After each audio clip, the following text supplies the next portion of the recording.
Boo.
Happy Halloween, everyone.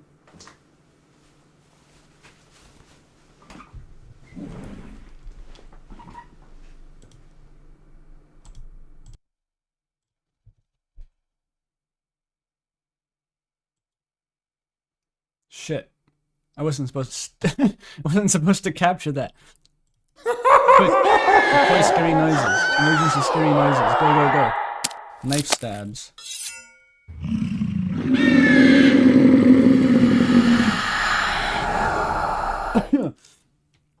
Alright, we're good. Okay, shut the fuck up. The crow stays on.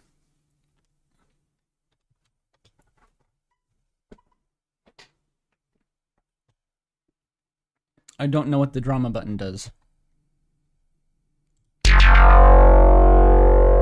That's so fucking loud. Wow. Okay, let's not do that more. Okay, no wait, not yet, not yet. It's too soon, sorry, I'm choking on a bit of like granola that's lodged in my throat. Deploying tea. I'm not playing the skeleton song, chat. We're not playing the skeleton song. It's too much, it's too powerful.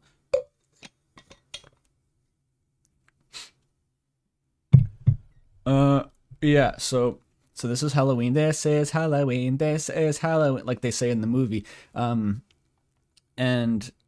naturally, the scariest thing I could think of was reading gay fan fiction. So that's what we're doing this Halloween. It's essentially an Azzy Pants stream, except it's Halloween. And that, you may be surprised, it's not literally Azzy Pants with like spooky Halloween overlays on the stream. People actually wrote a bunch of Halloween Azzy Pants fics specifically for the purposes of getting me to do a Halloween Azzy Pants stream, which, like, that would have been really awkward if I didn't do a stream on Halloween, and there would have just been a bunch of Halloween fics out of context forever. So good thing I I remembered. You want the title of the song I played? That is Death. It's literally called Death. It's from Fez. And it's actually only like the first little bit of it. There's a really cool arrangement that I actually bought a songbook. There's an album arranged by David Peacock called Disasters for Piano, which is a bunch of disaster piece music arranged for piano. I bought the book because it was cool, and one of the arrangements in there is Death, and I learned part of it ages ago. Then I was frantically trying to remember how to play the first like half of it for this stream, and I sort of managed it. So.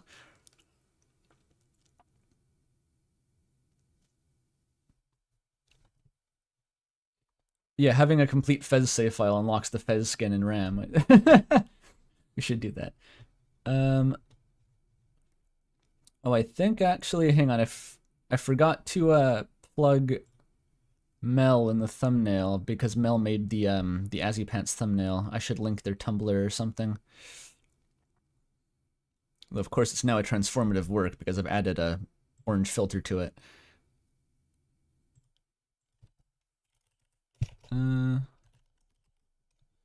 Wait, I got tea.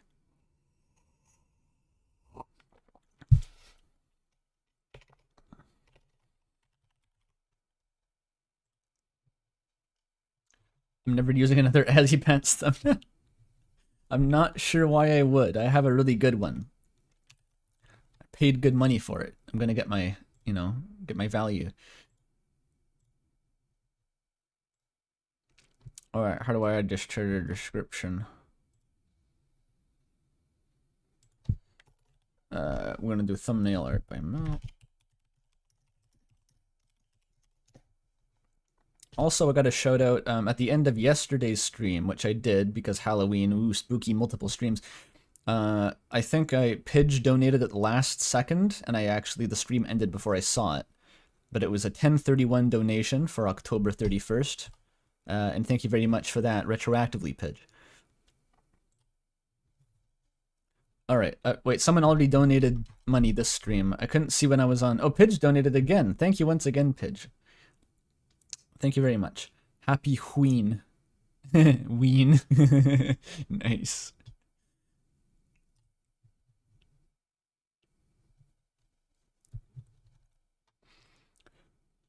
Yeah, the stream overlay is already a bunch of dancing skeletons. We don't need to augment it. I do have some more Halloween things in place, some like ambiance enhancers. One, I made a new stream music playlist, very haphazardly. It's just like 3 different playlists stuck together in a bigger playlist.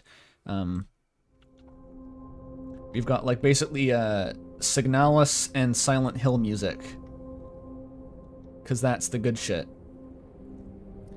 And also, we're gonna have a random Halloween noises, like silence broken by random Halloween noises playing in the background until it becomes so annoying that I turn it off. That's the plan. So that's on now. I don't even know what sounds are in this playlist. It could go into some sort of like racist tirade halfway through and I would have no idea. I would have no way to prevent that, so let's hope it doesn't do that.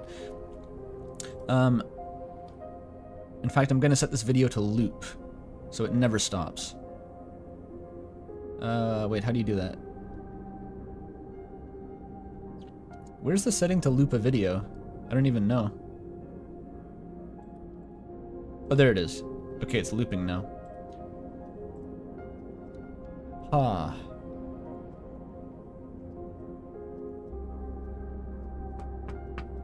Ooh. There's a knocking sound. That's the Halloween playlist. Don't be afraid.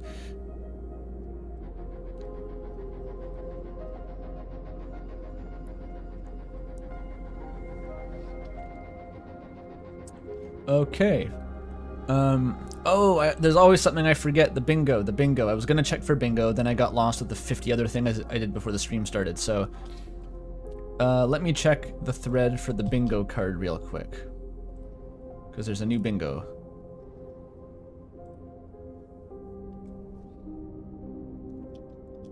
There it is. I guess I open this in MS Paint like usual. Okay, hang on.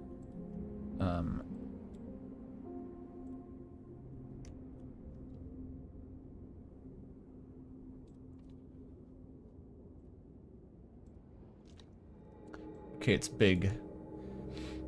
It's also very, bright. I wonder if there's a way to make it darker real quick.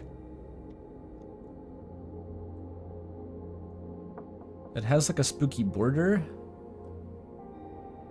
I'm not sure how well that's gonna fit though.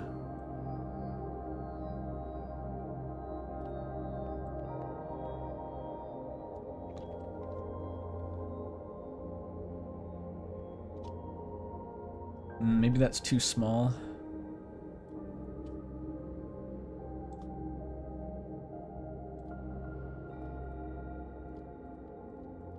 Hang on a wee sec, there's going to be a bit of setup involved here.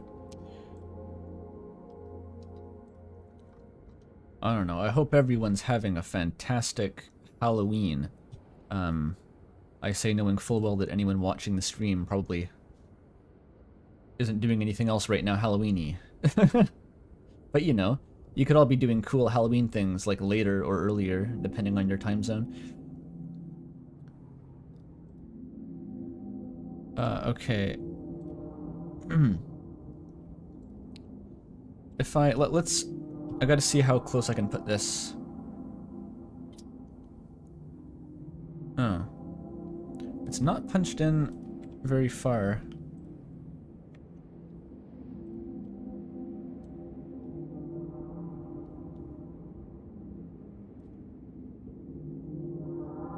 I guess that's good? Yeah, that's good. Okay, and we have our bingo card on the side here. Perfect. Could the bingo card be bigger? It only gets bigger by like a lot. Maybe if I manually scroll? Jesus Christ. There is no way to do intermediate zoom in MS Paint. Okay, well, it has to be small then. What we got? Repressed gay, nighttime, a non-Chris human. We're getting more advanced now. The bingo cards are refining themselves stream by stream here. Once again, I'm amazed that these streams pull like more viewers than my normal content. That's the Deltarune though. I even put do not watch in the title and they're still watching. I can't believe they would ignore my advice. Bodily fluids, Chris Dreamer. Okay, so there's a separate one for Chris and then for non-Chris humans.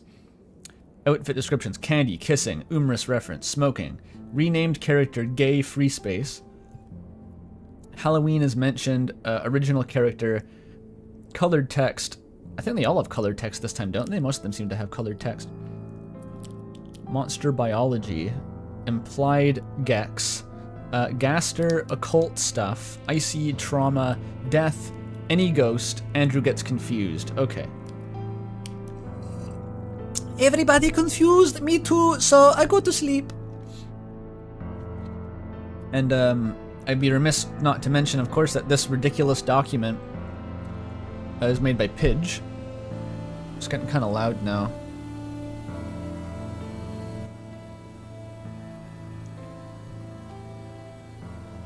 So, yeah, Pidge just made this. I don't know. It's... Yeah, that's just kind of the shit that happens in the Asriel thread. There's an original piece of art. That's by Pidge, of course. It's been formatted meticulously. Like, this is every fic. I don't even have to use links anymore.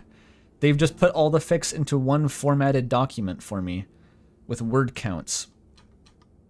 It's ridiculous. So that's cool. Yeah, we love the Hypergoner Asriel there. Someone in chat, we have a chat member who doesn't know what's happening already. Unbelievable. This is Asriel x Pizzapants fanfiction. We do that here. It's a vibe. But this is spooky edition, because Halloween. Okay, before we start, is there any, like, there's a lot of free space in the sides here, you know, of the screen. I could put some, like, spooky skeleton gifs or something in. There's plenty of room for spooky skeleton gifs, so maybe I'll try to dig one up. Hang on, I'm doing a display capture right now, so I'm gonna have to put up the overlay if I'm messing with my files and stuff.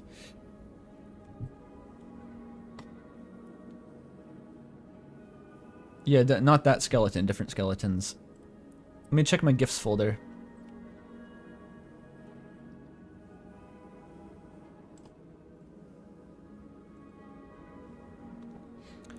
Oh, there's the Pizzapants dance GIF. I guess I could just have this. Check that out. Who made this again? These are Mel's designs, but who animated it? Was that JD? Or was that Doc? Or, I can't remember now. Fuck.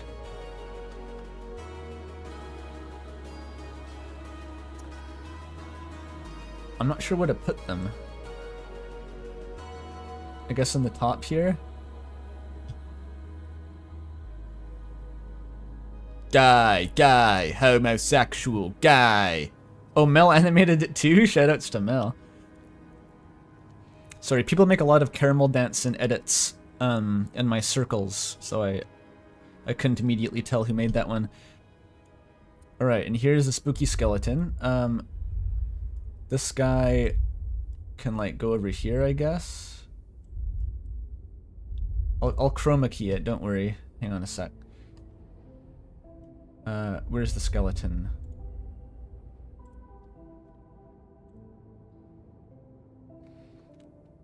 Is there a Luma key? Oh, there is. Nice.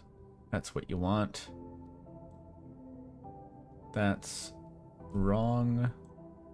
Oh. Nice.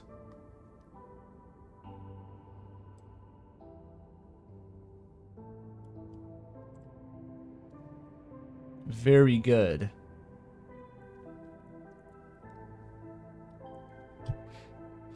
Is there anything else super scary that I could add? Oh, but first we have 666 euros from Quotarat. Gassed your number, dude. Need an Umris gift for the true spooky experience. There is an Umris... Actually, no, that's not a gift. That's like a video. It's like the birdie vomiting on the table video that JD made. I don't think I have that as a gift, though.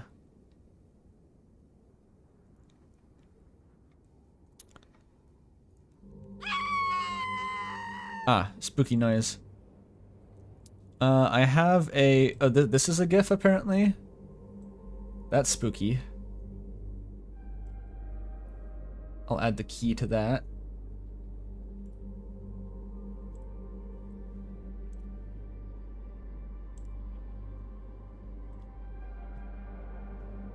Nice.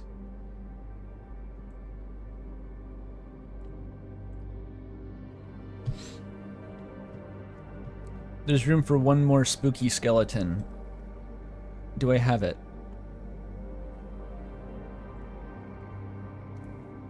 I do have the pineapple still. I'm not sure how spooky that is. Do I ever think about how there's a non-zero chance that Toby Fox is watching the stream? No, I kind of don't think about that. It's an inevitable. It's like how you don't think about the potentiality of, like, asteroid strikes destroying the world on a daily basis.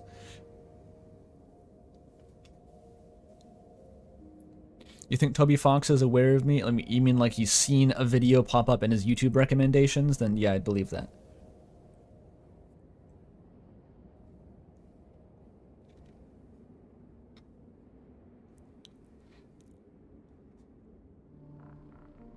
I don't have any other spooky gifts. I'm gonna have to get like a rotating skull gif, maybe? Maybe something like that. Oh, fuck yeah. Of course, they just have one of those. Saving that one.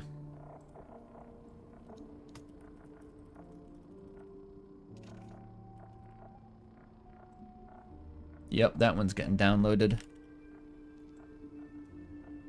Nice.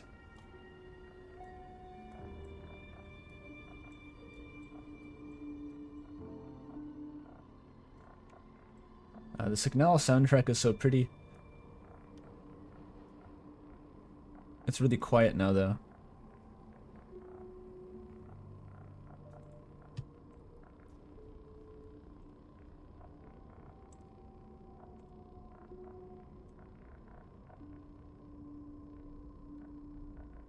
Okay, this one's a bit crusty, but that's okay. Skulls are allowed to be crusty. I feel like we have an imbalance now. We have too much UTDR on that side. So we want to bring the rotating skull over here. Yeah, there we go. Now it's like a nice even distribution. $5 for the Doot Doot skull from Gaming Hoopa. Do I have the Doot skull? This fucking noises video is just annoying. I don't have the Doot skull. Okay, I'll download it.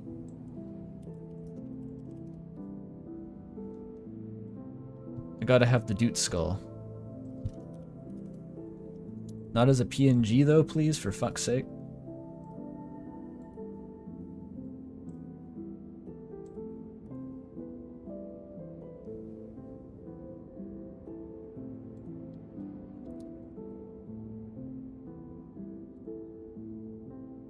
This is like a weird sped up version of it, but it'll work.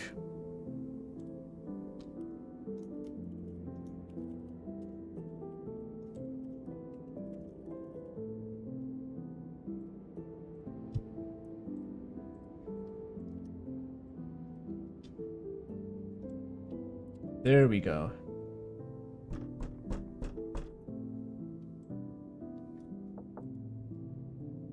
And this skull down here.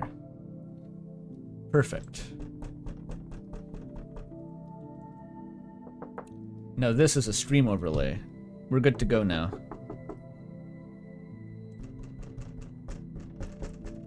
I'm skipping the knocking, that's annoying.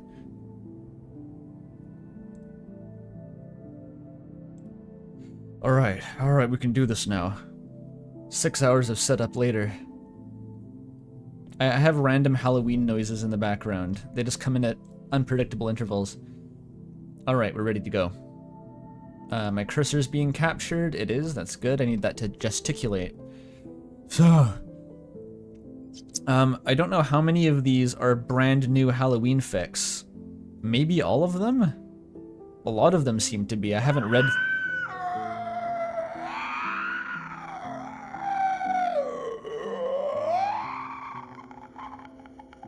That's pretty spooky.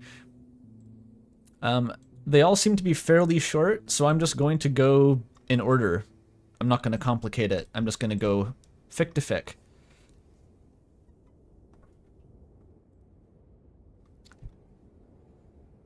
Okay, here we go. This is The Icy Killer, a murder mystery. Jesus Christ. And can I get... There we go. The skeleton is in the way of the bingo card. We'll just have to put up with that. What's my... Oh, I don't have a pen tool. Hang on. I need my spooky Halloween pen. Maybe orange? Bigger. Even bigger? It's as big as it gets. Oh well.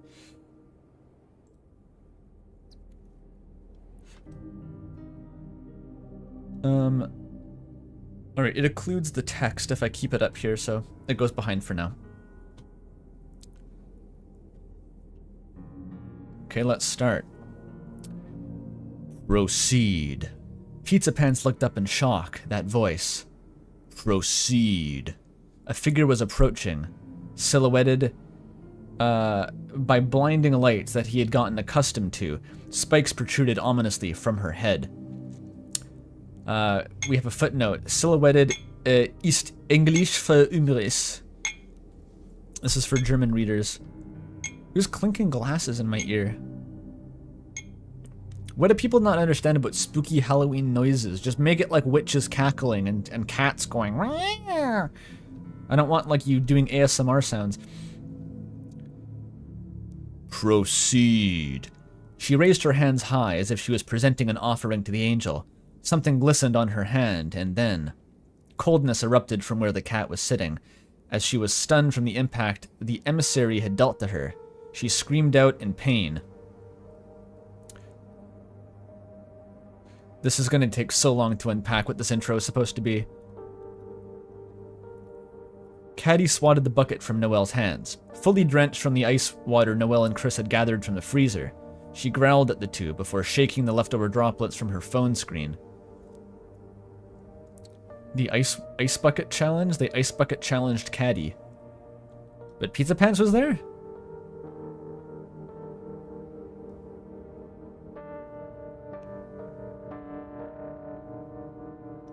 Pizzapants witnessed this altercation.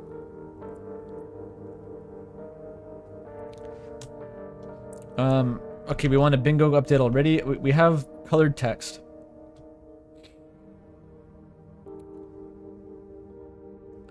Yeah, we got Chris. Where was the colored text?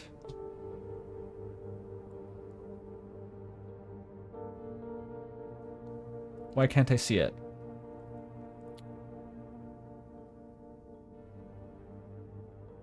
There it is. Perfect.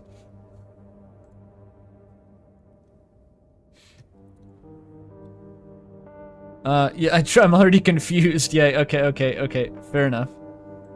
Fair point. This bingo seems easier this stream, I gotta say. The two figures stood up and approached the culprits. That wasn't very funny, you know, the goat reprimanded, glaring at the two of them through his Ray-Ban glasses. The doe nodded at that statement. You could have broken Caddy's phone. You know how important that is to her. Noelle bowed her head in faint shame at her sister's critique. Oh, but Chris continued to smile mischievously. Lay off him, Azzy. They were just messing around.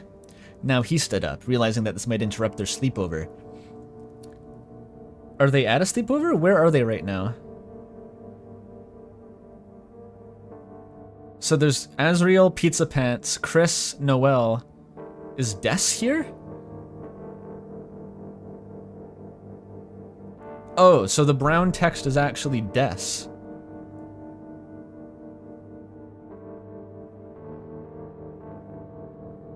Unless, I don't know what color this is yet. Is this Chris speaking? No, the blue must be Chris.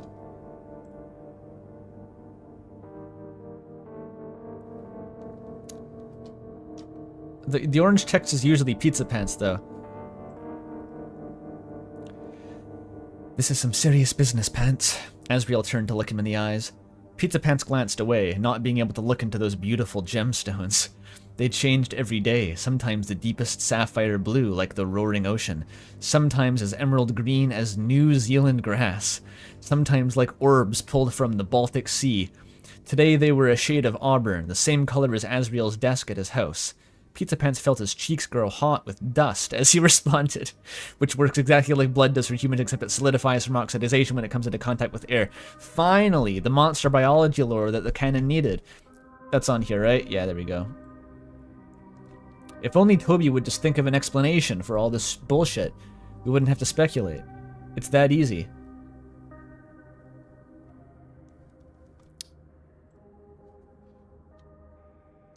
Yes, flushed with Asriel's dust. Also, New Zealand is canon. Yeah. Well, you gotta film Lord of the Rings somewhere. Oh, chat member wants to know what Umris is. So there's a bit of a history of the fan fiction on this channel. Umris is a really fucking weird Chapter 1 exclusive Susie X Birdly fic. Let's wait for that. Hang on. Okay, it's good. From 4chan that someone dug up and got me to read on stream, and it's really fucking funny. They're like aged up in a miserable failing marriage together. It's like Facade.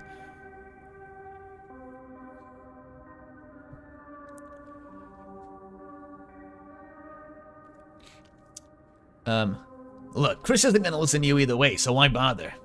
Asriel sighed, completely missing the fact that both Chris and Noelle had decided to disappear into the back room while he was distracted. I suppose you're right, Pizzapants. So they dunked the ice bucket challenged caddy indoors? Are they inside right now? Or is that like a hallucination? Toriel's gonna flip shit if they ice bucketed caddy inside the house. Those are hardwood floors. She's gonna have a cow. She's gonna have a goat. She's gonna have another goat, you know? He felt suddenly very self-conscious. Actually, I've been meaning to tell you, Azzy. I don't really have the... Pyers jumps out the window. I don't have the voice really nailed down yet. Asriel sat down next to him, clearly wishing he would continue. Pizzapants' soul began racing as he felt the heat from the soon-to-be high school student wash over him. Oh wait, this is middle school. Oh, they're back in... This is like back in the past. Samurai Jack. I get it. Because Des is still around. So this is using a pretty, like, late in the timeline Des disappearance, but I guess it works.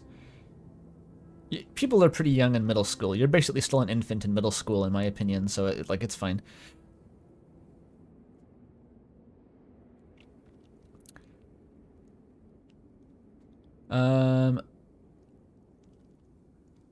So, my name isn't actually Pizzapants, it's, The statue of Icy that stood watch over the establishment slid off of its pedestal. They're in Icy's? Landing with a resounding crack that dislodged the head from the body. Everyone in the room jumped away from the decapitated head as it rolled to look directly into Pizzapants' eyes. Ominous, Asriel stated, still in shock from the disaster which had occurred. So, he looked at Pizzapants, trying to reorder his thoughts. What were you saying? Before he could respond, the lights inside Icy's pizzeria shut off. Despite the fact that it was only 6 p.m., they were covered in darkness because it was winter and the mayor had decided to remove the streetlights to conserve power. Based Mayor Holiday. Funnel that back into the town's fracking industry. What? Pizzapants reached out his hands to try to feel out where he was. He heard the movements around him that told him the others were doing the same. Then they were interrupted by a sound. That's Des? Oh, wait a minute. Hang on. I should have this in a different tab, probably. That's the sound. Can I just, like, move this over?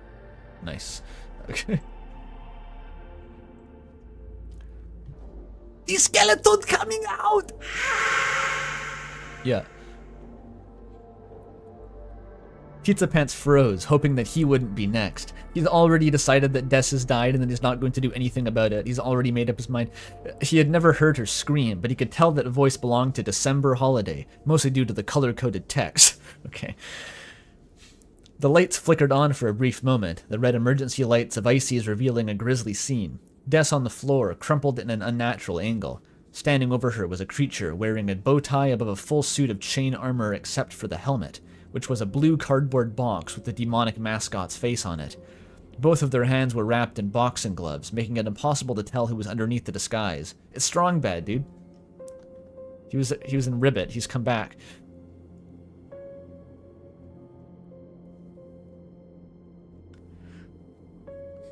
Mel's spooking their cat with loud noises while he's trying to chill. Excellent. Keep doing that. Cats have to be frightened during Halloween. All this Pizzapants processed before the emergency lights flickered out again. Finally, the lights came back on in full, showing that both the body and the culprit were gone, standing in a perfect circle as if they had planned it, were Pizzapants, Asriel, Caddy, Chris, and Noelle. There was nobody else in the store, and nobody had tripped the ancient and most powerful anti-theft measure of Icy's. Nobody else could possibly be there with them. One of their number had murdered December Holiday. Aw, sick, it's like a closed-room Scooby-Doo mystery. I was just playing Obra Dinn, it trained me for this.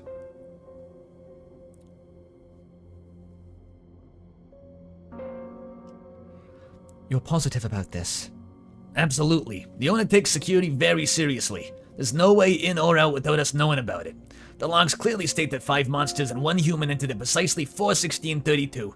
We're alone here. There was a slight amount of movement. Caddy was heading for the exit. I wouldn't try that if I were you. Those doors are magnetically sealed. We're not getting out until management comes to unlock us. And considering how lax the safety of this place is, well, Pizzapants shrugged. we might be waiting a while.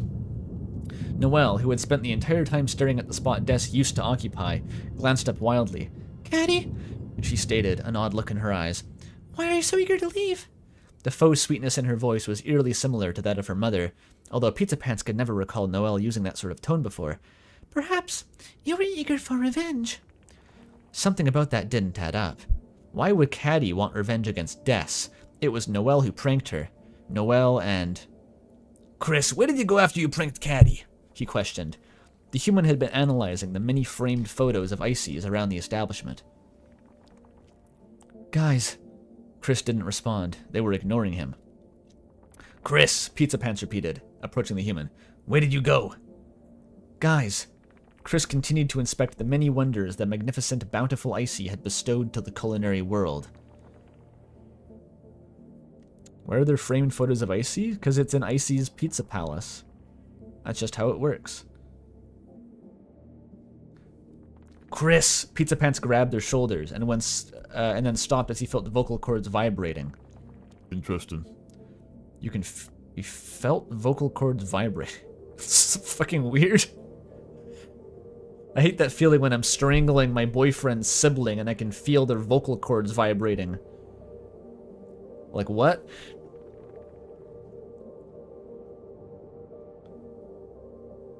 Maybe monsters don't have vocal cords. And so that's weird. They vibrate with motion, dude.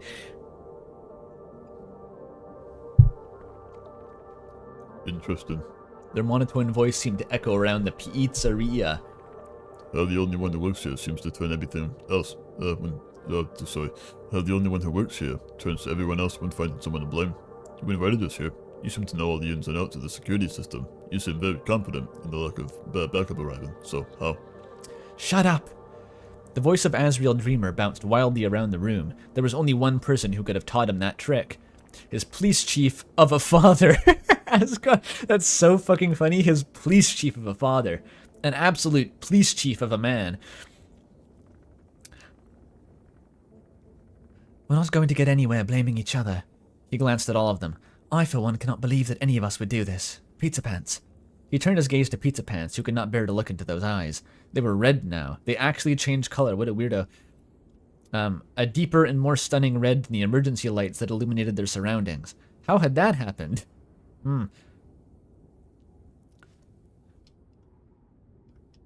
Positive that there's nobody else in here. Pizzapants shook his head a little to clear his head before responding. Well, I never heard of a case where Icy's security failed, but considering the situation, He pointed at the stairwell. it wouldn't hurt to look. How much would we have to check? Let's see. He grabbed a menu and a pen and flipped the page over to clean the backside. We're here. He drew a large box. Exit's there, but it's locked. He pointed to a spot in the rectangle.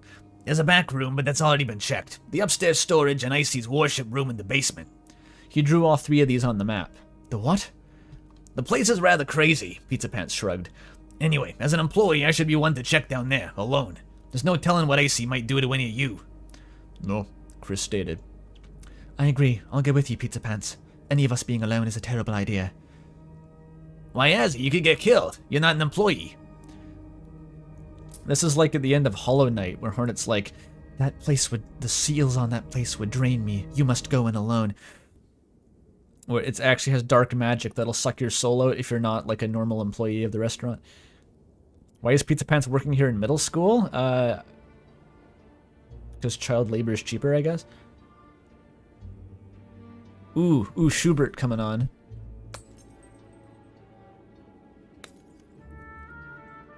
We love the Schubert.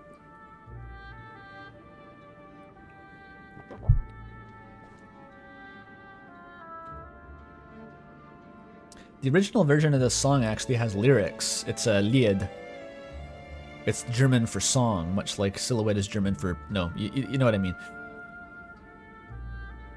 So this is like an instrumental remix.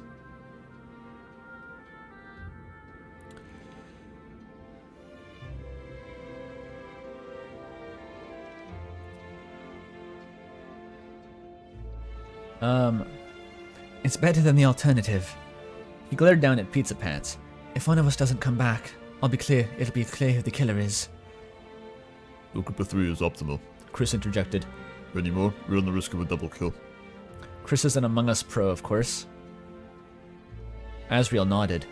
That's why you, Noel, and Catty will be investigating upstairs. That should cover all of our bases. Why is my window phased out of existence?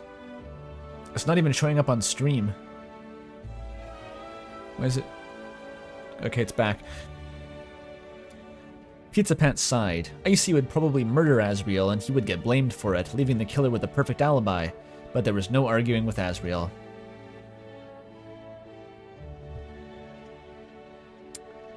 Alright, they're gonna split up and look for clues. Chris just sounds like that, don't worry. The stairwell to the altar was always dark, even when the building wasn't running on emergency power. Pizzapants had to feel his way down, cursing the Icy-branded Icy-Cal spikes. Oh, Icicle, I get it. Spikes that adorn the railing. It was hail all the way down. Those are the sound the stairs make. It's bordering on like Seabat Bedspring sample. Can you tone it down with the stairs? Finally, the stairwell opened into an ominously illuminated room. Again, the lighting was always the same, no matter what happened to the rest of the building. The room was mostly barren, there being only a single decoration. The giant pillar of gold that held a majestic helmet of Icy. For each worker who joined and donated their soul, the tower grew larger, and Icy grew ever more powerful. It was well known that Icy would bring divine retribution on those who did not aid him in the gathering of power. It was the first thing on the employee slideshow, after all. Still, Pizzapants didn't believe that any of them would be spared in the rapture. Icy was no benevolent deity, and in fact, he might hate his disciples more than his enemies. Well, that goes kinda hard. Regardless, there was nothing else in the room. No place to slip away, no compartment to hide a weapon. There was nobody there. We got a cult, though.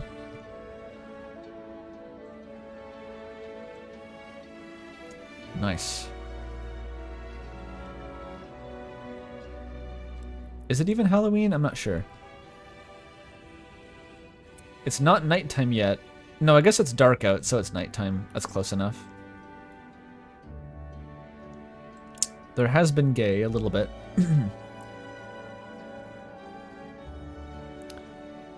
I'm guessing we're not going to have any implied gex, considering they're all in middle school right now, so we can discount this row. Trying to see where the potential bingos are. Oh, Icy for sure, though. I think the diagonal's the way. If they kiss and someone, like, pisses, maybe we'll get there.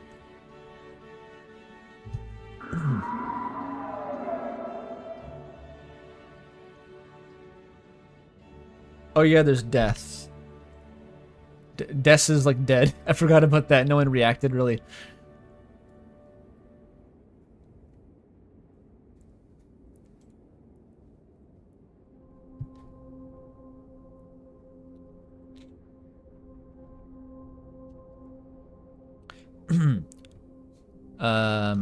Right. Alright, let's head up before Isis decides to take your soul. Wait a second. Asriel was poking around the back of the room. I think I found something. What? There shouldn't be anything else in Icy's room. That was like Burger Pants speaking to the narrator for a second. That's spooky. It's a door. He reached for a handle that blended in perfectly to the stone walls of the room. As the door creaked open, a red light, much brighter than the altar, flooded the room. Let's check it out. Might as well figure out what Icy's hiding before I die. You're not going to... Asriel started before falling silent. Azzy, what's wrong? From where he was standing, he could see Asriel's mouth moving, but no sound came out. Pizzapants stepped closer to see what was in the room. His mouth fell open in an identical way to what Asriel was currently doing. The room glowed with a welcoming red glow, glinting off the many metallic surfaces inside, and contrasting with the equally numerous black surfaces. Silver chains were hung up with mathematical precision along the walls and ceiling. Black couches and chairs made up the majority of the floor space, and there was still room for some more uncommon decorations. Is this a sex dungeon? Does Icy's have a sex dungeon? Where's this going? On the wall, one wall was entirely covered with implements of all sizes and shapes. Some designed to whip, others to penetrate. Get out of here now, you have to get out. Many more objects existed in this room, ones that require too much description to accurately portray. Pizzapants blinked and blinked again, as if he expected the view to change. It did no such thing. Well, Asriel finally breathed, I guess we better investigate this room for a murderer. I don't think you want to, Azzy. I don't think you want to.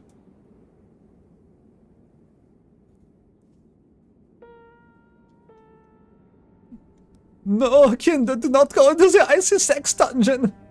Das Kinder, no!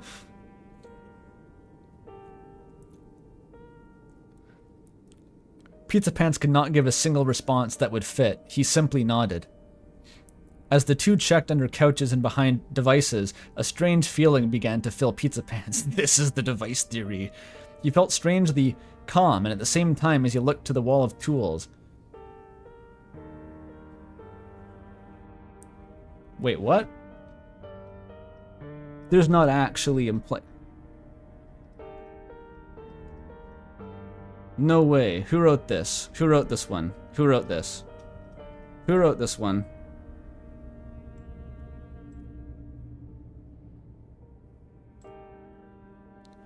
We're going to the next fic. Damn, I used to get these vetted. It's been a while since I've had to deal with that.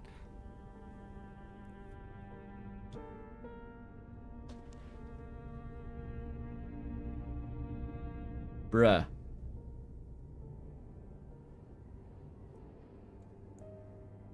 We've never needed to vet the Azzy Pants fix.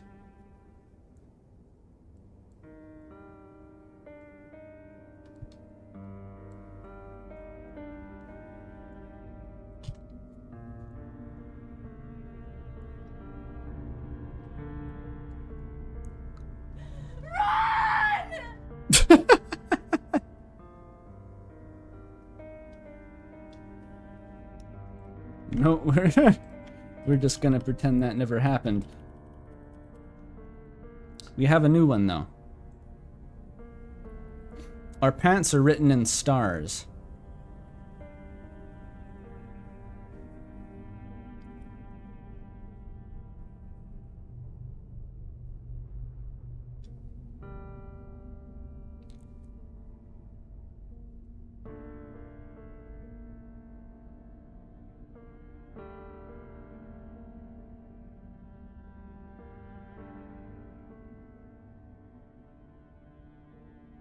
Not off to a good start.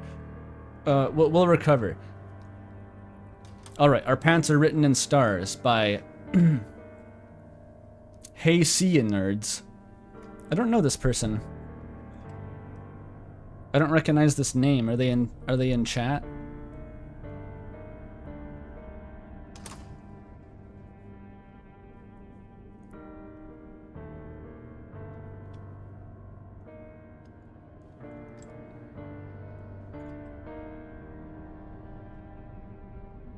This is an AO3 blast light star. This is a Google document.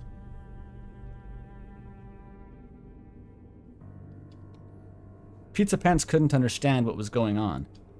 This was not uncommon. Pizzapants had been described as many things: greasy, expressive, street smart, weirdly incel adjacent for someone with a boyfriend.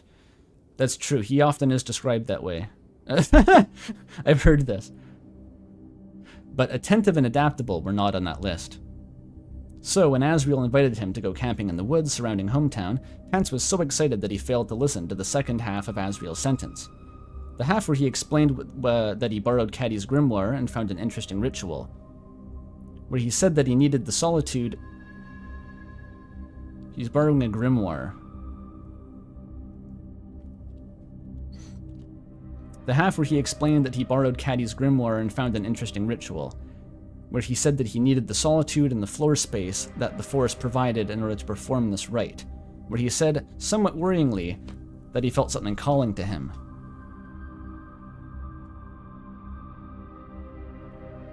Oh, I see. So Asriel's going occult camping, and Pizzapants thinks it's normal camping. A classic setup.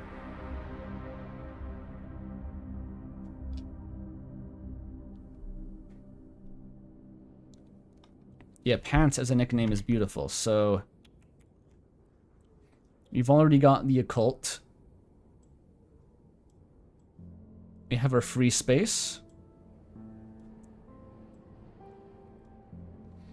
Pizzapants is remarkably characterized in this fic as a gay incel in a relationship.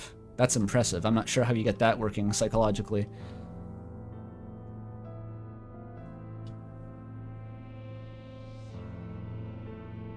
One, two, three, four, five, Six. six, We're counting. seven. We're counting.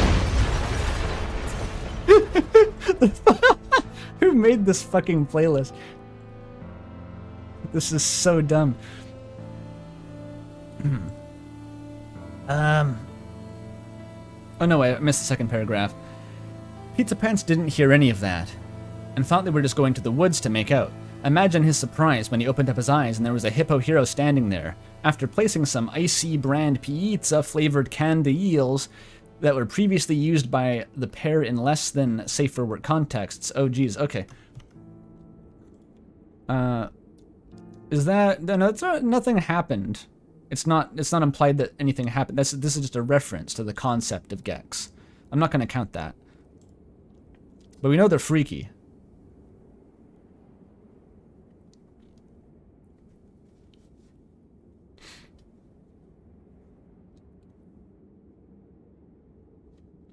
In a circle, Asriel unfurled a canvas square with a complex symbol on it that could have been pulled from the lesser key of Solomon, maybe the greater key, maybe the middle key of Solomon, maybe not even Solomon, who knows.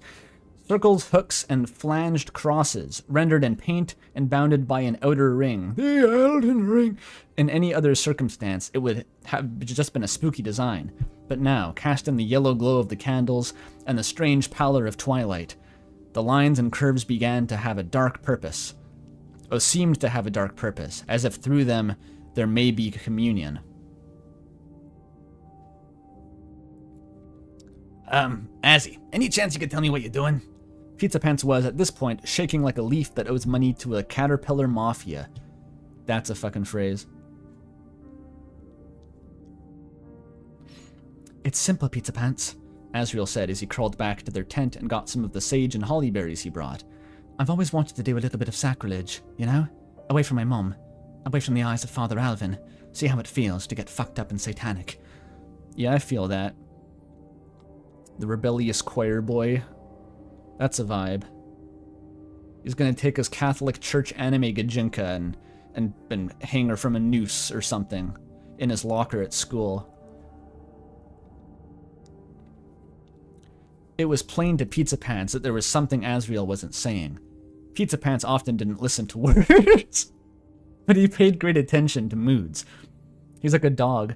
And this was not the I'm rebelling against my parents Asriel. When he went to parties, when they drank, when they cruised around picking up purely hypothetical chicks, Asriel was the very picture of bubbly. He would giggle and be raucous with his body, and rattlesnakes would randomly invade their ears and show his surprisingly venomous side.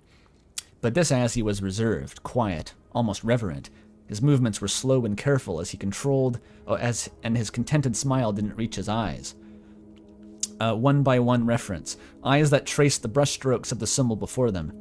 When he placed the herbs around that central seal, he did so with the utmost tenderness, making sure not the slightest twig was out of place. His silhouette against the fading rainbow of the post-sunset was almost regal, proud horns curling out like the headdress of a high priestess. Not a high priest, specifically a priestess. Fascinating implications.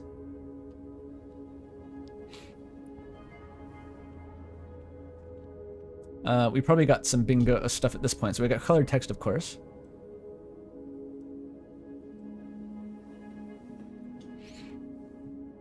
It's nighttime. That's good. It's unclear if it's currently Halloween actively.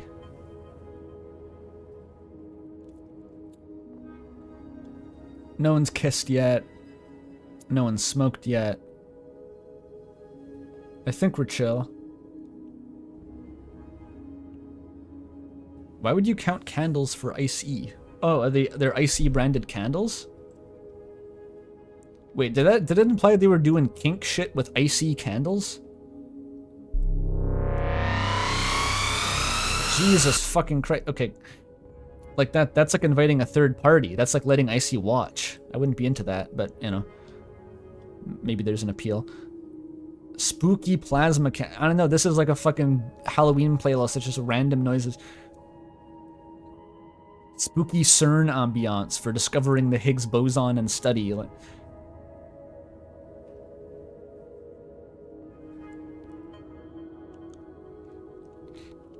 chat's trying to pin down my astrological sign. I'm not going to tell you.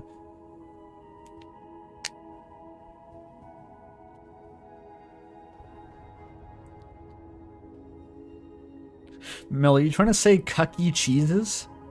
What is that? That better not be a fucking tag.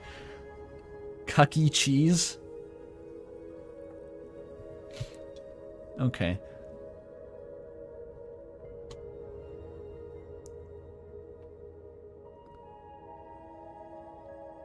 Okay, where are we? The High Priestess. As are you telling me the whole truth? I feel like this. It feels like this Pizzapants considered the occult ritual that was unfolding in slow motion in front of him. Activity means more to you than you're telling me. Asriel's shoulders drooped a bit more. From where Pizzapants was sitting, which happened to be a moss-covered log that he had dragged so it was lying across from their tent, looked like a weight had been lifted from his shoulders. Asriel sighed. Wait, what? Asriel's shoulders drooped, but because a weight had been lifted off of them. That's some odd physics. Sorry. Asriel sighed, turned back to Pants, sat cross-legged on the sparse ground. Creak. The ground is very creaky in this part of the woods. The candles burned between them. Yep. Their light glinted off of Asriel's gentle eyes, and at that moment, Pizzapants wanted to avoid their golden gaze. So in this one, his eyes are golden. We're getting lots of Azzy eye color lore. Only Asriel could respond to being called a liar with instant kindness. It frankly made Pizzapants a little ashamed of his line of questioning. Pete, you always know how to read me. Asriel let his head tilt so that it was propped up by his hand, and looked lovingly, sidewaysedly at his other half. So we got Pizzapants. That's a good one. That's a classic. I think that was the courier nickname, right? I think that was the one in the courier fic. That's a newer edition. A new innovation to the meta, you could say. Well, I gotta know what attractive people are thinking, right? Pants put on a toothy, shit-eating grin. Lets me know when I can get bigger tips. And how big of a tip is our relationship, would you say? Buddy, it has made every hour standing behind that counter retroactively worth it. Almost. Asriel smiled even wider, and it made Pants's heart warm, so warm. But maybe the warmth wasn't coming from his heart. Maybe it was the candles between them, which, as soon as Asriel started beaming brightly, responded in kind. They grew from dots of light to tongues of flame, and in as much time as it took to flex a few facial muscles. Ooh. He must have shown his fear on his face, or his body must have recoiled, because the smile slid off of Asriel, a hint of sadness crept into his eyes. It said something like, "This is why I didn't tell you." Asriel curled into a ball, ashamed. A chill, forlorn wind blew through the camp, making Asriel shiver, and snuffing out 2 of the candles. "You must be frightened of me." Pizzapants hung his head. He knew this would happen. Asriel always felt so deeply. His tears, both real and crocodile, were loose and fell often. When he loved, there was nothing he wouldn't do for his beloved. When he cared, it was like the whole world cared too. His heightened emotional responses made him an open book for Pizzapants, and also an ideal actor for a Hideo Kojima game, who had sharpened his people-reading skills to detect even a hint of condescension from what he called the members of the Homo Attractivus. Nice. This is how he retains his incel cred despite being in an active, healthy relationship. Perhaps this is why they ended up together. Pizzapants spent his life, much like Diogenes if he was not covered not in filth but in pizza grease, searching for one honest man, and here was Asriel, genuineness incarnate. Referencing a Greek philosopher is almost an humorous reference, but it's not quite. It's just a Greek philosopher.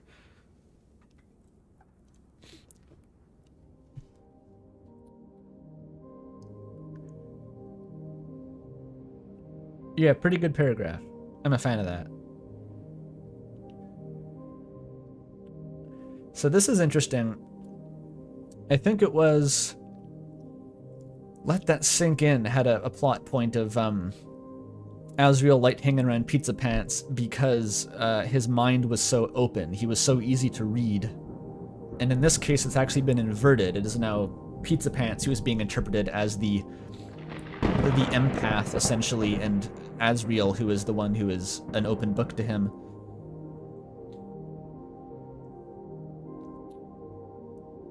Pants needed to make things better. Any hurt inflicted on Asriel Dreamer is too much. To damage the immaculate soul of his beloved would be unforgivable, or so the part of his brain that constantly regurgitated Shakespeare told him. Nice. Azzy, look, please don't cry. Pizzapants stood up and walked to the perimeter of the ritual circle. He knelt down in the soft earth near the tent flap. Asriel still wouldn't meet his eyes. I just realized how perfect the Signalis music is. It's like spooky and gay music.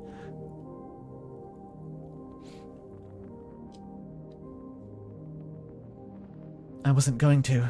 Asriel was a bad liar. I'm not scared of you, Azzy. I'll never be. I love you, man. Pizzapants drew Asriel into a hug, which was immediately and tightly reciprocated. In spite of himself, Asriel began to sniffle a little. I believe you, Pete. I really do. And it means a lot. Don't worry about me, okay? I'll be alright. Asriel's a huge crybaby, too. This is very... I wonder... This is brain rot, of course. But, like, this Asriel reminds me a lot of, his characterization in 1 by 1. That ancient fic. Where he's, you know, like, the disingenuous smile, like, the extreme proclivity to burst into tears.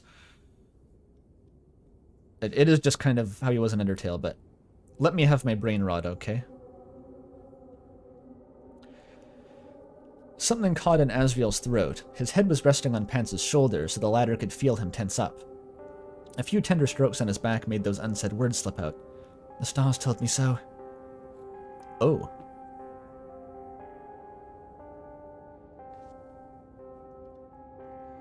Now it was Pizzapants' turn to tense up. He drew back and looked at Asriel with the most normal face he could conjure. Which at this moment was a mangled grin with rivulets of sweat running down his face. Unfortunately for Pizzapants, his face was also an open book.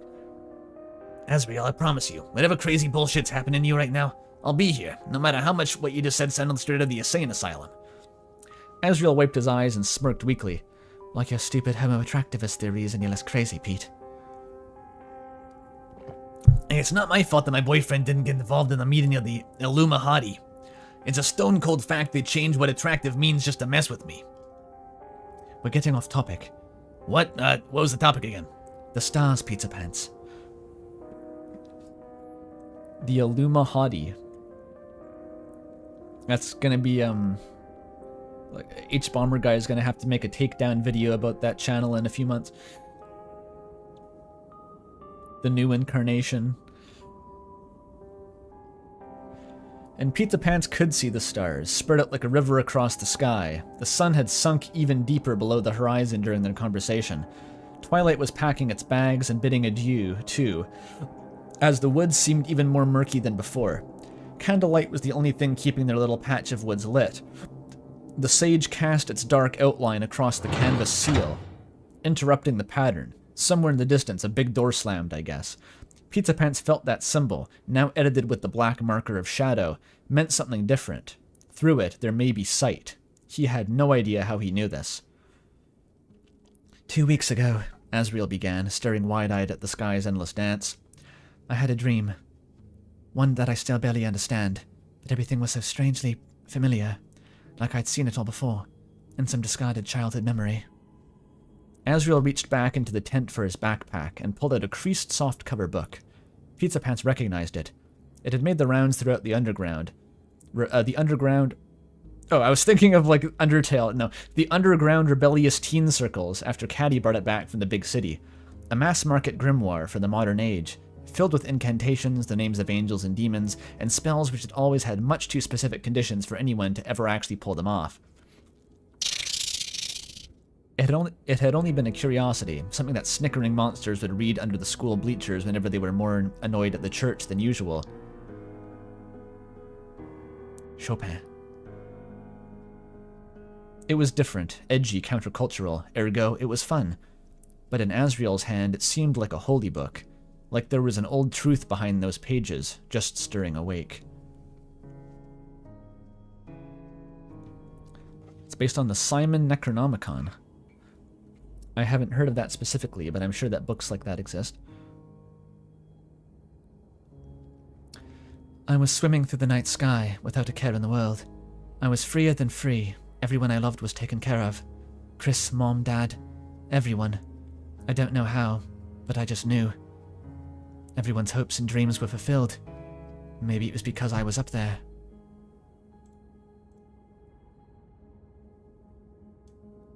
I'm gonna crank the Chopin. Asriel found the page he was looking for and tilted his head up toward the sky again. And then I heard them whispering, soft and comforting voices from everywhere at once. They told me the world would beat in tandem with my heart, that my inheritance was coming a little early, that I was doing well down in the light world. Asriel's eyes flicked back down to Pizzapants.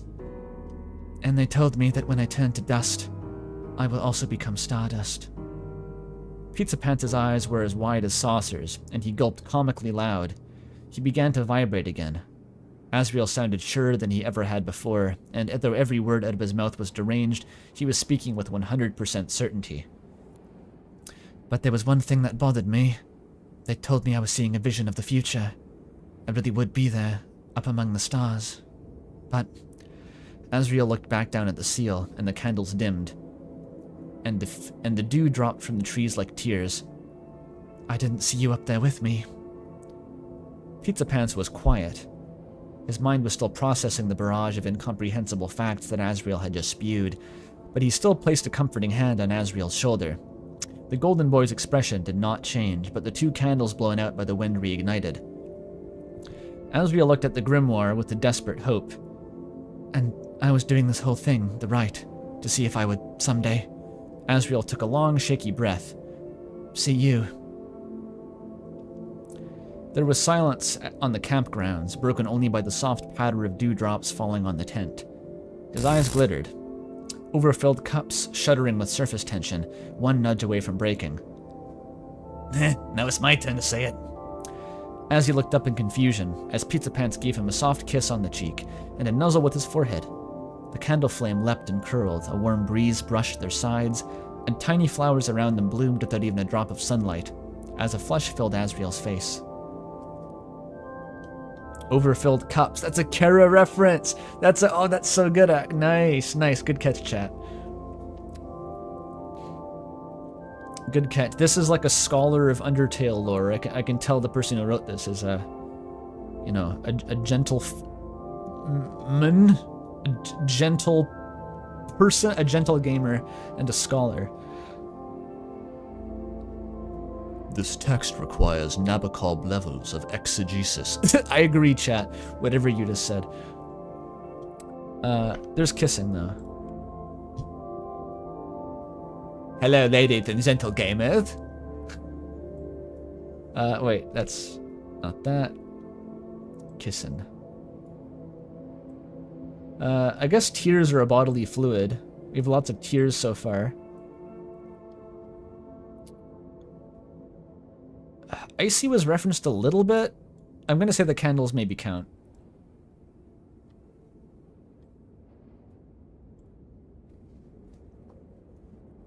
If Icy is invited to Freaky Friday, then Icy is in the fic.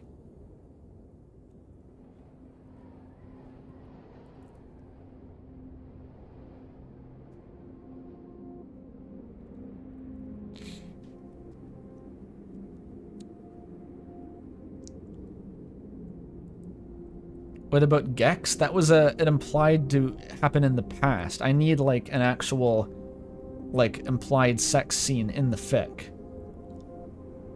That's what that means. It's like, oh, they're in a relationship. They probably fucked once. It's like that's not how it works. Okay, we can't be that lenient.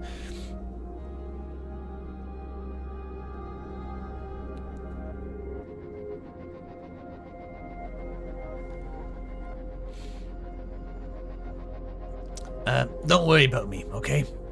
Asriel's eyes finally spilled, but there wasn't fear or anxiety in the resultant flow. Rain came down, but it was romance movie rain, comfortable and unobtrusive. The kind that made lovers huddle indoors, cozied up in a blanket. The drops missed every candle, but they made the symbols paint run. The meaning was rearranged. Through it, there may be catharsis. This is like if Lovecraft wrote romance. That's the only way I can describe this prose. Fuck off, knocking guy. That's going to be hard. Asriel was still barely keeping it together. He wiped away at the tear trails making their way down his face with his palm heel. That's a word? Cool word. It smushed his cheek upward, deepening his smile lines and ironically squeezing out a few more tears. Whoa, Azzy, phrasing. If you're gonna be reincarnated as a star, at least I think that's what you said. I'll probably get reincarnated too. It'll be something radical, like a Broadway stagehand, a cruise liner. The star imagery was Burger Pants's, and let that sink in. This is like a total role inversion here, basically. This is like a LTSI swap fic, basically. Fine, it's like if Lovecraft wrote romance and wasn't racist. Fine. Lovecraft would never write romance. I don't think that's really what that guy was into.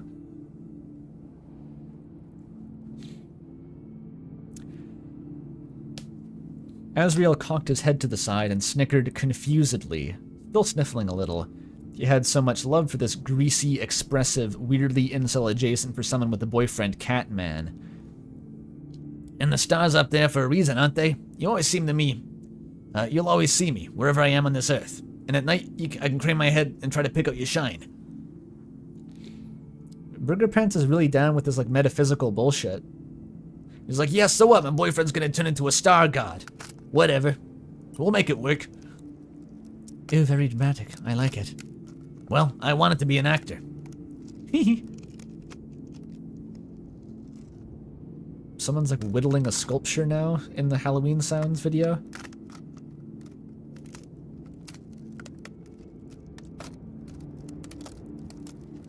That's not a scary noise. It's just like someone chopping firewood.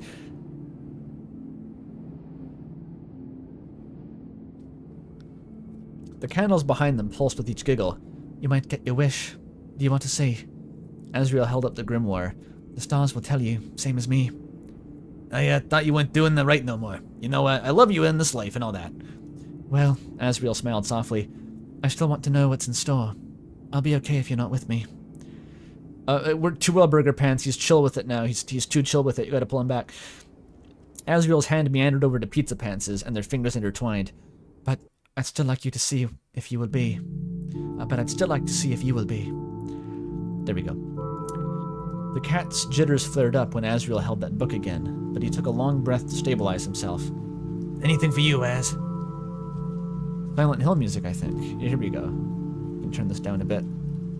I turned it up for the Chopin.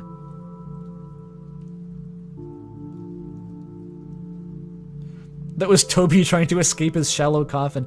Oh yeah, I completely forgot to acknowledge the Deltarune news, which are barely news. Basically, Toby just confirmed that chapters 3 and 4 would not release in 2024. Like, that's effectively all it amounted to, is like, if you thought it was going to be by the end of the year, stop hoping. I was not looking for reassurance that it wouldn't take till 2026. It's 2025, so that's that.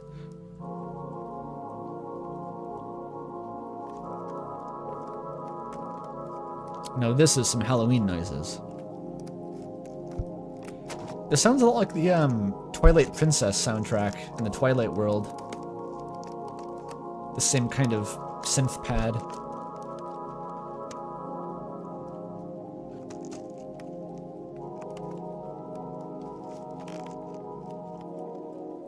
These fucking ASMR sounds. Stop clawing out of your coffin, Toby. Holy shit.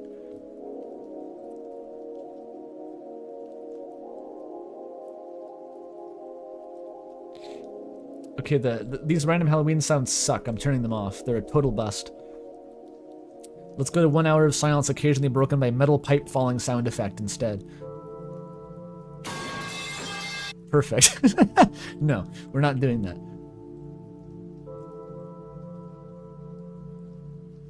Yeah, we need the hypnospace soundscape. That's true. We need those.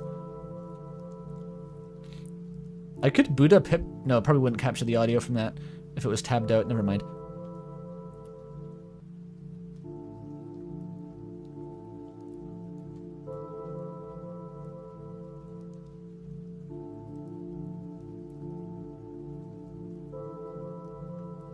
Why does Alfie's equal metal pipe sound effect? What is your association, chat?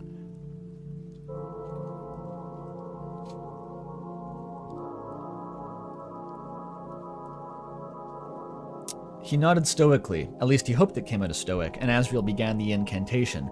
Its words were harsh and whispery, like the thing that had originally spoke it used unearthly consonants. That sound could only be approximated, that could only be approximated in the common tongue. I.e., Lovecraft. I've heard of him. Asriel's voice, normally soft and sweet, grew dark and cold. Pizzapants knew that this wasn't the first time in a long time. Oh, this was the first time in a long time that these words were said with their true meaning. At first, nothing happened. Then the shadows between the trees deepened. The shadows grew and leapt, you might say, and the stars burned brighter above. Wind hammered the tent and shook the leaves. The dew still steered clear of the candles, whose flames grew long and thin, like plants reaching for their sun. Even the grass around them wanted to greet the firmament. And some blades crept vine-like up their arms, as more stretched upward to sway in the gathering gale. Motes of light dripped down from the heavens, forming bright stalactites that lit the treetops with a silvery glow. Even through all of that, Asriel's hand never left Pizzapants's. He delivered the last stanza of the spell with gusto and squeezed Pants's hand. He bestowed one last look at the beloved, who watched Asriel's joyous tears float through the air. Unconcerned with gravity, there was only one thing on Pants's mind. Asriel's the most beautiful creature I've ever met in my goddamn life. He didn't say that out loud, but he could have. Their lips caught in a kiss that reverberated through their bodies as the candle flame, now taller than any monster, connected with the light of the night sky.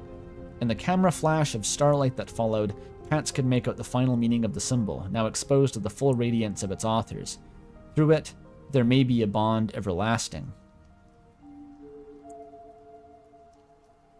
The fuck did you do, Asriel? What did you do, bro?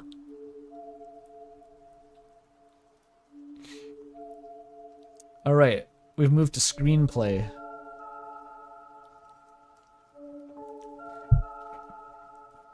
It must be strange being a child of the sunshine. Your broadness, your taut skin floating in nothing but photons. It must be strange being a creature of the earth. Your litheness, your fur bracing you against the cold carried by your air. It must be strange, your wings that catch sun rays and spin them into kaleidoscopic rainbows. It must be strange that your tail balances you as you move from stairwell to rooftop to treetop. This is the end poem. Is this the fucking end poem? Strange, your eyes with wide pupils that survey the infinite horizon. Strange, your eyes with thin pupils that slice into the prey. Strange, your ears that hear the nebulous song and the chants of the white dwarfs. Strange, your ears that flick and half understand the bipedal's tongue. How do you feel when you look down at my home, from an afar that the bipeds have never touched? How do you feel when you look up at mine, from the blue marble that something in me once called home? How did you feel riding the solar wind planetward, flapping wings that propelled no air? How did you feel stalking the trees, putting on a performance that no one applauded? Did you know then, as your hooves touched the soil? Did you know then, as you sauntered after their noise? Did you know then that you would remember? Did you know then who you would meet again? Why did you come back here? Why did you not run from me? Why did your gargantuan frame squat down? Why did your arms beckon to me? Why did your tiny body climb up to my vestigial form? Why did your forehead nuzzle mine? What did you do when you wished that I could understand and willed it into existence? What did you do when you felt words snap into place and reorganize your memory into something meaningful? What did you do to make my mind so full? What did you do to make my heart so light? What are you that dances in the sunlight? What are you that crawls and jumps and scavenges? What are you for whom the world beats like a heart? What are you for whom the stars are mere sparkle in the black? You asked me if your voice was reaching me. You asked me if I was an angel. You said I don't know. You said you could teach me. As your wings spread, you asked if I was to travel with you. As your eyes widened, you asked if we were ever to stop. As you cradled me in your arms, you promised me that we wouldn't. As we left your gravity, well, you made me promise again. How grand your milky sea of living fire. How grand your vast tapestry of buzzing life. How grand the distance between these fireballs, the power that they wield. How grand the smoke and the noise of the city, the stories that breathe meaning into matter. The voice is peaceful. When someone whispers me names of the stars. The void is peaceful when someone whispers constellations back. What the fuck is happening? That's a good question, chat. The fic turned into the end poem for a minute. Like, that was beautiful. That was actually beautiful. It was completely detachable from the context of, like, Asriel and Pizzapants. To the extent that I'm wondering if it's quoting something, or if this is an unrelated poem. But damn, it goes hard.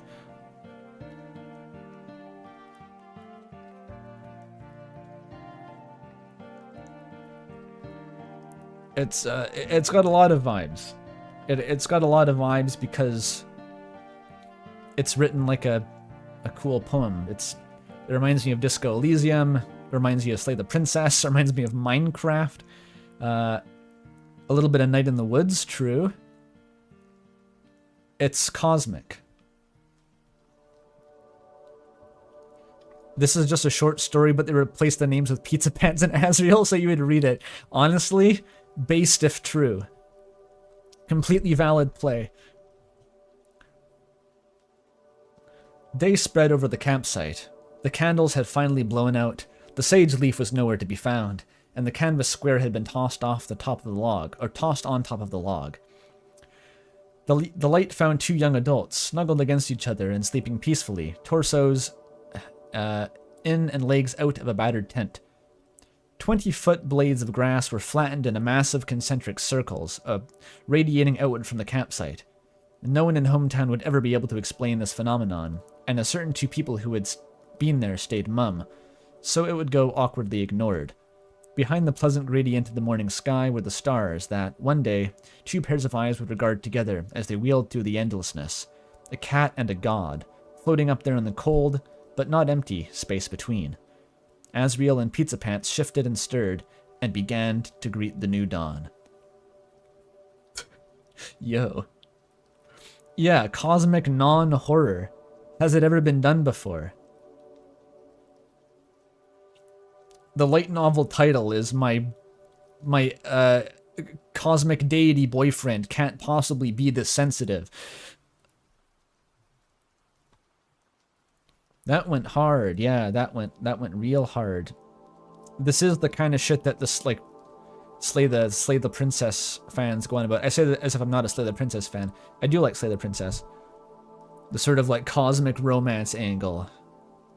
It's good. Yeah, it's like an ex-Serbia story. You're not even wrong. Goes hard.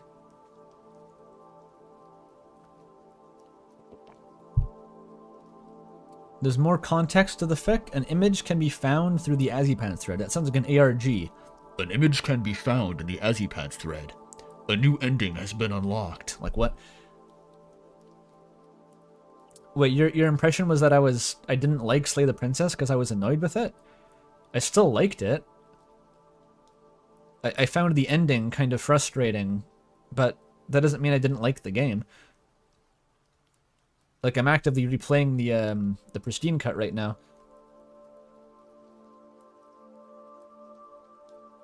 He hates it. He hates the game. Yeah.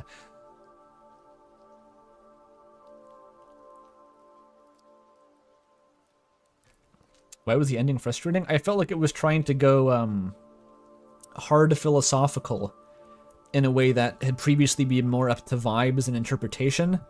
And I felt like it just sort of turned itself into a trolley problem by over-specifying its lore at the end. And I kind of hated that because I was trying to make my own kind of... build my own meaning to it as I went along, and it felt like that was kind of... whether intentionally or not, the story kind of made that irrelevant under its... a sort of moral quandary that it posed. That's what I was frustrated with. He hates media! That's true. Alright, new fic.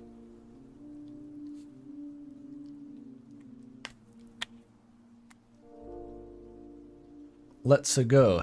This one's by Pidge. So this one is apparently gigantic. It says like part 1. This is probably 50,000 words long if I read the whole thing on stream. It told me to skip it, I believe. At some point. I think so. Anyway. Okay, let's check in with the bingo at the end. There's no square for turns into the Minecraft end poem. It sort of went like Kubrick's Space Baby, and Pizzapants turned into a cat, who was then given the knowledge of the gods by Asriel. It was like the roaring turned everything into like reality, and Pizzapants turned into a real cat. And then Asriel came down as a space god and like granted him the fire. He breathed life into him and gave him sapience. And then they flew together through the cosmos as like sort of an Egyptian deity power couple type thing going on. It was really cool.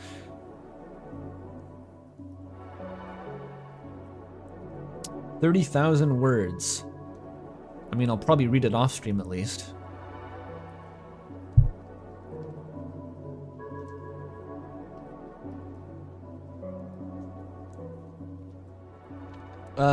Andrew gets confused. I don't think that was confusing. That was, sublime. I wasn't confused. You can feel it out. No bingo. No monster biology was the problem. If they'd gone a bit harder into describing, like, how Asriel's tear glands worked, you know, or whatever, they would have gotten a bingo, but they just missed it, unfortunately.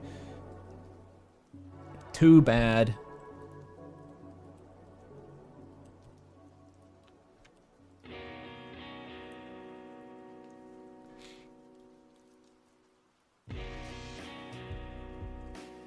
Kitty biology? That's not a monster anymore. That's just a cat, though. They retconned monsters into cats. That's an aminal. It's not a monster. Alright, let's do it. Ye old Pidge fic. Pizzapants rang the doorbell and stood there begrudgingly as a bunch of disguised, draped delinquents accumulated around him in an attempt to piggyback on his presence after having already initiated the ritual to summon forth the house's occupants. What a sentence. What a starting sentence. Okay, let's parse what actually that meant. Pizzapants rang the doorbell and stood there begrudgingly as a bunch of disguised, draped delinquents accumulated around him in an attempt to piggyback on his presence after having already initiated the ritual to summon forth the house's occupants. Okay. Trick-or-treaters came to the door. No doubt these vultures must have been dawdling in the area, debating who should dare go up and knock on the dreaded dreamer door. The alliteration is already coming at me. This is like the alliteration fic. Before his obvious imbecile, this oblivious imbecile had somehow stumbled into sorting out the situation for them. It's alliterative. What is it doing? That's hilarious. Why not?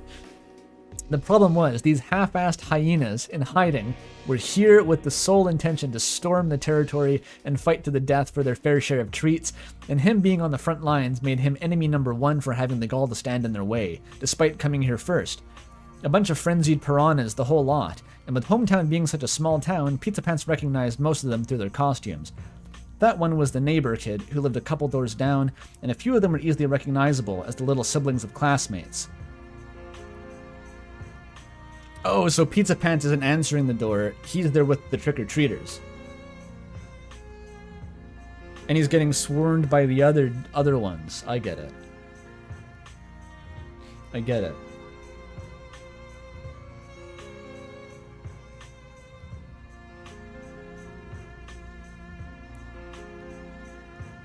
This is somehow Gogolian. What is Gogol?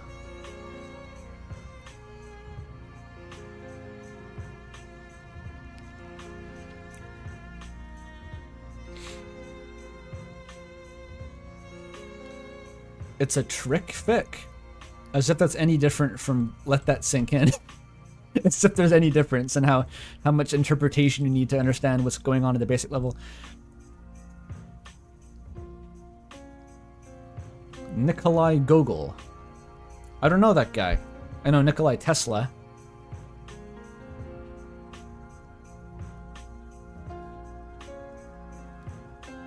Okay, let's unpack.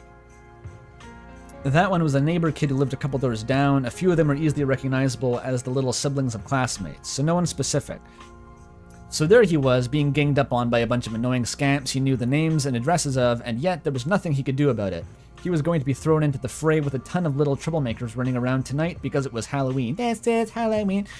The one night where adults were mandated front row seats to observe all the machinations those miscreants' mischievous minds could muster, yet were encouraged to discount said diabolical deviousness in the name of tradition. Wonderful. Halloween. We got Halloween before gay in this fic. Where is it? There it is.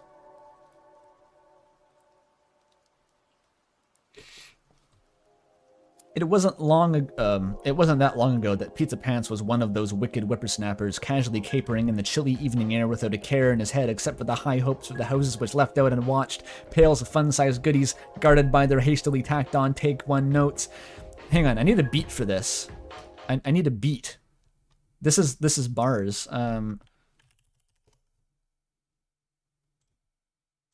Actually, oh wait, no.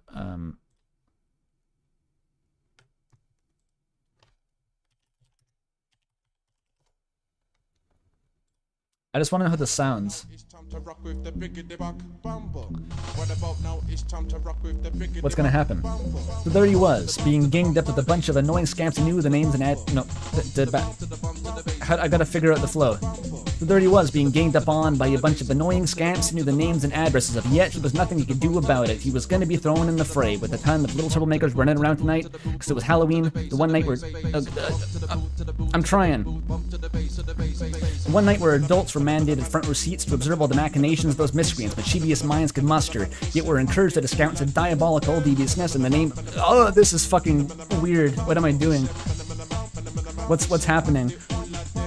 It wasn't long ago that Pizza Pants was one of those wicked whippersnappers casually capering into the chilly evening air without a care in his head, except for the high hopes of the house which left out and watch pails of fun-sized goodies, guarded by their hastily tacked-on take-one notes. He was more than happy to obey the sign multiple times, taking one with each hand. Those laissez-faire bucket... Oh, that was a bad idea. I'm not doing that again.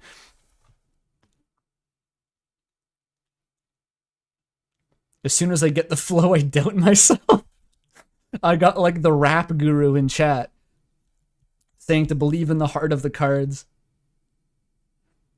This reminds me of, it's not even rap. It's like, there's this fucking musical, not Hamilton, don't worry. I was in the pit band for some high school musicals.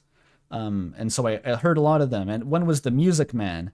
And it had this spoken word song that was like, you can't make a living selling big trombones and the piccolo, the something, something, something. It was just, it's like that. It's written like that. Fascinating. Coca donates 100 arsebucks. That was a good idea. Please do that again. Is there a way? I need to like slow it down. It's too fast. Maybe I can just put it on slightly slower Buck Bumble.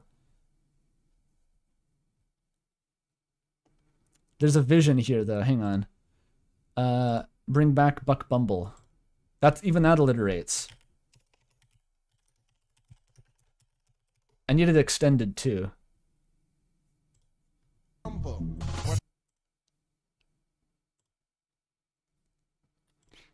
How does this go?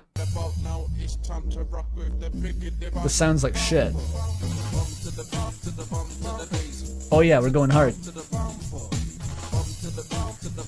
This'll work, this'll work. So there he was, being ganged up on by a bunch of annoying scamps he knew the names and addresses of, and yet there was nothing he could do about it. He was gonna be thrown in the fray with a ton of little troublemakers running around tonight because it was Halloween.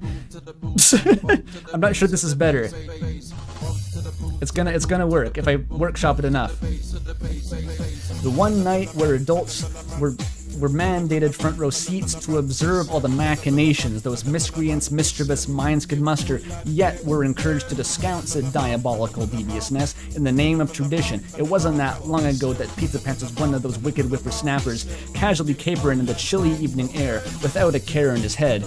Except the high hopes for the houses was left out on watch, paled fun-sized goodies, guarded by their hastily tacked-on take-one notes. He was more than happy to obey the sign multiple times, taking one with each hand. Those laissez-faire bucket spots were saving his grace, the mother lode that usually scored him the most loot as he got older, since the nosy neighbor ladies would...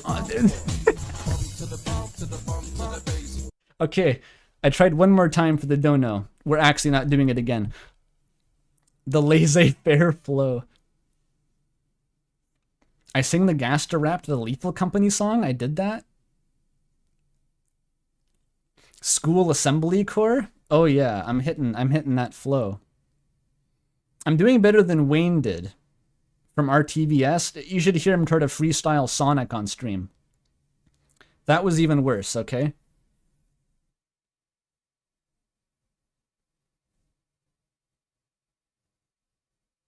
The Gaster rap? When did I do the Gaster rap to the Lethal Company song? Was that a real thing? Dave Strider type shit. Okay, let's keep it civil.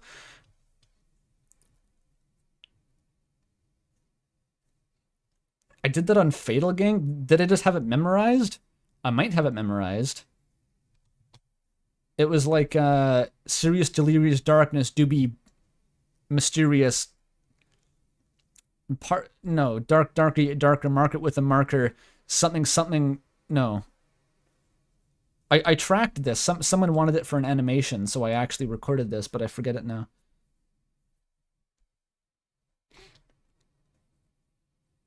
Shanks is gonna ping me. Okay. Adultery sucks, yo. Yes. Theo Gajinka says adultery sucks. Thank you, Catholic Church, for the Theo Gajinka. Alright, maybe I should actually read the fic now, instead of whatever the fuck that was.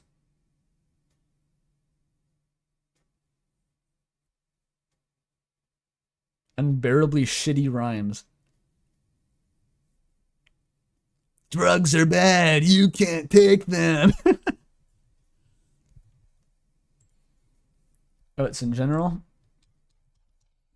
Gonna watch my own clip on stream. Let's go. Here, this works. I got it. Furious, delirious darkness to be mysterious. Turtlenecks and bottlenecks appearing out in parsecs, looking for something very, very interesting. Darker yet darker. A market with a marker. I'm the sound from the clouds, sitting skeleton of dreams. Hear the clapping in the crowd, all the people speaking hands. All these menial and immaterial tasks got me rapping through mass. Beware the man who speaks in hands, always in the top 5 for the rave dive. My PhD won't deter me, no. I got it. Oh my god. Yeah, that goes hard. I think Buck Bumble is just not easy to rap to. That's the only explanation.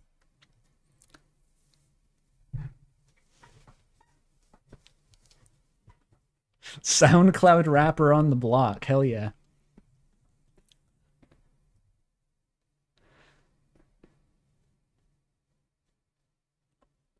You don't know that, Coca? That's from Election Trucking. That was like live generated by chat. It's better than AI. We can put back on the Silent Hill.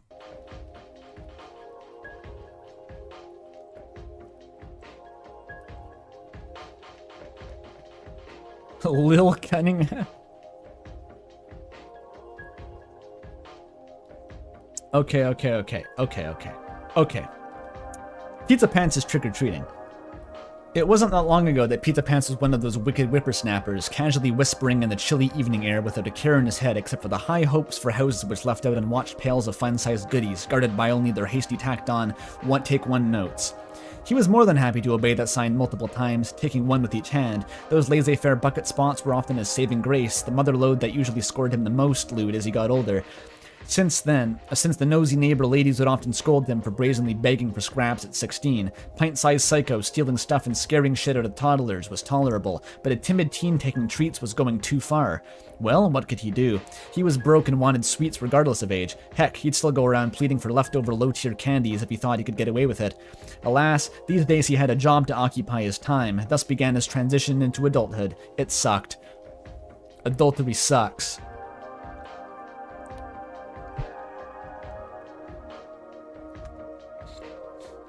I'm still rapping without the beat. Is this what happens if you believe in the heart of the cards? You can rap without the beat?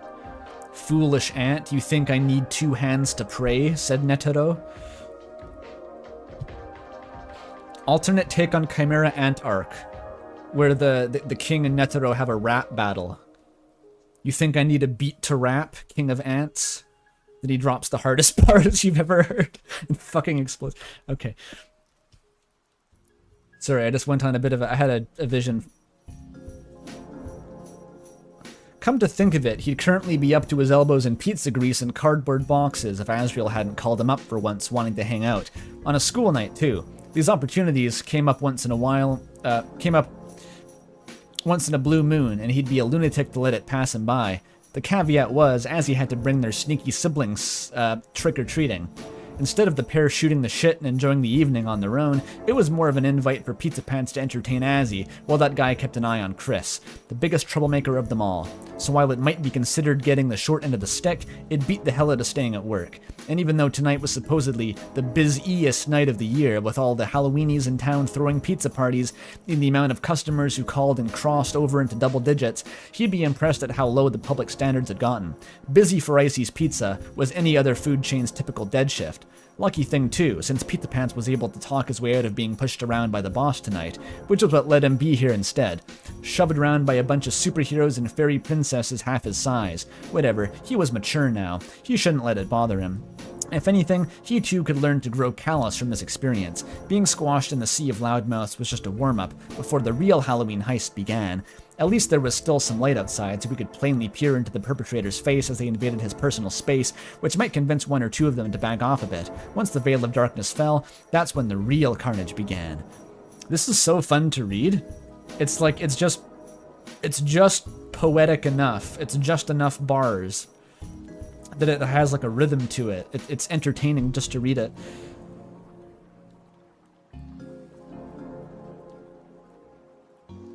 Mel, you missed the Buck Bumble rap. Yeah, it's devastating. I tried to rap to Pidgefic with Buck Bumble.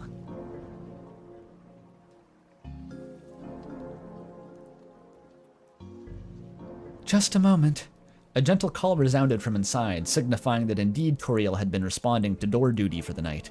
Usually it was Asgore who took on this task. That man was unnaturally good with children and had a knack for taming these wild beasts into halfway presentable little angels. It was just a shame that Toriel was the one who had gotten into teaching, leaving Asgore with the unfitting title of Chief of Police. Imagine, Mrs. Dreamer, the lady who ran her classroom as tightly as a prison, and Mr. Dreamer, the man who ran a jail cell like it was a nursery. That's a funny pair they made. Honestly, if the Mr. and Mrs. decided to swap jobs for a day, it would be all too fitting. Perhaps that's why things had to be this way. Society wouldn't know how to run itself if monsters were actually capable at their jobs. Very true. This is cutting commentary.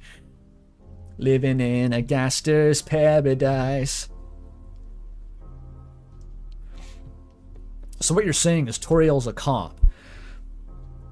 Trick or treat! The pack enthusiastically yelled out in near unison, hoping to expedite the process. If they were so impatient that upon the door cracking open a mere inch, the crowd around them thrashed like a flock of frantic fangirls stampeding toward the stage at a rock concert, and when given an inch, those pint-sized punks crammed into a huddled mass, desperate to be the first to partake in one of countless handfuls of sugary treats they would no doubt obtain tonight. It feels like a triumph. Reaching the end of the sentence is like a triumph. It's like crossing the finish line. Not only had Pizza Pants' foot been trampled on, some knuckleheads actually decided to kick him aside, causing him to lose all footing, the nerve of this younger generation.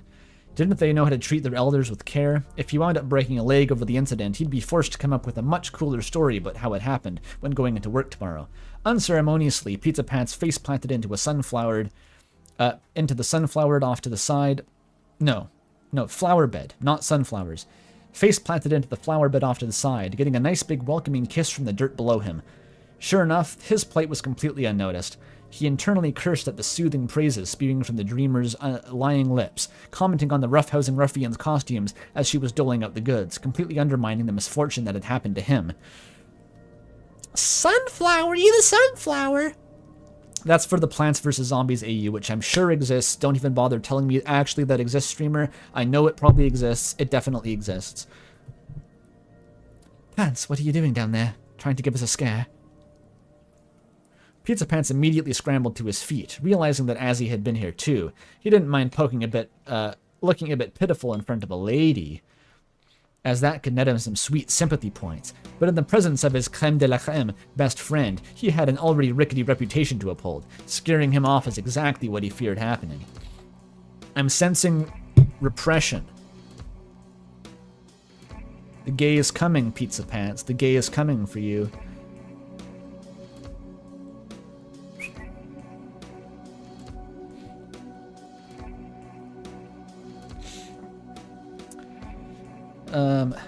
Dang it, you caught me. I was about to pop up and plaster my paws against the window, give little buddy a real shock. Pizza Pants pantomimed creature claws, his fingers flexing frivolously to emphasize his point. The look on Azzy's face, though, told him that he didn't buy into his bluff. That guy was completely unconvinced. I'm afraid we've been staring out the window since I called, waiting for you to arrive. Asriel immediately gave him a hand dusting off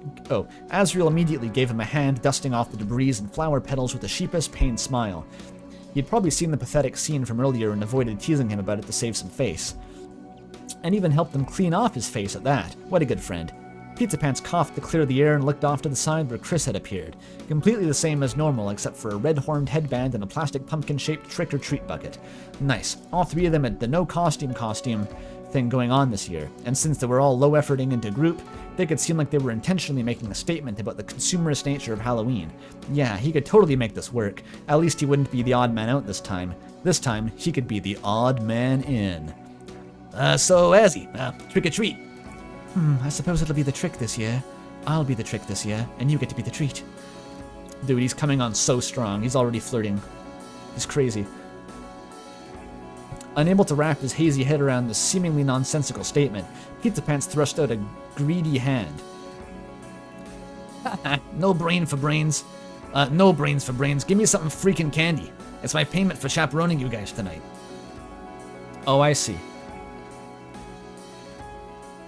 What is this? Silent Hill music going crazy.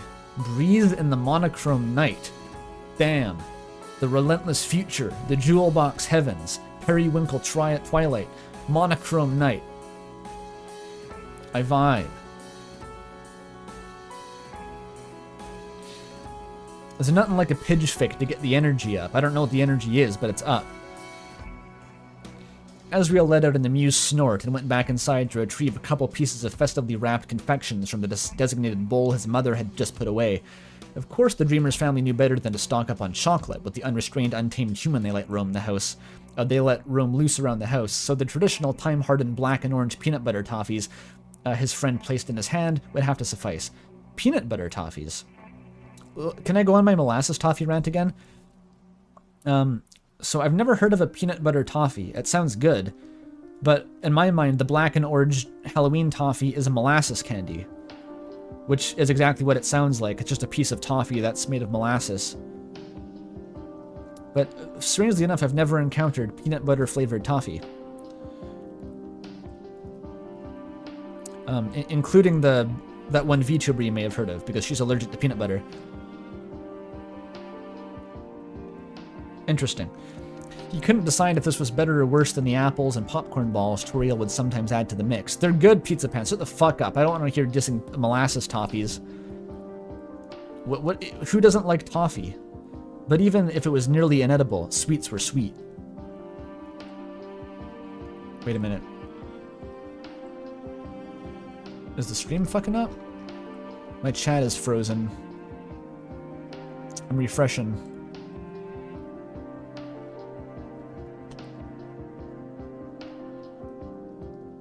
Uh-oh. Where's my stream? My stream is frozen. Oh no, it came back, it came back, it came back. Wait, no, it didn't come back. Fuck. Emergency Wi-Fi refresh.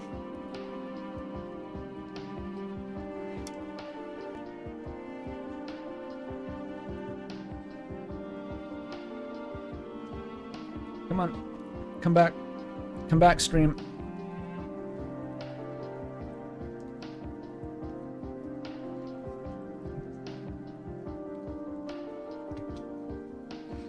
Ay caramba, what's happening?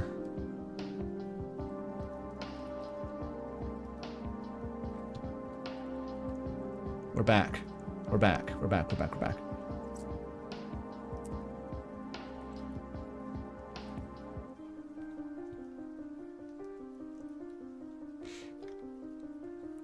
We're back. We're back. I saved it. I think I saved it. The stream didn't end, right? I think my internet was fucking up there. I had to quickly reconnect to the internet.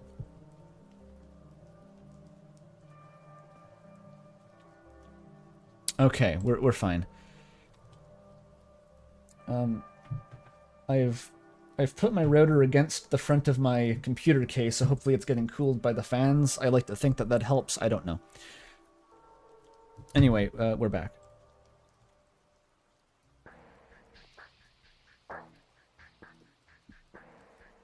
Yes, router. RAM reference. Okay, what was the last thing? Did you stop hearing the stream, or did I just stop seeing chat? Like, what was the last thing that I read here?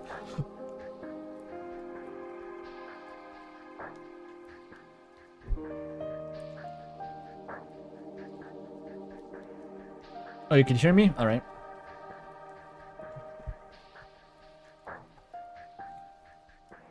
Yeah, we were at Taffy. That's fine. That's fine. I was saying, who doesn't like toffee? Here's your candy, you big baby. What a cheap date. The cheapest in town, baby. I can do that better. The cheapest in town, baby. The cheapest in town. Yeah, burger pants. Yeah.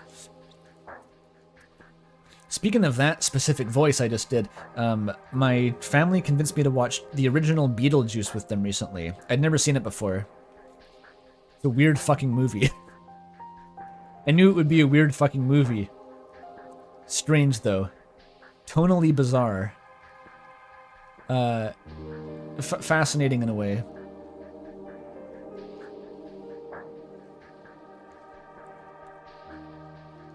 Also, like, Beetlejuice is barely relevant in the movie. He's just like a guy. It's kind of fascinating. He's just kind of this like creepy, gross dude who they have to get rid of at the end. Yeah, there's a sequel coming out, I think. Yeah. And I know there's a whole media empire surrounding Beetlejuice. They've got like 2 animated series and like a musical and a movie. It's a whole thing.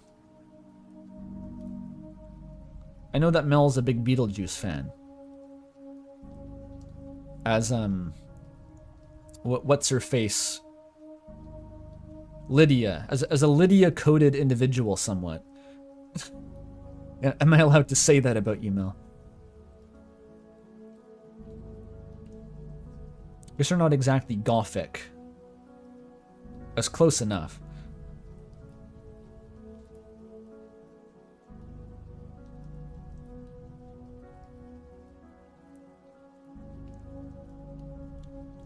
A goth nerd. I saw you wearing like evil clown makeup once just for the hell of it. You were just doing that, okay?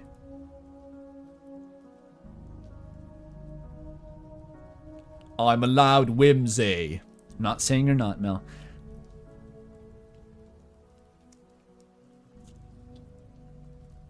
but you probably would make friends with ghosts if you had those.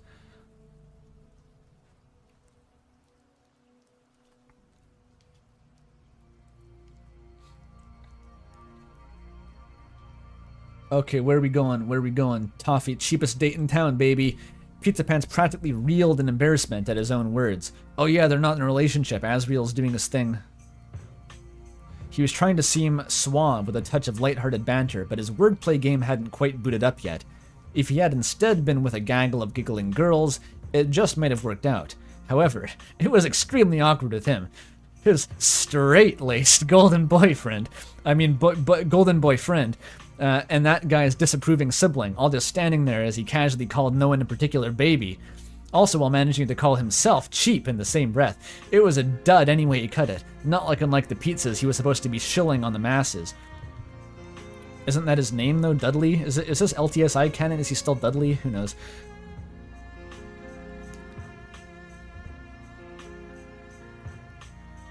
I know about the spiritualist lore, Mel. I wasn't gonna, out you as a spiritualist, though. Not proactively. Not that I'm even saying that you're a spiritualist.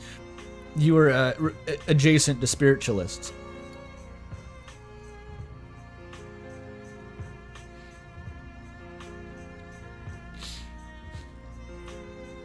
Okay.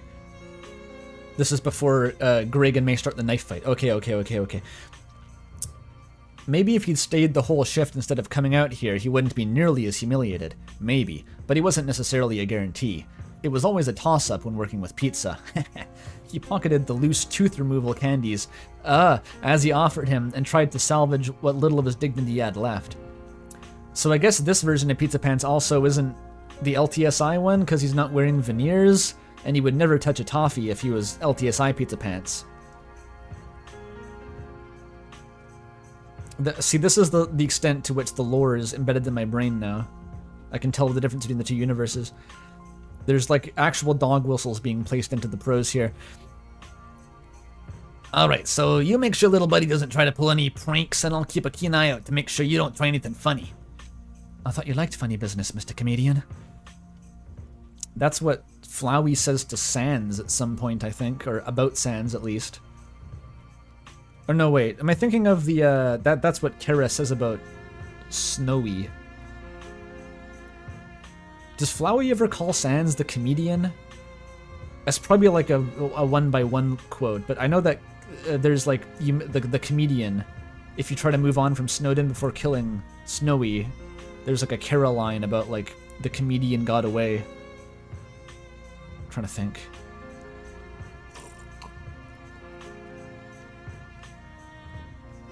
Snowdrake, who, yes, Snowy's what his mom calls him or something, I forget. Okay. Nah, bruh. I'm high-class kind of guy. Kindo guy. You gotta catch me with only the highest tier stuff. I ain't no clown. Kindo guy. That's a grammar mistake, I'm sorry. You're going down for that one. It's really a spelling error, but there's no actual square for that. Yeah, Candy. Outfits. They're not wearing outfits. Or costumes. They are wearing clothes. Chris is here. It's nighttime. Already pretty dense. Okay, nothing too spooky yet. Nothing too spooky. Well, that was intentional? High-class kindo guy. Alright, if it was intentional, I'll undo that. Actually, I can't because it's MS Paint. We're stuck with it.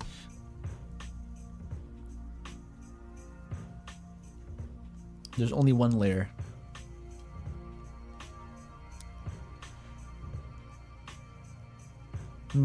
Upon hearing his real accent slipping through...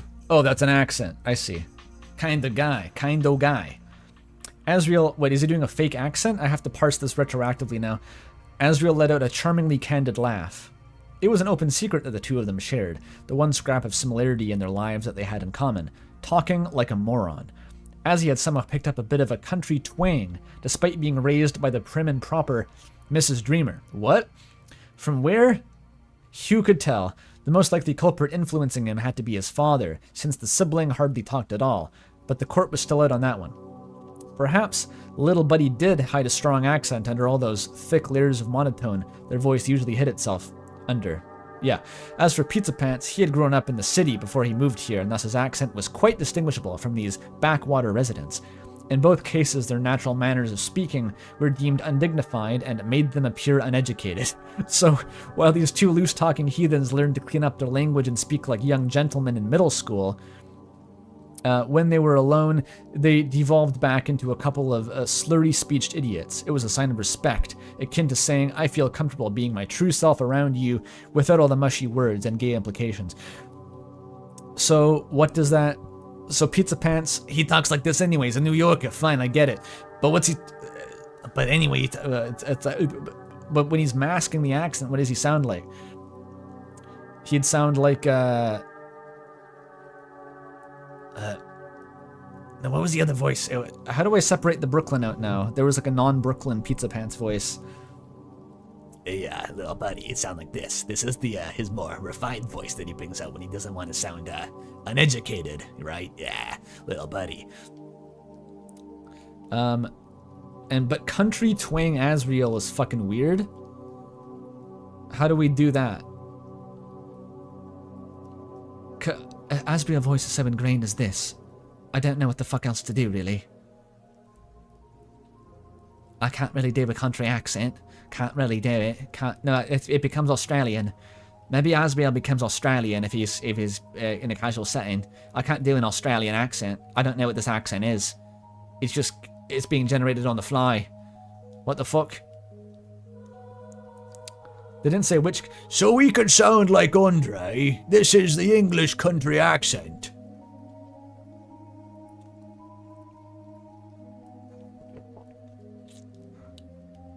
It is not an English accent slowed down. It's not remotely similar. Unchanged, but throw in yeehaws as needed. Yeehaw. Yeehaw. Australia is basically the south of the British Commonwealth. What if I try doing an Australian accent and it'll be terrible, and whatever results from that will be Asriel's real voice, quote unquote. It'll be great. Oh, you want a cowboy accent? Right, why don't you hold on for this for me? You might have my hands full with Chris. I'm Larry the Cable Guy. Eat Prilosec. You want that, really? A deeper Richard Hammond. Eat Prilosec. We're gonna have Prilosec Asriel in this fic. For some reason. Alright, Pidge says this is the voice, so it's the voice.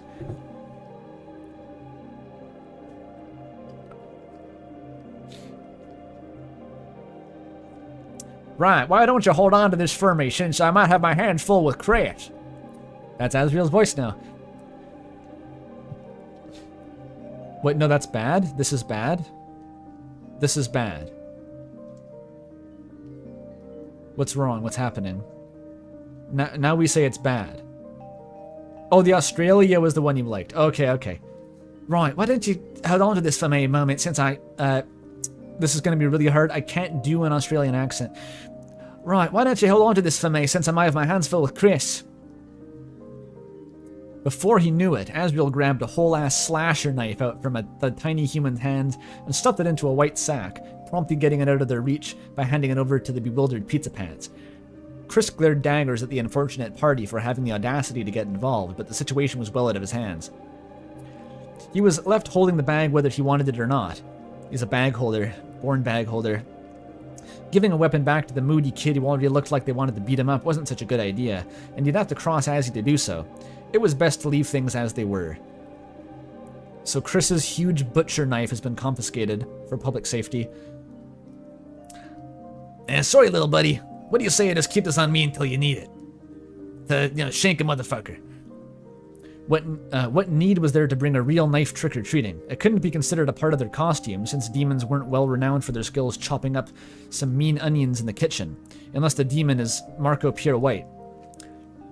I'm a demon. I have no loyalty to anyone. I just cook real good. That's how Marco Pierre White speaks.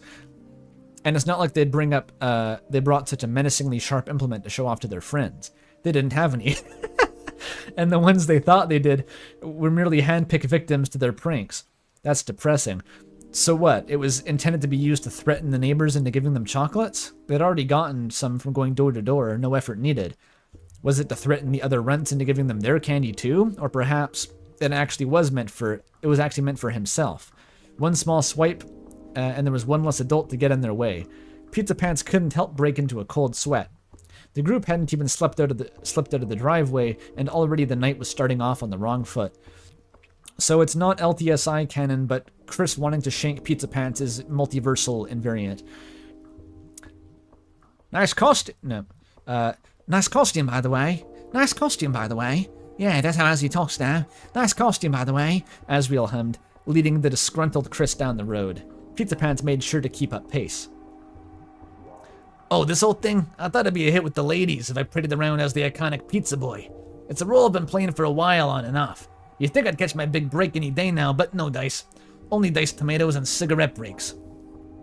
That's a bingo. Hang on.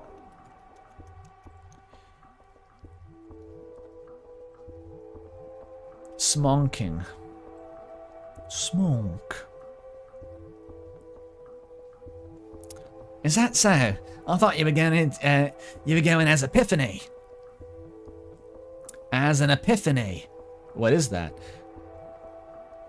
Pizza Pants nearly lost his footing. He'd heard that word somewhere, but he wasn't quite sure what it meant. It's a really nice song by Patricia Taxon that sometimes appears in Summoning Salt videos. I can play it on piano. We're derailing the stream for this.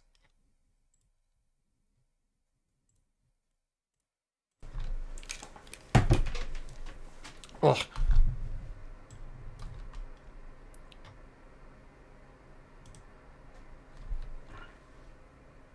Fucking thing won't focus. God damn it.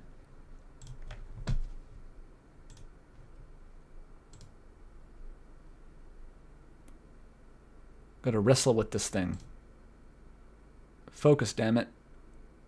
There we go.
That's Epiphany, Pizza Pants. Now you know.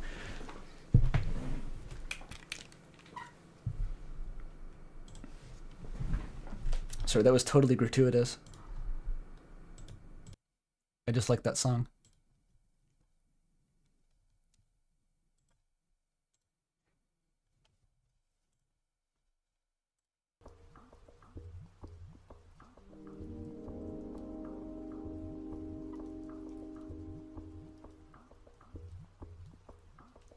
Heartwarming part of the speedrunner's arc.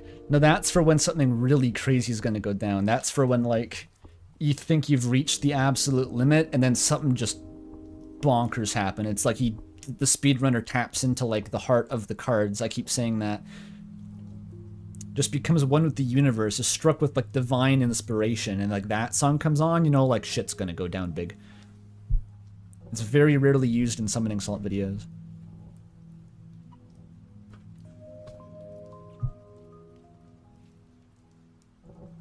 I wasn't quite sure what it meant. It kind of sounded like a girl's name, but as his tone didn't denote that he meant anything degrading by it. Pizza Pants hates women! Before he could think to question it, the voice beside him that rarely ever spoke decided to chime in. Because you, Eureka. Eureka. Yeah, you get it? Took 2 tries for that one, sorry. That punny devil let out an evil chuckle and a knowing smirk. Usually Pizzapants would think that Asriel put them up to this to pull his leg a little. But the joy in that small but lethal horror's face said it all. Presumably they talked Azzy into setting up the joke so that they could swoop in and sucker punch him in the gut. Unfortunately, it was super effective. He really did stink with this uniform on. The rank odor of cheese permeated his clothes to the extent that he would purposely quarantine them from the rest of his pitiful wardrobe, so that he'd at least have a couple outfits that didn't make him gag while wearing them. It's not like he didn't want to change before coming over, but his apartment was out of the way, and he really didn't put that much thought into it. As he told them he'd be waiting, so he blindly ran straight over, in a heterosexual way. Not wanting to let the squirt have the satisfaction of knowing it got to him, Pizzapants plastered on his one-of-a-kind customer service smile. The kind that would scare off every one of the difficult customers. Kind one. What does that mean? What does that mean? Nah, see, the potency of the one perk that comes from this job. Anyone who crosses me, I get to hit him with the good whiff of the stink. Knock him clean out. Care to test my patience, young master dreamer? He's got stink powers.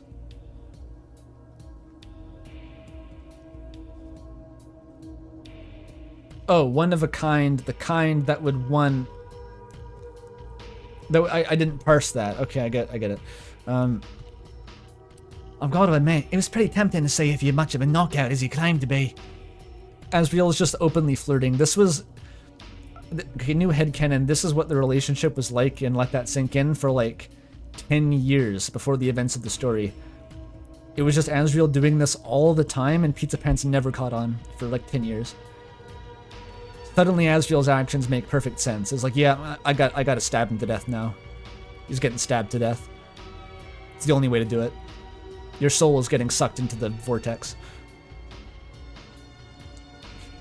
Canonized by Pidge. Nice.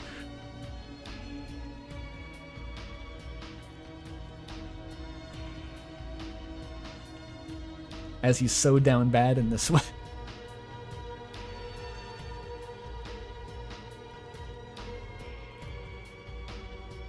Pizzapants is the Ryuji archetype? You mean he loves to eat ass? I mean, who said that? Ryuji, no! Wait, ain't that bad? You have no idea, says Pidge. For real? Ain't that bad? For real? For real? Useless. Pizzapants had been aiming his quip at the youngest Master Dreamer, and was taken aback by Asriel somehow mistakenly thinking he was sassing back to him. Well, it's not like Chris would speak up in their own defense. They weren't the type to quickly banter back and forth like he and Azzy did, even though they were no doubt capable of doing so with their sharp wit. They were a sharp-tongued sniper. They could roll around the thick of it until they decided they'd had enough, then perfectly pull off a 360 no-scope bullseye in a single shot. If this had been a real battle of the minds, Pizzapants knew he'd be dead on arrival. His aim was simply awful, and as this instance of accidental friendly firing proved anything. Oh my god. Regardless, it didn't matter. His teasing wasn't meant to carry any weight, he was just doing it to lighten the mood. And since his bullshit cleanly bounced off both their shoulders, things could be perfectly square now. Okay, little buddy.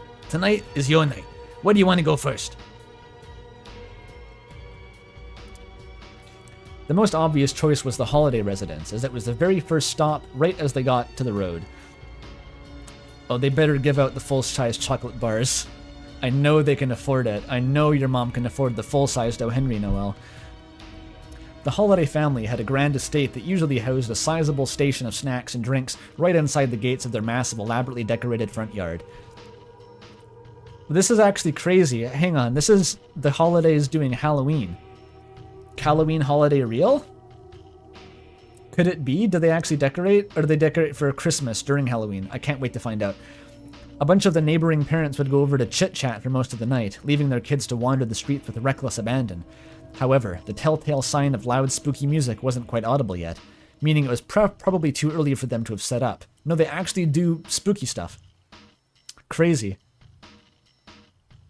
It's just the Nightmare Before Christmas, right? Noelle's parents had to explain it to her by, like, showing her the Nightmare Before Christmas and being like, you know, it's like a holiday that leads into Christmas. And she's like, oh, I get it now. And they watch Krampus by M. Night Shyamalan or whatever. Is that a Shyamalan film? I forget.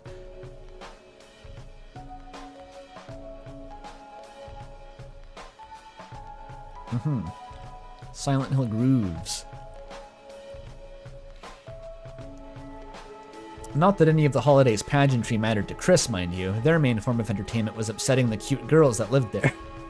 Whatever kind of game little buddy thought they were playing, they obviously were losing out. They traumatized the younger one so much that she shrieked and ran whenever she saw them coming, hiding behind her sister for protection. And the older one, man, what a firecracker. That dame didn't take any crap, often threatening Chris's terror and violence with her own brand of terror and violence, causing poor peacemaker Razzie to step in and struggle to convince them both to back down. Perhaps little buddy only act like that because it garnered such a dramatic response. They really did like to watch as other people scrambled around them, which is why Pizzapants knew just to grin and bear any harassment thrown his way, and it would quickly subside. Maybe one day Azzy would learn this trick too. The more intense of a reaction he gave them, the more likely they were to egg him on. Graveyard.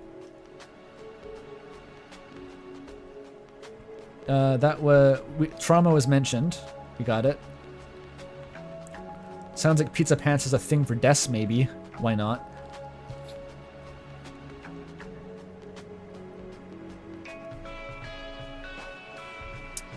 Anything else?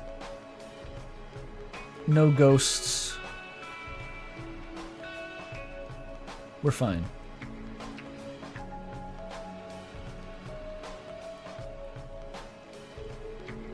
I missed colored text, really? Ah. If Icy shows up, we're cooked. Actually, I gotta take a piss break before we go further here. We need a piss break stat. I'll be right back. Listen to the Silent Hill ambiance as I leave.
I came back to best Silent Hill 2 music.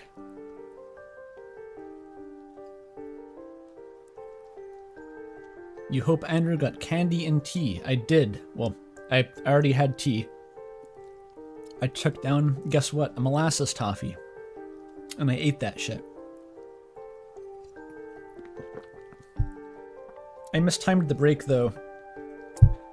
There was some pulled pork that was just not quite ready, so I don't know. I guess I'll go back up in a little bit and get pork. I don't want to miss the pulled pork. Alright.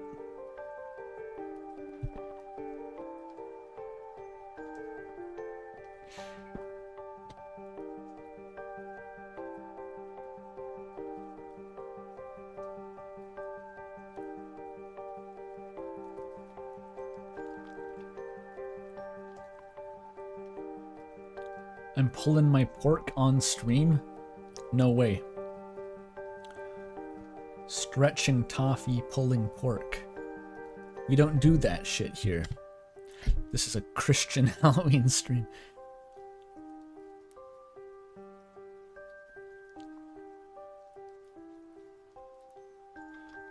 Graveyard.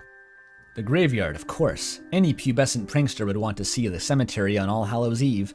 No doubt they'd attempt to disrupt those trying to rest in peace. If anyone could disturb the dead, it had to be the doing of one Chris Dreamer. Disturbing the living was already child's play to them. Straight up jorking it, pulling it, and by it I mean my pork.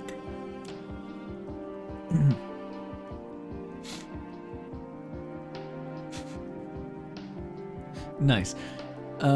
So, a grave stroll through the brave yard and connected creepy woods seem to be... Braveyard. Is that a typo?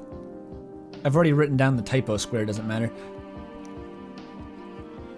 So a grave stroll through the brave yard and the connected creepy woods seem to be on the main itinerary for tonight.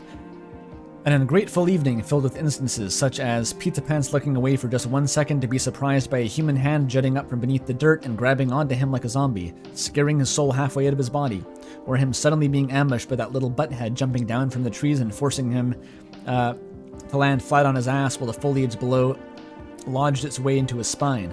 Hopefully the woods part would be short-lived, or else Pizzapants feared he would be short-lived.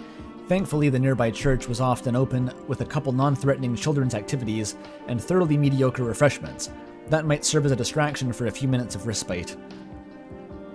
My pronunciation of that word was fucked up forever, because I thought it was respite.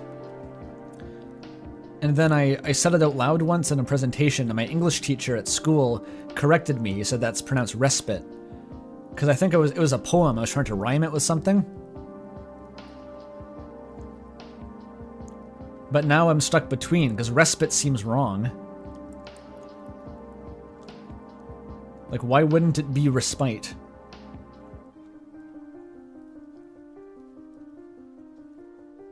Word used in Homestuck. One of the 800,000. Well, now I can't say anything. You said ethereal as urethral for years? And your English teacher said nothing. At that point, they were just pranking you. Where was the teacher from? Did he have an accent? He may have been like an ex-English person. He had a bit of a funny... He spoke mostly just in a normal Canadian kind of accent.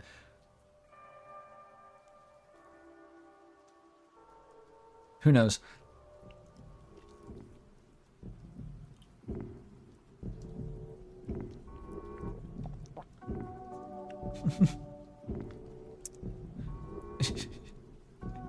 Ethereal. I'm picturing Hypnospace. That guy's his urethral druidic wallpaper. It's gonna be good.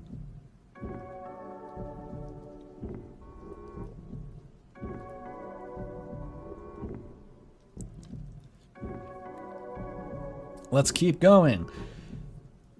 A few minutes of respite. Perhaps he and Azzy could even have a chance to catch up and chat. Spend a second or two of this hectic evening not having to clean up after the chaos. That sounds good. We can visit the houses along the way and end our night with a cozy bonfire in the woods. How about it, Pants? Did you bring your lighter? That's the voice. Pizzapants' hand darted to pat his pocket, and feeling the familiar shape, he sighed in relief. He had actually been cigarette-free for a month now after he had been caught and chastised by his mother. It's not like he really enjoyed it much when he was doing it anyway. It was just another thing to fill up the emptiness of his unremarkable life. Smoking had given him something to buy, something to do, something to look forward to. Of course, Pizzapants still carried the stale pack of cigarettes and his lighter on him at all times. Do cigarettes go stale? Is that a real thing? I guess it's a plant. It could go. It's like tea leaves can go stale probably. His hand had been the. This had been the one cool grown-up thing that everyone knew he did. His one way of rebelling against the system. If the others found out he was a quitter, he wouldn't have anything left to his identity other than that one time he failed to warm up a slice of pizza by stupidly stuffing it down his pants. We have a new pizza incident. Yeah, I don't want to think about the logic for that one. And he had to admit, being called Smokey instead would be a hell of a sick nickname. Better than the one he currently had, anyway. Only you can prevent forest fires.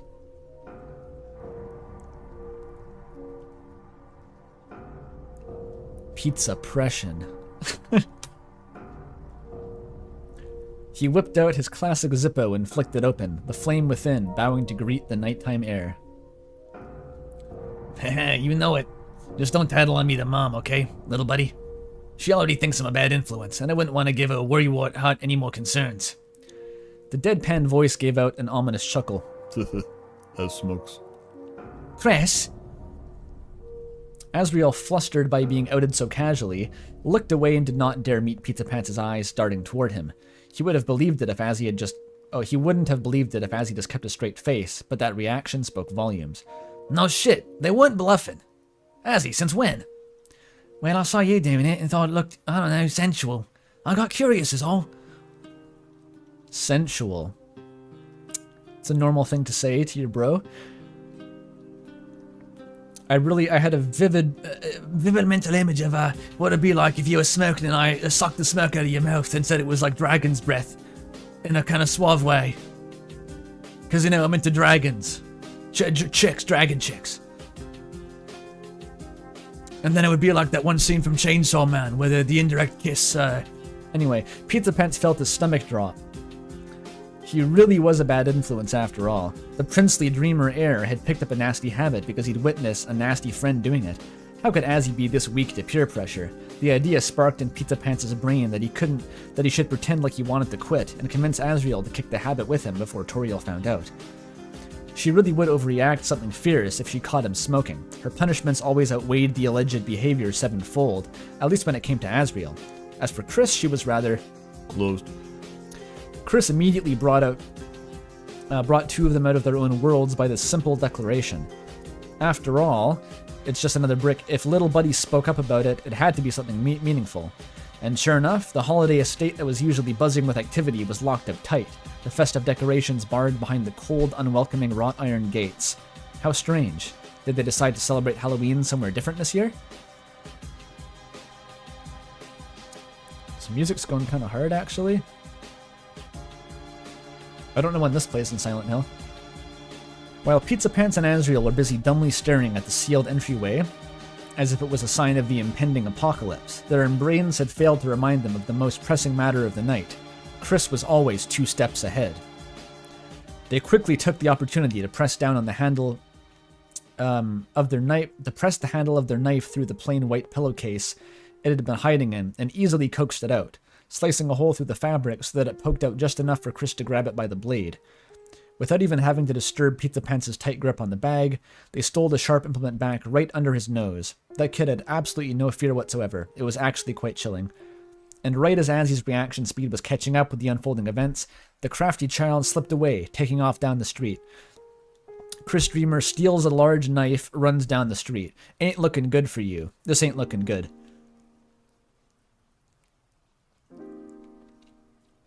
Can you get a TLDR? No! No, the TLDR is that Pizzapants is going trick-or-treating with Chris and Asriel. They're not yet a couple. That's it. There's been so much prose, and that's basically all that's happened. They're going trick-or-treating, that's it. And Asriel's Australian. Goodness, they're getting away. Asriel sighed to his friend, urging Pizzapants to tag along after them. Chris, don't run with the point facing upward. At least carry it safely in your bucket, won't you? Even though Asriel's scolding was loud enough to rattle the glass on nearby houses, that kid didn't flinch one bit. In fact, they probably delighted in this game of cat and mouse, having their big brother worry about their safety and chase after them all night. It probably made them feel loved in a way that was more physical and more tangible than mere words. Proof, not just promises. So even stone-faced gremlins like Little Buddy needed to be reminded every once in a while, huh? No wonder they liked Halloween so much. Pizzapants could finally understand the ways of the adults, the same turning a blind eye that he criticized earlier. Holidays were special occasions where kids get to live out their childhoods to the fullest, expressing themselves in ways they'd never be allowed once they grew up. So at least for now, it was best not to spoil their fun. So at least until Chris stabs someone to death accidentally, it's best not to spoil their fun. I agree, Pizzapants. Well, that's nice. End of chapter 1. I'm sure chapter 2 is like Asriel tackles Burger Pants into the bushes and they make out, but it's gonna be, probably for the sake of the stream flow, I'm going to move on now.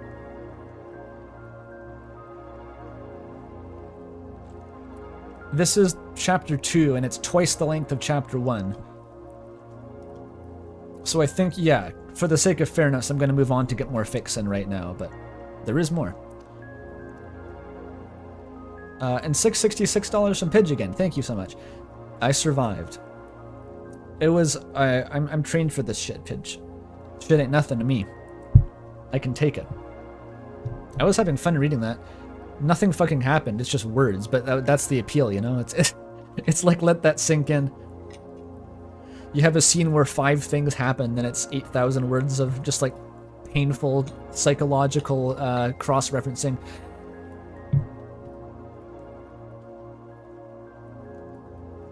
Hey, they're good words. Wasn't saying otherwise. Okay, maybe now I take my chance to get the pulled pork, because as I said, I took the piss break just too early, and the pork was not pulled. So maybe I'll just dip upstairs and grab some of that real quick. Real quick.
Okay, sorry that wasn't so quick.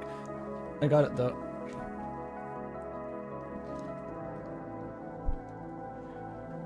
I had to make up the coleslaw. Okay.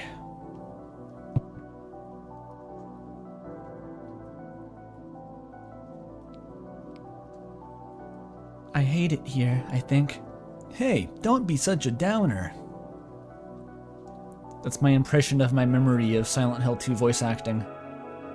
How can you be eating pizza at a time like this? Is that how he sounds?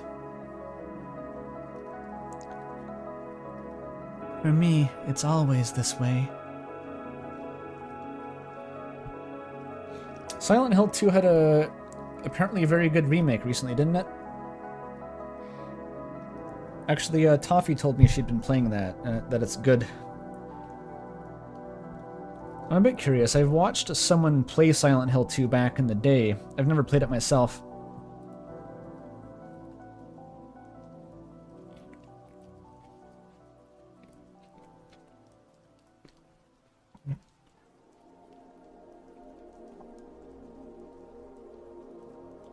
Gotta eat the pork. Azzy, how can you be eating pizza pants at a time like this?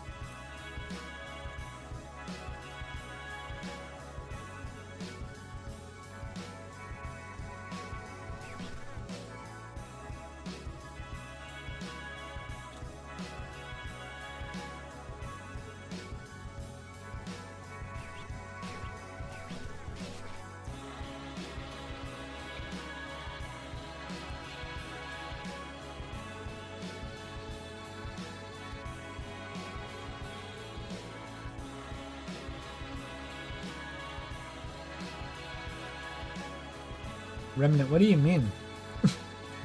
What would a 3X Andrew Cunningham, 3X Pimpy designer dog look like? What are any of those words?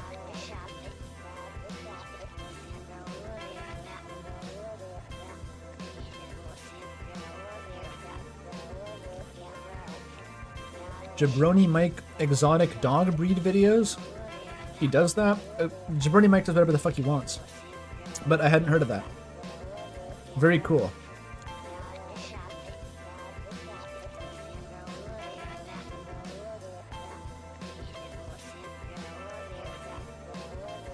But I'm a fake fan who hasn't even watched the new Unreal Estate episodes because I forgot about them. Oops.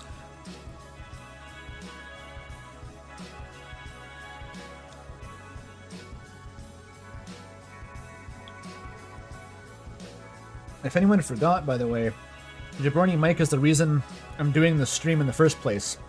Indirectly. He's the first person I ever saw just read fan fiction on YouTube for fun. And that's why I started doing my own fan fiction streams. I was just copying his format.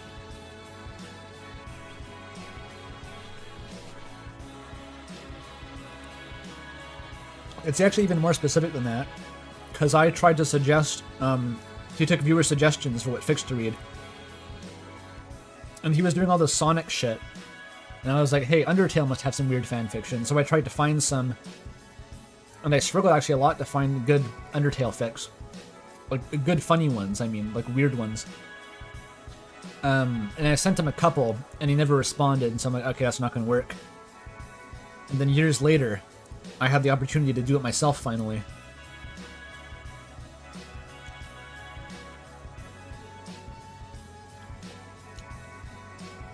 Would I do another random Deltarune fix stream? Maybe. The difficulty about those was always just like finding enough fix. There's a finite number of them, you know? And the more you go through,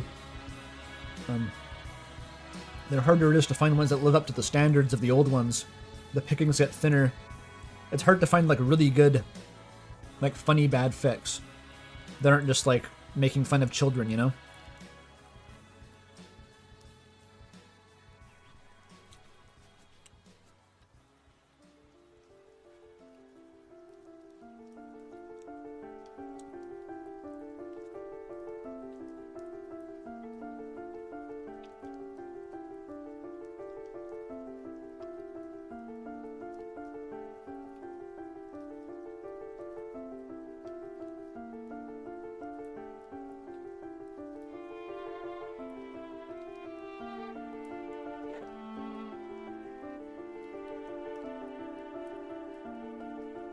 Okay.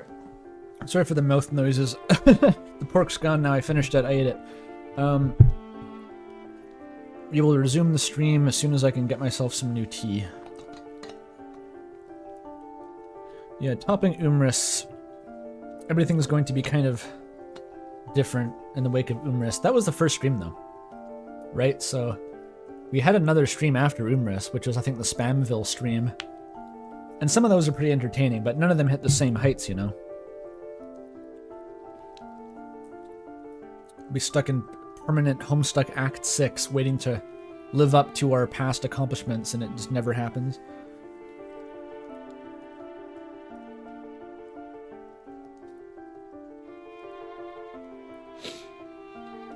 A similar thing happens reading fics in general? Oh, I see. It's funny, my relationship with fanfiction's always just literally been whatever CourierNew writes, I read that. Assuming I know what it's about. I've never gone into a fandom and just like looked for fics. That's never something I've actually tried to do. Like at best it'll be like an author I get recommended, then I see what that author's written, but like well, there's only really one example of that even. It's that that one Hollow Knight fic that Courier recommended. Which is indeed extremely good. And got me way too invested in shipping two side characters together in Hollow Knight, so shoutouts to that one.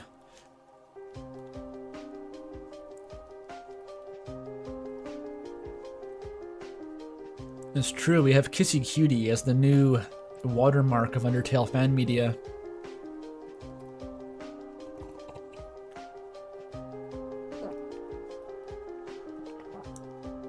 Which Hollow Knight fic? Stag Beetles and Broken Legs.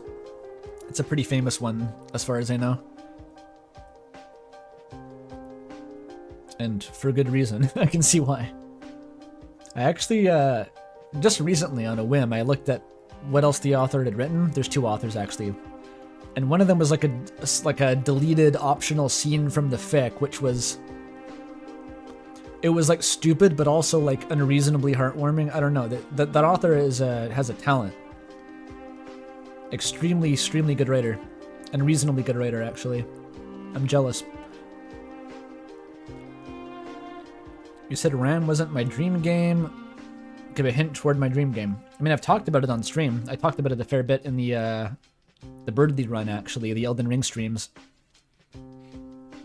But it also involves body swapping. Just in a form that existed before RAM. Like it doesn't come from RAM, it's the other way around. That was the original body swapping game. Yeah, the I Miss My Wife one, yeah, somehow you knew exactly what I was talking about. Where I got to that first line, I'm like, okay, I'm reading a shit post. And then it just turns out to be like, just somehow completely wraps that back around into a believable conclusion. It was ridiculous. Like it was a feat of writing that shouldn't have been possible.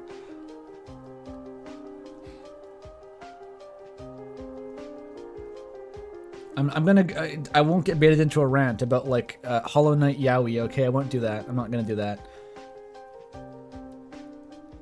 Maybe when Silk Song comes out, I can rant about Hollow Knight Yaoi.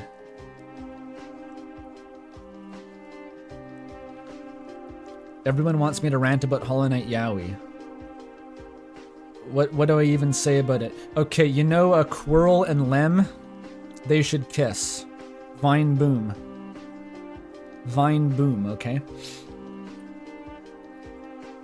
The two oldest, grumpiest men.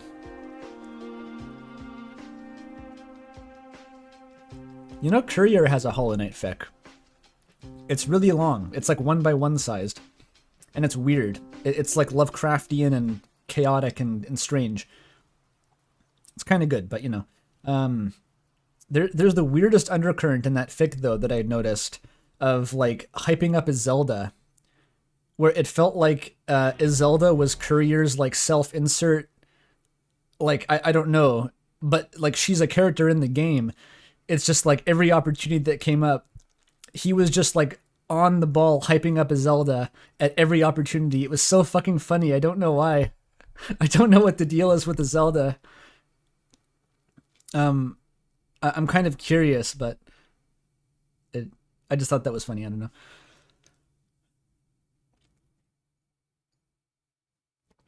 Did I read the Homestuck epilogues? No. I'm not going to read the Homestuck epilogues. Gayer than gay. The gayest.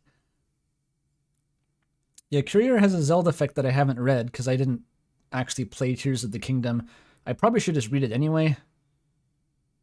Because it's weird. I don't really give a shit about Zelda as a story.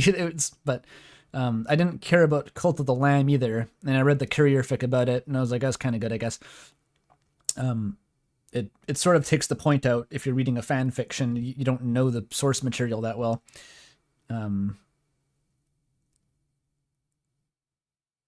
These are very niche problems to have. Hornet X Lace will be a bigger thing. What compared to what? Yeah, Shio and Nailsmith is already canon Old Man Yowie and Hollow Knight. It's not like it's never been done. Zamir and Traitor Child, that is canonical Old Woman Yuri, you're right. So Hollow Knight has gay romance, but only with old dead people. And no, I guess Shio and the Nailsmith aren't dead. You know how it is. Courier's in chat, Courier's in chat. Fuck! You can't sneak up on me! You can't sneak up on me, Courier. Fuck! Why are you here? I was trying to talk about you behind your back. Can't I do that? Fuck. Hi, Courier. Sorry. Tears of the Kingdom is my attempt at imitating Cormac McCarthy's style as exactly as possible. I have not read the Tears of the Kingdom fic. But while you're here, what is the deal with the Zelda? What is the angle? What was the Zelda angle there? Because you were hyping the fuck out of a Zelda. And it was kind of cute actually, but like, I just thought it was funny.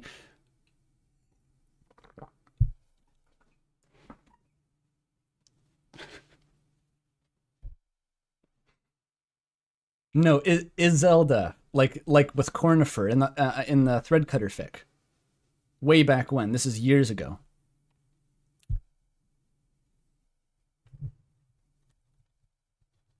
You just think she's neat. Okay, that's fair.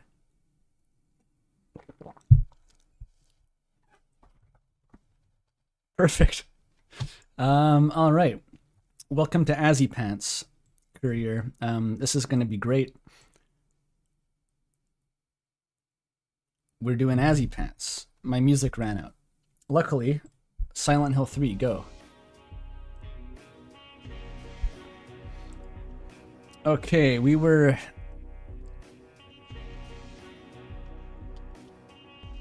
I guess it's not welcome to Azzy Pants. Remember the next... Yes, so this was the second chapter in the Pidge fic, which I'm going to skip for brevity. There's a lot of words, 8,000 words of Pidge fic. Oh my god. Okay.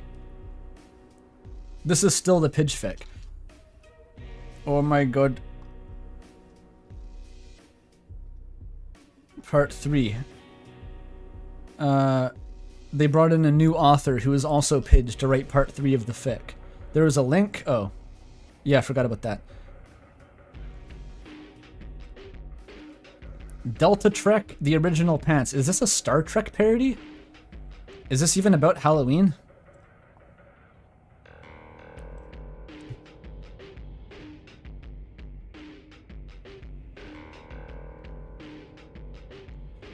But was that an Indian accent? Oh my god. I think I just replicated that from like one time I heard it, and I forget what the context even was. And maybe it's just stuck in an Indian accent forever.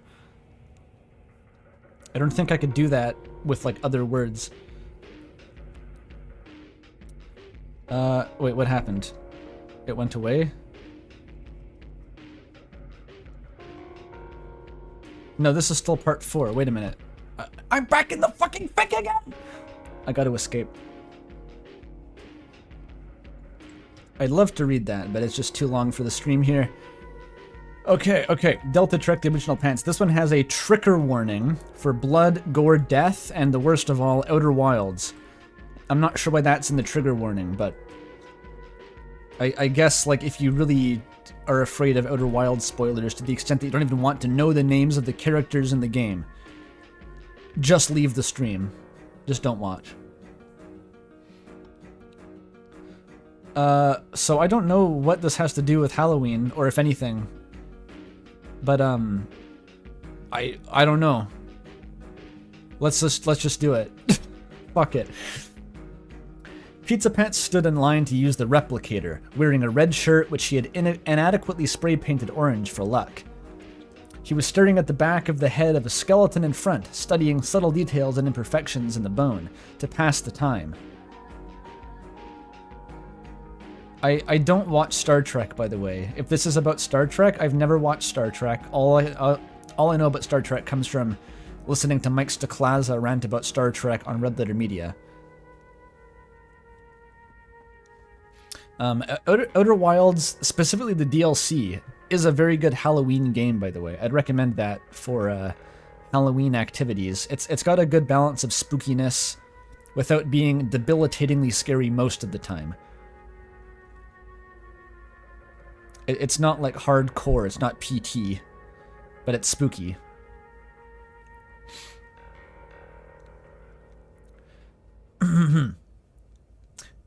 Greetings, what is your order?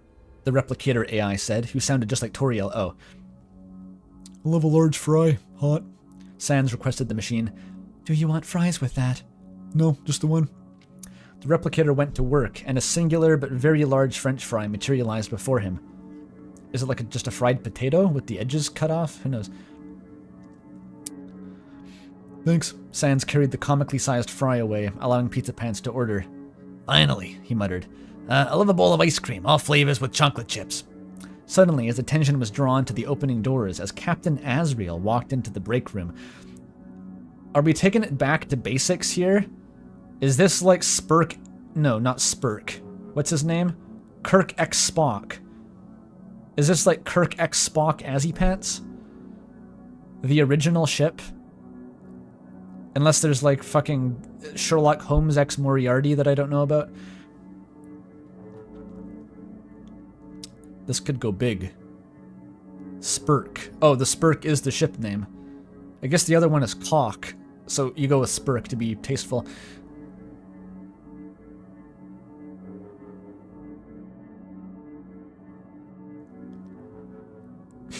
I'm spurking out!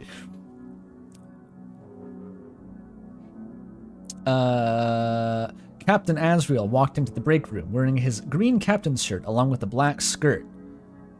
Alright. He's dressed to kill. Hot. Pardon? The replicator asked. Wait, no, cold, cold, cold. Granny creams, hot butter, ice cream, put the hot butter, etc. Hot ice cream. I have never served ice cream before. Hot ice cream, I mean. Not surprising. Would you like to give it a try? No, ice cream. Yes, cold, please. Oh, that is unfortunate. Apart from Sans, people never ask for anything interesting. It is just order after order of the same thing, all the time. Pizzapants accidentally started to sympathize. Are AI sentient in Star Trek? They are, right? They have androids. Picard has to give a speech on android human rights. That's a thing, right? Surely they have human rights. Brain blast your Star Trek fan dad? Send this to Mike Stoklaza. I'll use my connections to get Mike Stoklaza to read this.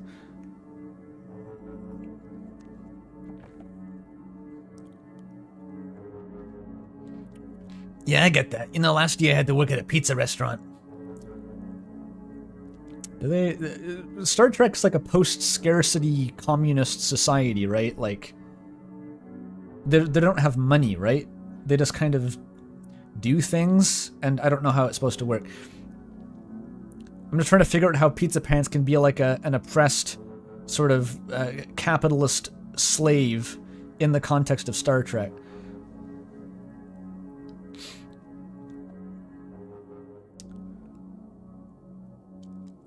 Where was I?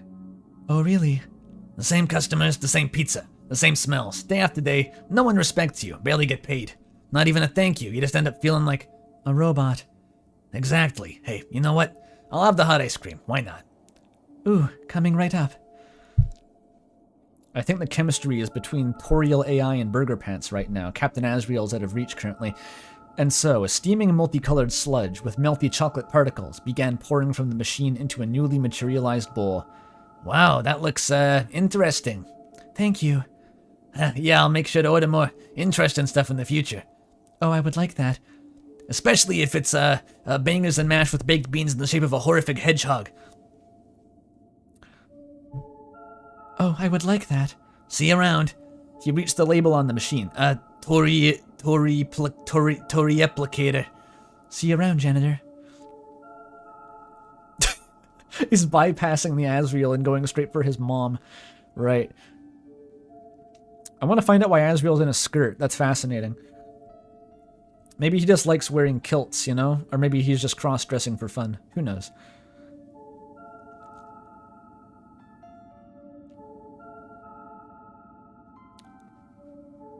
It's a reference to a deep-cut Star Trek fact.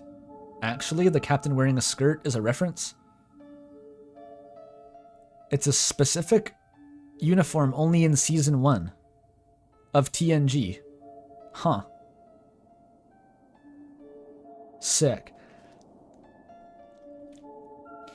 He took his dinner, turning around to see Captain Asriel towering over him, who seemingly had been there for a while now, smiling in that way that made Pizzapants feel things. Azzy, The janitor yelped, almost spilling his hot ice cream. I mean, Captain. I see you made your first friend. Asriel giggled, towering over him in a skirt and giggling, while Pizzapants accidentally flirts with his mom. We're going places. We're going places, eh? Alright. Is anything happening? There's colored text, as always. Everyone did colored text. Did Pidge do that? Is that you, Pidge? Did you do the colored text, or did you just enforce a standard? You did that yourself? Of course you did, Pidge. Of course you did. All right.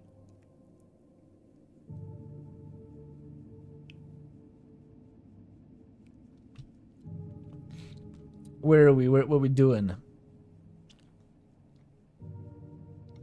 No, it was Asriel. You've made your first friend. Asriel giggled. Pizzapants wanted to make a snarky comeback, but he was right. During his first few days on the ship, he hadn't been able to form a bond with anyone else, and the only thing he could relate to was this cream-dispensing food worker machine. Maybe that's just how he felt inside. He took a sip of his meal, and it was surprisingly not bad. We call it heat and sip. Yeah, what can I say? I got very high standards. Asriel giggled again, and went to get his own meal. I'll have what he's having. An interesting choice, son. The Tori applicator complied. Alright.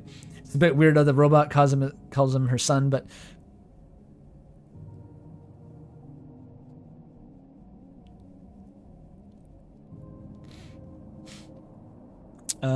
Son? Pizzapants thought. Had he been talking to the captain's mother without realizing? Was Asriel materialized from this machine? That would make sense. He did seem handcrafted to perfection. Intelligent, smart, tall, handsome, cute, simultaneously feminine and masculine, but not in an androgynous way. I.e., the great god Vivek of the Tribunal. That's actually him. Asriel came back over to Pizzapants deep in thought. Hey, want to sit by the window? I finally have some time off.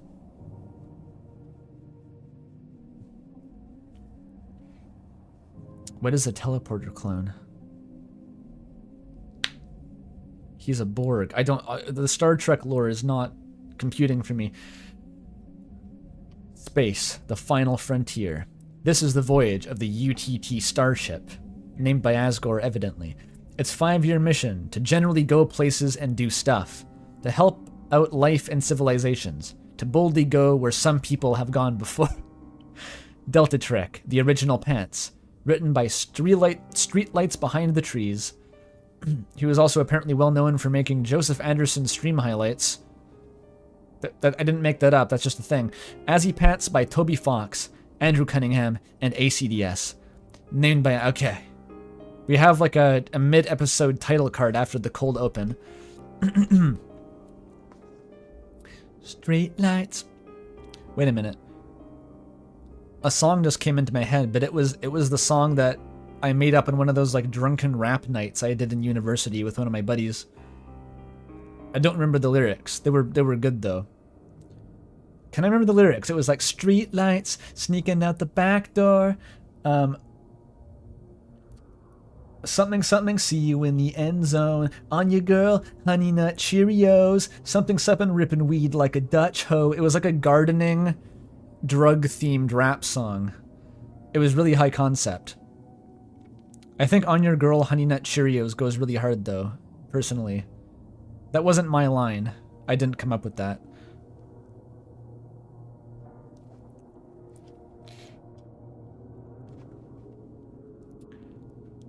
That was a nice flashback to have. Oops, I skipped this. The two sat by the window, a purple nebula sailing by majestically beyond the glass, shining on Asriel's beaming face. Beautiful. The light was beautiful, that is. Pizzapants brought back their... Oh. Am I... Pizzapants is repressing feelings. That's gonna be a paddling. I guess it's nighttime because they're in fucking space.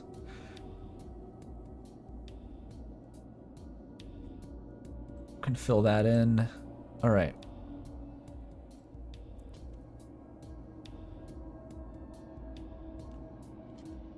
I have to drop these sometime. I don't have them. I don't know if anyone has them anymore. They've disappeared.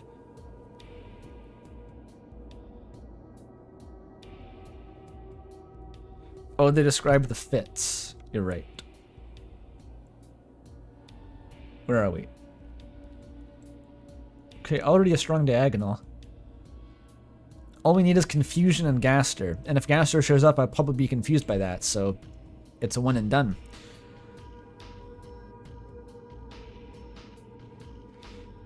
The light was beautiful, that is. Pizzapants thought back to their last face-to-face conversation a year prior. It was in a futuristic hallway in the Starfleet Academy dorms. Pizzapants thinks of it as being futuristic, proving that he's mentally still in the past. He's the only one who works a minimum wage job. He just by virtue of ignoring the utopia around him, he can still be a wage slave. It's actually incredible. Pizzapants shamefully walked back into his dorm before, "Howdy," Asriel said. "How'd the test go?" The shame continued. As bad as it could have gone. I blew up the ship. Hee hee. So did I. Good thing it was just a holodeck. A real ship. Oh. Ah, crud, I'm not gonna pass, am I? And you're gonna pass, and I'm still gonna be here. I could stay behind. What? No, don't be an idiot, Azzy. You go off to be captain or second in command or whatever, and leave me behind to rot like the screw-up I am. You'd be like one of those guys on the Uberdin with the funny hats that Andrew has to think like, what kind of the fourth mate, third mate, or the Willem Dafoe the groundskeeper. Be like one of those guys. You're not a screw-up, he lied. You can always take another year if... Yeah. It's just what I was hoping to, Yeah? He leaned forward, eager for the response. I just wanted to see the stars. Pizzapants wanted to end that sentence with, "you," but the stars would have to wait. Too bad Pizzapants missed the earlier fic, where Asriel turned into a cosmic spirit and literally became stars. He would have loved that.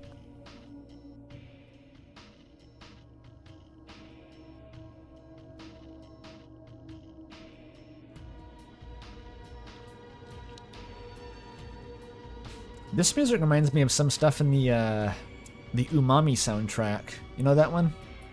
With the pink clown? Kind of like that.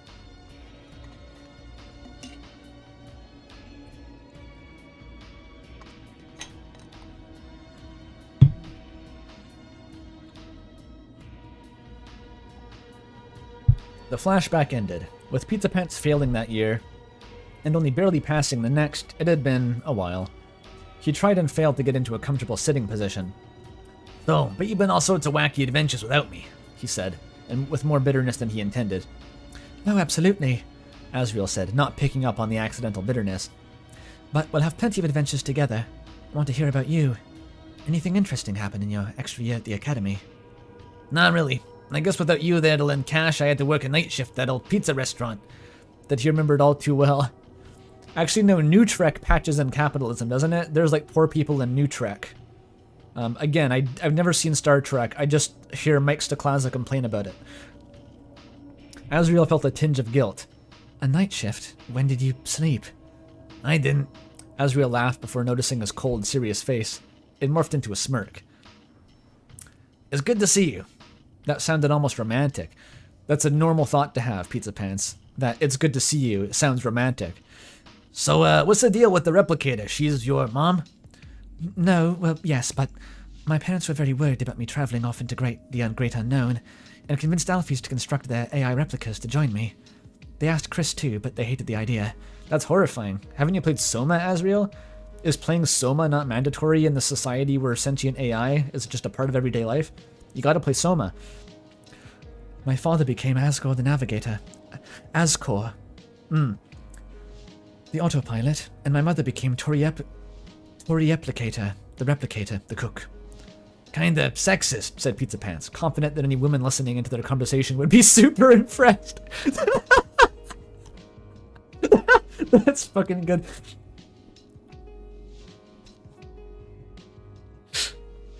Well, they were quite traditional parents. The one time they did switch roles for the day. It was a bit of a role swap, you might say, which quickly became chaos. Can you guess how? He pondered for a second. Flew too close to a black hole? Hit by an asteroid? Space storm? Who's sexist now? Asriel giggled.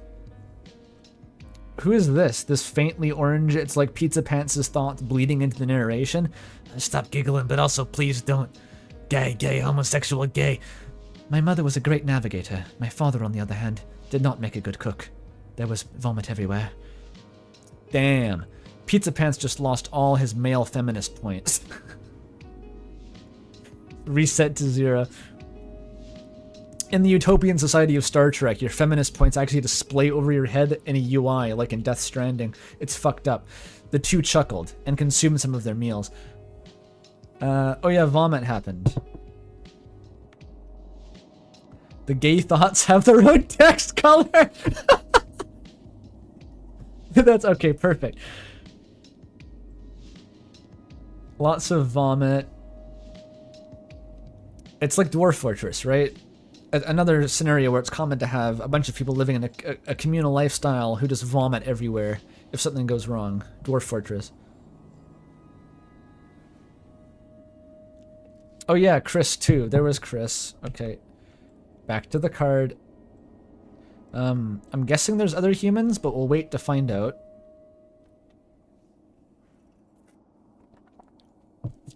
The gay thoughts can be a caricature, yeah.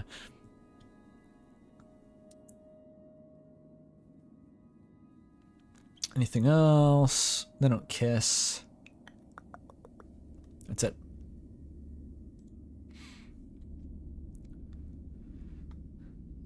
The two chuckled and consumed some of their meals. Keep the mental image that Pizza Pants is still slurping out of a bowl of ice cream and getting a crazy granny cream stash. So, how long have you been out? Asriel pointed at something. Said Pizza Pants with his mouth full. You're wearing a gay pride wristband, aren't you? Dude, gay! Wait, was he? Do I have to revoke the repression? How is this happening? Huh? He looked down to his horror, and he was indeed still wearing his rainbow gay pride wrist bracelet for men under 40. Oh, that's a joke. Pants, it's fine. There's nothing wrong with that. You are gay, right? He was, extremely, and Asriel was right. There wasn't anything wrong about that. Homophobia was eradicated back in 2120, along with capitalism, after all. And coming out to your best friend as gay isn't gay, right? This is the most complex homophobia of all time. This is fascinating. This is like Arié Dubois levels of just like psychological chaos he's experiencing. Oops, Pizza Pants, did you forget you were still wearing your gay pride, ironic gay pride wristband? He's like, shit, he's gonna know I'm gay. If I'm actually wearing my gay pride wristband, he's gonna know that I'm gay, not ironically, though. Is this the plot of Disco Elysium? Maybe. I think you can... I don't know if Harry's gay. You can make Harry think that he's gay. I don't know if he concludes that he is or isn't. But you can make him really stressed out about it. And apparently Kim is gay, which I didn't actually know until recently.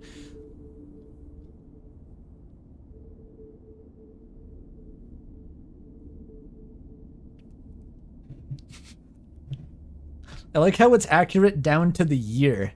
Like, they can pinpoint what exact year the last homophobe was eradicated. Crazy. You are gay, right? You are furry, says Asriel. Coming out to your best friend as gay isn't gay, right? Yeah, I am. Just a little weird to admit it, especially to you. Especially to you. Why do you say that? Asriel turned his head from side to side, pointing to his floppy ear things, which on closer inspection had bisexual flags painted across each. He's got like pride tats on his ears. He's flying the flags from his own skin. All right. Just in case you got it twisted. Okay, fascinating Disco Elysium lore. There's a few thoughts that all but confirm Harry's sexual attraction to men. Of course. It would be really surprising if a guy with like that much going on in his head didn't have gay thoughts in there somewhere. That would be really surprising, actually.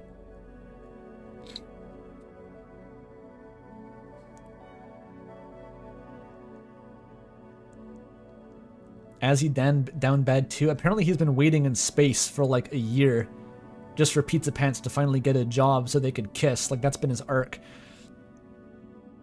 Oh, really? Makes sense. Everyone always seemed to love you. Everyone? Everyone including... Asriel narrowed his eyes, tilting his head. Was he flirting? No, definitely not. Sure. Bet you could up and ask anyone on this ship if you wanted. Ha, I wish. Asriel's smile faded.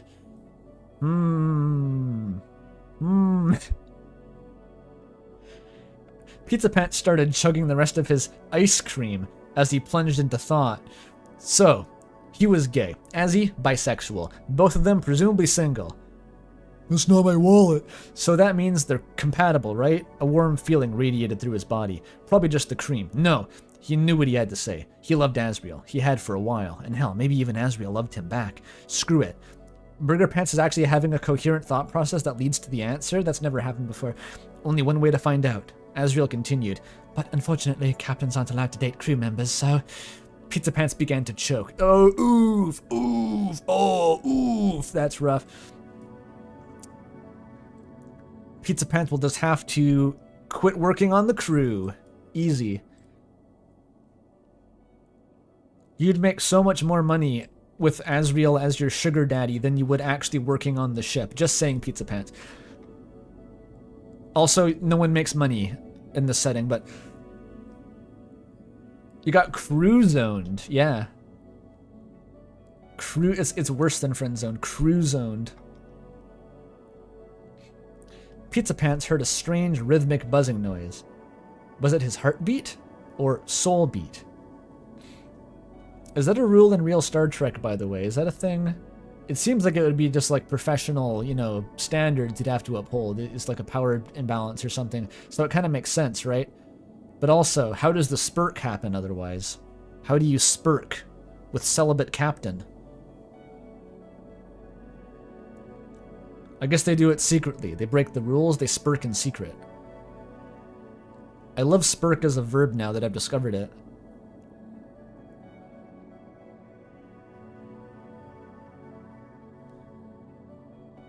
You just have to fill out the HR paperwork. Oh, I see. That's where the drama comes from? So it's built in, it's like a forbidden romance. I get the appeal, okay. Here's a rule breaker. Kirk was the bad boy.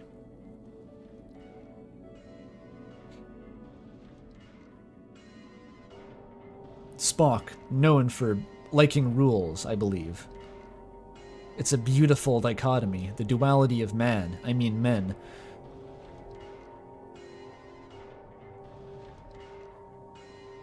Kirk's like Captain Shepard. He fucks everyone on the ship. And it's chill. Just. Anyway, Pizzapants heard a strange rhythmic buzzing noise. Was it his heartbeat or soul beat? Did he really get knocked out by a little bit of choking? Good thing that wasn't as kinky. Maybe he should lay off on the smoking. Begs the question, what is? He began opening his eyes, blurry-visioned, and saw 3 eyes staring down at him. 3.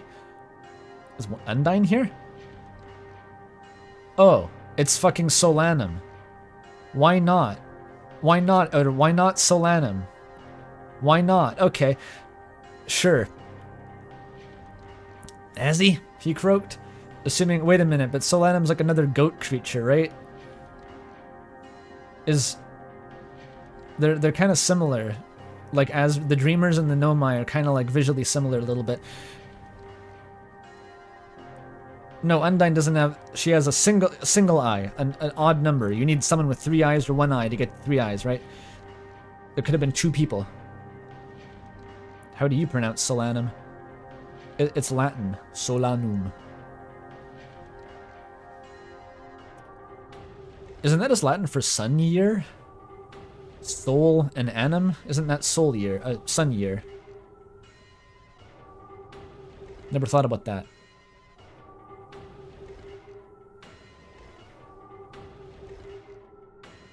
How the fuck does Solanum speak? I've not thought about this. Ever. They don't have voices in Outer Wilds. This is weird. Oh wait, I think actually in the past I've watched some of my friends play Outer Wilds and I read all the Nomai text as like Half-Life 1 scientists, because that's how they all speak. But Chad immediately wants a Lebkuchen voice. Solanum? Dr. Solanum. No, Look, Gordon, big ropes. Big ropes. Dr. Solanum, you choked and lost consciousness while consuming a strange, non-solid dessert. We are unsure how you managed that, but the Courier Replicator apologizes regardless. I think that works, because the Nomai are like nerdy on a genetic level. They are born as geeks. None of them are spared from birth. They're all like that. You get made fun of for playing like football in the Nomai high school.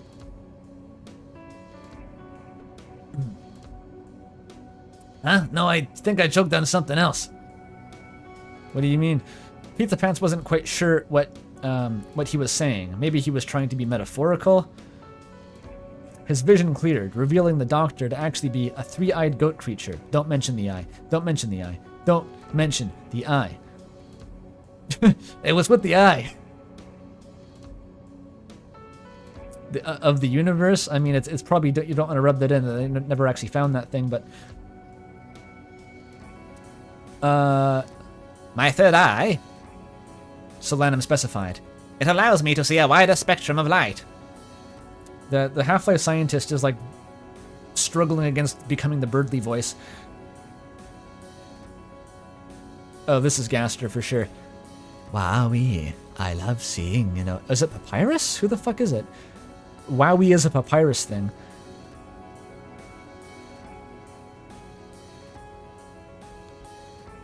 Maybe it has to be Gaster. Wowie, I love seeing in a wider spectrum of light. It has all my favorite colors. The other doctor exclaimed. Pizzapants recognized him from the academy, having also taken an extra year. Really, that guy? That guy became a doctor, and all he managed was janitor? Rigged. In an attempt to change the subject, Cool, so where you from? Look, Gordon, me? I originate from Ember Twin. However, that planet was... It's, the Outer Wilds spoilers are naturally censored. Pizzapants wasn't quite sure what she said. Maybe the shouting damaged his ears, but it sounded bad. I hate it when that happens. Hypothesis, you should be self-sufficient now, said Solanum. Additionally, the captain has requested us both to accompany him on a mission, the morning of tomorrow. A mission? Why me? I'm the janitor. He has a crush on you. I mean, it's a clean-up mission. Ah.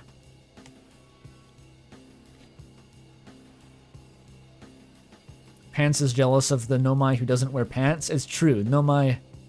Wait, did we see that? Who doesn't wear pants? I've seen a fan animation where the Nomai don't wear pants, but is there any canonical reason to suspect that?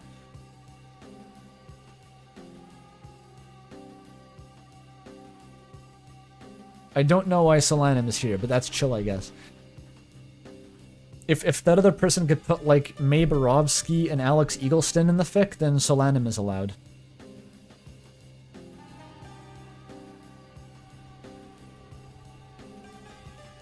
Papyrus doesn't wear pants? Do booty shorts not count as pants anymore? The following morning, Pizzapants and Solanum transported over to the transporter room, where Asriel was waiting. It's just undies, yeah. Pants, you're alright. Well, duh. If I'm gonna die in space, it's gonna be because of some existential horror beyond my comprehension, not because I choked on some chocolate chip ice cream. Statistically, the latter is more likely due to your frequency with ice cream, Solanum noted. Pizzapants glittered at her briefly. All right, where's the mission, Captain? Oh, call me Azzy, and I'll tell you when we get down there. Okay, why couldn't Azzy just tell him now? Would he refuse? What were they cleaning up exactly? The cat and 2 goats stood on the teleporter disc thingies. You know the ones. 3 to beam them down, Sansi. Ah, Sans is the Scotty. Asriel ordered. Alright, why not beaming? Coming right up. Sans remained laid back in the seat. The ship's going to explode, and instead flipped the switches with his feet without looking. Why? I just got a flashback to the Rain World Meaning of Life video, where the gourmand is like typing on the keyboard with his feet while eating food. It's that posture. Yikes.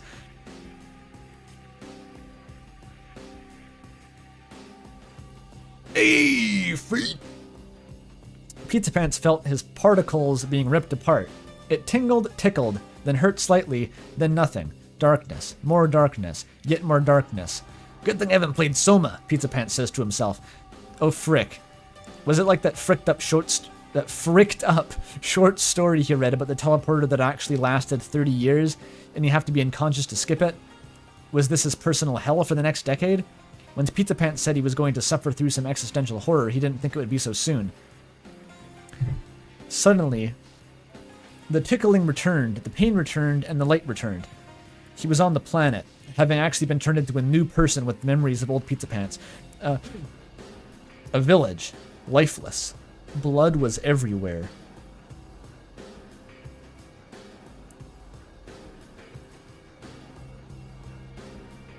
There's a lot of teleportation horror in fiction. Lots of that. It's ripe for it. Got The Fly, we got apparently The Jaunt, is what that's from. Soma, as I said. Soma didn't exactly have a teleporter, but it kind of had the same philosophical reasoning behind those.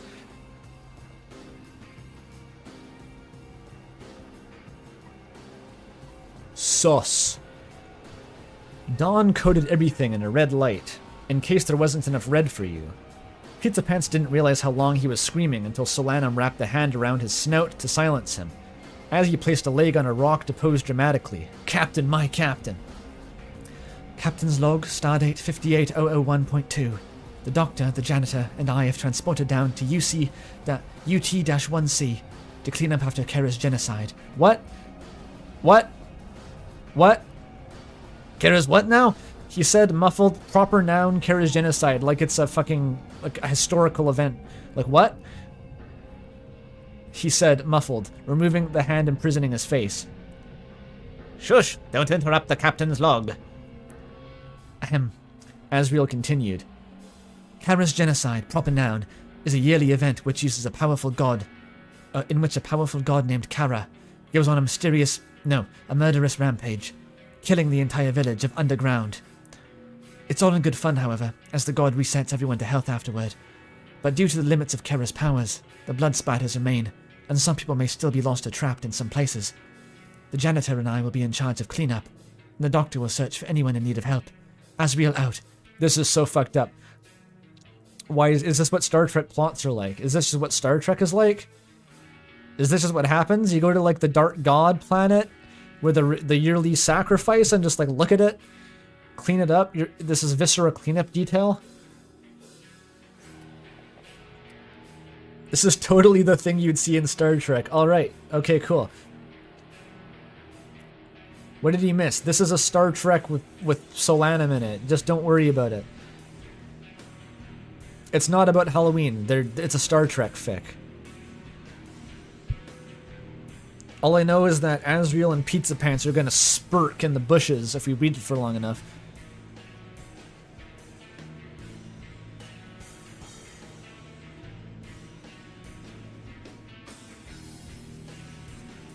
Yes, there's supposed to be a gory one. This has gore and murder in it, which you may be seeing more of. And we've already seen the Outer Wilds character. It's too late.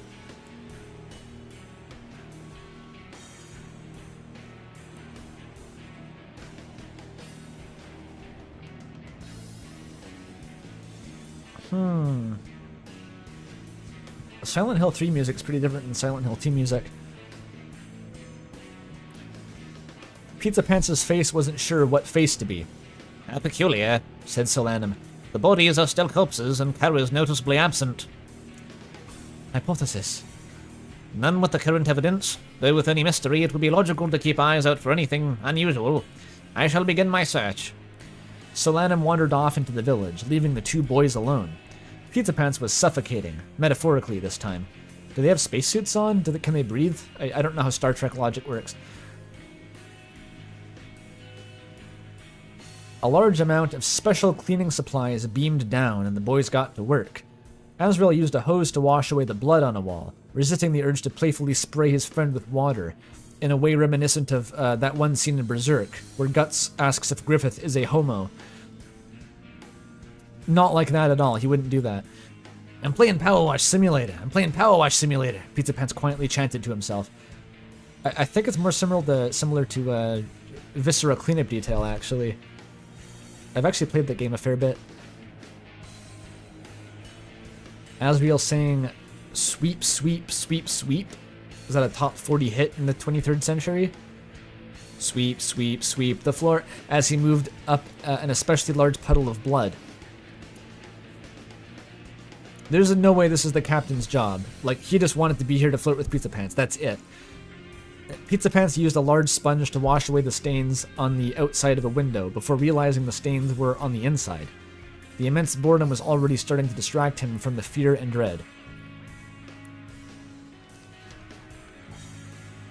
Phew, I'm getting sweaty already, Asriel said, wiping his forehead.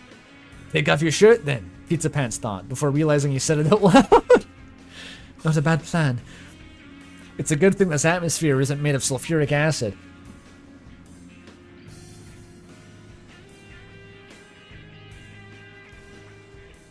This is Asriel exposing Pizzapants to his snuff kink. It kind of seems like it's going that direction. I don't know. Before Asriel could reveal too much fluff, his communicator activated. Hey, just letting you know that some bullshit's happening up here, and if you don't make it back within 3 hours, everyone's gonna fucking die. Thanks, Sans. Oh, thanks, Sans. Keep me posted. So I'm assuming this is every Star Trek B-plot. This is just every B-plot summarized right here. There's some bullshit's happening on the ship while the captain and Spock do something. Oh, thanks, Sans. Keep me posted. Oh, don't worry about it. It happens all the time. It's probably just some weird energy from the planet causing the ship to fall out of orbit or explode. That also happens. We're not going to be here much longer anyway. They continued working, and Pizzapants opened the door to the building to clean the interior stains. He froze. On the floor, there was a kid. He walked over to them. It was some kind of axolotl bat child, as you have, lying on the ground. Wings ripped from their back, the pink soul ripped from their chest, yet still pulsing on the ground next to them. Blood. So much blood. Too much. Enough to make a man sick. Enough to make a Pizzapants sick. Pizzapants vomited. That's definitely based on someone's, like, OC. Okay, that is an OC.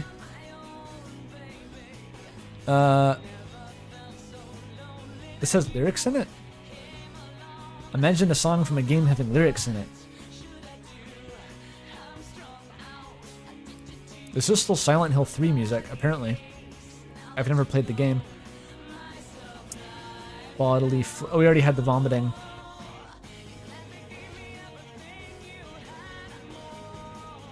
Yeah.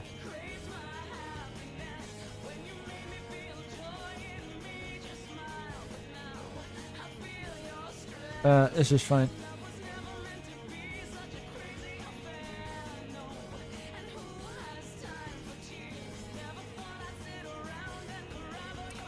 Where was I?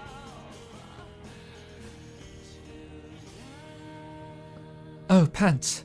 Asriel walked in gleefully. We're supposed to clean up this mess, not make a bigger one. Azzy, what the hell? You said everyone is going to be revived, but everyone's still dead. Is this God of yours really that merciful? It's kind of accusatory. It's not Asriel's god. Where even are they? How do you know this isn't a death trap? Calm down, Pants. Maybe the revival process takes a little while. It's not what I signed up for. What did you sign up for then? Asriel crossed his arms. I only joined because... He stopped himself. Because of Asriel. He wanted to be with him, or at least not lose him so completely. He couldn't lose him.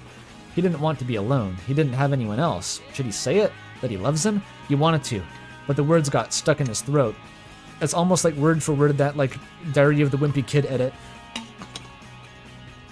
It doesn't matter. I want to go back to the ship. Okay, Said Asriel. but first there's another reason I brought you on this mission. I wanted to ask you something. Lyrics and music go so hard if it isn't yeek. It's kind of true. Yeek didn't have the best track record with its vocal themes.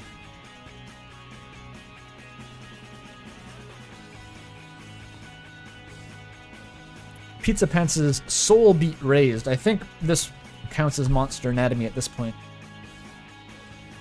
People hate hearts.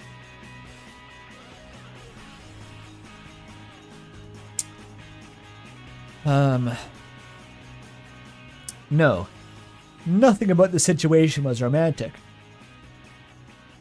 As captain, I'm not allowed to be with any of my crew. Wait, it was that? Really? Azzy? Now, of all times and places? What happens if you try anyway? That doesn't seem fair. Are all captains supposed to be aromantic? You can be in a relationship, just not with a crew member. Which crew member? Stop blushing. No, you don't do the awkward thing with your hands. What should I do? Asked Asriel, ignoring his question. I just do whatever, man. Follow your heart. Or something. Asriel thought for a moment, and seemed like he was about to say something, but then... Captain? Solanum communicated through the communicator. Yes, Asriel quickly answered. how goes your search? I have been defenestrated. Hypothesis, we came here too early. Courier's genocide has not yet concluded. Defender, huh? I've also been stabbed and I am bleeding out. I suggest... But then nothing. Nothing but static. The orange glow of the sunrise drained away. Perfect nomai communication. Like, all 4 syllables of defenestrated. 5 syllables of defenestrated. Before saying that you're bleeding out. We ran out of music. Simply loop the playlist, perhaps? More Silent Hill music? There is, Silent Hill 1 ambiance? What about Yume Tuki? It's kind of eerie.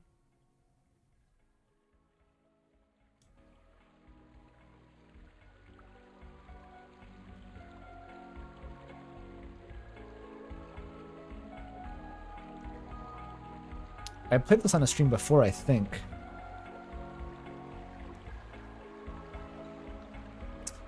This will be good for now.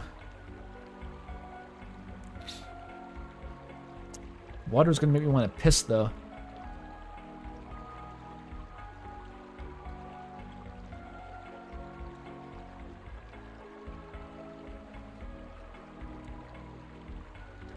Huh.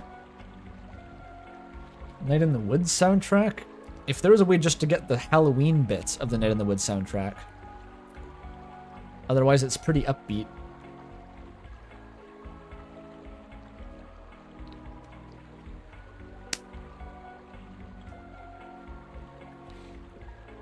What other games are spooky? Silent Hill and Signalis are the only spooky games. There's no other ones. Oh yeah, I already had an Echoes of the Eye piano cover thing. Let's try that, actually. Good idea.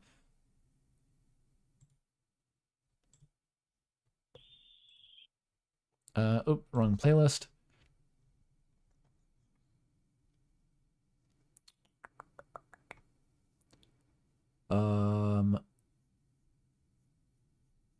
Where'd it go?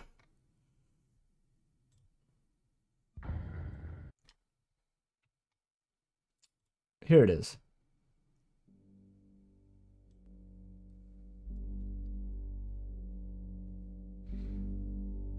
Rain World is like techno bops. That's not the vibe. Ooh, that's a bit loud. Pumpkin Hill? Yo, this is Knuckles. It's loud.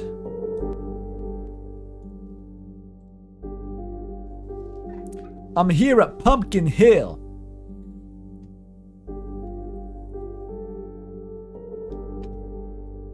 Still a tiny bit loud.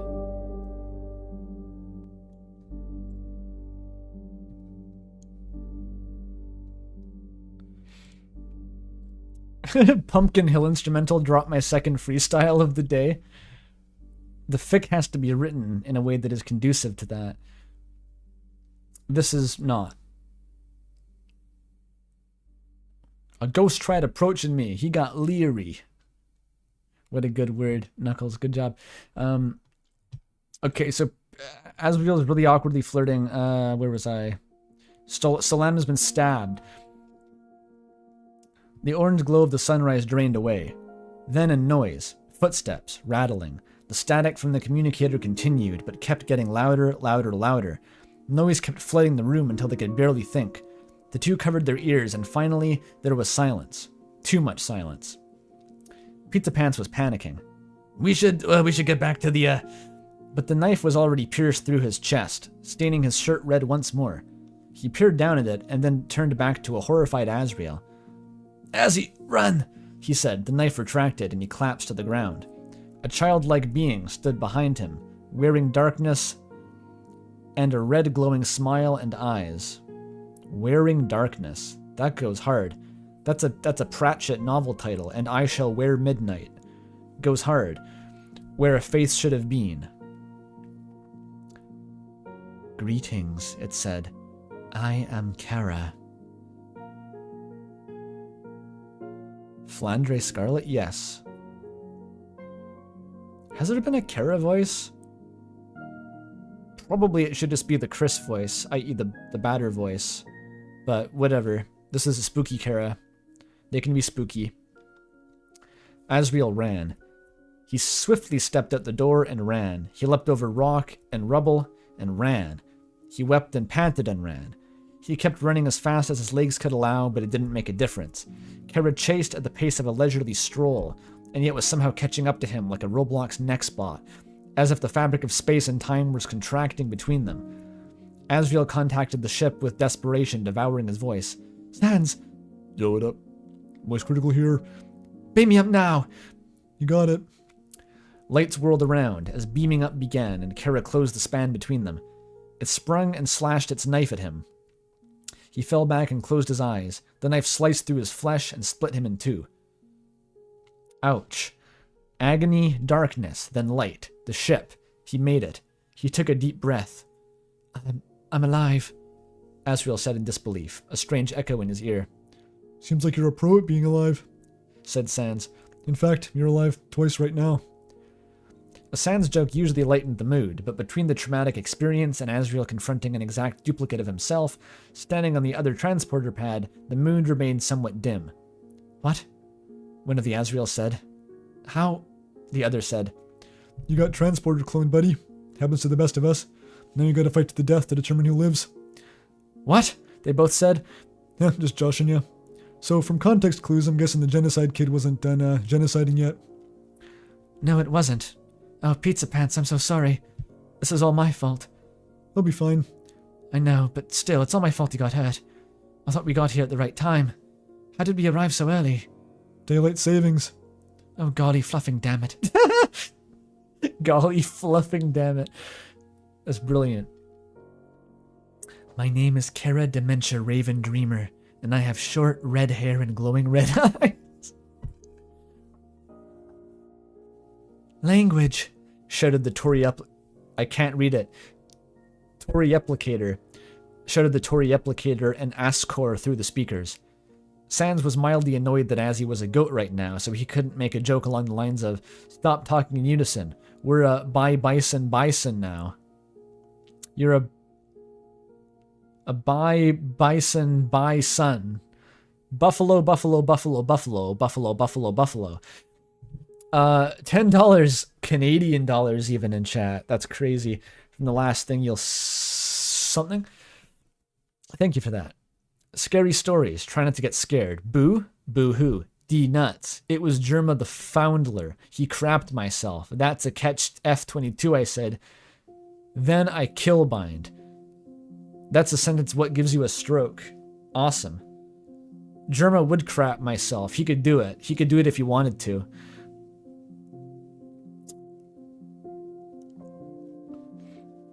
As he is by exclusively for this joke. Excellent. A bison. Bison. Pizzapants lay on the floor, bleeding out, next to a dead kid. This was it. His existential horror death. Still a bit soon. He didn't get to tell Azzy he loved him. Maybe it's for the best. Even if they tried to date in secret, Azzy would inevitably get found out. He'd probably get fired or whatever, and it would be all Pizzapants' fault, and their relationship would never recover. He heard footsteps. Oh no, not you again. Howdy, said Kara. Back to finish the job, are you? How does... Nice acting, gotta say. Is that a voice? Is that anything? Fuck it, batter voice. I don't know. Nice acting, gotta say. Acting? Kara crouched down and put its hand to his face. When you said "as you run," I really felt the emotion in your voice. Acting. He'd always wanted to be an actor. Though perhaps he'd prefer if his talents were recognized by literally anyone other than a genocidal god that just had fatally stabbed him. Thanks. Pizzapants coughed up blood, wheezed and died. It ends. I declare this genocide over. That Starfleet ship should be here soon. For now, it's time to... Kara's voice boomed, sounding like multiple people at once, or kind of like the batter from off. Reset. Kara began floating, and echoes of light and soul began pouring from its eyes, returning to their owners. Pizzapants undied, feeling his wound healing, and before he knew it, he was back on his feet, feeling better than ever. The axolotl kid next to him too revived, but seemed annoyed. You alright, kiddo? He asked them. They sighed. I didn't die fast enough. Kara completed the reset and drifted back to the ground, outside, chattering. Pizzapants shuffled out to see people walking around alive. This is fucked up. Oh yeah, the last Kara had a Dracula voice. That's fine, we don't need to go back there. Well, what a great genocide. Kara cut up the Pizzapants. Everyone turned to them. Well done, everyone. You were all wonderful victims. Everyone cheered and clapped. Kara bowed and everyone else bowed in return. No, to organize the award ceremony, yeah. They're into it, I guess. Is Star Trek this weird? Asks chat. Maybe, probably. The award ceremony? Well, of course, everyone involved in the genocide gets scored in different categories. Kara put a hand to hide its mouth. Don't tell anyone, but I think you might win the most dramatic death award. Now there's an award I deserve. Pants, are you alright? Azzy asked through the communicator. Come in pants. Come in pants? Oh. Yeah, I guess so. And also, don't say come in pants. Burger Pants caught it. Also, don't say come in pants. That's... no. I'm really sorry I brought you on this mission, said Azzy. It's alright, dude. Everything worked out okay in the end, ish. I'm sorry too, said Asriel. Yeah, I heard you the first time. We're beaming down now. Soon enough, Azzy beamed down, followed shortly by Asriel. Hey, said Kara. the winner? Winners? It seems like I cut you in two after all. I think something's wrong with the teleporter.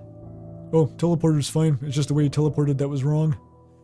Pizzapants didn't see Sans teleport down, but decided not to question it. His attention on Asriel, noticeably shorter and noticeably in two places at once. Howdy, said Azzy. Howdy, said Azzy, mournfully. You're shorter. You're like the same height as me now. Looks like the fem man has become the fem boys, am I right? Damn, he's been waiting his whole life to use that one. Pizzapants' brain was completely fried at this point, and shortly he fainted to the floor, falling face first into some blood. Is, he alright? Is he okay? He'll be fine, said Asriel. Azzy, finally desynchronized, said, Wait, Sans, didn't you say some stuff was happening on the ship? Huh? Oh, the bullshit? Just some minor universe instability issue. Probably due to one of those kids over there. What? Minor, get it? Oh, huh? I didn't know you had such like a terminally online Twitter sense of humor, Sans. Ah, fuck. You're funny. You want to host my genocide awards ceremony tonight? Yeah, sure. Hell yeah.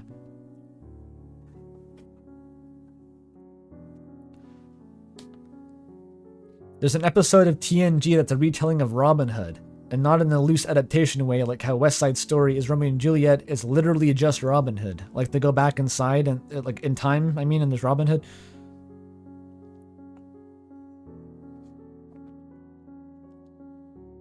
I know there's a lot of they go back in time and do a thing in an Earth setting. Everyone's donating 666 tonight. How original. But this is 666 New Zealand dollars. Is it? New Zealand dollars? I think that's what that is. This is a great background noise to listen to while I study. I'm getting nothing done. Yep. That happens if you watch live streams. I don't know what to tell you, but thank you for the money.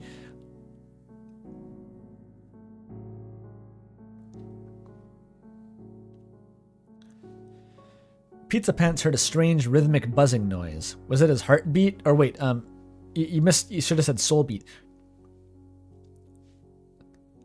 He opened his eyes, blurry visioned. He saw 7 eyes staring down at him. This time Solanum was not there, and Undine was one of them. No.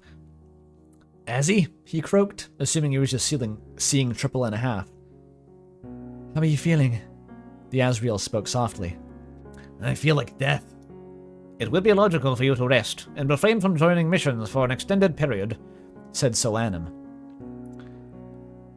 That's some fine logic. You know what, Solly? You may talk in words I don't fully understand, but you're alright. Solly? Yeah, I don't like that. Pizzapants' brain booted back up and finally processed the two Asriel's reality. So, two Azzies. Which says captain?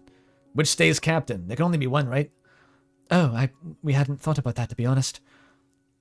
Hey, if one Azzy is no longer captain, then maybe...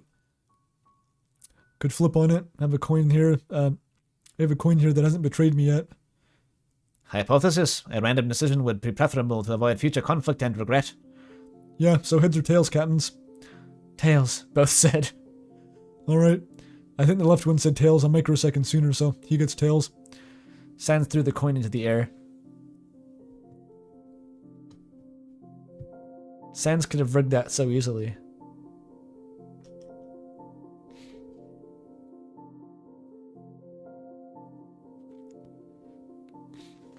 Oh, that's why they split him?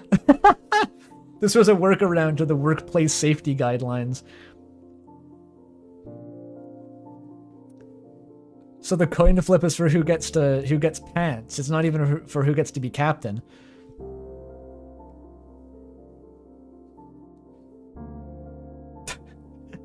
They both chose bottom, says Pidge.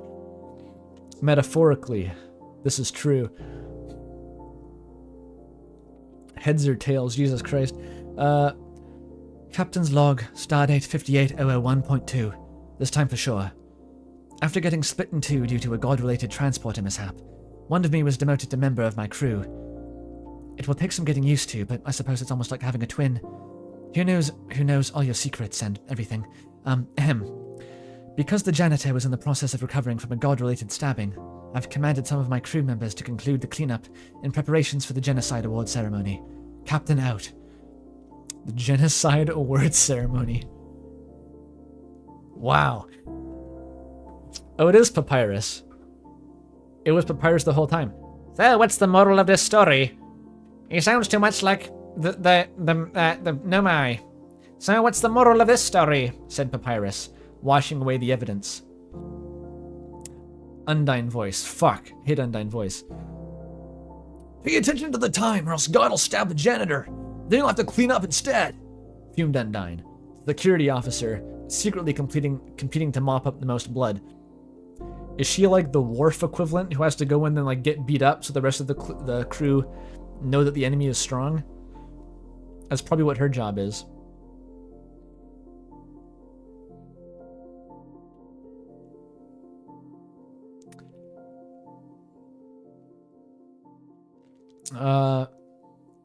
Could be worse, said Alphys, the communication officer, wiping her brow. At least there wasn't any time travel this time. As far as you know. Sans winked. Great. Captain's log, stardate 58001.8. The awards ceremony was a rousing success. Sans really put in his all. I didn't get any of the jokes, but the audience was howling with laughter. Maybe you had to be there? The janitor won it. He was just referencing Undertale the whole time. The janitor won an award and cried with joy. Sans had to shove him off the stage because he just stood there crying. That's so fucking funny. You get invited to the Oscar speech, then you just stand there at the podium crying until you're escorted off. That's so good. Apparently I was supposed to win the One That Got Away award, but since I was joint second with myself, I did not. We are now beaming back to the UTT starship, ready to depart. Over and out.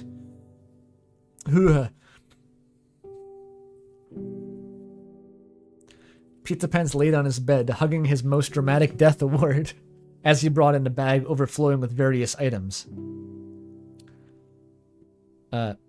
So how are we gonna tell you two apart? You're gonna be called like Asriel and Pizzapants?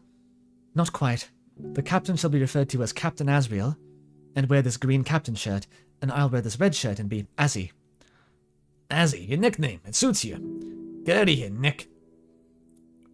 Azzy blushed, turning away to hide it. Who's Nick? Who the fuck is Nick?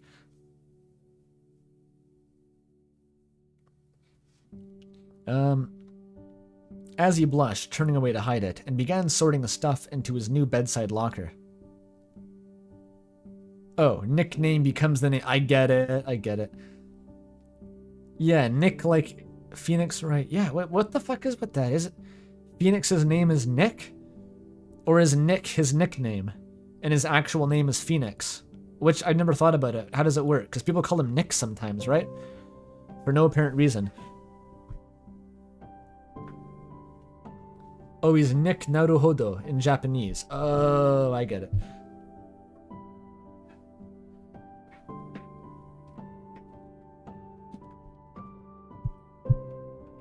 Phoenix, right? That's like a second language pun. That's I don't know how to explain it. That's not something I would ever notice. That Phoenix contains Nix. Phoenix.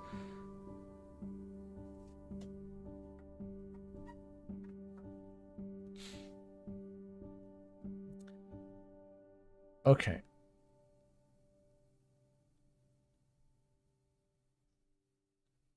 Well, speaking of languages, I just remembered we had a funny little localization snafu, you could say, with because RAM is being localized into Chinese. We have a sort of Chinese language publisher doing that. But very occasionally there's like an issue, and it turns out that the words, the way you write in Chinese, the bird cuckoo and the plant rhododendrons, which are both things in RAM for some reason, are the same fucking character. Just somehow they're the same word. And like we gotta change one of these, otherwise people are gonna think there's a relationship there. And I'm like, ah, shit. It wasn't too hard to resolve. Like, it doesn't really. We just changed rhododendrons, I guess, to be something else. But that was an unexpected thing.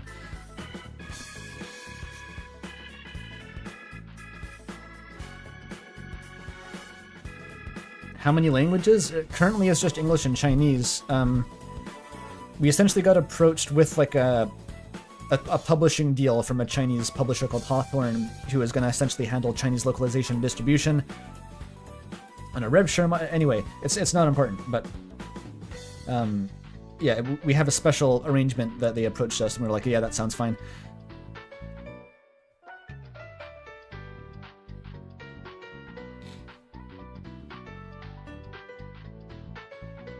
Pidge will play the Chinese version.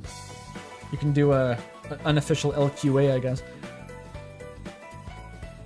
By which I mean complain if anything's wrong.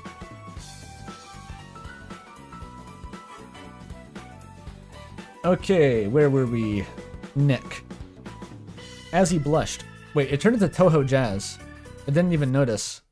I didn't even notice it turned into Toho Jazz. That's unacceptable for Halloween.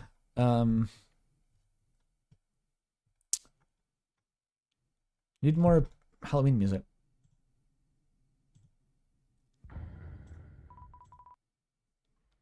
Can we just go back to Silent Hill 2? That was good. Silent Hill 2 is the best.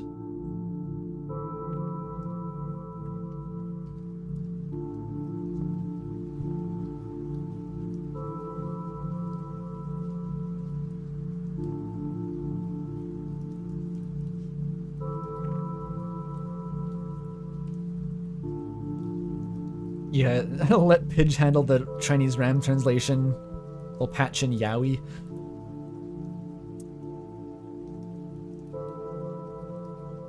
Toho Jazz is scary. Nah. Okay. As he blushed, turning away to hide it, and began sorting stuff into his new bedside locker, on the other side of the bed hallway that all the lower ranks get shoved in. We should spray paint this shit a different color, though, to avoid bad omens. Pizzapants glanced over. So how do you manage to decide who of you gets what, anyway? It wasn't easy. It's like having a divorce with myself. Music's loud again.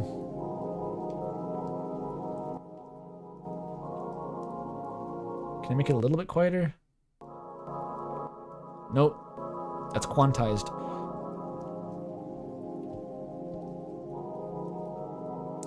Well, seeing as you're divorced, Pizzapants smirked, impressing himself with that segue, and no longer captain, how about a date? Fear and excitement bubbled through Pizzapants. He'd always have a backup Asriel if things went south with this one, right? A date, as in a romantic one. Dude, that captain's not going to be happy. He's not going to be happy with this. That's like self-cucking. That's like its own tag on AO3, probably. He's going to be mad. By a date like a romantic one. By certain definitions of the word romantic. Sure. The stay turned out to be pretty terrible. I suppose I deserve at least one good thing out of it. Asriel's now divorced, just like his father.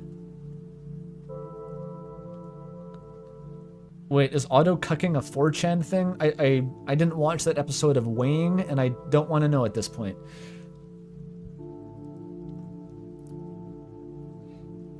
As he crossed the hallway and kissed Pizzapants on the lips, wee woo, wee woo, wee woo, causing him to drop his award directly onto Azzy's foot.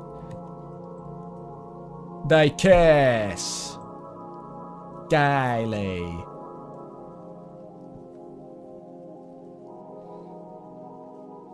Any ghosts? Is Kara a ghost? They're a god. It's not the same thing. I guess Asgore and Toriel become the Torieplicators. Close enough.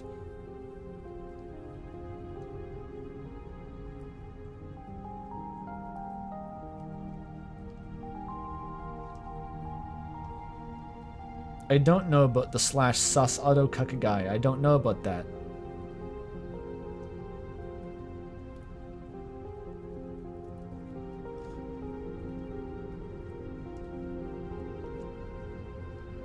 Okay.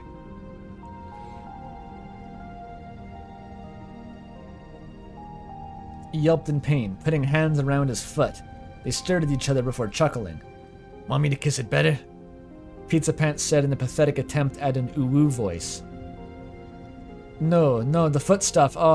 Before he knew it, he was smooching Azzy's foot. It's foot stuff. Why not?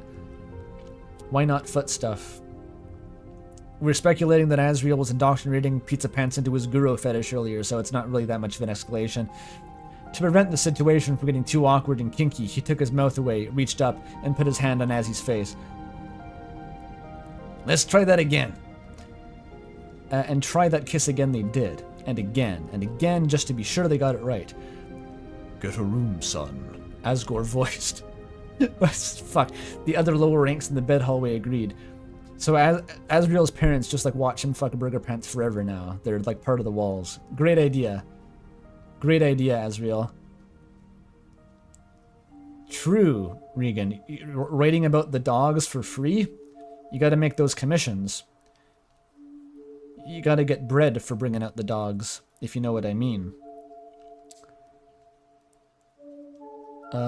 True. Foot Yowie is a Bible reference, probably.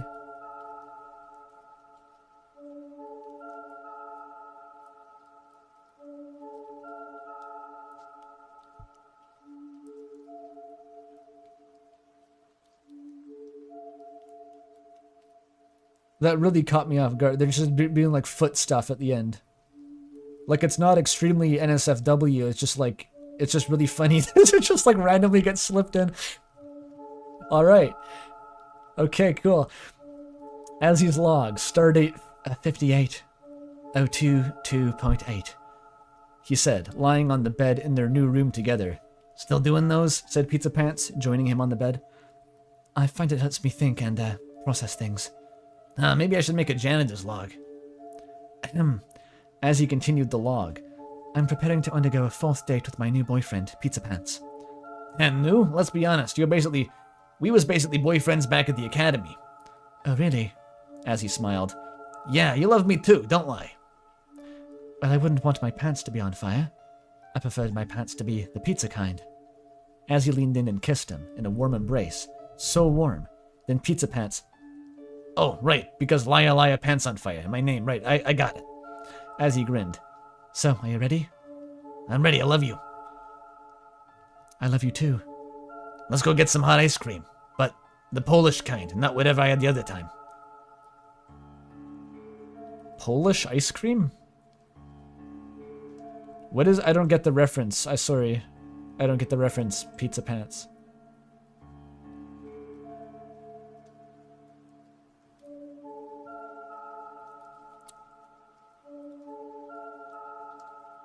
Pidge proposes that the Asriels get Pizzapants in shifts. Like, they just trade identities on a monthly basis. Yeah, that could work, maybe. Who could tell them apart?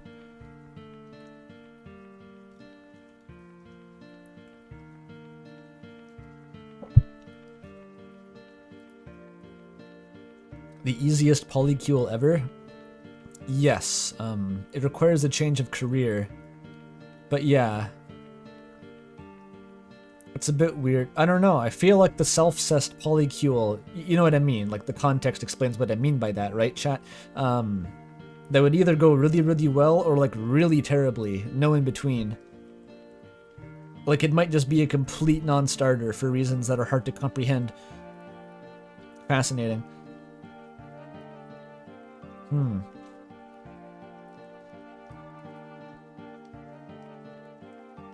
Poland has warm ice cream in real life. Whoa. Fucked up. Are you going to be alright? Solanum asked. I'll be fine, the captain replied with gritted teeth. I'm here for you if you require me. I said I'll be fine. Solanum gave him a sad look. Good night, Captain. So okay, this is the backup ship, the B team here. We got Solanum x Asriel. Why not? Why not do that? Why not? Captain Asriel was lying on the floor, alone in his room, a faint light pouring in from the windows. Can we pretend that airplanes in the night sky are shooting stars? Captain's log, stardate 5802.3.0. It appears my clone Azzy has formed a relationship with the janitor, my old friend from the academy. I saw them on a date together.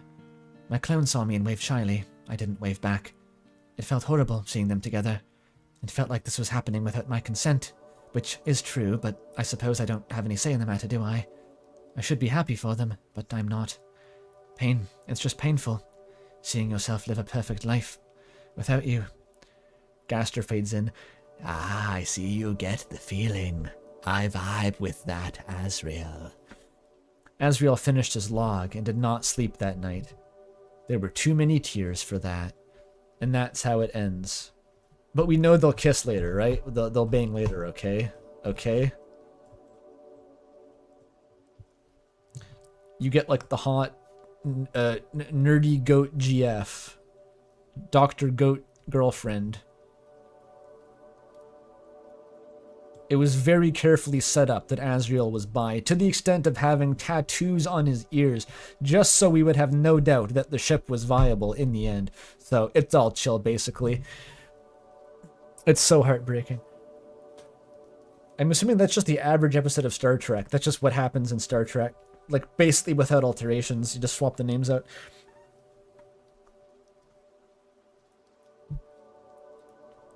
Okay, there's more. This is short, though. This is very short. Written in 6 hours. Thank you, Streetlights. That was lovely. That was yours, right? I think that was yours.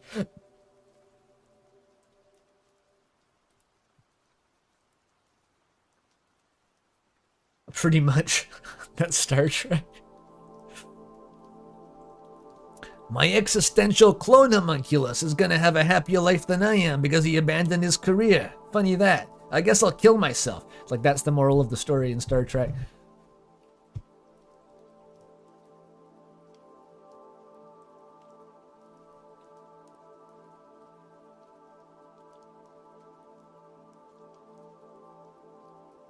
Okay. Love in the Afterlife, written in 6 hours by Tomatoes. 2,222 voids.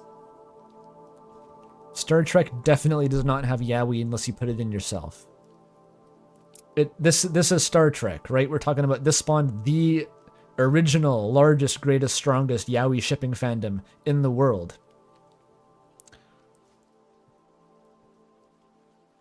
All right. Greetings, you may call me S. I will be your narrator for this love story, as I am the only person who knows enough to tell it. But first, I must tell you of a love story with capital letters. It all began 5,000 years ago. 5,000 years away from light years away from Earth. Oh. A war is fought between space ghosts and space zombies. This war has been ongoing for centuries. Hang on, I could have sold that more. Space ghosts and space zombies. That's what they sound like. But with space. Space zombies. Yeah, like that. Okay. No, they're comically loud.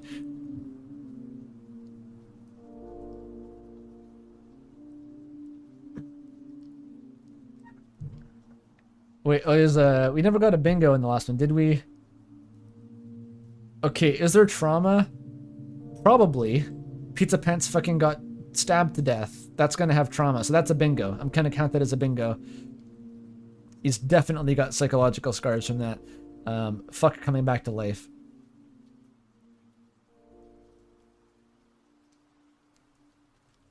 Umris. Nah.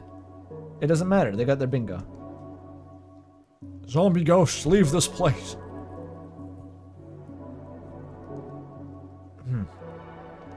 Yes, 6 hours. So there's ghosts. Not even Napstablook, just space ghosts.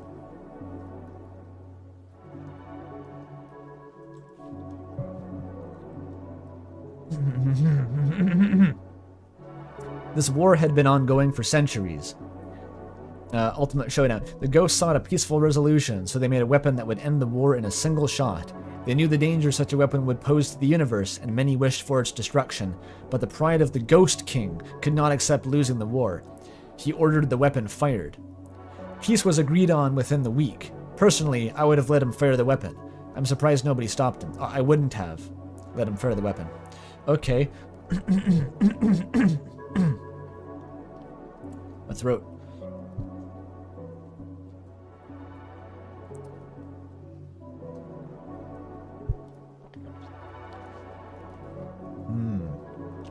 Yeah, this is a ribbit plot line. You're not even wrong.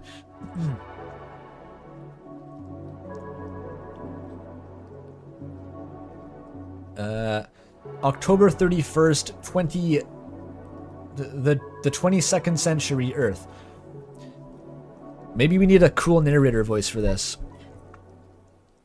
Be it irony of... No, I gotta lock into the Itoi voice. Hang on. Be it irony of fate, today of all days would be the day that the effects of the ghost's weapon would reach the Earth. A spectral ionic space ray fired in all directions at the speed of light. Any living creature it passed through would instantly die. The Earth underwent a true mass extinction, humans, monsters, everyone. Wiped out in an instant, dead.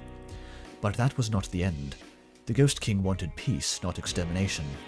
For every body that kneeled over dead, a soul remained. In the course of 0.13 seconds, every living thing on the planet Earth was converted into a ghost. Asriel Dreamer was one of these unfortunate new souls, as was Pan Pizzapants Maximus. Interesting first name. Together these souls will try and understand their new bodies, and while they're at it, maybe they can understand each other a little more too. I say maybe, as if we both don't already know how the story is going to end. This is a love story. Let us begin. Thanks, Mark Z. Danielewski, and also Slay the Princess guy. Thanks. Alright, so immediately the highest possible concept has been deployed. This is like light novel levels of high concept. We're going to ignore the fact that his name is Maximally Pan. That was not the usual narrator voice, by the way. That was something else. I've kind of forgotten how I did the normal, like, Earthbound narration voice.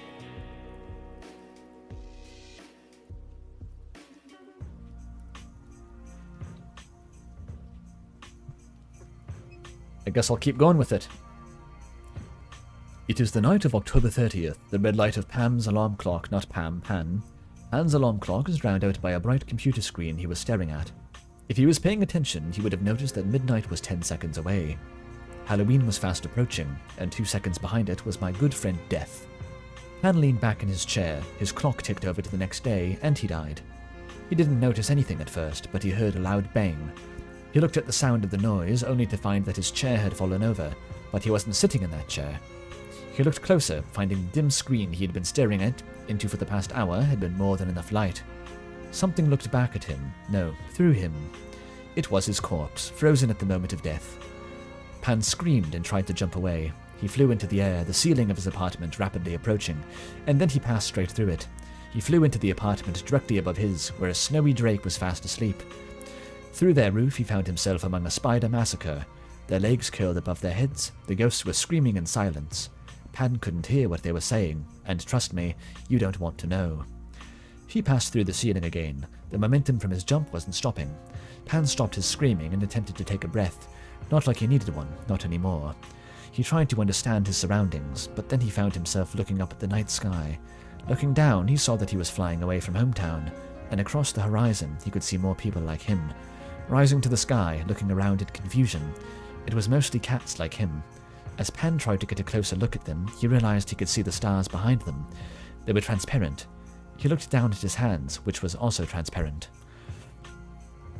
This is crazy. Yeah, this is the fucking book thief. Not even wrong. Yeah, vaguely Stanley Parable narrator, but not as good as the Stanley Parable narrator.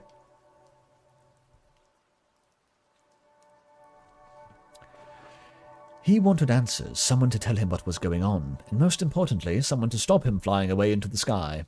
Maybe I'll try more Stanley Parable? Suddenly, he screeched to a halt. It felt wrong, because he didn't feel the familiar jolt of momentum. He had died less than 30 seconds ago and was severely confused. All around the world, similar scenarios played out. Some slept through their death, others fell through walls they were leaning on. Those who were driving found themselves being phased through by aimless cars. I don't really think I have the vocal energy to do a Stanley Parable impression. The only people who were unaffected were ghost monsters, though any who had found a serviceable body were unknowingly ejected and would have to bond with them again. All things considered, it was not the best day. 7 hours later. Wow. What's gonna happen? What's gonna happen, though? Asriel Dreamer got up, went to make his bed, and found Asriel's shaped pile of dust sleeping in his sheets. He immediately looked over at Chris's bed to see if they were safe, only to find their spirits sitting on the edge of the bed, holding the broken piece of their soul in their hands. Everyone's dead. Everyone dead? Chris, what do you mean? Why does your soul look like that? I'm dead. Mom's also dead, but she's still asleep. Chris, why are you so calm? I'm free. Also, being dead doesn't seem too bad. I don't know. Piles of Asriel's. As he didn't know what to say to that, he sat down on Chris's bed and stared up at his... He sat down on Chris's bed and stared at his and his siblings' bodies. His and his siblings. I guess that's correct? Without saying a word, Chris put their arm around him. I'm not dreaming. You never talk in my dreams. We're all actually dead, yeah. How many people died, and how? Yep, use this. Chris extended their arm, and their phone flew into their hand. They unlocked it and handed it to Azzy. Damn, Chris is like a natural ghost beer. Chris is like Tails, and Tails gets trolled, except instead of weed, it's being a ghost. If that makes sense.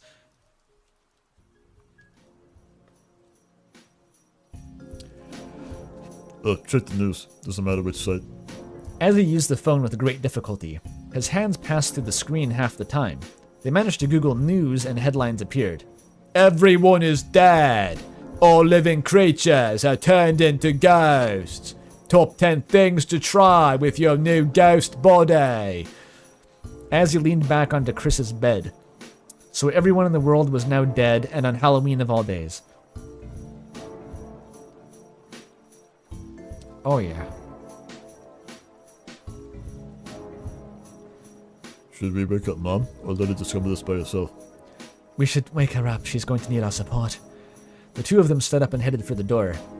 As he waited for Chris to open the door, but they just walked straight through it, he hesitantly followed their example. 15 hours post-mortem. Toriel's eyes were still a bit red from crying as she held Chris in her arms. The stained glass of the church filtered through the dozens of ghosts that filled the seats in the air. Normally not even half the town could attend church at the same time, but with the majority of people floating now, there was enough room. Father Alvin stood at the back of the room. Officer Napstablook had asked to have a town meeting in the church, and they were now staring at what was meant to be a ghost, along with tips... Oh, they were sharing what it meant to be a ghost, along with tips on flying and walking through walls. They wrapped up their lessons and offered to hold a ghost training at the police station later the week, before exiting through the wall. Mayor Holliday then took to the podium and started giving a speech about supporting others. As he was having trouble paying attention, when he saw a hand get waved in front of his face. Pan, his friend since childhood, was trying to get his attention and motioned for them to go outside. It's so fucking funny that Napstablook is actually just the exact same thing as what happens if you die. Like, it's not just a separate ghost-like monster. Napstablook just is a dead person, identical to a dead person in every way, to the extent that killing them doesn't even do anything. That's so funny.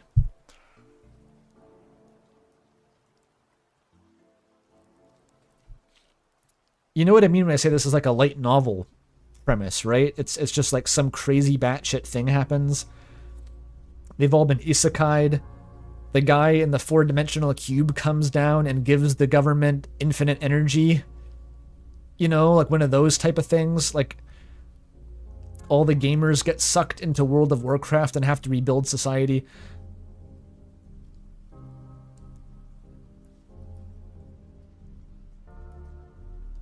It also kind of reminds me of Good Omens for some reason. The nonchalance.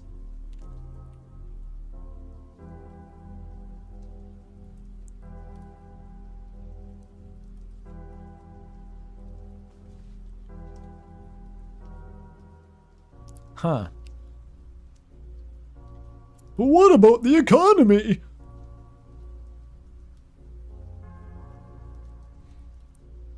Assert a new status quo in as few words as possible and get to the premise of the plot.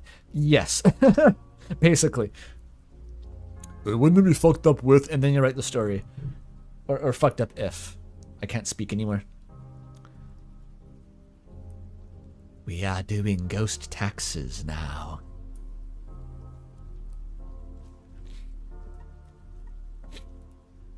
Like, what does it really change?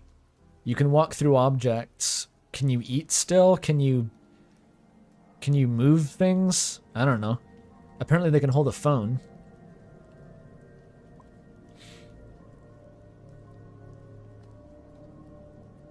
This is the TLDR. This fic is just that literally everyone dies because of like a cosmic ray and they turn into ghosts. And that's all that's happened.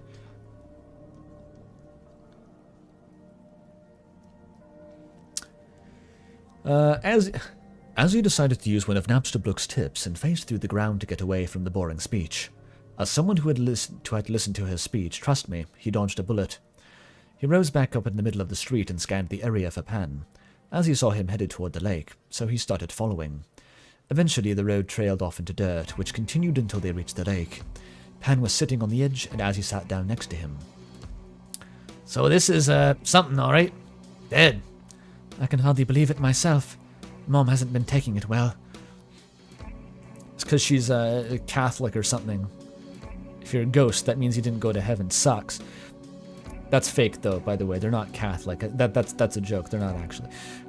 So, something that Napstablik said that ghosts don't need to... Oh, wait, sorry, I didn't say that right.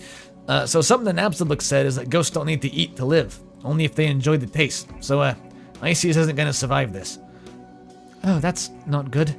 I assume that the computers are still going to be a thing, though, so my job should be safe. Asriel's a computer guy, professionally. He felt embarrassed. He felt embarrassed. His friend was going to lose his job, and all he could talk about was how his job was secure. I don't think Pan noticed, though. He was too busy staring off into the water. I do note that he noticed Azzy's hand. He noticed Azzy's hand as he set it on Pan's shoulder, trying to be suave. Hey, I'm sure it'll be fine. You don't need to eat, and I'm sure there'll be tons of jobs created by this incident. They are worrying about the economy. You don't need an economy, dude. You're a ghost. Ghost economy.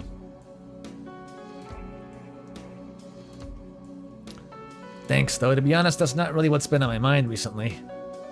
Oh? I've been doing research into ghost stuff. I was awake when it happened, so I got to see the story break in real time. Every ghost from before the conversation was sharing tips and tricks to a new life, so I'm probably one of the most informed people on the whole conversation thing. That's good to hear. I'm sure there'll be a lot of people you can help. Pan's mind was racing. He knew what he wanted to say, but he couldn't quite bend the conversation to point at it. We don't need anything to survive. Anything that costs money, anyway. All we need is to be fulfilled is happiness, and lots of it. More than we did when we were alive. If we aren't happy, we might go completely insane. Or we might lose form and fade away like in Dark Souls. That's the only real way for a ghost to die. Oh, I didn't know that.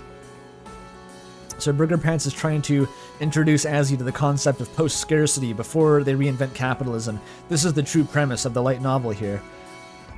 Will they restructure a society around the needs of its inhabitants before reinventing capitalism? Who knows? Azzy was struck with a sudden force of fear. What if he couldn't be happy? He wouldn't call himself very content with his life. What if he couldn't improve his life? What if he were to fade away much sooner than he would have naturally died? What if he got rejected? Would a sudden burst of negativity kill him, or did it need to be a prolonged period of sorrow? Could he ever risk revealing his feelings to Pan? So, I think I should say something, because it's been eating away at me for a while I was alive. And I think that it might be really bad if I don't address it now, because I'm dead. I mean, we're all dead, but... You're good, man. You can tell me anything. Please do, actually. I'd love to let you get stuff off your mind. Pan couldn't know what Azzy was thinking in that moment, but I know. I know exactly what was racing through his head at that moment. shutting out his previous thoughts of anxiety and fear. Do you want to know? Okay, I'll tell you. Please be gay, please be gay, please be gay, please be gay, please be gay. Gay ghosts! Hang on a sec. They're gay. Lots of death. Lots of death.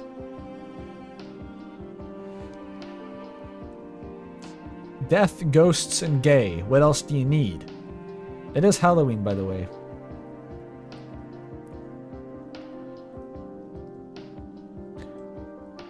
What a weird set of squares.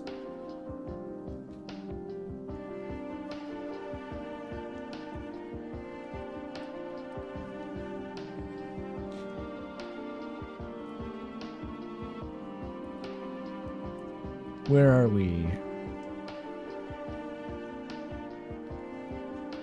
Please be gay, please be gay. Right. It's a bit awkward for me to say because it kind of involves you a bit. Be into me, please be into me, be into me, be into me, be into me. So remember when I took you out to the bar when you turned 21 and you kissed me? Wait, they've already... Okay. They've always have an interesting twist to add, don't they?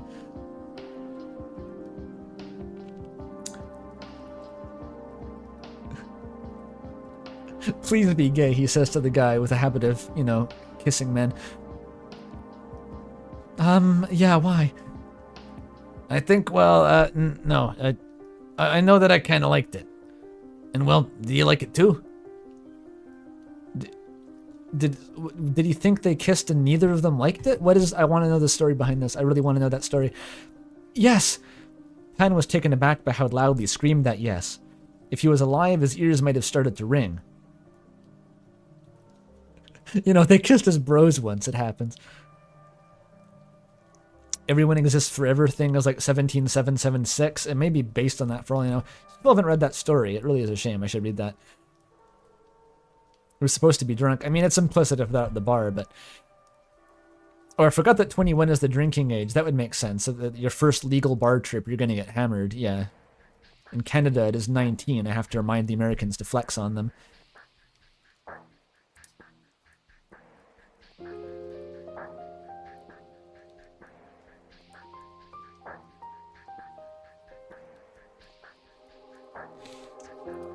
Okay, yeah, they're gay and stuff. If he was alive, his ears might have started to ring.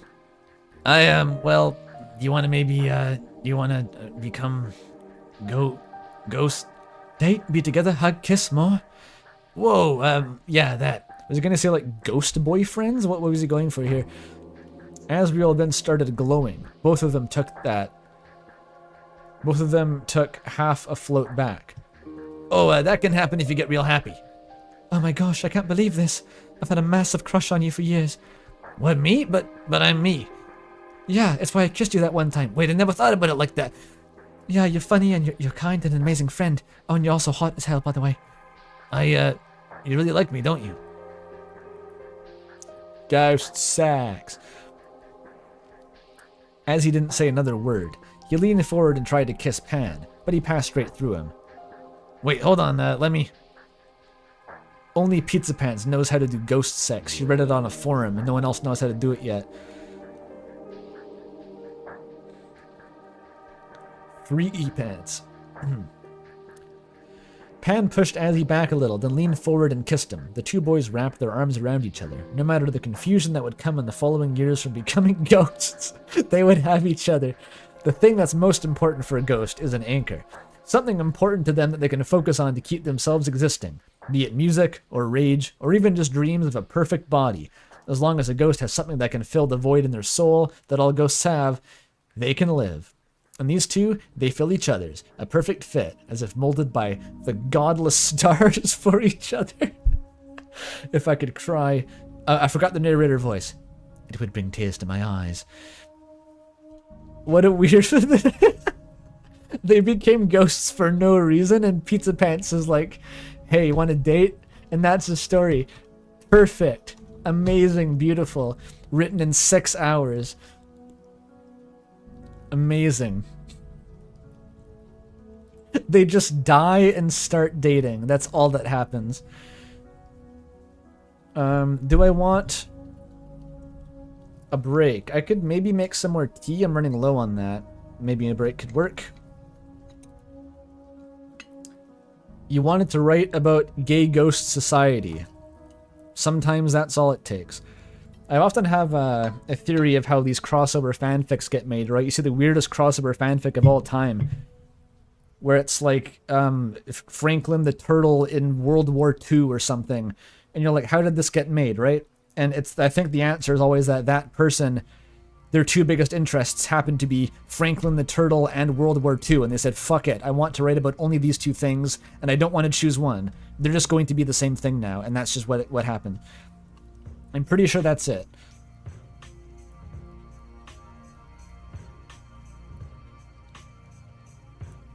It's like what am I thinking of? Like that one for the furry who puts their sona into like the assassination of Archduke Ferdinand. And there's like a random furry with wings who's like guiding the bullet. It's like that, right? It's that kind of shit.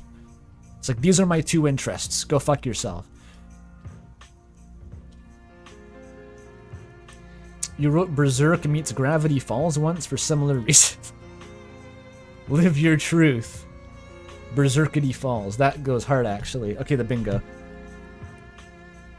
I mean, I started writing that shitpost fic that was like Mario 64, Deltarune, Elden Ring, and it was an isekai. That one was good. I think that was going some places.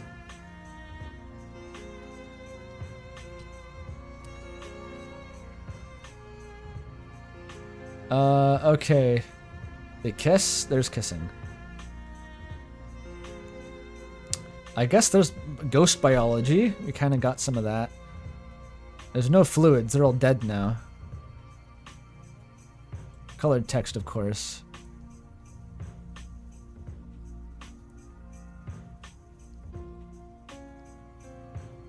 Started at night. Yeah, there's no bingo. No chance. Oh, Chris was there? Yeah, true. Still no bingo.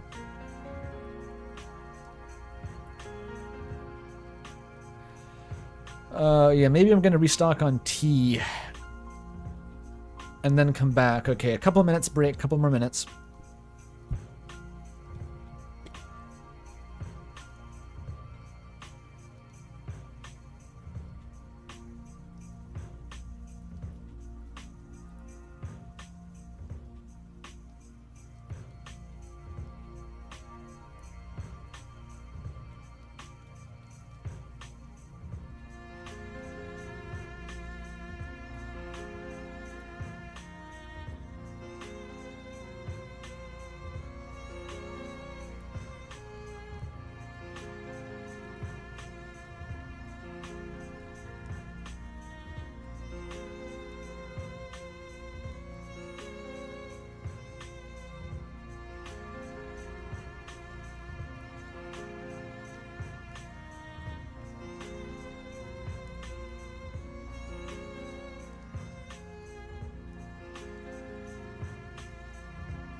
we're back.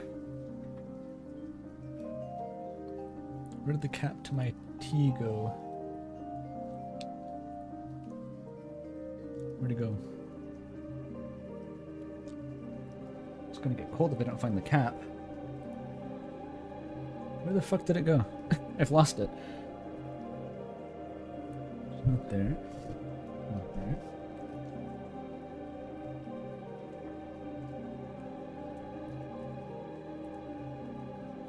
Now I'm confused.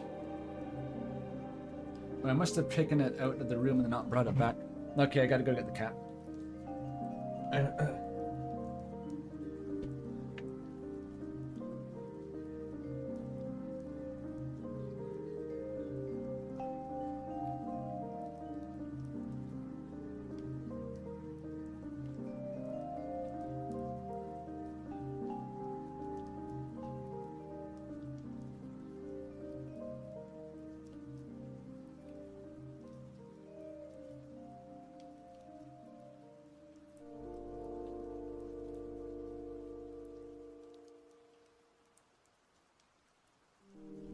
Back for real.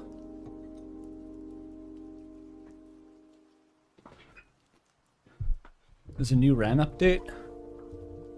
I'm sure it's small.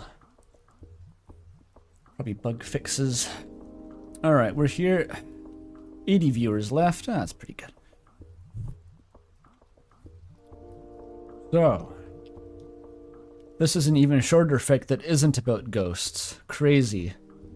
Fucking nuts. It might be about ghosts, I don't really know actually. Not totally sure about that.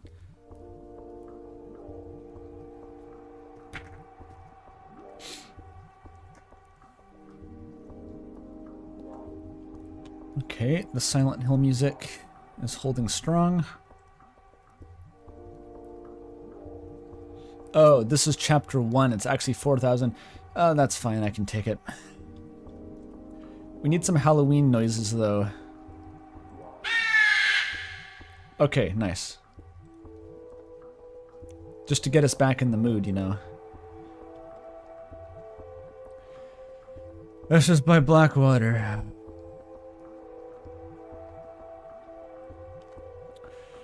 Oh.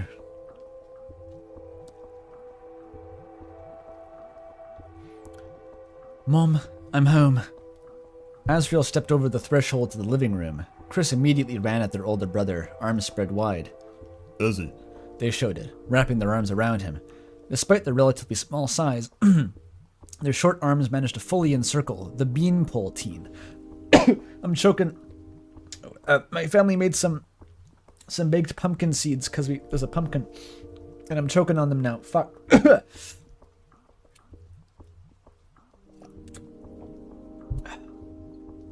Everyone bake pumpkin seeds. It's like free food. If you carve a pumpkin, you just bake the seeds. And they're pretty good. You put like steak spice on them.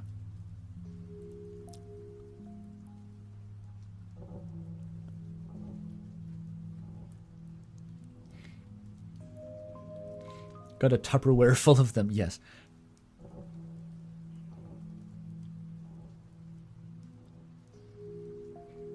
Choking on seed, behave yourself, chat. Despite their relatively small size, their short arms managed to fully encircle the beanpole teen. Asriel leaned down and reciprocated the embrace. Howdy, Chris. Did you have a good day? Chris nodded, still holding on. Chris was usually not the most excitable kid, nor the most physical, but around Asriel they were like a different person altogether. Toriel stepped into the living room from the kitchen. She was wearing an apron with spots of spilled flour on it, and on one hand she held a rolling pin. Asriel, it is wonderful to see you, my child. Dinner will be ready in an hour. How was your day at school? Her question was cut off as she noticed another figure stepping into the house. Hello there, Mrs. Dreamer. Miss Dreamer. You know what I mean? I wonder if this one will have Halloween in it. Who knows? Toriel fixed him with a withering glare strong enough to instantly disintegrate most monsters in Undertale, based on sheer malicious intent alone. Actually, that only accounts for human souls going to monsters. It's unclear if monsters are vulnerable to malicious attacks by other monsters. Fortunately for Pants, this wasn't Undertale. Unfortunately for Pants, that meant he was still alive to experience Toriel's wrath. Disdain radiated from her like a rod of red-hot iron, but twice as scalding and far less likely to bend. And way bigger! Except way smaller, I mean! Pants glanced between her face and the rolling pin in her hand. If she were to attack him, could he escape? Alright. Seeing the need to step in, Asriel concluded the hug and stepped in. Oh, wait a minute. I just remembered. I wanted to know who the narrator was in this fic. It was S. Who is S? Susie? Susie is S. Sans is S.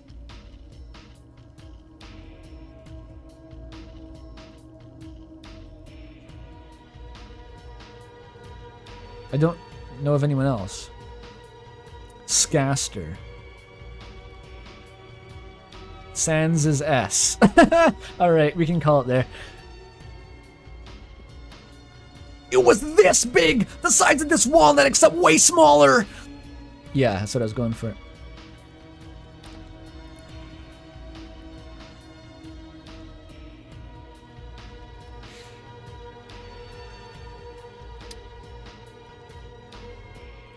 Asriel concluded the hug and stepped in. Mom, I brought a friend over. I was thinking Pants could stay for dinner. The two of us could hang out a while. Would that be all right? She pondered this for a moment.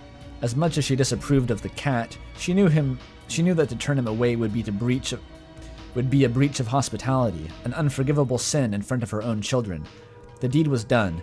Asriel clearly invited him over, and to renege on such an offer would be terribly rude indeed. Very well, Toriel conceded. She was audibly annoyed, but did her best to put on an air of affability. Toriel turned and walked back to the kitchen without another word. Asriel gestured at the couch. Make yourself at home. Pants complied, flopping onto the seat of the couch. No, the right seat of the couch. The right one. Asriel walked to the television set and pressed the power button. The TV remained turned off, because it was still Chapter 1. Still holding the button down, he wiggled the button slightly. Through some miracle of biology, this caused the button to actually work. I guess I'll count that. TV biology. Okay, we got Chris.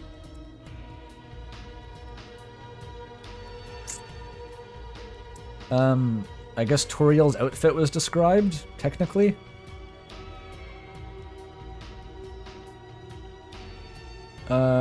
This is fine.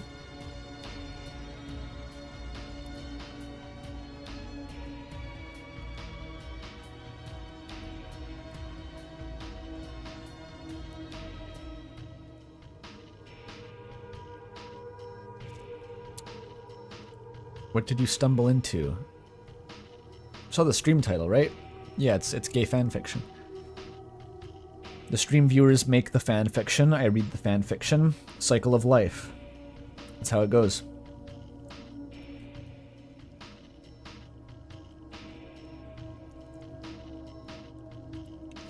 God, these pumpkin seeds take a while to chew. Maybe they were a bad idea. The TV buzzed and the screen slowly faded to life.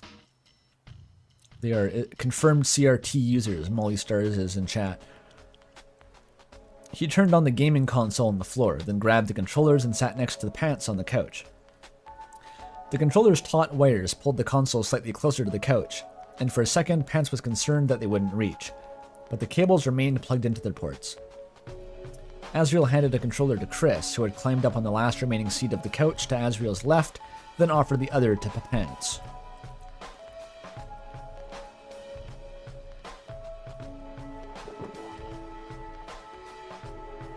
Would you like to have the first turn? You're my guest, after all. Besides, Asriel added, his voice playfully exaggerated. Give Chris a chance to warm up before they take on a real pro. Chris stuck their tongue out at Asriel and then smiled, pleased with their act of childish rebellion. Asriel placed a hand to his chest in mock offense with a small civilized gasp. Turning to Pants, he stated dramatically, Pants, you're not going to let them treat them. No, Pants, you're not going to let them treat us like that, right? You simply must defend our honor. Show us who's the better super smashing fighter. Who's Pants main? Because we know Chris is gonna main Fox, obviously. And then Asriel's Yoshi. Although I heard some like advanced speculation the other day that like, based on the apparent time period, Chris is more likely to have been a Marth main because that was actually older than Fox mains. I forget what the logic was. I'd ask Toffee if she was here.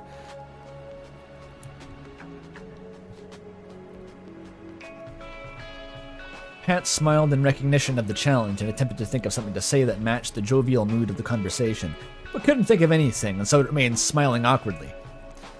Chris looked at him expectantly, waiting for Pants to respond to their trash-talking in kind, before realizing that no response was forthcoming and returning their attention to the character selection screen. They selected the Glacier Scalers. Oh no, they haven't banned wobbling in the home context, have they? Oh no, and grinned devilishly. Pants carefully scanned the roster and picked the most visually awesome character he could find. Some sort of giant, scaly, fire-breathing lizard dude named Bouncer. Great. I know just enough about Smash to get the joke. I'm so proud of myself.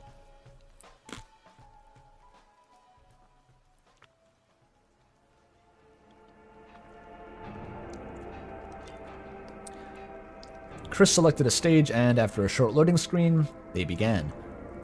To say that the round lasted for a full minute would be inaccurate. It would, however, be quite generous to Pants. Asriel looked at the screen wide-eyed and pale-faced under his fur. Chris put the controller down and stated simply, Birdie showed me how to do that. Pants looked to Asriel in the eye as he passed the controller, a smug look on his face. Well, big shot, I think little buddy's warmed up enough for you. Asriel took the controller, trying to steady his grip. The cheap plastic was slick beneath his hands already. Wiping the cat sweat off the device. Fuck, that's gross. Why, that's so gross. Cats don't sweat, though. That's why it's gross. It's like fish milk. Cat sweat and fish milk. That's uncomfortable. I guess that's fluids.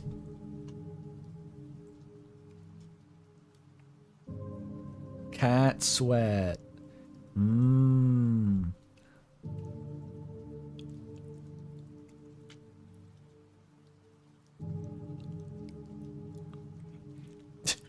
Drink a cat sweat fish milk cocktail with your Toriel made meth and piss pie.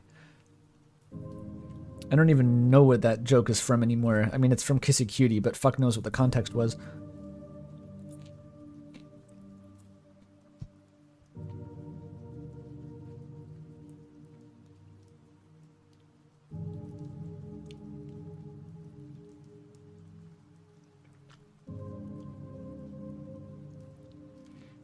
Ram questions in chat, for some reason.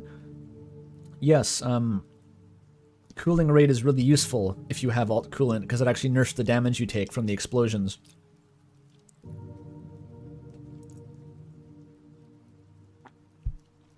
They're actually kind of necessary to make alt coolant usable.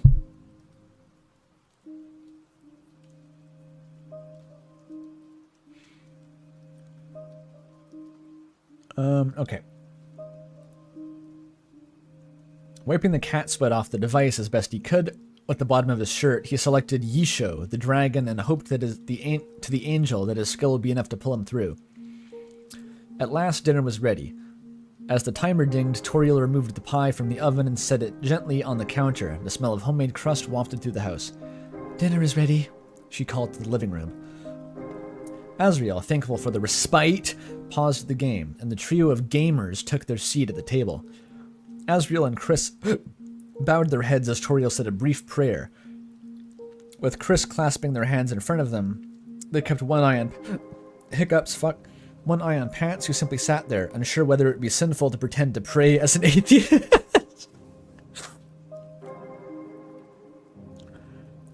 It's a complex question. It's a very complex question.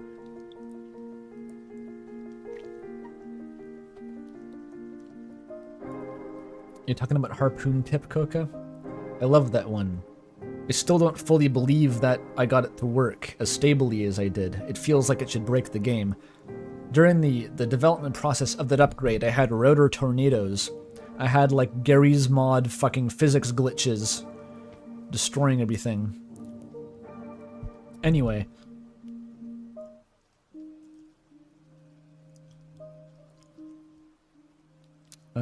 Talking about RAM made the hiccups go away. As soon as Toriel finished, ooh, best music, Chris stated in a taunting voice. Pants was peeking. Toriel shot a rueful glare toward Pants. Though whether this was due to Chris's observation or due to the nature of Pants himself was unclear. Chris, you do realize that means you were peeking too, right? Asriel retorted. No, doesn't kind of just squint. At last, Toriel returned her attention to the rest of the table. Asriel, how was your day? It was good. I got my monster biology test grade back. I got a 98. Monster biology? Sure. That is wonderful news, my child. Pants let out an impressed whistle. That's what it sounded like. That's pretty good, Azzy. You sure got me beat. Indeed, Toriel muttered under her breath. The four continued to eat, making standard dinner table conversation, with Toriel occasionally making quiet, snide remarks about Pants. She was sure he could hear her. She was sure he could hear her. Okay, between his perceptive cat ears and the way his face would contort shamefully after each comment, but she didn't care. If Asriel was to insist on keeping him around, she would be damn sure that he knew the pronouns. She would be damn sure that he knew she was not a force to be trifled with. She knew he knew. We're getting back to Bionicle names. I'm still watching the 13-hour-long Bionicle video. And how was Mrs. Boom? Toriel inquired of Asriel at length. The wizened old turtle had approached him about staying after class to help with decorating for the coming holiday. It's Halloween. Oh, this is the turtle. Mr. Boom. It's Halloween, for angel's sake. I can't be the only spooky old bat in this classroom. That's how he talks.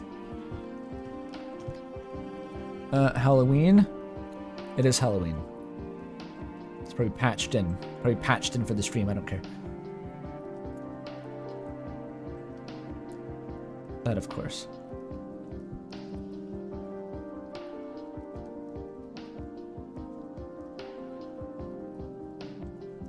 Oops. You just saw my search history there. I hope that wasn't incriminating. See, what was it? It's completely benign. Look at that search history. Completely clean. Shout outs to Mint Cafe, by the way.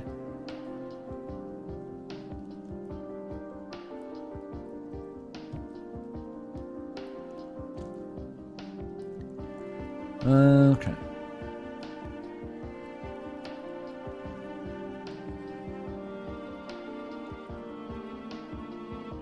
By the way, what is this a reference to? Peeking? Can you not look at each other when you're doing prayers? Is that a thing? I don't know about that. Decorating for the coming holiday, which is why he had arrived home so much later than Chris and his mother. He'd been surprised to find Pants doing the same. It turned out the cat had received detention after a package of cigarettes had fallen out of his jacket pocket during study hall, and this was his penance. Oof. I feel like if you got caught with cigarettes at my high school, you would be suspended, but it's not to say that a million people didn't smoke for some reason, but probably wouldn't go well.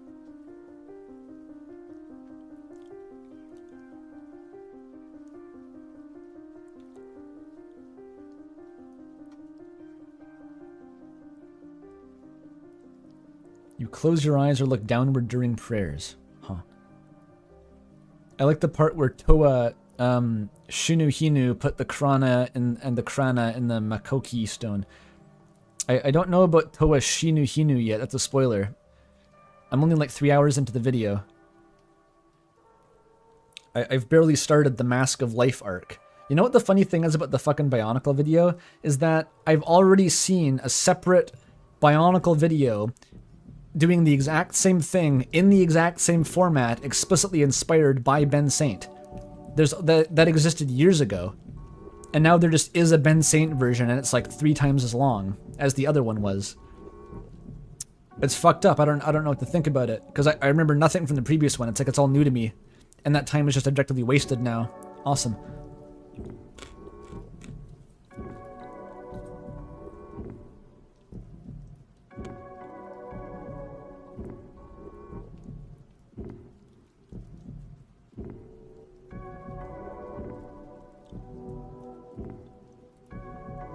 Keep getting the pumpkin shit stuck in my teeth. Ah, help.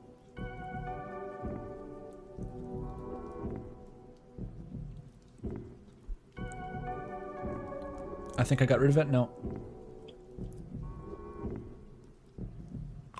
Ah, fuck.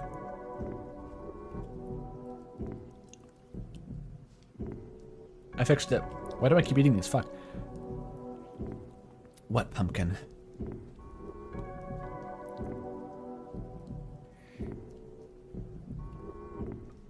Do pumpkins share? Discuss. We won't be discussing that.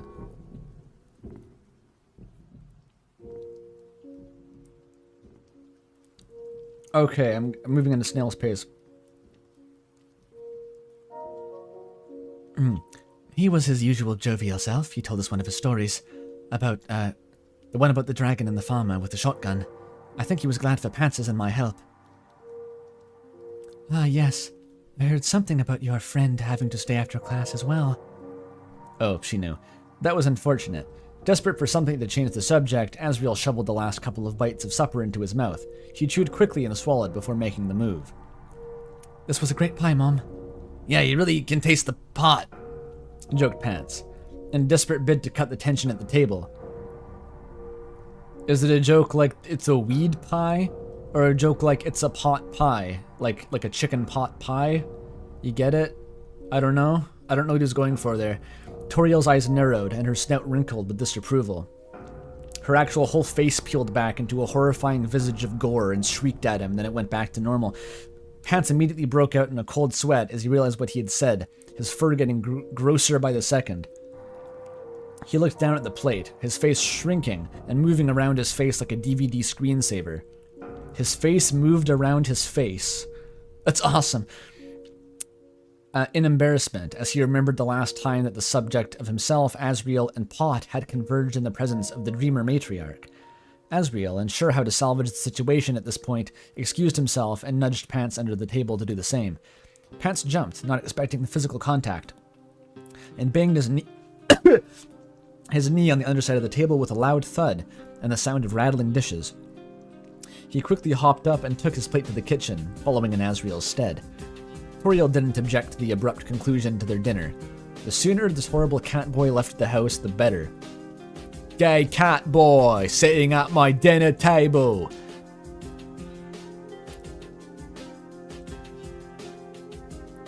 Just gonna keep going.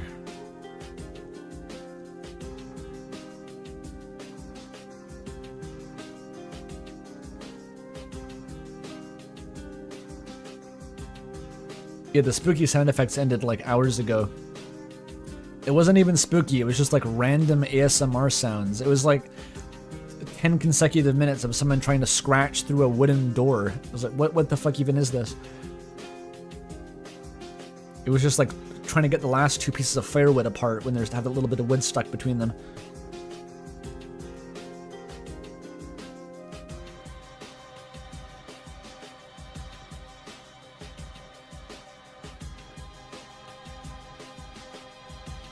Okay, chapter 2. As they stepped out of the house, Azzy took Pants by the hand.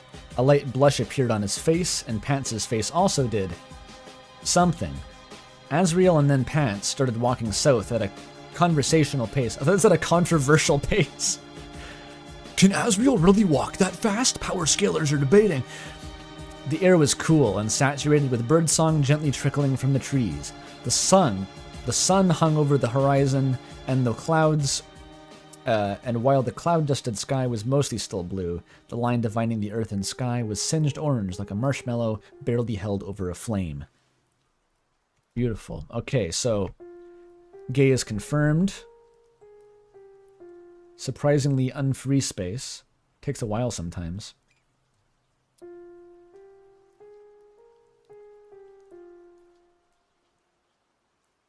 Uh-huh, uh-huh, uh-huh.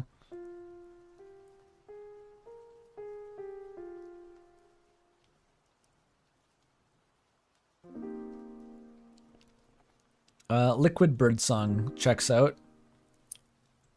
That sounds like something you describe Birdsong as, a liquid trill.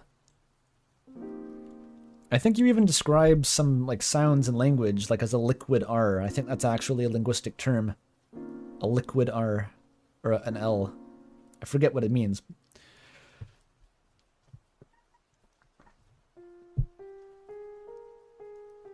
So Azzy, when you invited me to hang, you mentioned you had something special planned. Care to explain, big guy? Well, I was thinking, there's a special place to the south of here that we used to explore a bit. We? Chris, Noel, Des and I. Back before, you know. Pants nodded. Everyone knew.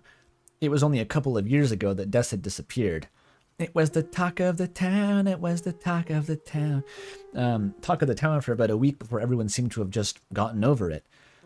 She hadn't been forgotten. She was still part of every anecdote, still in the pictures upon the Dreamers and Holiday walls, still mentioned in passing from time to time. But despite her prevalence in the community before, the search had been dropped, and nobody had ever made the effort to pick it back up. Anyway, before all that, there was a spot we used to frequent, just south of the church. I figured since you had never been before, I'd show it to you. Plus it would be nice to go there again, for old time's sake. Alright, makes sense. Though, what makes you think I've never been there before? You, like, know everywhere I've ever been or something? I know you're into some weird stuff, Az, but stalking's kind of freaky. Pants joked with a chuckle. Asriel laughed too before responding. Well, you know, it's just that I've never seen anyone else around there. It's a bit odd, really. There's this place that everyone knows about, but nobody knows anything about it. People reach the church and turn to go to the cemetery or the town hall, but never straight ahead. There's a path, but it's not well kept. Except it is? It's hard to explain. You'll see it in a second, we're almost there.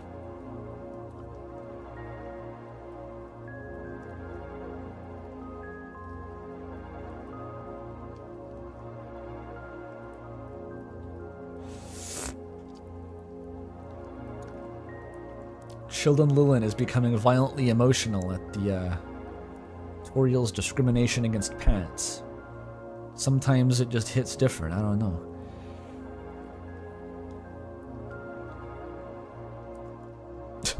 What is that comment, Wim? I've never been alone with a boy who touch fingers. That's so, why is it so funny? Boss baby voice, getting real CourierNew vibes from this one. True. I've already used I had my boss baby CourierNew moment like earlier in the stream. It's not even this.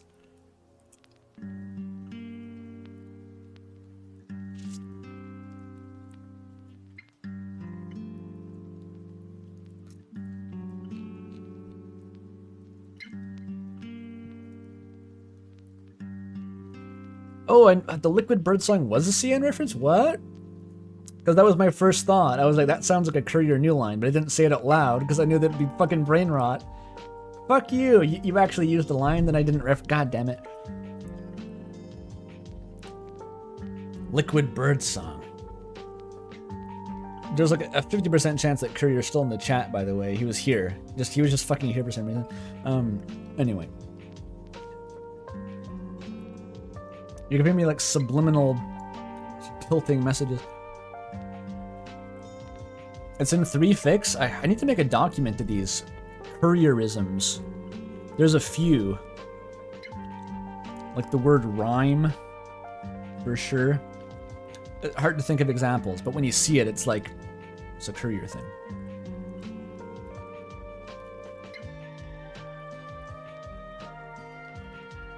The Outer Dark is a reference to a novel. That's like actually a bit. It's like a recurring reference, you know. Inchoate, yeah, Chthonic and inchoate, big time.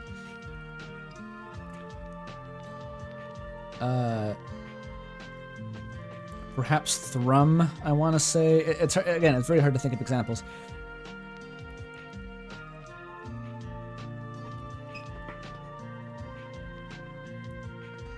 Big word. Yep. I love big words. I just kind of naturally talk like a homestick character in real life. That's my curse.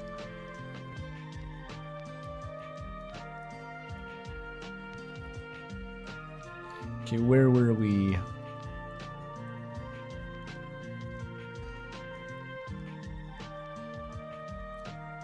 As they talked, they'd been cutting through the woods and crossing the streets heading south. Now they stepped out of the woods beside the church. Well, here we are. Oh, Undertale reference! That's the music in the True Laps. Asriel gestured to the path, now visible to them. Is it? I was kind of expecting something weirder. What's all the fuss about? Asriel hummed pensively for a second, trying to find a good way to explain. It's bizarre. There's a direct path to the clearing. I've never seen anybody doing upkeep on it. And I know that nobody uses it enough to keep things from growing on it, but the path's still so clear. And in the center, there's some sort of bunker. If you stand near it, you can hear something, like machinery coming from under your feet. Heh, sounds like a creepy place. Weird that no one talks about it, huh? It really is quite uncanny. Come on, let's go check it out.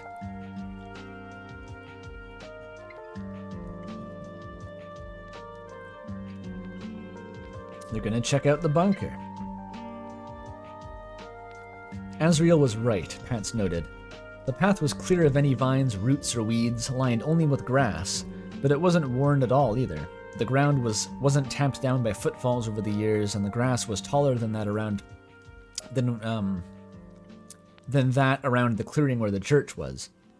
Reaching the bunker, Asriel led Pants by the hand to stand in front of the doors. Love is gonna guide you by the hand. Anyway, as they approached, Pants could hear the sound Asriel had described, getting louder as he approached. A low, inconsistent drone, sputtering and rumbling like an old car engine. When they stood in front of the door, it rattled his bones and shook his teeth despite the relatively low volume. Shiver me timbers and rattle me bones. I don't know what causes that. It has to be some sort of machinery, but what keeps it running? What does it do? It just emits spook into the atmosphere, passively. Asriel released Pants' hand, stepping forward, turned to face Pants and leaned against the door with his arms crossed casually over his chest.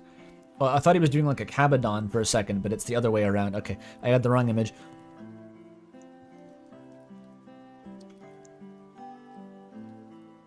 We used to spend hours out here, speculating, letting our imaginations run wild.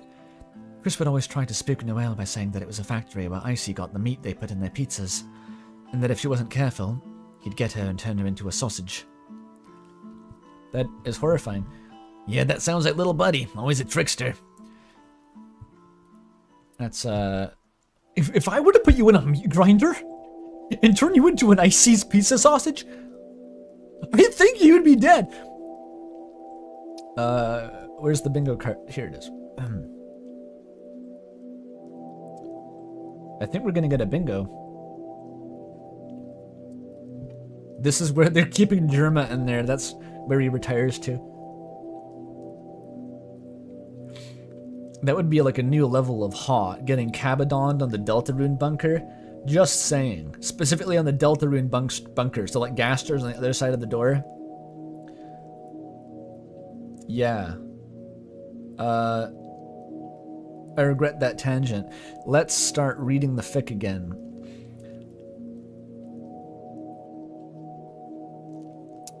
Pants withdrew a carton of cigarettes from his pocket and pecked out a single cig, then lit it. He sucked some smoke in before blowing it out. Asriel looked at him with a strange look. Pants, you really shouldn't do that. It's bad for your lungs. Besides, you're not old enough for those. And who's gonna stop me, huh? Is this an imposter pants? It's a different color, actually. This pants is a different one. Undyne? Asriel said, as though it was the most obvious thing in the world, which it was. As long as I smoke him before she can smell him, I'm golden. Mr. Boom. Ha! He'd never call me up for something like that. Besides, he's the one who gave him to me. Me? Wait, what? Asriel said, a mischievous glint in his eye. Uncrossing his arms, Asriel made a grab for the cig in Pants' mouth. Kiss, kiss, kiss! But Pants was faster. His face vertically compressed, moving his mouth up a good 5 inches. That's fucking weird. Asriel attempted another grab with his other hand, but to no avail, as Pants rotated his face 180 degrees around the Z-axis, placing his mouth at his forehead and his eyes at his chin. He wiggled his eyebrows tauntingly before rotating his face back into place. That's gotta go crazy, dude. Okay, in a final bid, Azzy placed his hands on Pants' cheeks, not to be confused with the cheeks on his rival's pants, though the phrasing used may bring such imagery to mind, and kissed him on the lips. The glowing tip of the cigarette pressed against his cheek for a second as Pants held it in stunned silence before it dropped to the ground as Pants reciprocated the kiss. It was a simple, somewhat chaste kiss, nothing more, but they both came away red-faced. Nice. Bingo!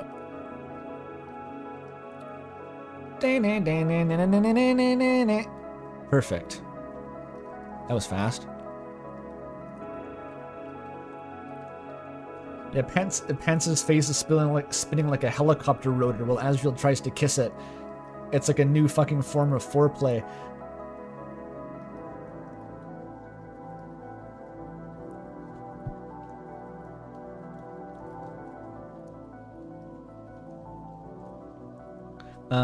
They both came away red-faced. Asriel in particular was absolutely on fire.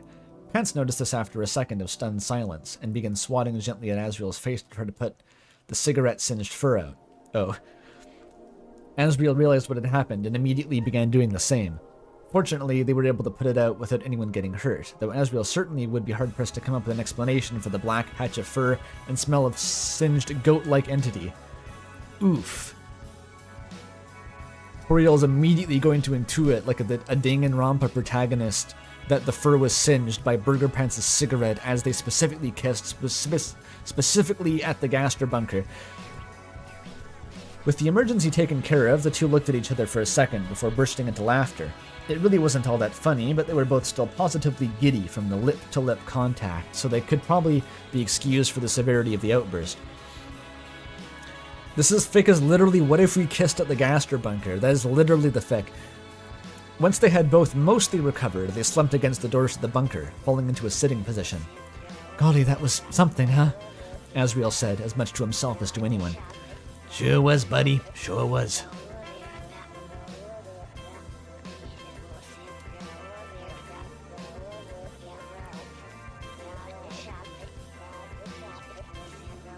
What if we kissed in front of the Gaster bunker and we were both boys? I like the addendum. Yeah, there's some voices in the music.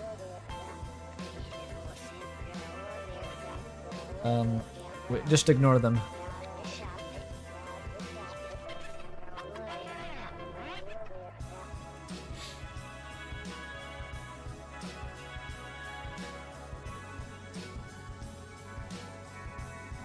With a sigh of contentment, Pants continued. You know, Az, this is the most perfect moment I think I've ever had.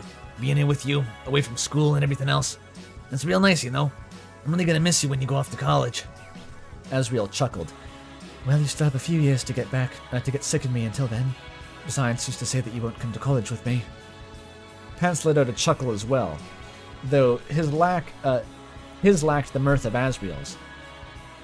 You know that won't happen, Azzy. I'm not smart like you are. I'm not well off like you are. I'm not like you are. Hey, don't talk like that. You're smart enough.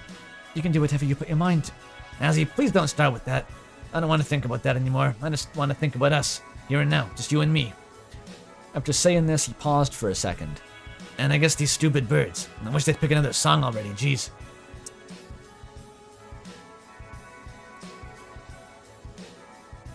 However they sound. Asriel's face scrunched slightly in confusion. One usually couldn't hear the birds from here. In fact, a fact that he knew with great certainty, having pondered it aloud with Bess, Chris, and Noelle many times in the past. Listening for a few seconds, he realized that Pants was right. On the walk over here, they had been serenaded by a steady trickle of birdsong. flowing smoothly past their ears, a babbling brook of cheeps and chirps, liquid if you will. But now the babbling felt incoherent, rambling on without ceasing. An old faucet, a steady drip, drip, drip, dripping away for minutes on end. A simple tune, and not by Tigran Hamassian, played on repeat, the notes blending together into an auditory Gestaltzerfall, which is a word I know from Signalis now. Asriel felt himself grow chill as he listened. He felt every muscle and tendon in his neck creak as he craned his head toward the noise, tilting one ear to hear better. Looking in the direction it seemed to be coming from, he saw a bird, perched upon a low branch. He stood slowly, then walked toward it with a measured pace. Ellie? Pants inquired, unsure what to make of this development. He looked around now. And, now on high alert, he noticed something peculiar. The trees at the perimeter, separating the woods from the clearing, were all connected. The roots coming together in a spot a few yards from the door, a mere feet from where he stood. Looking closer, he saw something in the dimming light, something which turned his veins solid ice, and that froze him in place. Turning to look around, he saw the same thing, an anomaly of every bird and every tree at the edge of the clearing. Pants, come here. I need you to look at something for me. Pants stood quickly. He had never heard Asriel speak like that before. His voice was high but strangely measured, and Pants could recognize the fear in his voice. Rushing to Asriel's side, he asked, What is it, Azzy? Asriel pointed to the bird. Does it look like these birds don't have feet? Pants looked closer at the bird Asriel had first seen. Where there should have been toes or talons gripping the branch, a twig instead split from the main limb and bent straight upward, where it terminated after an inch, disappearing under the bird's body. No, not under. Into. Is this like birds or government drones conspiracy stuff? Is that what this is? There's security cameras? At once, the clearing erupted with sound. The birdsong, once trickling forth freely, froze solid. A static, shrill, interminable noise now emanated from the trees, a sharp icicle that pressed against the eardrums and threatened to pierce. Asriel felt his heart skip a beat once, twice, thrice, before beginning again, pounding like a drunken percussionist.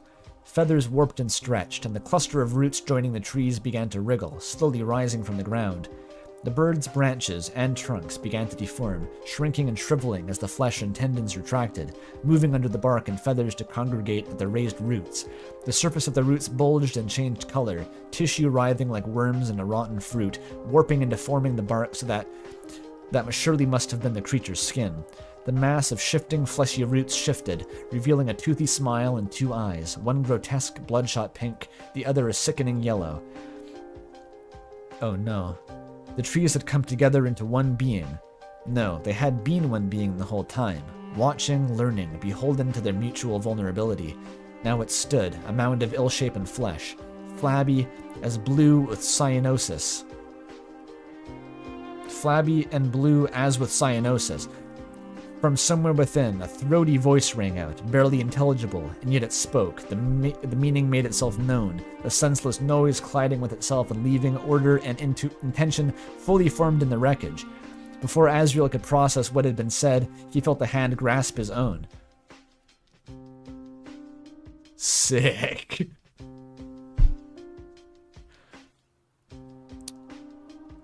I gotta say, I'm getting some CourierNew vibes in that paragraph.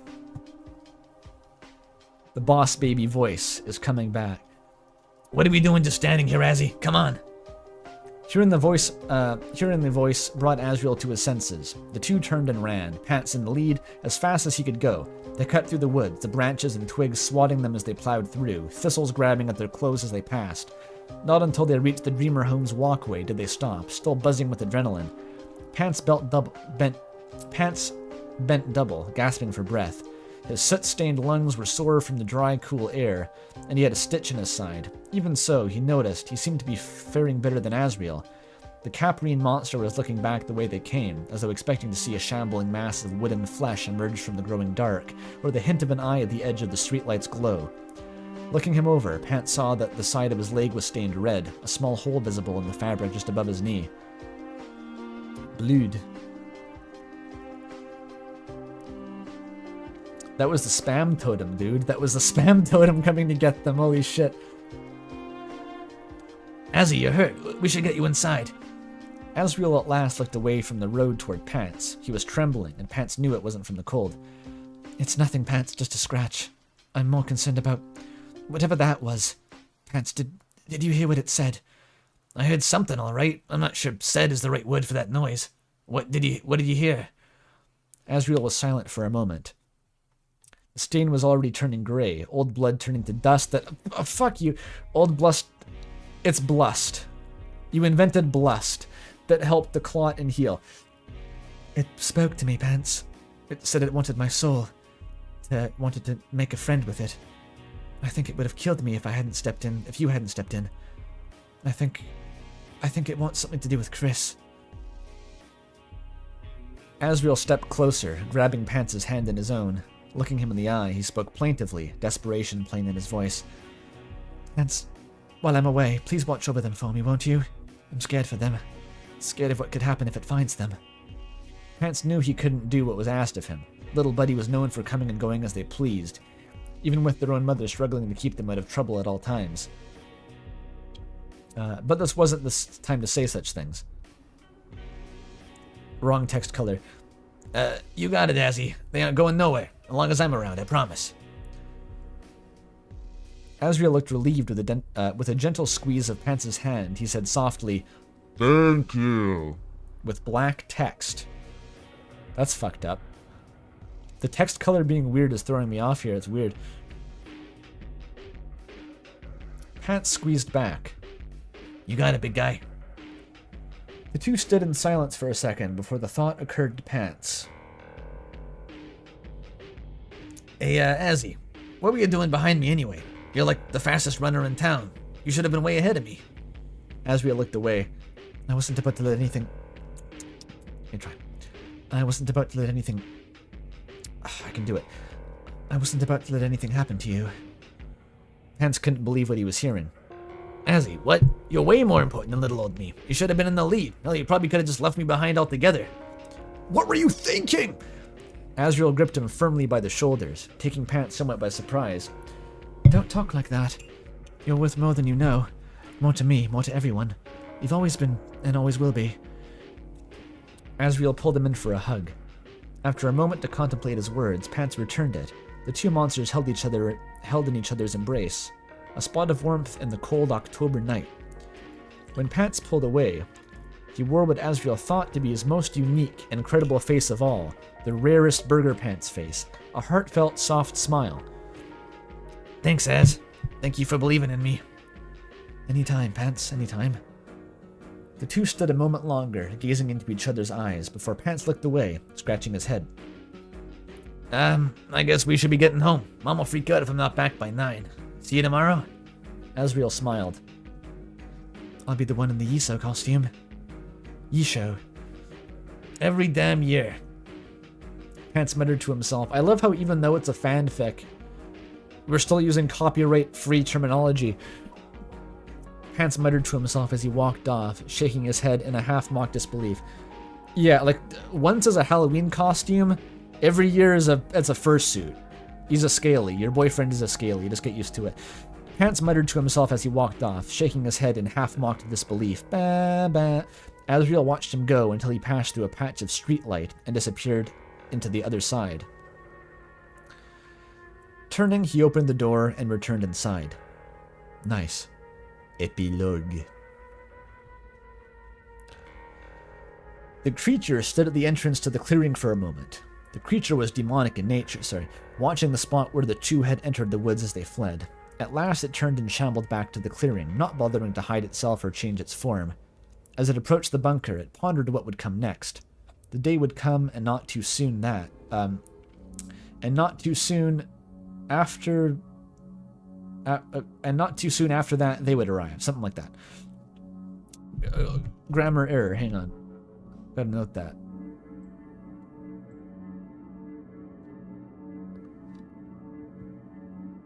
Oh wait, no, that was right. I just read it wrong. The day would come, and not too soon, that they would arrive. The one from the other world. The one with the power to determine fate. The one who would grant every last wish, every dream, every happy ending. When that day come, it would be ready. Everything was prepared for what felt like eons. It had seen the way this world worked. These are the roots of our world. Men are props on the stage of life, and however tender, however exquisite, a lie will remain a lie. Sorry, I had to... It's a tree monster, right? A night would emerge, and close behind it would follow the fountains, the heroes, the all-consuming dark. And then it would all begin again. The time had gone around, around, around. It had no end.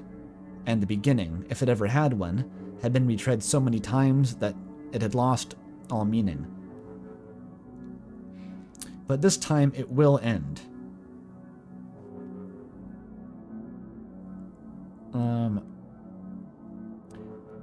For this time, a strange someone stirred in the depths, and where he went, it was certain that they would follow.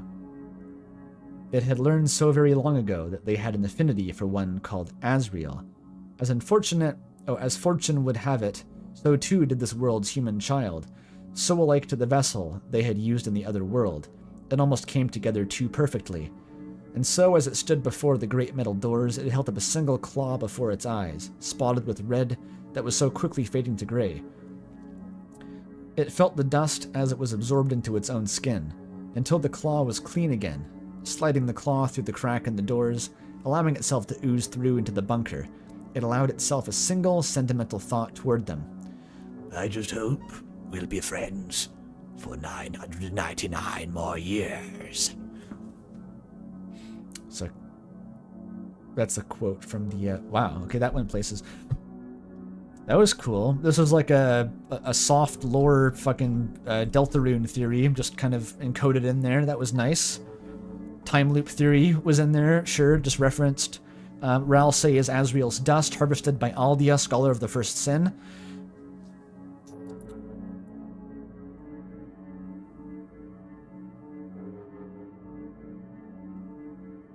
As a new character mimicking Gaster without grasping his nature. Sure, it's cooler as an out-of-context epilogue, though.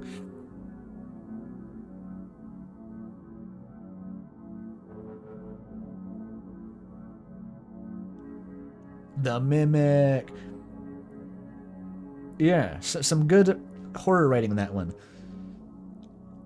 As funny as it sounds, when you mentioned like the punchline, the birds had no feet, I actually got a little bit of goosebumps from that. It's like, I don't know, sometimes horror just hits you with something that you weren't quite expecting. And you're like, ugh, it's kind of weird. I got a little twist of the uncanny from that. It kind of worked.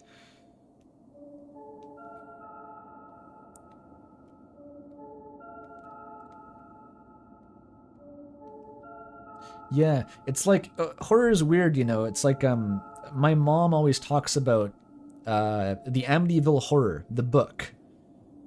Not the movie. I've read the book, actually.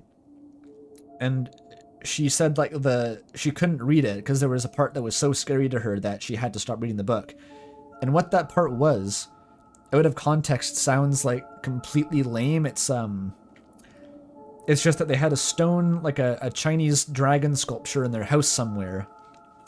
And as the book progresses and the haunting gets worse, the guy keeps tripping over it. And the culmination of this is the final time he trips over it, he looks at his ankle and there's bite marks there from it. Well, not from it, there's just bite marks, but... And apparently that implication was so distressing to her that she just got weirded out and dropped the book. So it can be weird stuff, just something very specific that can get to you.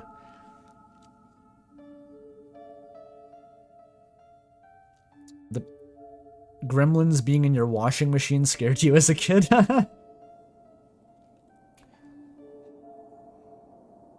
What was a thing like that? Oh, I've forgotten it now, fuck. A weird, scary thing. It doesn't take much to, when you're a kid, just like little things can lodge in your brain. I think I went to see a mummy at a museum, and I was scared of that shit for like years afterward. I thought that thing was going to be like under my bed. Kind of frightening. What are the other classic ones? There was like a really, really simple ghost story that really got to me as a kid, and it basically just boiled down to like, guy looks out the window on the second story of his house, and there's like a ghost lady looking in the window, and that's basically it. It's like the most basic possible ghost story. But that was enough to be like, dude, what if there's a ghost lady looking through my window every time? Like, there could always be a ghost lady looking through the window.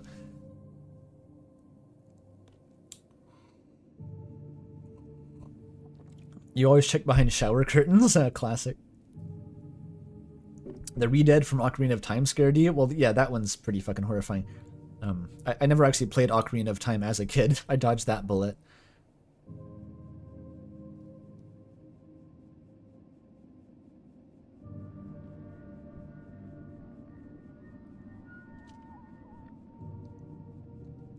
You were afraid of spontaneous human combustion. That's good.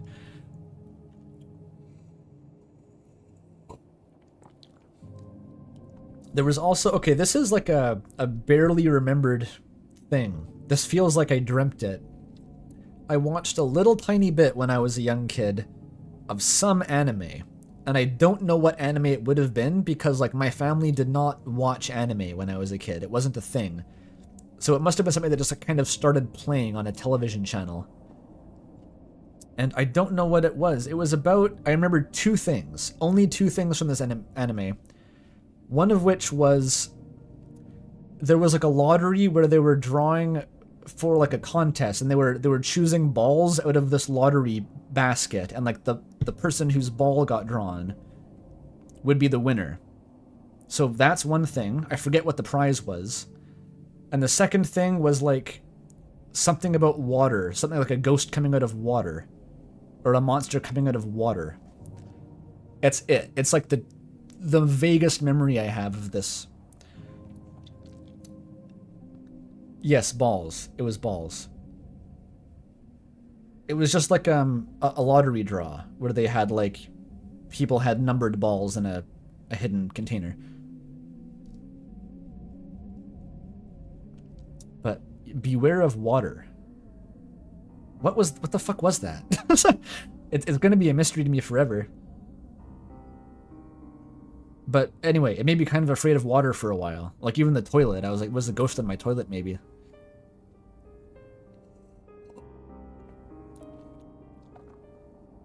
It was some shit though. Okay, I remember a little bit more.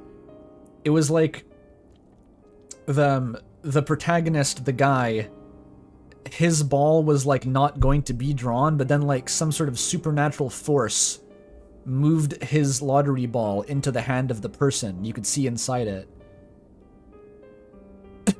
I'm trying to recall any details. Like, what the fuck? What was that? Water's pretty freaky. I've seen Ashvale Lane. I still haven't looked at Ashvale Lane. Is it, like, particularly good? I know a bit about Staggering Winds, because Molly made the video. I'm not sure if I'm really super interested in, like, Deltarune horror, though, because it's kind of interesting, but, like... To me, I'm kind of hoping that the game itself is going to go a bit in that direction, and so it feels like it's almost jumping the gun to be like, well, let's make my own Deltarune horror. It's like, I'm just kind of hoping that the game has that itself, you know? It's got a gaster bunker. Thinking of balls and toilets? Yeah. The anime with the balls and toilets.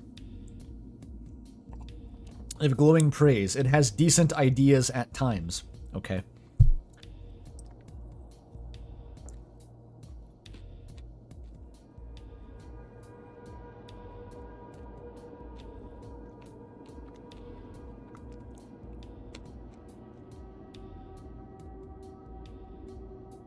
Mm-hmm.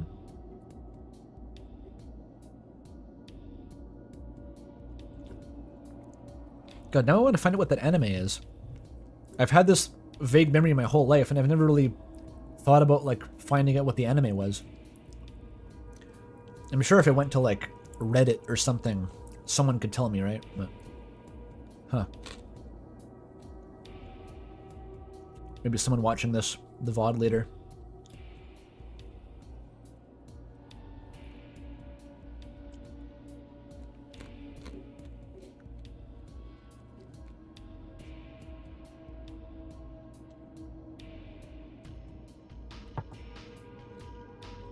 I think Molly's Pydria thing is... That got me kind of sold on the appeal of Deltarune horror as a concept. It was a teaser for one of the Device Theory videos. It's super cool though, if you haven't seen it. Just like a simple little mod with horror stuff, and it's not really even connected to Deltarune. Molly's mentioned it's sort of just like its own thing, which I thought was cool. It was like just put into a Deltarune mod because it was a Device Theory teaser.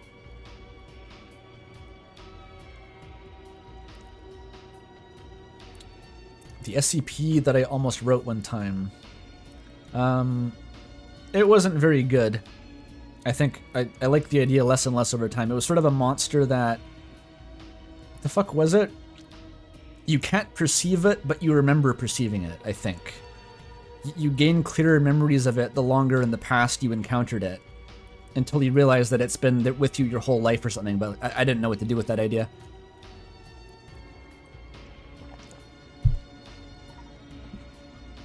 Didn't have a creature design. It was just an idea.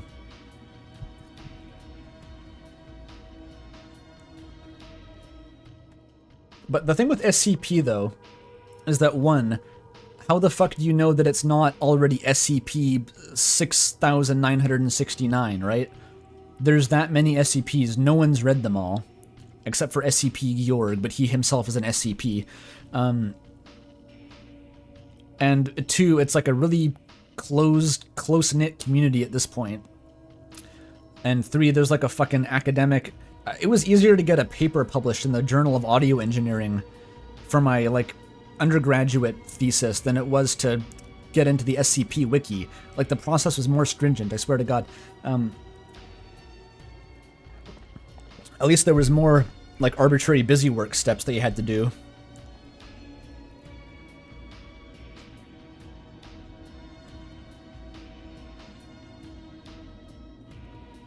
You have to make a narrative out of it. Yeah, and I don't know what you would do with it.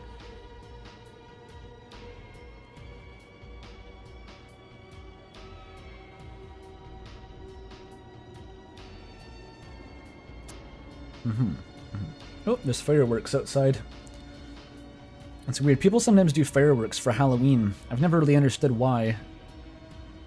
I guess like way back my family used to do it too, but I think fireworks are like illegal or something, but people do them anyway.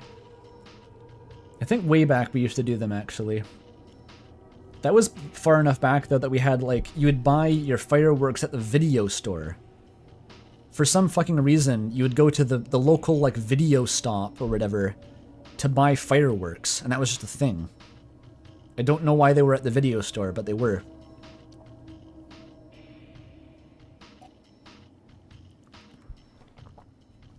Right. Twitch chat rates an SCP stream when? Oh god. Okay, we got some more. How many left? Only 2 left. I think I can make it. I think I can do all of them. We're gonna make it. We're all gonna make it, chat. Wag me, whatever they say.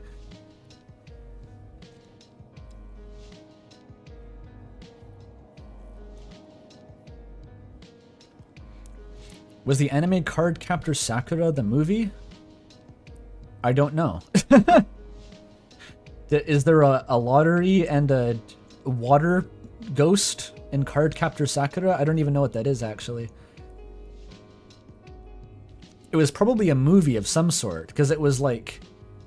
It felt like a movie, and it wasn't like an episodic thing. Yes, actually. Okay, I'll look into that. Because that may be it, actually.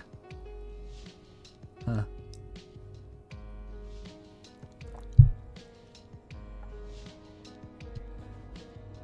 I still don't know when I would have seen it.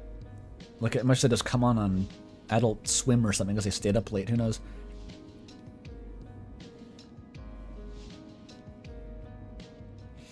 Alright, Scaredy Pants and Azzy Pants Halloween by Dubious Retro Bushin. Maybe Button? No, it's Bushin. Through the tinted window of a jet black limo, a blurry mass of spectators stand and wait beside the curb. The vehicle slows to a stop, and the door reveals flashes of light illuminating a crimson-red pathway. 2 rows of velvet rope keep the ocean of fans, photographers, and news people in their cordoned areas. From his transportation, a slim orange cat emerges, dressed in a black suit with sunglasses hooked onto the breast pocket and a smile as sharp as a knife's edge. A roar of cheers follows the reveal of this appraised actor. With a single motion, he unsheaths his sunglasses, flicks the arms open, and rests them upon his face. He struts, watching the left row of his spectators. But he walks past the sea of cheering fans. His vision is locked far beyond any TV crew or interviewer. He is looking for someone. And with a few more paces he spots him, in a modest black suit, a white shirt, and a purple tie, with a camera around his neck and the beaming light of an expectant smile. There's the golden boy, just as promised. The cat approaches the rope and towers past its boundary to face him. Security has to hold back his adoring fans. So you made it, my VIP. The cat gives the photographer a smirk as he leans over the soft boundary. I'd never miss something like this, Tiger. The 2 trade creeping smiles before the feline speaks up. One more thing before I go. One more thing. Excuse me, one more thing. He grasps the purple tie of the photographer and pulls him into a kiss. Strobes of light flicker around him in all directions. As the cat pulls back, he unbuttons his suit jacket. Here's your glamour shot. And with one fluid arch, he steps away, his jacket whipped floating in the air, almost in slow motion. The photographer's right hand raises the camera to his face, the lens focusing his sight on the star. With a push of a button, a flash of light engulfs his field of view. The excitement of the crowd boils over into cheering. Peter, pizza, pizza, pizza, pizza, Pizzapants. Asriel shakes the napping cat. Wake up, your alarm's going off for 10 minutes. It's been going off, rather. Okay, obvious dream sequence is obvious, but we can restart the bingo.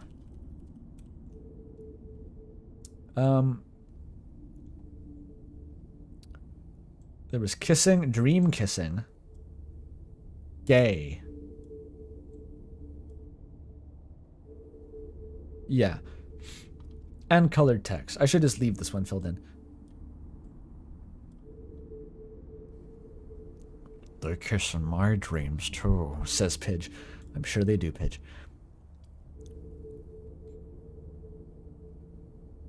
Ashvale Lane has the Utarga the Loki. What? What is that?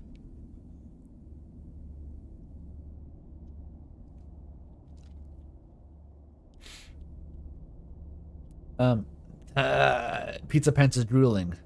I'm a star. He smiles as his eyes open slightly. Yeah, sure. Superstar Pete. Now get up before I drag you off that couch. He steps away while adjusting the loose drawstring knot of his gray sweatpants. Pizza Pants gets up and rubs his head. Man, you always gotta interrupt the good dreams. Well, I'll have you know, your alarm interrupted my relaxing shower. You had it coming. Asriel picks up his duffel bag. Besides, I've got a surprise for you. Oh yeah? Pizza Pants follows Asriel to the bathroom. Are they roommates? Are they at college? What's the situation? Greeted by their reflections, Pizza Pants looks at himself with excitement. And just as quickly as he smiles, he sinks back into a disappointed frown. What the hell is this? Asriel smirks at him. Pizza Pants is wearing an ill-fitting green lizard costume from some platforming game. What? I thought you'd like it. Asriel adjusts the sleeves of his red pullover and raises his denim overalls. I thought we'd go as a pair, and I know you didn't have a better costume planned. Dude, Asriel wants to ride Yoshi, if you know what I mean. He wants to be the Mario to Pizza Pants' Yoshi. And walk over lots of spikes together. I mean, go on a ride.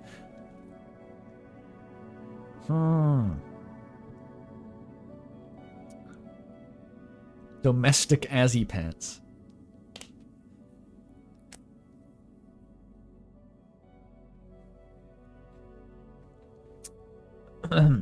Hey, look, I could have planned our costumes.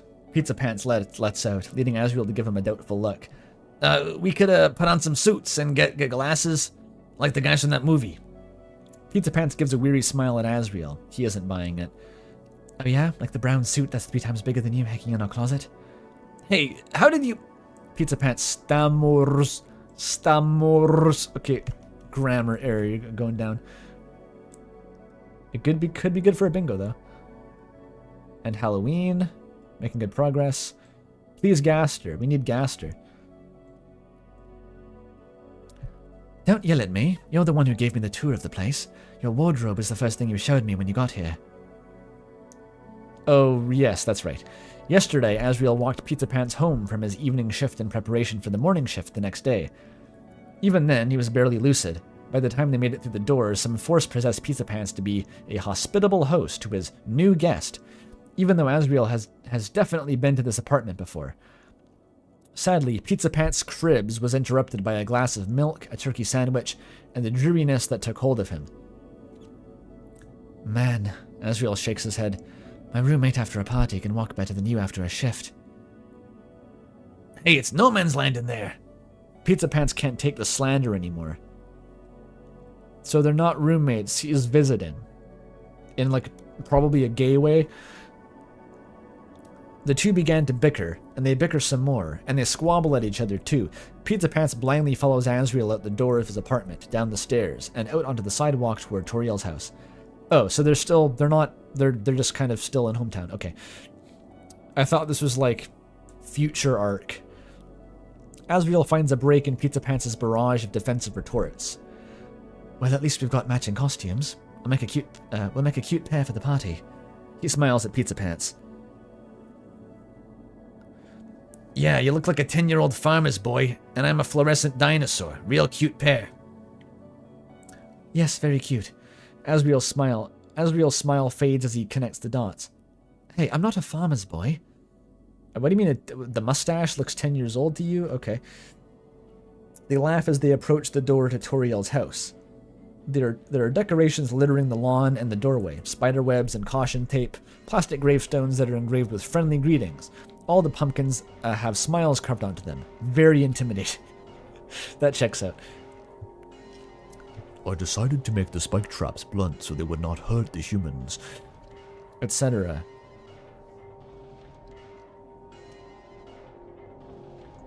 Asriel denying being the farm boy will come back later when Pizza Pants reveals he has a farm kink. That's that's not a farm kink, like a farmer kink. You know, that's probably a thing. Is not like attracted to the concept of agriculture is what I was trying to get across. That's aphids from Ram. He is into milking goats. Asriel swings open the door. Hello, everyone. He opens his eyes and sees only Chris standing in the kitchen, rolling out some dough to the countertop. It's look who it is. No one's been brave enough to have a non-Chris human so far.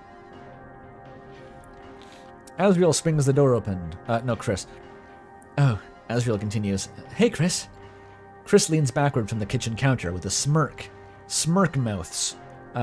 With a smirk and mouths up back at him. Wow. Pizza Pants looks at Asriel. Nice party you got here. Yeah, where is everybody? Chris? Before Chris can respond, the bathroom door swings open with what looks like a large shadow stepping out. Oh. Oh, okay. That's unusual. Hey, Chris, what do you think of the cost? Susie looks at the two visitors in matching attire and tries to hold back a laugh. Where'd you guys come from? Pizza Pants shoots a retired look as he speaks through his teeth. The door? The eyes of the group shift from the new arrival back to Susie. Seems like she's going as the Grim Reaper. Oh yeah, killer. The black cloak, ominous fabric from the craft store. The hand-stitched craftsmanship, sinister work from Toriel herself. The poorly scaled plastic scythe on the table. That's just from the retail store that always pops up this season. It's classic, though. What did I think of the new Deltarune Halloween illustration? I'm not sure I even saw it, to be honest. Is that the one where Ralsei's wearing like a cake dress? Was that it? I saw that one.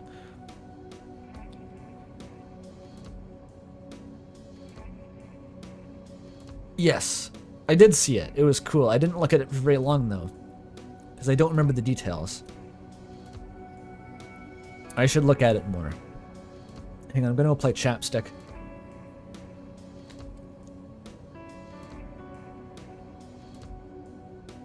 Ralsei just likes dresses, it's true.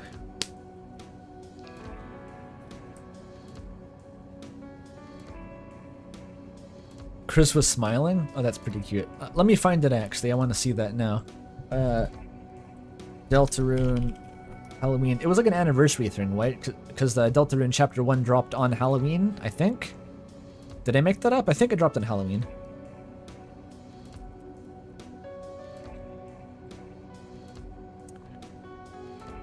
Okay, searching Deltarune Halloween illustration does not really help. There's a lot of those. And they're not canon. Deltarune Halloween anniversary illustration? Oh, here it is. Oh yeah, Chris is smiling, a little vampire fang, little one Midna fang poking out there.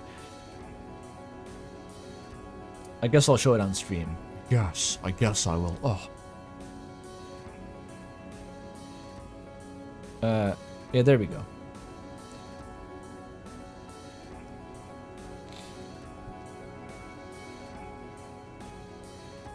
Okay, if RAM just crashed, you gotta put that in the bug reports channel of the Xylem server. I'm not gonna be doing live RAM debugging.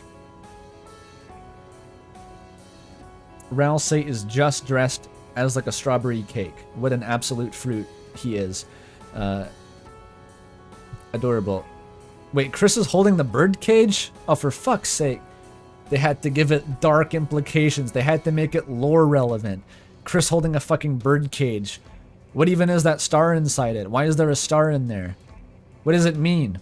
God damn it.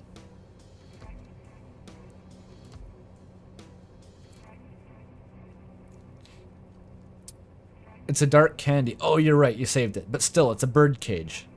Fuck. That means it's probably lore relevant.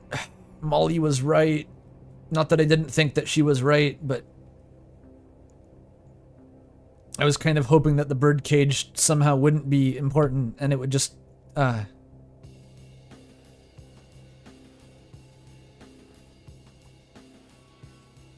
know it's a thematic candy bucket, but like they're holding a bird cage, my dude. I'm devastated. Not really. I'm not actually that upset or upset at all. It's just like that seems to be ominous actually. Anyway,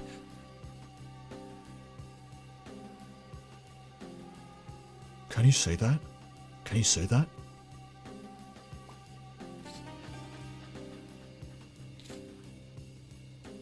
yeah, 100% Deltarune. I'm hoping for Deltarune like fucking within the first couple months of 2025. Really. I think like end of 2025 is not going to be too exciting. The game, it's just like LQA importing. It's just LQA importing. It can't possibly take that much longer. It can't possibly take that long. It would be better if Susie didn't have a candy bucket, implying that she just eats the candy directly with the wrapper. I think that would be funny, yeah.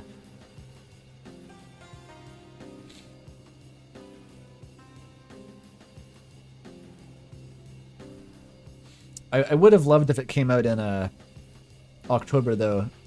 I've said this often, but to me, October, or the fall in general, is like... That's Undertale Deltarune season. That's when the Toby Fox shit goes down. The Game Maker's new thing is still not fucking complete. I'm killing them. I'm killing them. I'm going to Game Maker HQ. Next time, I'm going to GDC next year. I'm going to find the Game Maker team. I'm gonna slap them around. I'm gonna be like, you delayed Deltarune. You know, shape up, try harder. I'm gonna put him in the meat grinder.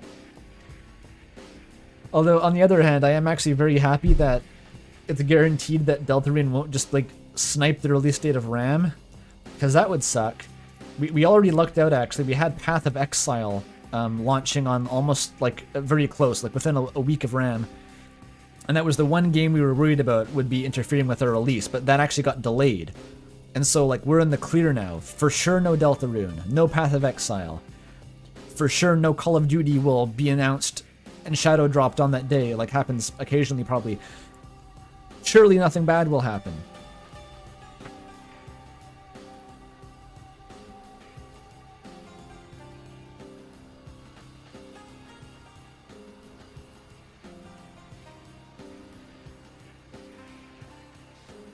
Ram will make $1 million. Probably not, but it'll make a few. I don't want to get talking into like RAM financials right now. Yikes. Games are more fun when they're not supposed to make money. That's all I'll say.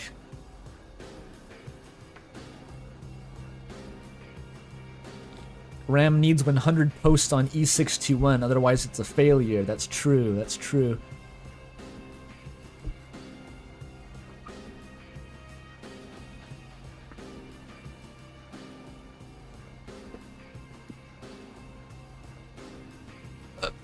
Okay, I'm gonna keep reading the fic. Petrified from her attire, Asriel lifts a shaky finger at Susie. Oh my god, it's a monster. Everyone in the room gives a confused expression at Asriel. Let me rephrase. He returns to his exaggerated pose. A scary monster with a nice sprite. Nice save, Azzy. Pizzapants elbows him. Thanks, guys. Susie gives a smirk. Says with a smirk. I was worried I wouldn't, what do you mean? I was worried I wouldn't top the time I went as myself. That goes hard, Susie. That goes hard, by the way. Chris looks to Susie. Don't forget the box. Oh yeah, it's a good one. And you guys are scary too, I guess. She eyes the red and green, and the red guy and the green dino dude. Psst, Chris. She leans to them with a hushed tone. I can't remember this other guy. Dude, we played the game like 2 days ago. Chris isn't whispering. No, I mean the guy. Susie and Chris look at Pizzapants, who raises an eyebrow in response. Chris gets the slightest upward curl of the mouth as they stare at Pizzapants. Oh, him? His name is... Pizzapants' eyes grow wide in the realization of Chris's power at this moment. He starts breathing heavily, his face shrinks, and he's sweating, cat sweat, specifically in the places where his now shrunken face has made room for. His name's Pete. Chris says with a smirk. Okay. Susie's eyebrows remain squared, trying to process what the hell is going on. What the hell is going on here?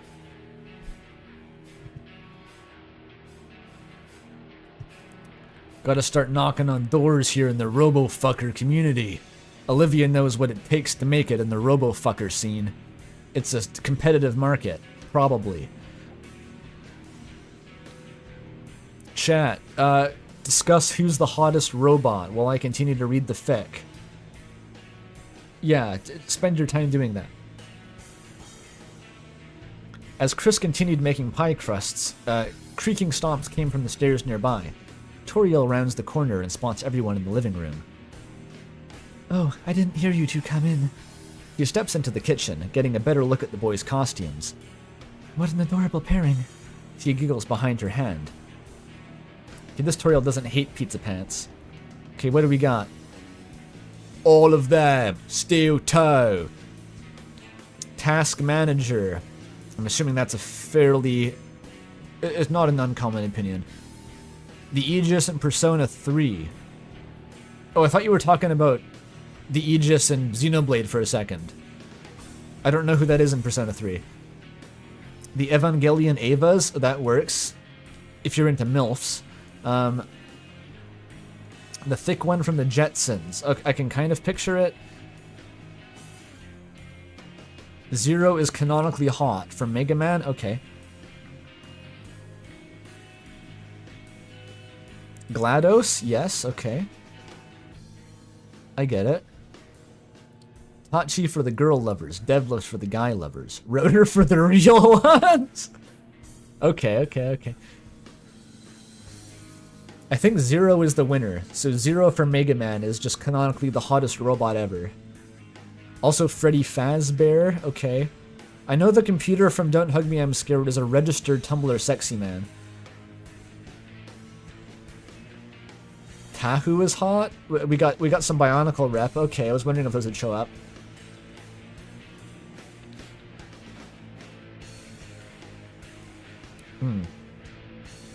Pidge ships 0 with Sigma. Excellent. No, I think the computer also is a Tumblr sexy man. They're just both for some fucking reason. Don't read that. I raise you. Don't type that.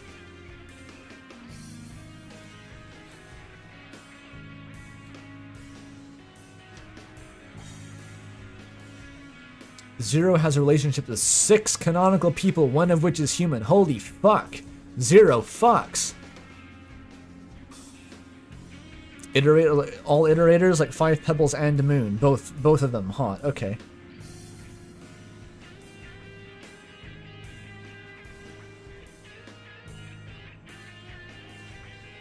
God damn! Looks to the moon. Blue bow. I hope you mean the can, by the way, not the puppet. To be a real iterator fucker, you need to be into the can. Anyway, okay, this has gone on for too long. This post was approved by real iterator fucker patriots.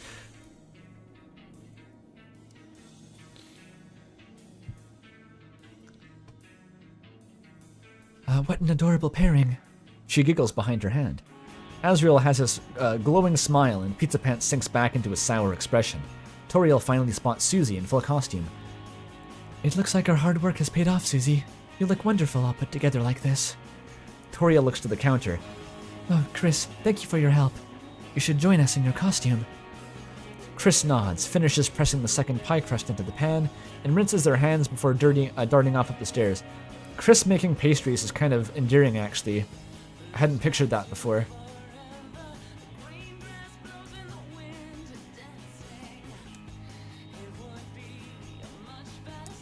No, like, I know what kind of AO3 tags exist. I've looked at what what is it called? Rainworld, the fanfiction scene looks like.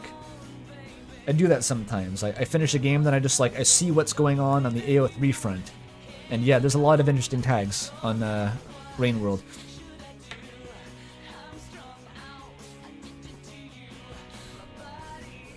Chris nods, finishes pressing the pie crust, etc. With a pause in conversation, the group takes a closer look at Toriel's costume. She's wearing a long black robe with purple cloth tied around the waist acting as a belt. Small glass bottles of various colors are tied with string on the cloth. She also has a hat with its own purple belt accessory. Mandatory Mom Witch cosplay. Always Mom Witch. It's required.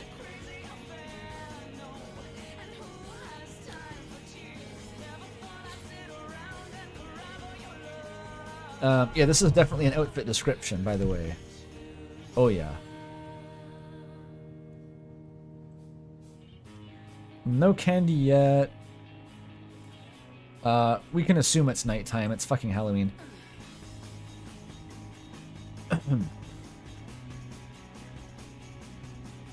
Nothing bad or evil has happened so far.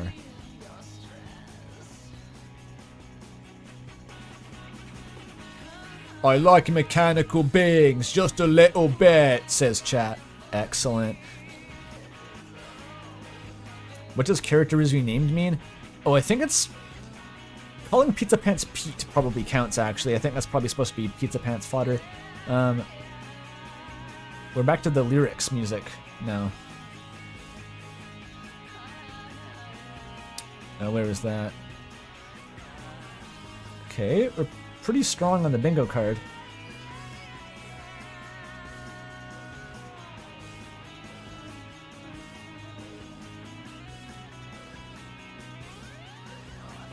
Hal 9000 is hot. He's got to be on the Tumblr sexy man list, right? Like, Hal is just like man GLaDOS. That's kind of the concept, so he's probably on there.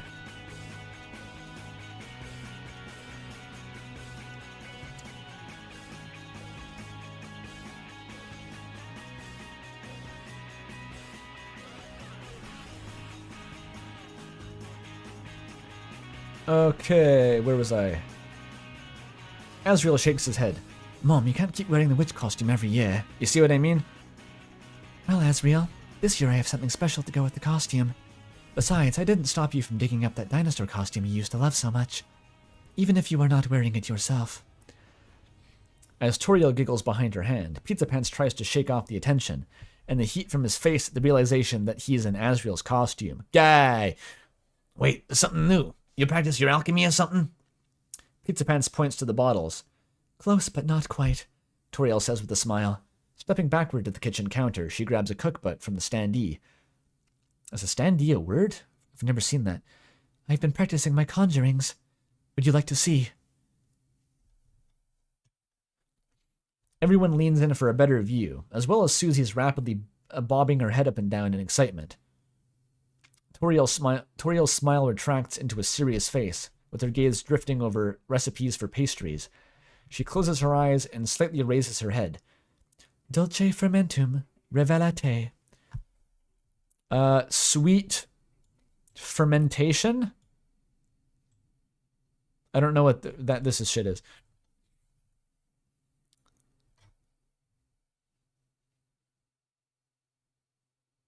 I can't think of any riffs. Okay, chat. We need new music again. Back to Signalis, why not?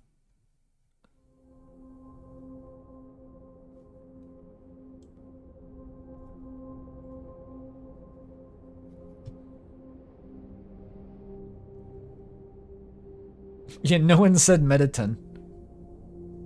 Snubbed.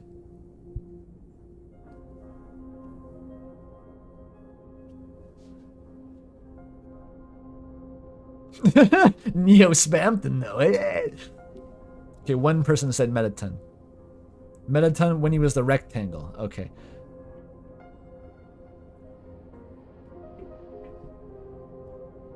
Oh, and now people realize that Elster from Signalis is a robot. Now we were playing Signalis music. Like, wait, she's a hot robot. I forgot. Am is hot? Okay, let's not. I don't want to go there. I'd fuck a guitar. Okay. Replicas don't count. They're too human. What's... Okay, fine. It's just your opinion, man.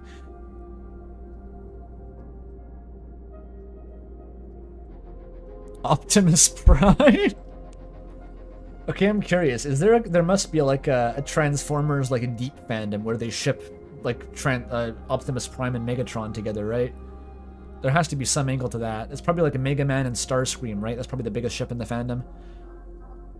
Like 100%? Oh, yeah, yeah.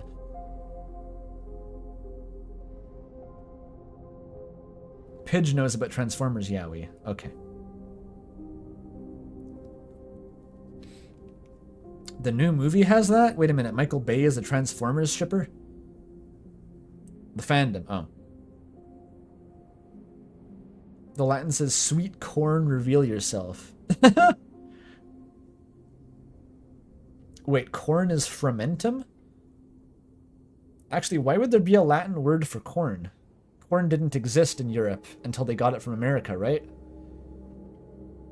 Why does Latin have a word for corn?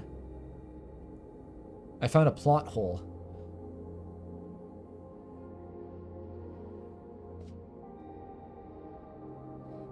They actually invent new Latin words. Who? The Vatican? Who does it?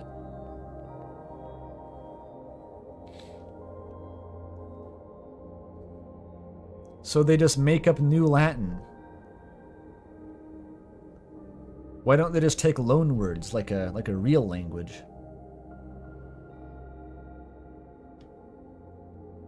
Huh. She quickly moves her hand from behind her back toward the dining room table, where a small glass dish slides to a stop. It's full of candy corn. Oh, not sweet corn, candy corn. Like Homestuck. Toriel stands tall, holding the cookbook close to her with a big grin. Pizzapants is at a loss for words. That's pretty cool. Pretty cool stuff, I think. Yeah, yeah. His eyes drift toward Toriel, but get caught on Susie's befuddlement. Hey, you had that behind your back and said some fake words. Susie points an accusatory finger at Toriel, who giggles behind the cookbook before closing it. Oh my, I've been caught red-handed. She sets the book down with a shrug. Oh well, back to the basics then. With the snap of a finger, she points to her hat before lifting it to reveal the base of one of her horns. With a free hand, she unhooks the candy cane lying there to present to the purple lizard. There are no words to describe the earth-shattering levels of amazement sculpted on Susie's face. A candy cane? During Halloween? The fuck are you playing at? Oh, I know about Toho, Floppy Poof. I have Mel to tell me about Toho. Which, yeah, it sounds like Discworld, basically.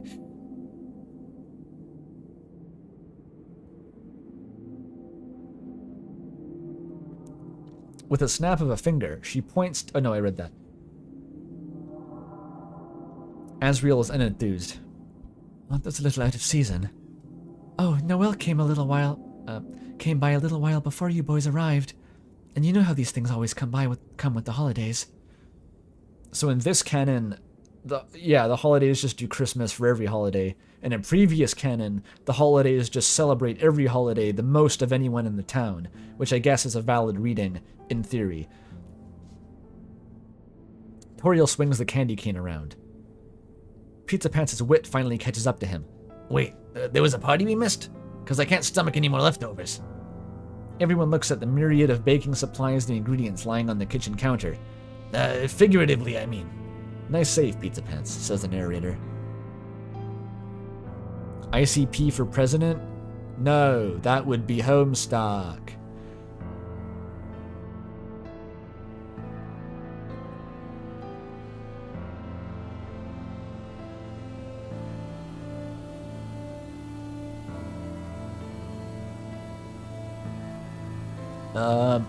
Everyone looks at them. Okay, Asriel turns to Pizzapants. Every Halloween, the library hosts some event for anyone who shows up. Noelle's probably volunteering for Read and Treat this year. Toriel's eyes light up. Ah, Chris sent me a picture from her. Let me show you. Toriel conjures her phone from a pouch in her belt, slides her glasses on her snout, and slowly retrieves the photo from her text conversations. It's Noelle in a white and gold sweater. This is as autumn as her wardrobe gets. the meme comes to mind where like Noelle is crying because it's autumn or something. I forget. It was a good one. Pretend I knew what the meme was. She stands behind Birdley, turning toward the camera from his book sorting. That used to be my job. I was literally Birdley chat. He looks like some smug lawyer type in an old-timey coat and accessories. Pizzapants laughs to himself and elbows Asriel. Hey, nice jabbit. What's a jabot? A jabot? Look at the brooch. I don't know what that is, Pizzapants.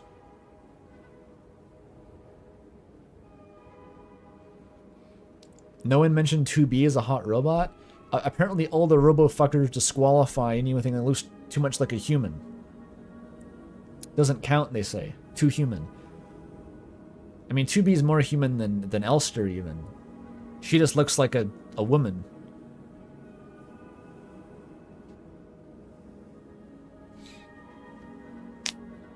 A jabot is a necktie for people in the Enlightened period. Huh.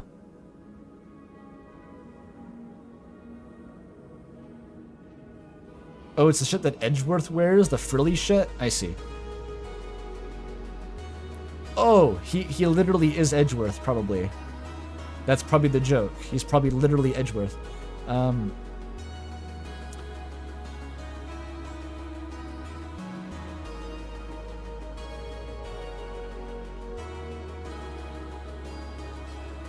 It's too bad Mel isn't here. I think they have a lot of opinions on the robo-fucker community. Maybe. I'm not actually sure about that.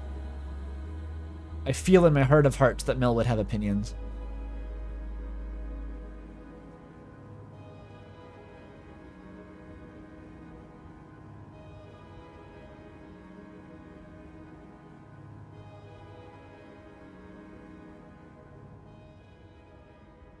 Cousin's partner named 9S. That like bro named himself after the robot. Like there's no other way that panned out. Like that is just the robot.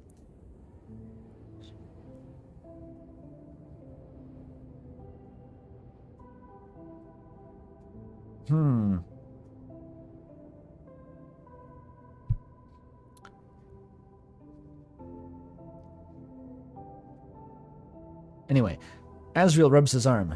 Maybe you'll get a kick out of Chris's costume. I'm pretty sure they're a vampire this year. Oh, maybe they... At the mention of this name cues a rumble from the stairs, and the arch of a leaping shadow before hitting the ground. Chris stands tall in an awesome, muscular costume of a cape-wearing, horn-masked, yellow-logoed superhero. Horn mask, yellow logo, cape-wearing, with horns. The yellow ellipse logo has a Chris scribbled on it. Why don't I get it? Is it Batman? He's kind of got pointy ears. Who has a horn?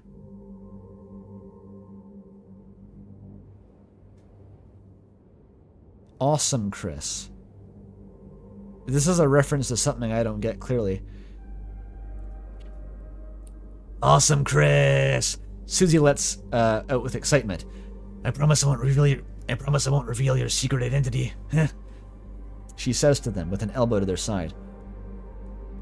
Chris's smirk grows and grows. They're the best butt-kicking, smartest villain-hunting vigilante in all of Hometown, even if they're kind of the only one. Asriel laughs too, to himself, before speaking up to Chris. You know, you don't have to spend half your allowance just to wear a cape and some eyeliner. Losing the voice, Chris's joy immediately returns to their usual stone-faced scowl. Pizzapants turns to Asriel. Now, they wanted that utility belt. Vampires don't get those. The boys giggle to themselves. Chris has had enough. I don't need a belt, and the cape's cool. They're pointing at themselves with their thumb. I'm a grown man. I can be whatever I want to be. A new level of silence this house had never heard before stills the air. Everyone around Chris is stunned at the words that just bounced around the walls of the room. Man isn't the human guys that calm down. Seriously, stop being weird about it. The entire room exhales in unison. Toriel and Asriel stand by the kitchen countertop with rolled sleeves preparing pies for the later in the evening. Pizzapants, Susie, and Chris are on the couch watching Channel 55, SPR 1 to 10 horror movie marathon, which is a thing. This is like a lot of Halloween prep, a very, very long period of Halloween prep.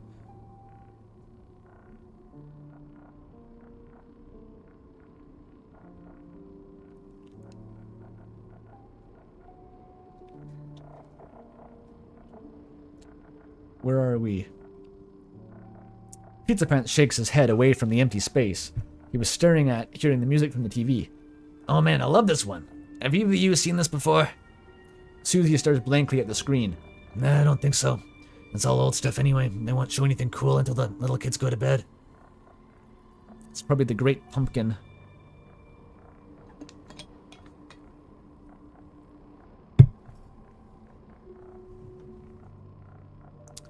Chris nods as best they can in their fully slouched posture. What? Old?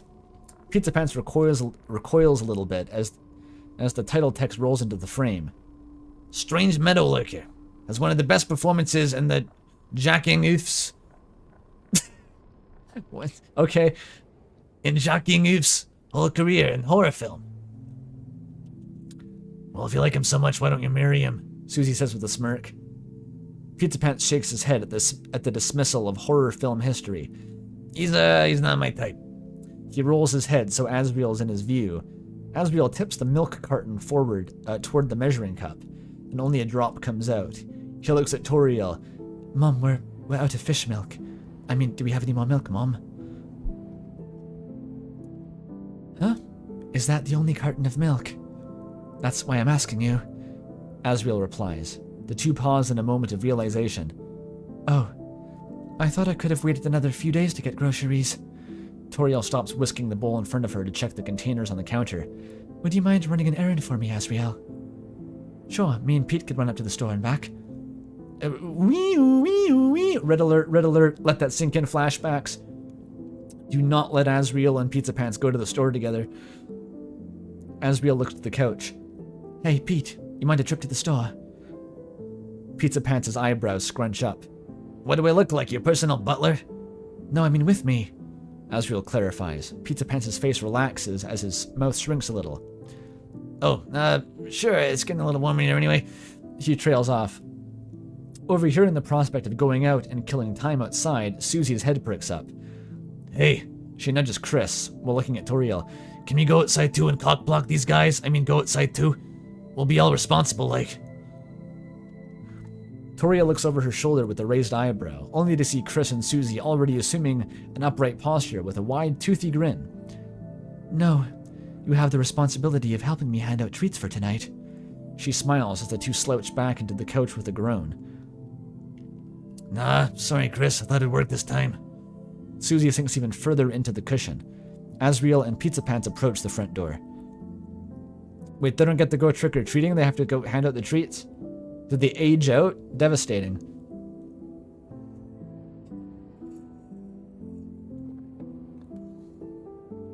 Toriel is her son's wingman, the polar opposite of other fic Toriel.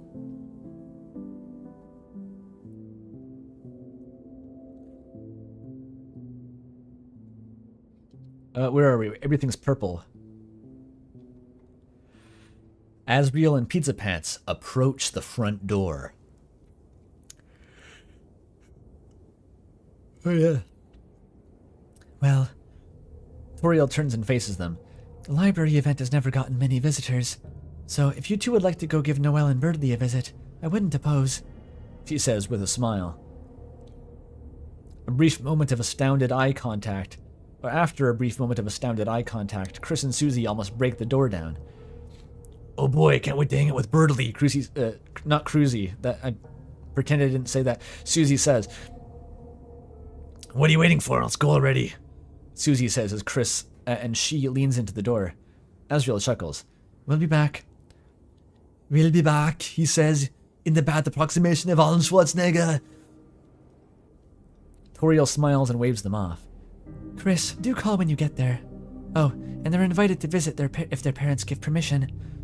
Chris nods as they race Susie to the end of the driveway. All right, this is a slow burn. We're getting there. The plot's picking up now. Freudian slip. Honestly, that's probably because people far enough back in the servers, like the Discord server's lifespan, used to actually have heated arguments about fucking fun gang shipping, and it's stuck in memory now like a scar.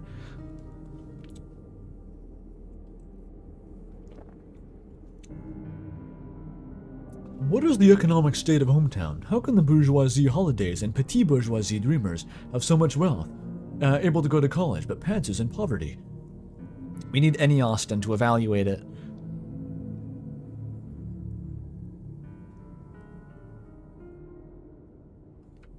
I know you were joking, it's okay. I'm not even talking about the Crizel thread.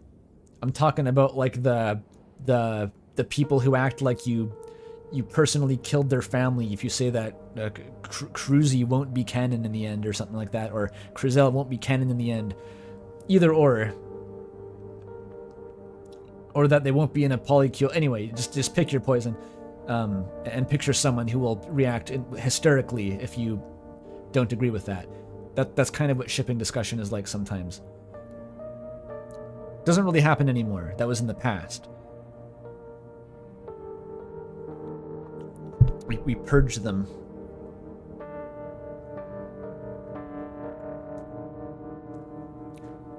I think that's just how small towns work, isn't it? You have like the wealthy old family who has political power by association. I think that's just kind of what happens. Okay.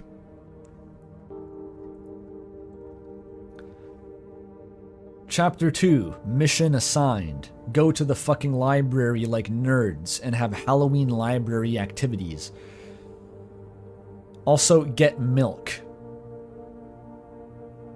As the group trails the sidewalks of hometown, cliques of families, kids in costume, birds outside, flowers are blooming, teenagers, and everything in between litter the driveways and lawns of the neighborhood. Asriel looks over to Pizzapants. Some nice costumes this year, right? Yeah, some of these guys get better every year. Look at her serve.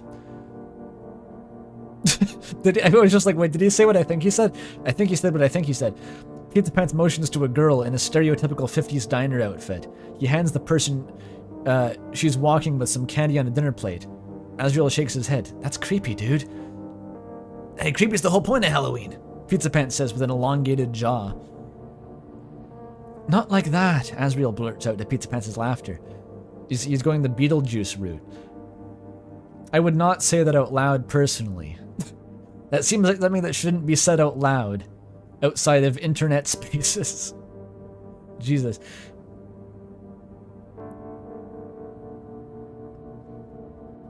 Oh, it's supposed to be a joke because it's the 50s.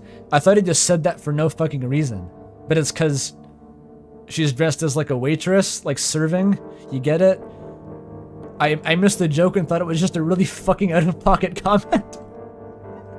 That makes a bit more sense.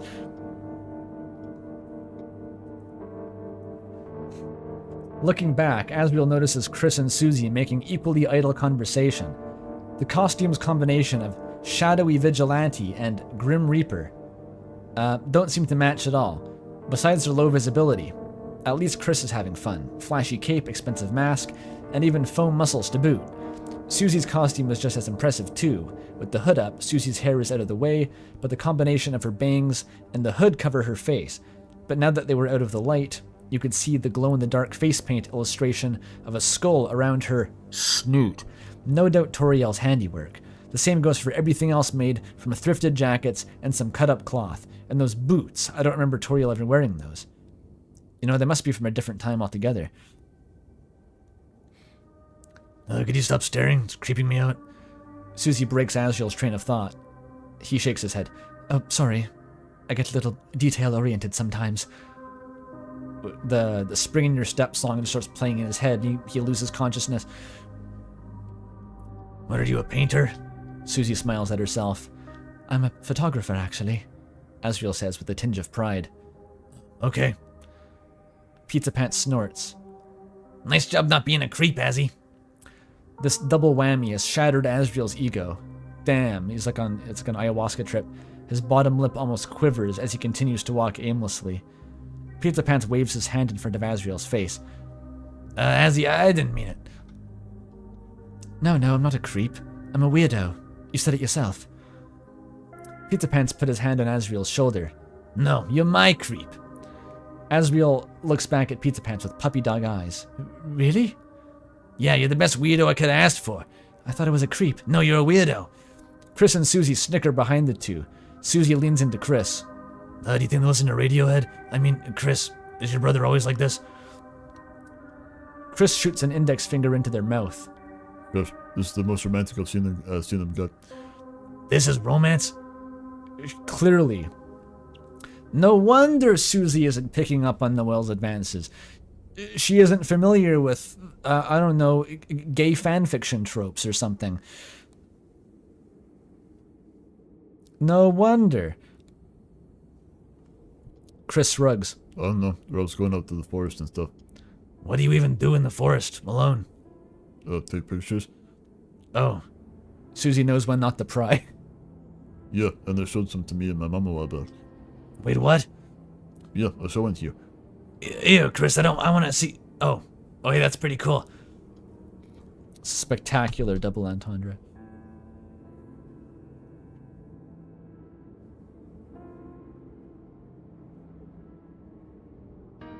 It's like she's some kind of anime protagonist who is oblivious and get into Yuri.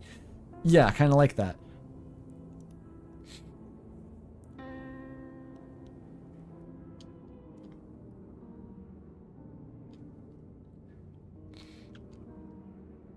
Her mind immediately goes to Gex, but doesn't understand basic flirting. Does that check out? I feel like that rings a bell. With how I've heard some relationships described anyway, but... Chris flipped their phone to Susie, revealing Pizza Pants in a heroic pose. It's a surprisingly high quality photo, given the duo that produced such an image. With a few more steps, the group finally arrived at the library. Susie swung the doors open. Hey, nerds, Susie yells for the attention of the teens behind the table. Both Noelle and Birdley spin to their entrance. to the entrance. Noelle's face lights up. Susie, what are you doing here? Susie throws her hands behind her head as she walks to the table. Well, me and Chris figured you'd be bored, so I wanted to drop by. Susie motions her arms to slap the back of Chris, but she just wafts the air beside her. Chris, what? Chris is standing at the doorway with the boys. Asriel leans down to Chris. Chris, what's up? Chris looks at Asriel with what must have been a scowl before grabbing Pizza Pants' arm and shuffling aside. Oh, God. Pizza Pants prepares for whatever this is and leans down to Chris. They begin whispering something in Pizza Pants' ear.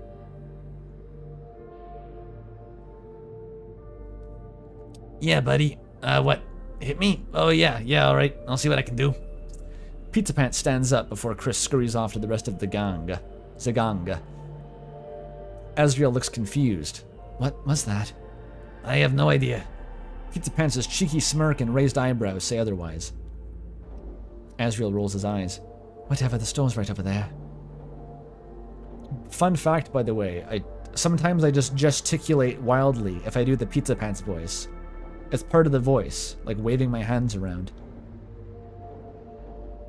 Asriel holds the door open for Pizza Pants to walk inside the store. It truly exudes the Halloween spirit. Cobwebs everywhere, a weird puddle at the front. I'm not giving Sans the benefit of the doubt. And a single orange balloon bouncing around the ceiling of the store. It had a skeleton face on it. The store's owner greets them.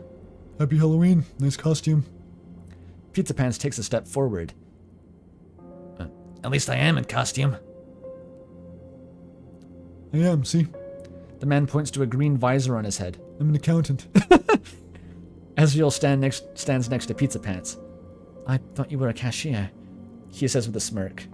I would have thought that he was running a roulette table or something, but the expression on the man behind the counter doesn't change. That's just my day job. Every year I gotta be an accountant. How is it? Pizza Pants speaks up. Pretty good. Accounting's all about balance, you know? With 2 L's. The skeleton's perpetual smirk is unwavering. So, for tonight, I'll make sure your accounts are balanced by giving me money when you want candy or something. He looks up to the corner of his vision to give room for his punchline to land. Okay. Pizza Pants' comment leaves the silence to fill the room. So, are you buying anything? Asriel shakes his head. Oh, yeah. Asriel grabs a basket and starts placing groceries in it. Milk, butter, eggs. He puts in a 3 Musketeers for good measure. He turns to Pizza Pants. Branded chocolate bar. You are going to be sued for this. 3 Musketeers, it's weird how chocolate bars are just like combinatoric, versions of each other. Like a 3 Musketeers is literally a Mars bar with no caramel. It's the same thing. And a Mars bar is a Snickers with no peanuts in it, right? They're just tiny variations. An O. Henry has the wafer and the chocolate and the peanuts.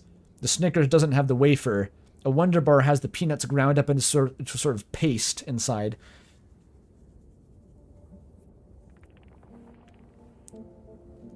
It's all the same company. Yeah, it's probably coming from the same factory floor. You want anything? It's on me this time. Ooh, Big Spender Razzie is gonna buy his boyfriend a chocolate bar at 7-Eleven. That's like middle school Riz. I'll buy you a candy cup at 7-Eleven. It's on me, babe.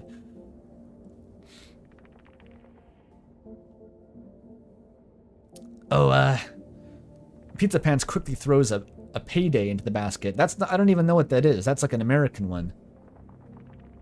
I don't even know what's in that. You know what would be really funny in a Halloween context is some like weird chocolate bar, like Big Turk. Like the Turkish Delight one that like no one ever gets. And you have someone just handing out like miniature Turkish Delight bars. Payday has no chocolate, just caramel and nuts. So it's a Snickers, but you take the chocolate off, you see?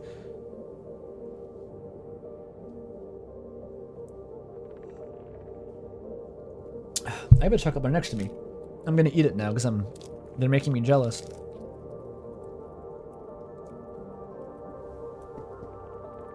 Yeah, Turkish Delight bars are a thing.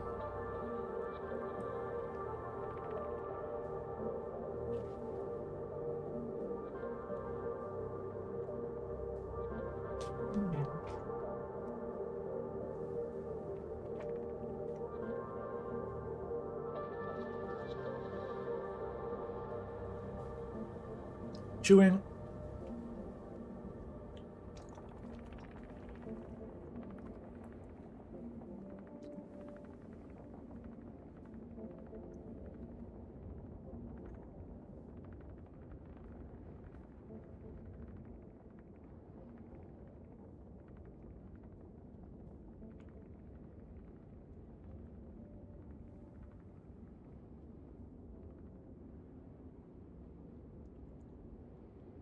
Made it. Okay. That's how long it takes to chew one Wonder Bar.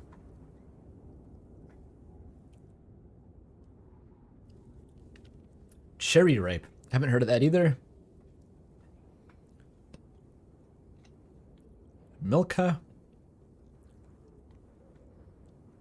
So many foreign chocolate bars. Surely there's a Canada exclusive chocolate bar. bar. There has to be at least one, right? How would I know what it is, though? Besides going to America and not finding the chocolate bar. M&M's? Oh, wait a minute. Smarties, right? Aren't Smarties something else in the States? I think Smarties are Canadian.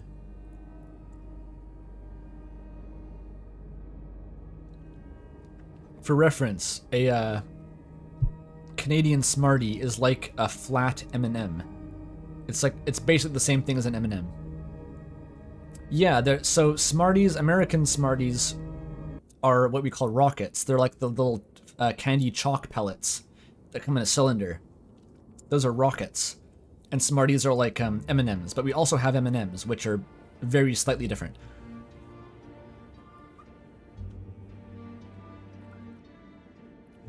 Ooh, back with Schubert. Love it.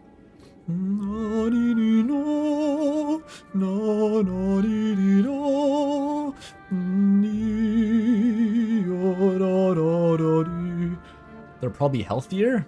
They're made of chocolate and sugar. I'm not sure why they'd be healthier. Oh, and Coffee Crisp, you're right. Coffee Crisps are like, they're middling. I often traded them with my brother. My brother really liked the Coffee Crisp, so it was kind of the thing that you would... I didn't hate Coffee Crisp, but I would trade it to him for better stuff. Because he's allergic to peanuts too, so he'd have to give away all his peanut candy, and so we'd give him Coffee Crisps in exchange for that, and that's kind of how it worked.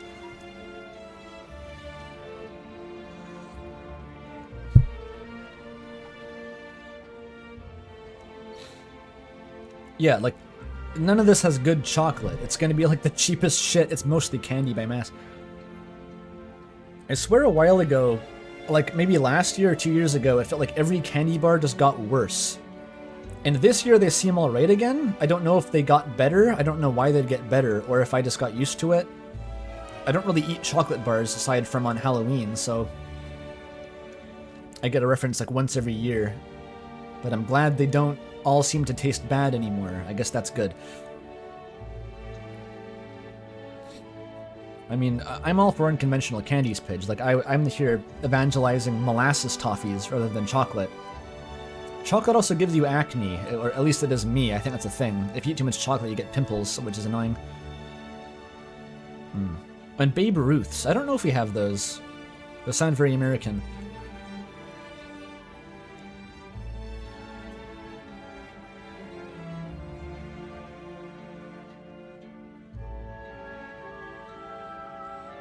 Toblerone's worse? Dude, Andrew Hussey is in shambles. Yeah, I know that Cadbury is like the good British chocolate. They make the good chocolate, right? Yeah, Cadbury is the brand you get like the nice, the fancy Easter eggs from. It's a Cadbury one. Yeah, you know what's weird? We're going completely off track, but like, there was this weird comment in that Folding Ideas video about the metaverse. And mostly it's about roasting crypto bros in the metaverse, but there was this offhand comment where he just like, lint truffles taste bad. And that was just stuck in my head because I was like, how could they, what about them is so off-putting to Dan Olson that he references them tasting bad as if it's common knowledge? Like, I could see just not liking a certain candy, but the way he just references it, like, Lindt is a producer of bad-tasting truffles, like it's a fact. What's bad about Lindt? They're really good. Why wouldn't you like them? I don't get it. I'm just trying to think, why wouldn't you like them?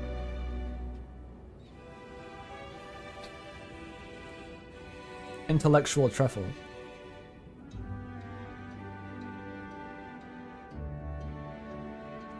Lindt is like the canonical thing that like my family passes around during Christmas. It's like my mom's favorite thing, put it in her stocking, all that shit. I don't know, I just don't get it.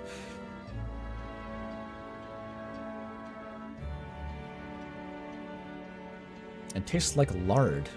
It tastes like chocolate. I don't get what that means.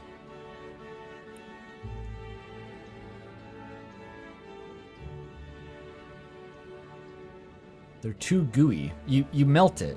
You don't chew it, you let it melt in your mouth and turn to liquid. You don't chew it. You're all doing it wrong.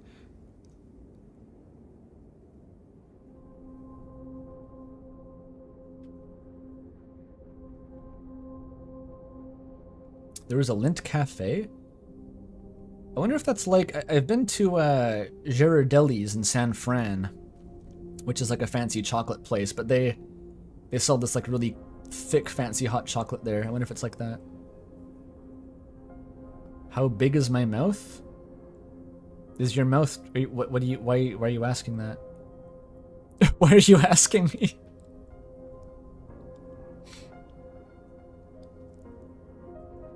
Hey, Girardelli. It's chocolate though. You just said you didn't like chocolate, Pidge.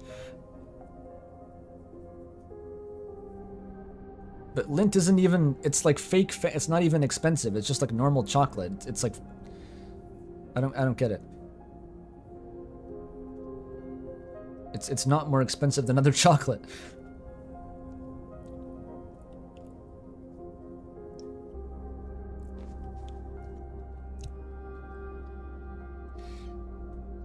Twice as expensive as Cadbury. By what? By mass? By volume? What are you comparing it to?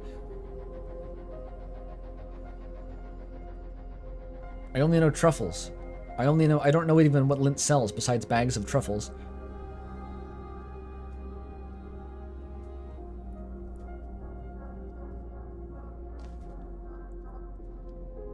Am I gonna finish this fic? I've been stalling for like hours.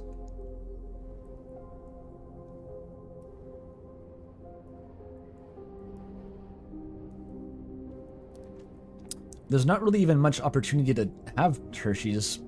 Up here at least. It's like, you get like the white chocolate cookies and creams one.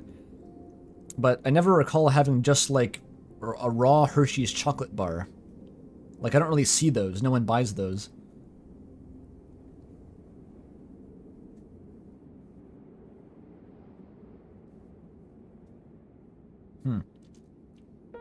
But yeah, closing statement. If you're chewing on a Lindt truffle, just don't do that. Just like hold it in your mouth and let it dissolve, and it'll taste better.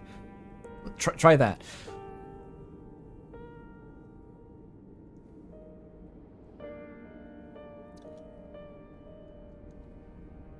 Okay, Pizzapants has to choose his chocolate bar. He gets... Oh, that's what started all of this. A payday. Into the basket and a pair of novelty plastic vampire teeth. Uh-oh. Asriel doesn't like fangs, Pizzapants. And then Asriel places the basket on the counter. There's no cash register to be seen. Hiccups again, goddammit. Asriel speaks up. So, can an accountant ring us up? Of course.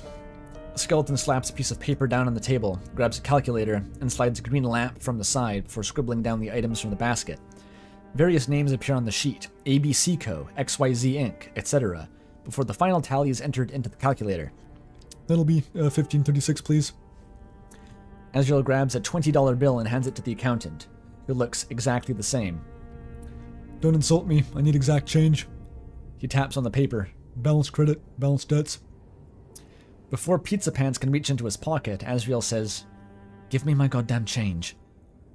If the skeleton had eyelids, he'd be squinting. You're lucky I have cash on hand. He opens a drawer and takes out exact change and scribbles it down.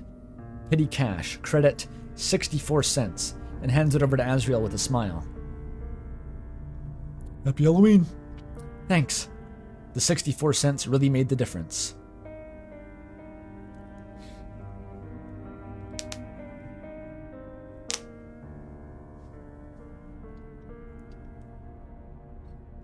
Oh, you're right. Yeah, Lindt does sell the chocolate bars, which I've actually bought repeatedly, and I just didn't really register that they were the same thing as the Lindt truffles. But yeah, those are pretty decent. I think I'd occasionally buy one of those because they went on sale for a decent price at a grocery store that I go to often, so it was mostly a relationship of convenience.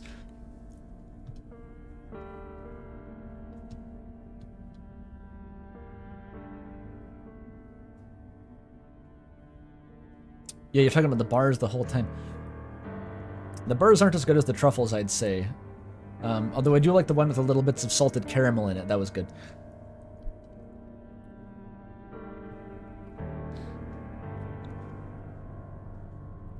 No, not convenience store. Grocery store.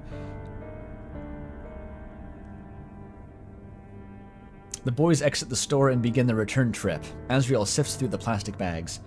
Here you go. Asriel waves the candy bar at Pizzapants. Hey, thanks. Wait, what's this? Asriel shoves his hand back into the bag and reveals the novelty teeth Pizzapants threw in there. It's, filleta, you know, he says ominously, wiggling his eyebrows. Pizzapants grabs the teeth and puppets a chomping action with them. Asriel stops in his tracks as his eyebrows wrinkle at whatever Pizzapants is conveying with that performance. Pete, at times you say, you know, and I have absolutely no clue what's going on in that pea brain of yours. Pizzapants' face is skewered so far back to the side, or skewed so far back in pride, he's almost looking at the moon. My intelligence knows no bounds, Azzy. You gotta open your mind. Eyes on the inside, eyes on the inside. Asriel breaks out into a laugh and shakes his head once again. Oh, I love you, you crazy cat. Right back at you, Azzy. He steps forward, tossing and catching the vampire chompers in the air.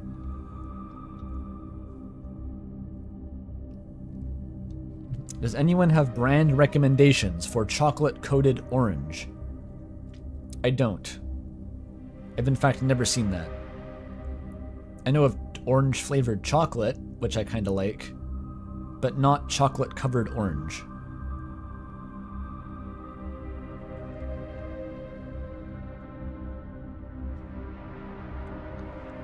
Chapter 3, Home Again. The hero's journey concludes.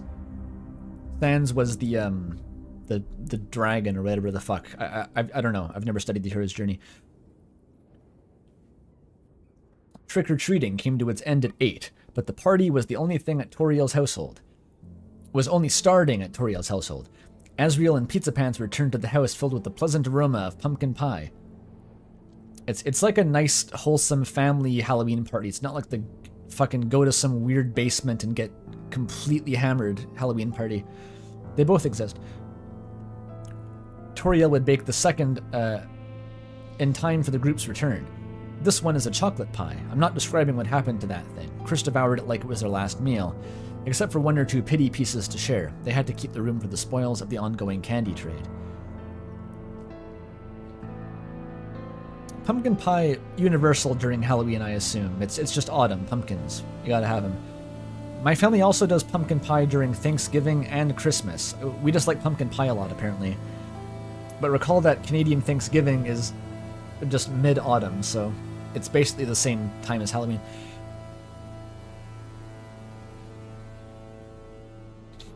Gotta love pumpkin pie. Birdley points at Noelle's candy pile. I'll give you 3 Twizzlers for that dum-dum. You're making it up, Birdley. A dum-dum is not a candy, no way. Susie laughs to herself, much to Birdley's chagrin. Noelle grabs the blueberry sucker from the pile. A blueberry lollipop? Dude, lollipops are like the lowest fucking commodity in the Halloween candy trade. No one wants those. And Birdley's 3 Twizzlers? That's like an infinite money glitch. Birdley is going to cause the mother of all short squeezes. He is the Moass. Susie laughs to herself, much to Birdley's chagrin. Noelle grabs the blueberry sucker from the pile. Okay, here. The trade is completed. Noelle grabs the candy from Birdley and picks a few similar grade candies from the pile before returning to her right. You hate Twizzlers? I fuck with the Twizzler. I like the black ones, of course, because they actually taste like licorice. But the red ones are tolerable. I kind of fiend for a black Twizzler, though. Susie, would you like... Susie's met with Susie's face. I mean, no, I read that wrong. Noelle is met with Susie's face, aimed squarely at the handful of low-tier candy. Susie's aim sways to the side as Noelle moves her hand around. You can have these if you want. She giggles. Susie snaps out of it. Thanks.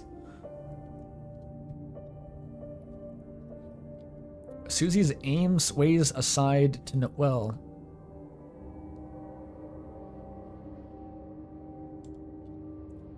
I'm not reading it.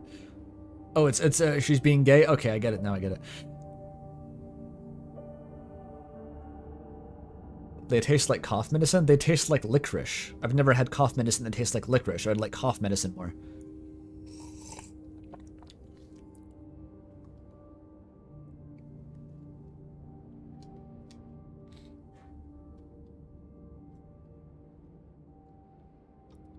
Objection. Birdley snaps his finger at the atrocious deal. I can see gets free candy. Because I'm gay as fuck, Birdley. Before Noelle can reply, Chris speaks from their candy sorting. Birdley, you're arguing over Twizzlers and a double bubble. Gah! Birdley grasps his right shoulder in pain. You're fucking pathetic, Birdley. Stop nickel and diming. He's not actually in pain. He's in character. That character, however, should get surgery. As the rest of the group laughs, Chris continues to sift through their candy pile, occasionally tossing candy to their friends' piles. York, toss it to Noelle. I don't know what that is. Gum, Susie's chewing a massive wad right now. Sweet tarts. I don't know what that is either. Birdley still thinks these rolls are Smarties. Wait, no, sweet tarts are they're like reskinned rockets, which are Smarties. Yeah, sweet tarts are like different, weirder rockets. Crazy. Mary Jane? Asriel. Wait, is that a chocolate bar, or is Chris getting weed for Halloween? It'd be kind of cool if it's the kind of town where you just get free weed for Halloween, but... York Peppermint, that's a Halloween thing? Those are like Christmas exclusive. I don't even, like, those don't exist outside of Christmas. Who the fuck gives a peppermint patty for Halloween? That's fucked up.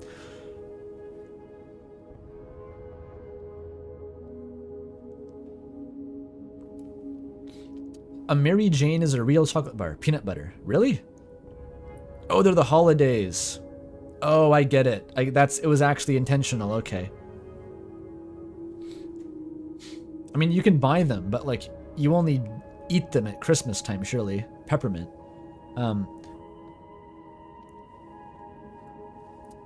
Asriel. Whatever this is, Pizzapants won't mind. Actually, Toriel wanted to sort and divvy up all the candy equally, then have everyone share what they didn't like. But Pizzapants already poured out a big bowl of the libraries and Toriel's leftover candy before she could say a word. Despite her annoyance, she's happy to see everyone keep up the Halloween tradition. The free market lives another day. Pizzapants is the savior of the market.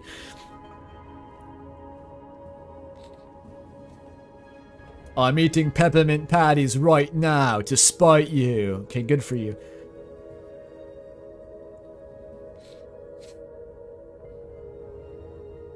Does anyone want some popcorn balls I made earlier? I'll email you a popcorn ball. Sure. Okay. Asriel, Toriel grabs his attention.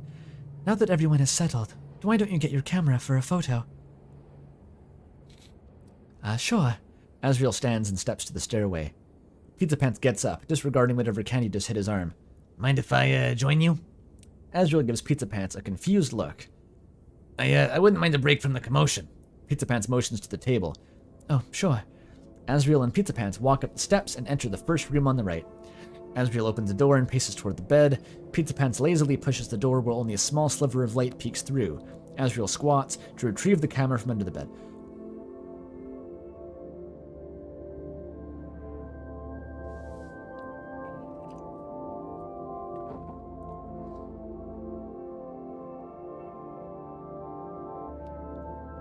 Pizzapants exhales from his nose.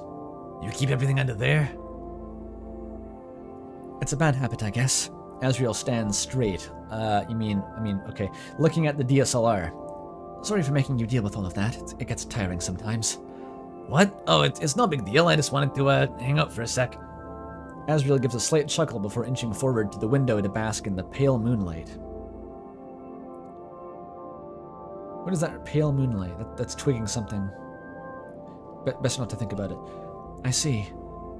Asriel's fingers trace the contours of the camera. Thanks for coming, by the way. You're always thanking me. Pizzapants steps toward Asriel. Well, I'm the one dragging you out. I'm the one dragging you out on days like this. Pizzapants stands behind Asriel and wraps his arms around his waist. Nothing about you as a drag, Azzy. I'd be sleeping if you didn't wake me up. Pizzapants rests his head on Asriel's shoulder. Asriel, with an open arm, cradles Pizzapants' head for his own to lean against. They both gleam in the spotlight of the full moon. They sway as they embrace each other. Pizzapants must be holding the two suspenders of Asriel's overalls for support. Mario Yoshi Yaoi. Ooh.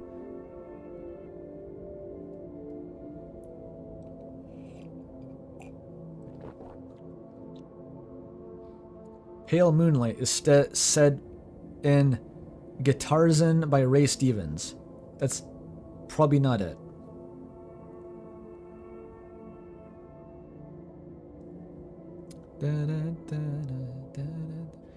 Probably not.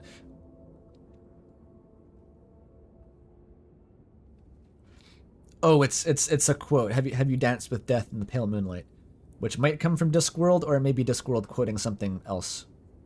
That's it, yeah.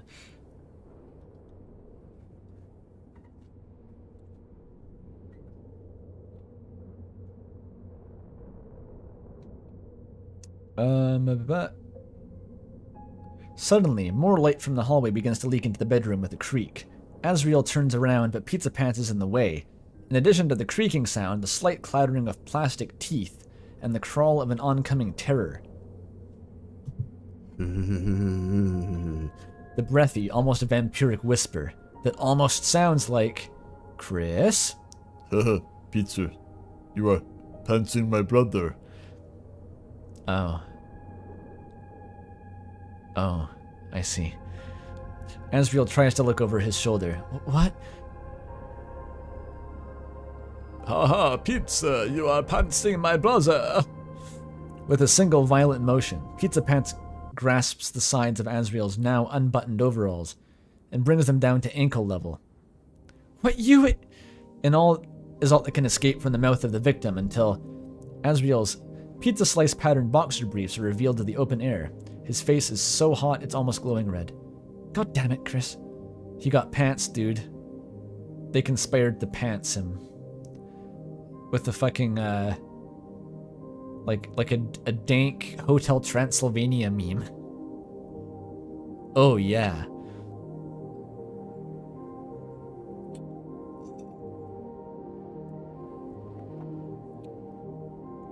It was all a build-up to a "you're banging my daughter, ha ha" meme. It was all a build-up. This is the true male Leb Kitsuragi. You wrote this at 10 a.m. a month ago. Does that mean you stayed up till 10 a.m. or you just woke up moderately early to write it? Alright, there's one more. It's kind of long though. Okay, I gotta power through it, but I can do it. I can make it.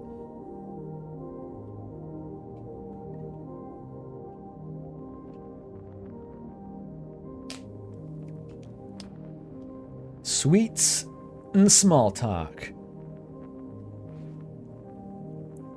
by Smashmania.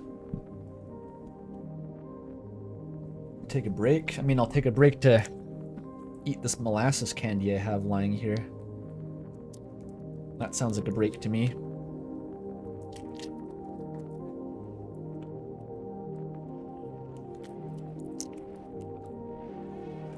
I'm gonna be chewing for a while.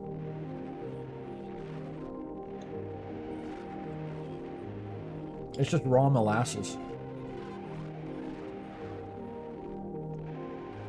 Why don't I fucking play piano while I do this? I don't know. No, it's a dumb idea. It's not gonna take that long. It's gonna take longer if I do that.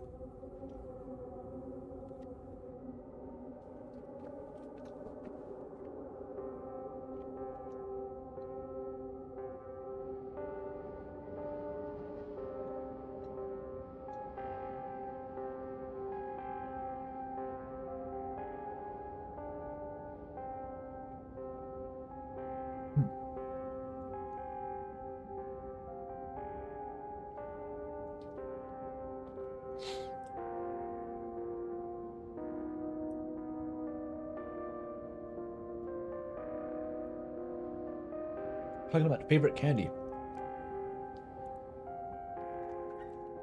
I think if I had to pin it down to like one brand name candy, I would say Goodies, which I don't know if they exist in anywhere but here. Who knows? They are small, pill-shaped, candy-coated thingies full of like licorice jelly.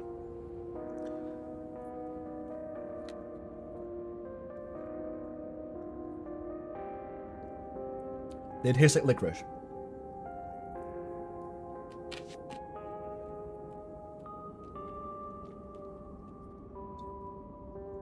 I can go through a bag of those guys.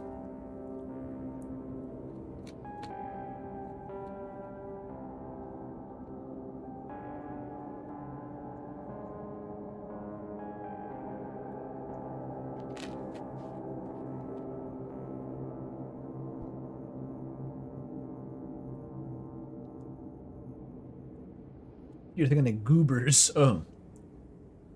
Not goodies, goobers. Don't get confused.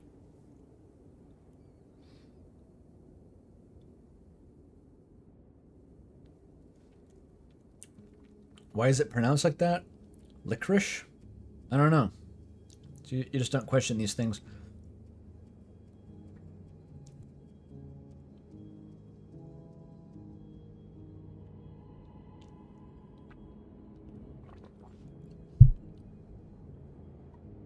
Okay, we're back.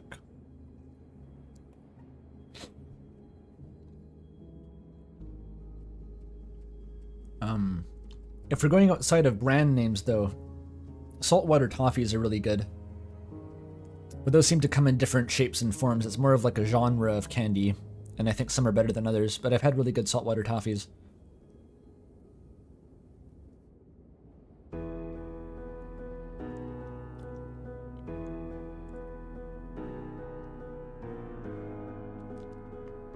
It's that one song.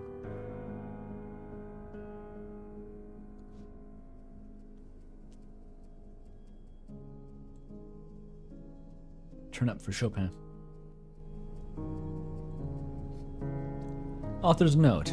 Asriel is home from college for Halloween weekend, and he, alongside Pizzapants, decides to help hand out treats for all of the trick-or-treaters in hometown. This fic was made. Anyway.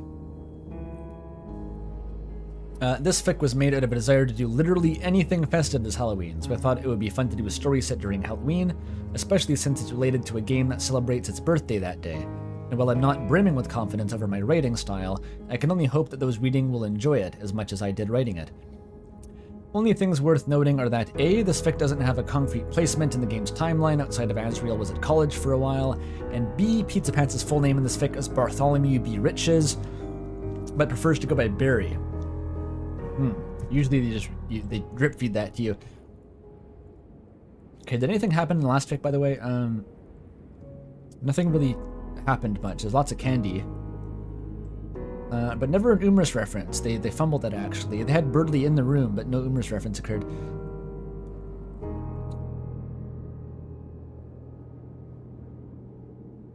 Yep, nothing I can do with this one. Yep, Halloween is Deltarune's anniversary. Hence why Deltarune is inherently Halloweeny. Toby Fox is like a Halloween elemental, I think. If I had to assign Toby Fox like an element, it would be, or like a season, it would be Halloween, you know? He definitely thrives in that atmosphere. Okay.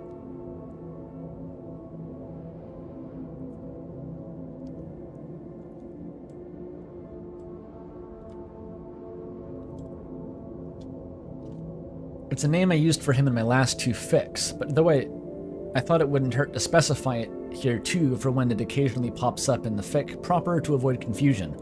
With that being said, happy Halloween, happy 6th Deltarune anniversary.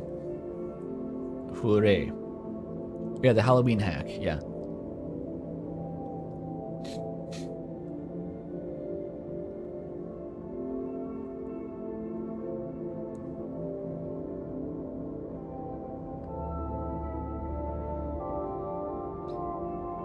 Wait, how do you know that Birdley was Von Karma, not Edgeworth? Does Edgeworth not have a brooch? This is turning into its own Phoenix Wright case. I don't want to think about it.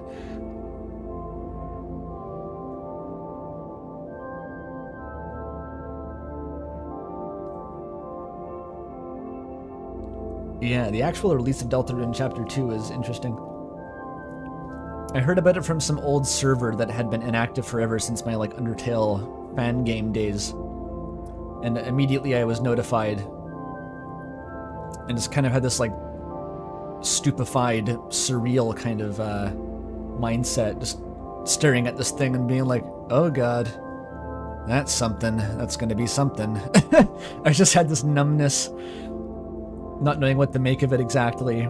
And I still didn't know what to make of Chapter 1 for, like, years after I played it, actually, until Chapter 2.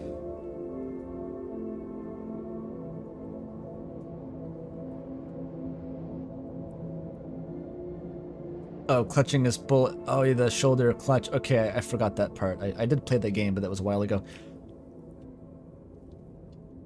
Do you believe in Von Karma? That's a bit of a stretch.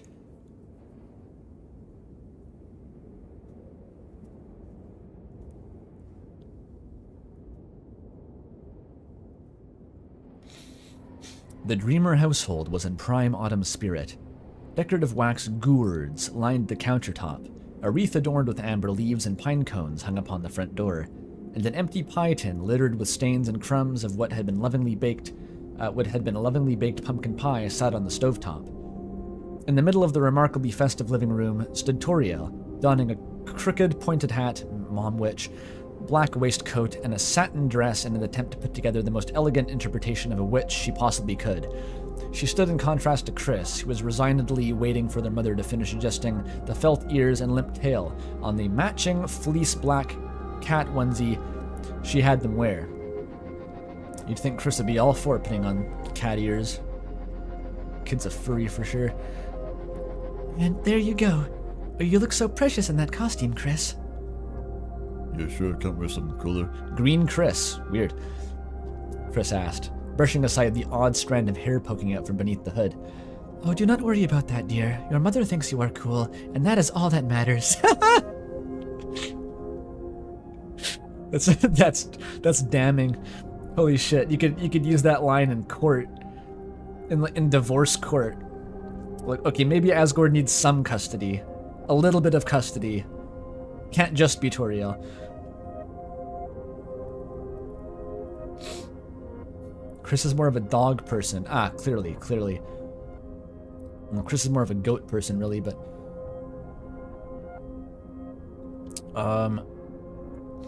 What was I gonna say? I thought of something. Oh yeah, in Hometown itself, the trees are all perpetually bright autumnal orange. It is a game that is set, like, it is in Halloween stasis. It is always autumn in Hometown. And it will be for years and years as the game continues to be released. It's kind of its own Halloween hack, I think. That's kind of just how it works.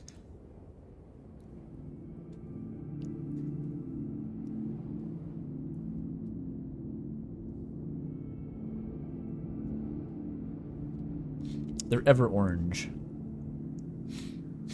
Goats don't have red horns? He's like a, you know, like a... It's like a dragon goat monster. It's like that. One of those.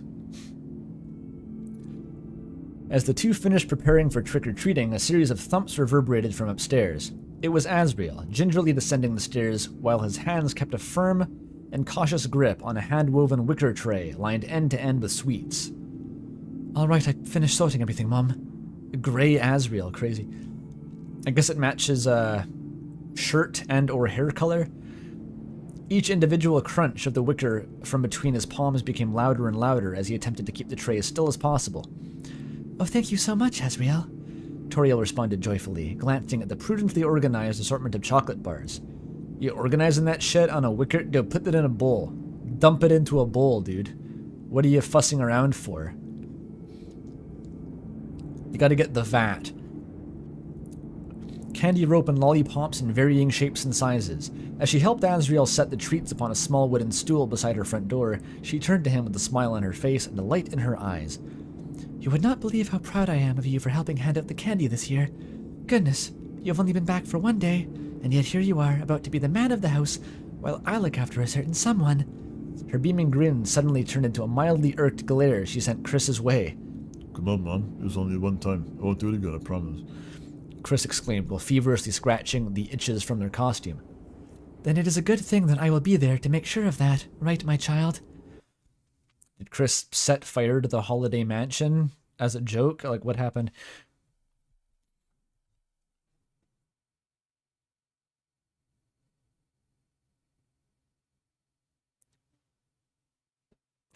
You'll be the man of the house, unlike someone!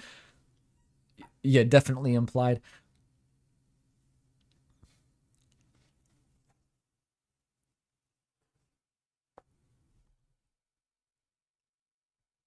Music's gone again.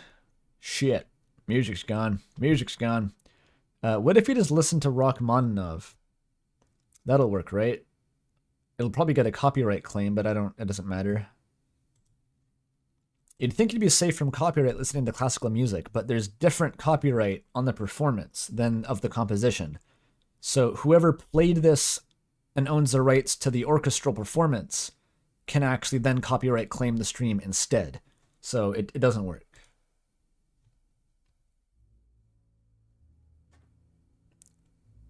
Oh, this is classical. I mean romantic, but you know, it's classical. It's going to take an hour for it to actually sound like anything because it's not compressed. You'll notice that about classical music, if you listen to it, it's that they don't compress it. The quiet parts are like barely audible, and then it gets loud for 5 seconds, and the rest of the song is barely audible again. Well, this isn't working. The song is playing, but you just can't hear shit.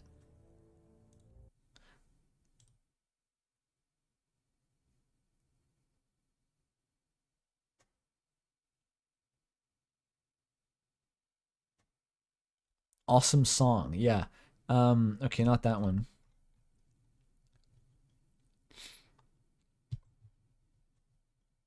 I think some like I could do Toccata and Fugue in D minor, the Halloween one, but that would be kind of distracting. It goes pretty hard.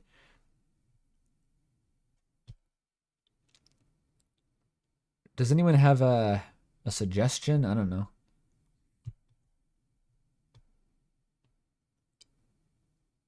Schoenberg. No thanks. Off OST? Oh yeah, that could work.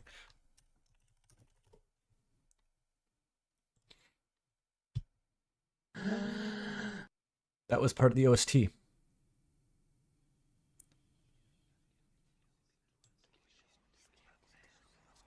The off OST is kind of scary.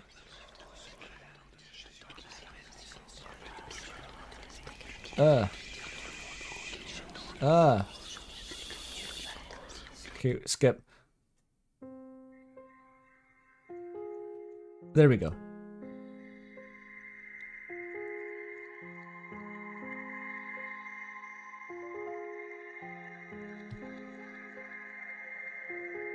This will do. Who did the off OST? Was that Mortis Ghost? Or is there a second musician?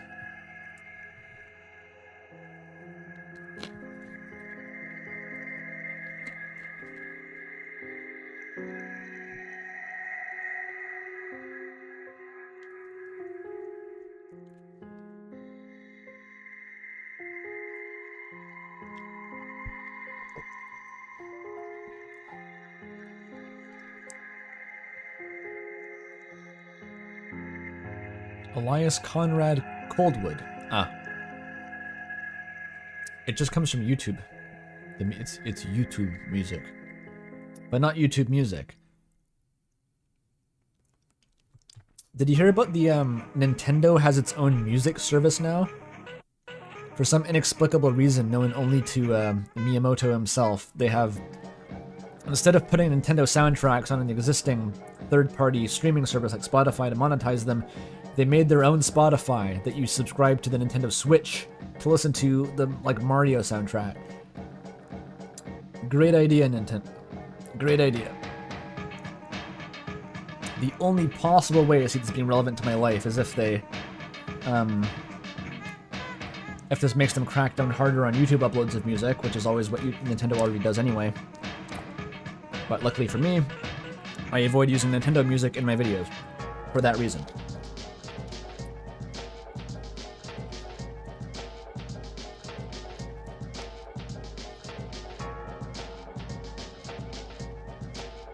Very cool.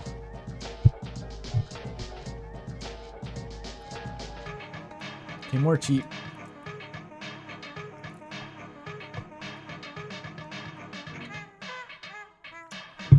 Chris quietly groaned before looking off to the side of the room, their brow deeply furrowed. Toriel let out a soft chuckle until her head suddenly lifted, as if she just remembered something important. Oh, that's right, she exclaimed. Where's that special little man of yours, Asriel? Special little man. Devastating. Oh, I'm pretty sure he's... Asriel was suddenly distracted by what sounded like a faint, anxious whisper coming from upstairs. He silently turned toward the dimly lit stairwell, his mother and sibling following suit. You're fine, you've got this, you're fine, you got this, fuck shit, I don't got this, I don't got this. Oh, hi, Miss Dreamer. How's great weather, huh? Pizzapants emerged, sweat dripping down his brow, with his hands firmly planted in the sweatpants pockets, so that no one could tell how much they were shaking. Asriel couldn't help but crack a quiet snicker after seeing this normally smug and cocky partner act so frightened just by talking to his mom. It's the let that sink in genetic memories. What was I? No, I wanted the bingo card. There it is. Bodily fluids. And their established relationship is gay. It is in fact gay for men to date men. Okay, we have a candy. That's good. It is Halloween. That's a good start. Strong start. Okay, we're pretty vanilla outside of that. Oh, and an outfit description. Of course. And colored text. Of course.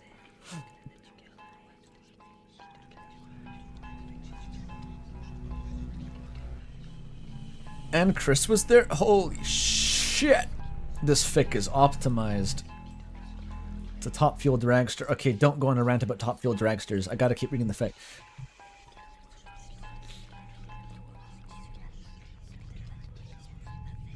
Without a second thought, he threw his arm around Pizzapants' shoulder, playfully dragging him to his side. Found him. Dude, the gray is like changing my ability to do the voice. I swear, it's actually throwing me off. Pizzapants was instantly thrown out of his bout of spluttering as Asriel reeled him in, nudging him in return. On me? What am I demoted to easy to lose trinket? Asriel simply shrugged with his free arm and patted Pizzapants' shoulder with the other, his grin still cracked.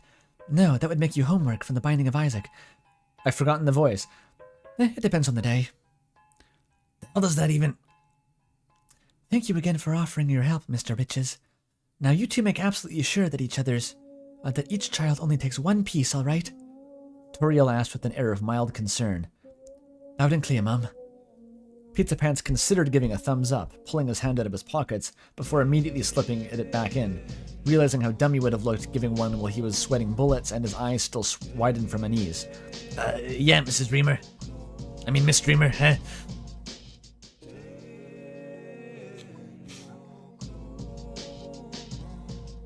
Wonderful. You should be home around 8:30 or so. Oh, and do not think I forgot about this.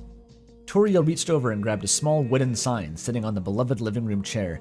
A group of crude cartoon bats and jack-o'-lanterns surrounded the phrase, "Trick or treat," in tackily festive font.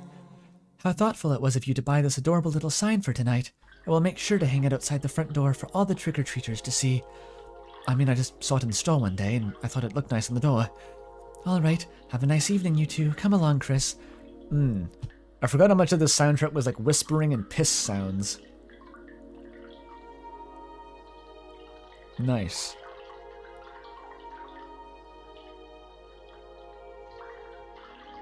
It's not, it's just liquid plastic, don't worry about it. It's not even water.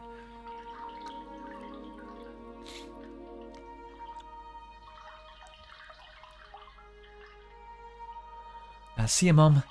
Asriel used his free arm to wave goodbye, his other arm still wrapped around Pizza Pants' torso.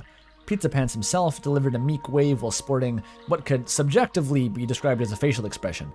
The moment Toriel shut the door behind them, Asriel suddenly burst out laughing, hunched over as he planted his hands on his knees in an attempt to support himself.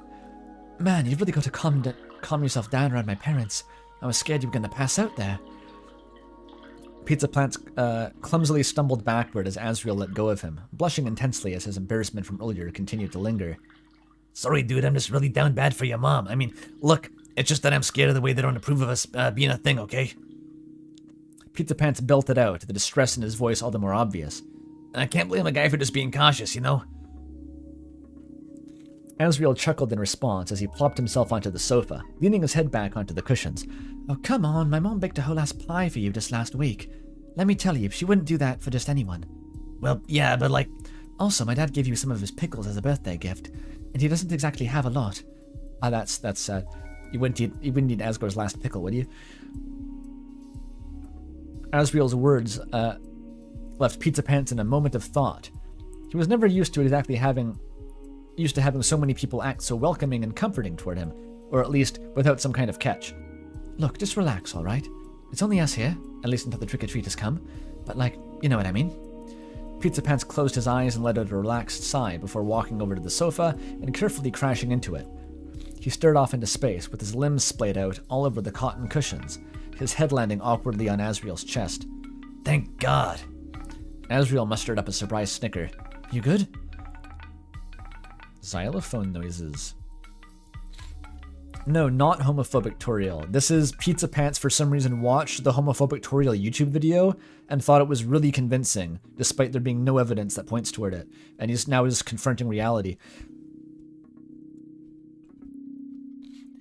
Yeah, I'm running on fumes at this point. You know how it is.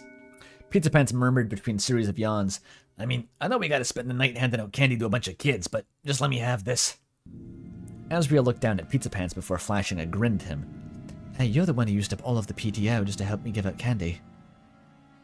His PTO? What's a PTO? It's not my fault they give me an hour per year. Oh, paid time off. Paid time off, I get it. Well then, just know you're in... Well then, just know you're in this for the long haul, sweetie. Oh, we got like FNAF timestamps. Where'd we start? 6 p.m. They have to last until 8:30. You won't last 2 hours in the Azzy Pants household.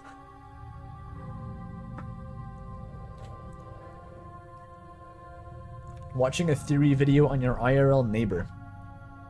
Probably happens in Beverly Hills, I don't know. Do this every day. I live across the street from that one guy from Hello Neighbor.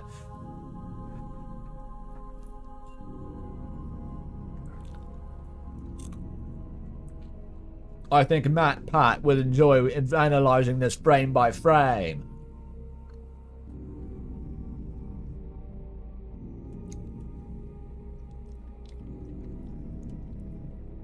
the real reason the guy downstairs pisses in the middle of the night and why it matters. Too true. That guy is me, by the way. Why wouldn't you piss in the middle of the night?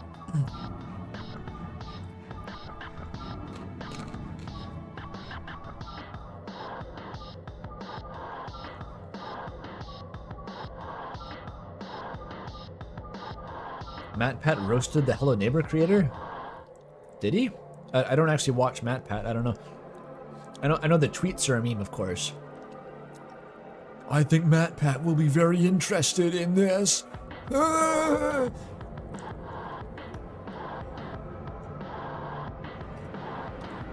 What a fucking stupid game, by the way. Hello Neighbor. I remember Joseph Anderson, for some fucking reason, played it. That was him, right? Joseph Anderson? I think that was him. It's such dog shit. I've seldom seen a game as just aggressively stupid as Hello Neighbor. Like, holy shit, it was bad. It was like an asset flip made by a toddler who just didn't understand how, like, logic worked. It was like an alien mind made. I don't know. It was fucked up. Can't express my disgust with that game.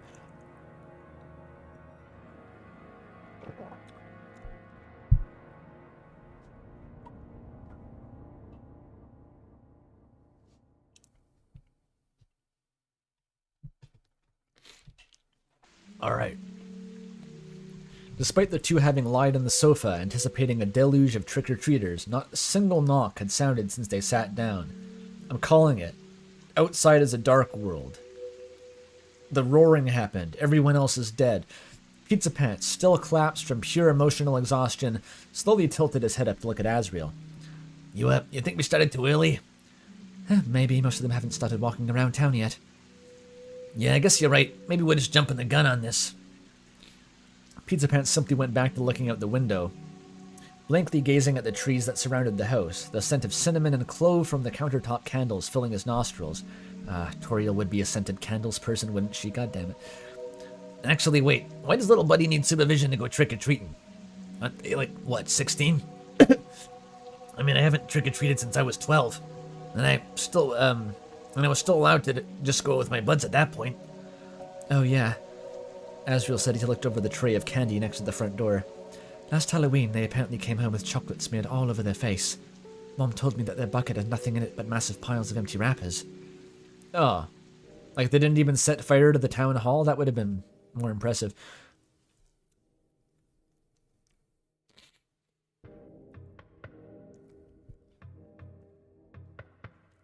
Pizzapants quickly propped himself up in response. Really? They ate all of their candy before they even got home. What the hell? Yeah, they got sick and had to stay home from school the next day. Mom was beside herself. That was a rough phone call. Jeez, man. Oh. I feel bad and all, but like, how many people would even be able to do that without getting sick halfway through?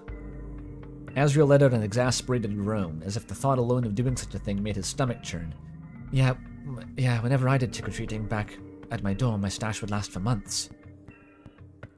Wait, trick-or-treating through the dorms? Wouldn't the halls get crowded with people or something?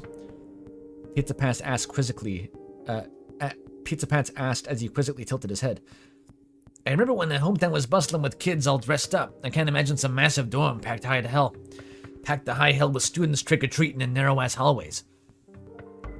Is that a thing people ever do? I've never lived in a university dorm. I don't know. Maybe some people do it.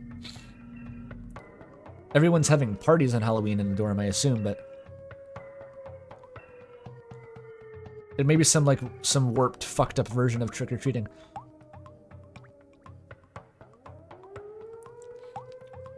Chris would go crazy on mischief night. That's not a thing here that I've heard of. That's like we don't have that. You had a pumpkin carving though. Nice.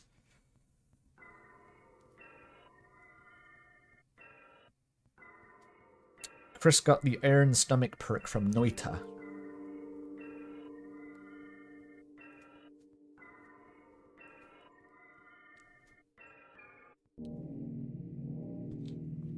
Asriel folded his arms behind his head as he began to stare blankly at the ceiling. He immediately relaxed as the memories of celebrating such a lively holiday in such a tense setting washed over him. Not really. It was honestly really nice. Not too many people around, but just enough to make the party feel alive, you know? I mean, the place. Meat noises. Okay, the off soundtrack maybe wasn't the best call. Here we go. Yeah, I get you. Though let me tell you, tween me could have rock a mean scarecrow costume. All it took was some torn-up denim, some flannel, funny-looking hat, some pieces of straw in my fur. Asriel began to crack a smirk as he began mockingly patting Pizzapants on the head. Yep, it helps to have the brains of a scarecrow, too. Pizzapants immediately lobbed a matching smirk back at him and went back to lazing on the couch. Ass hat.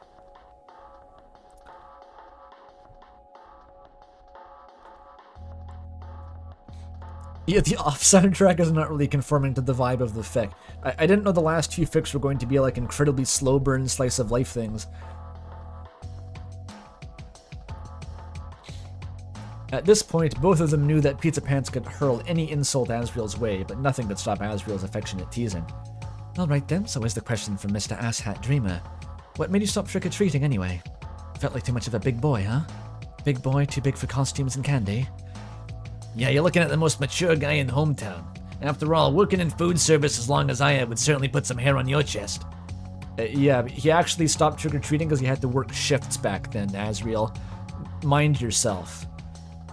Fucking bougie piece of shit. But yeah, so what have you had to deal with lately?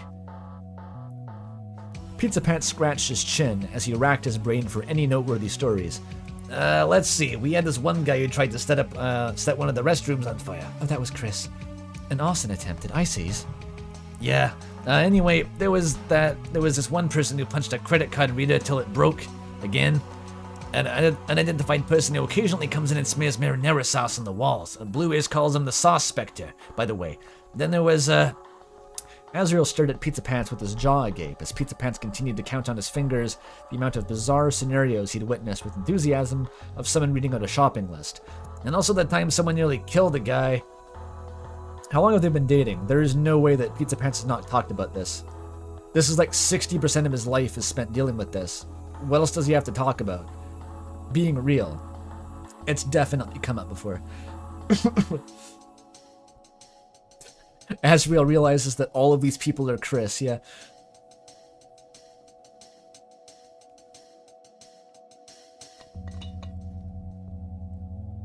The meat noises are for later. Sure, Pidge.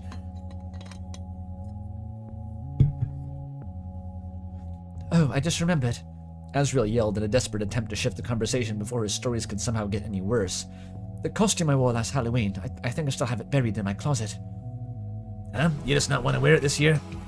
Well, maybe it'd be fun to do a whole handout thing while in costume. Asriel's smile shifted into a coy grin. Plus I get to show you my flawless sense of style. Are you okay with me watching the front door while I grab it real quick? Are you okay with watching the front door? Pizzapants shook his head in response before shuffling over to the other side of the couch. Not like there's much else to do right now. Attaboy. Asriel rushed over to the stairwell before looking back over his shoulder, back over to his partner, lackadaisically tapping away at his phone. I won't be long, Asriel exclaimed, followed by a silent thumbs up from Pizzapants. Only 4 minutes had gone by before Pizzapants heard several footsteps rapidly descending the stairwell. Pizzapants' cheeks instantly ballooned from his vain attempt to conceal his laughter as he gazed upon Asriel's old costume. The top half was Super Mario from the waist up, with a wrinkled polyester shirt and overalls, a felt cap, and a flimsy felt mustache that looked like it could fall off Asriel's muzzle at any second. The bottom half was a Yoshi. Dude, they combined. They did a fusion dance. From the last fic here.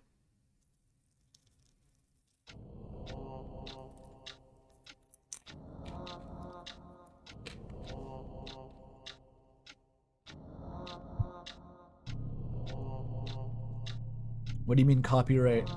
What about copyright? I keep choking on the pumpkin seeds. But I keep eating them. Oh, it's 'cause Yoshi. was referenced by name. I got a plot cough. Kratos, save me.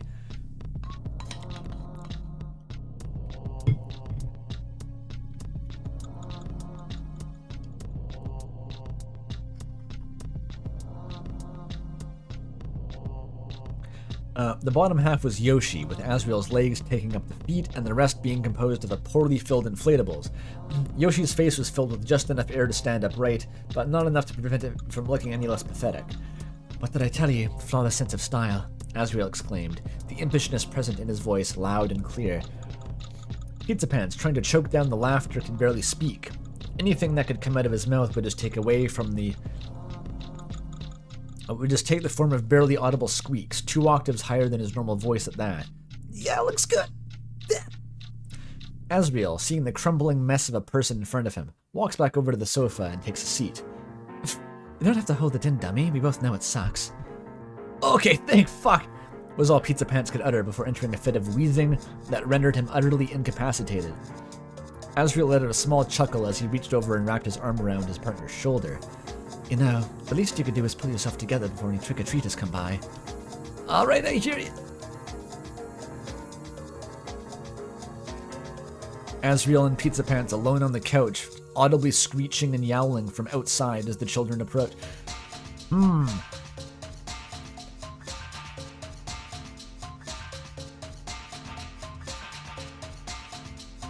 You used a glue stick to attach a mushroom to your... not a mushroom, a mustache to your face. Yikes. 7 p.m. An hour and a half remains. Another stretch of time had gone by, but yet again not a single knock had graced the door. Asriel's smile started to waver slightly as he began to tap his finger against the armrest from a growing sense of impatience. This was night and day compared to Pizzapants, still slouching on Asriel's torso, flashing him a tired grin. Lovely date so far, huh? Pizzapants' words instantly snapped him out of it, breaking through the deep expanse of silence that they followed. He looked back at Pizzapants, his smile returning to him. What, coming over to my house and sitting on my sofa for the better part of an hour? Sounds like you've really low standards for dates. You think this guy's been in a relationship before? I mean, Pizzapants shrugged, his hands now in his pockets. Hey now, we've been on dates that I've organized, because you've seen worse. Also, could you grab me a soda from the fridge real quick?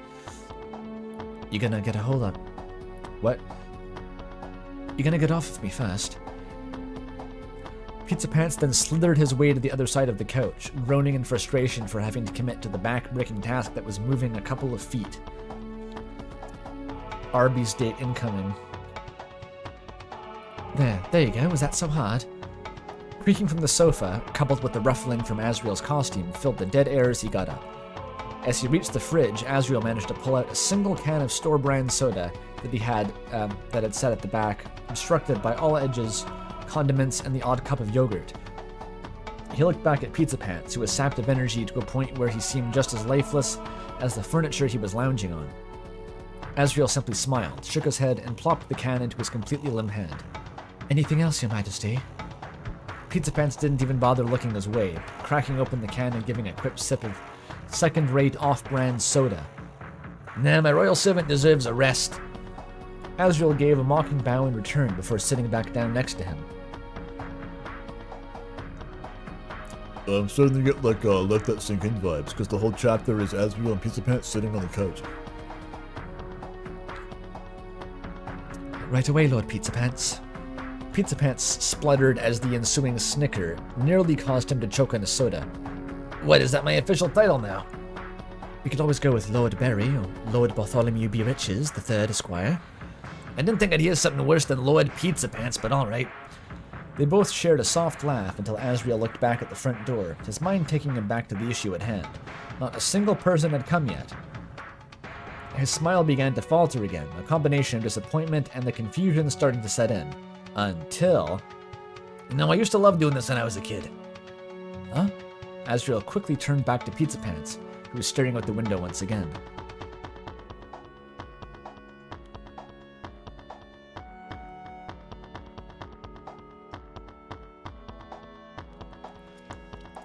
You know... No. You wanted to know why I stopped trick-or-treating so early, didn't you?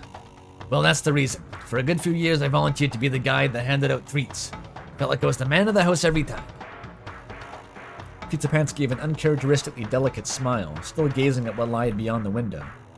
As Asriel turned to take a look for himself, he felt hypnotized by the violets and indigos from the twilight sky, and the trees that sat underneath it, the scene outside firmly jutting out amongst the warm oranges and yellows that enveloped the room. Kept it up for 4 years straight. Sometimes I actually did it in costume. It was great. What a fucking weirdo. Yeah, I'm starting to get why you wanted to help me do this. So what happened? Work happened. Every Halloween since. Pizzapants let out a firm sigh before lifting his head back up. God forbid I go a year without having to make Icy's disgusting Halloween's pizzas. Icy's what now? You know, the little pumpkin-shaped candy corns. It's literally just those baked onto a cheese pizza. Like Homestuck. Ice-E? I think this was Mel's favorite song from Off.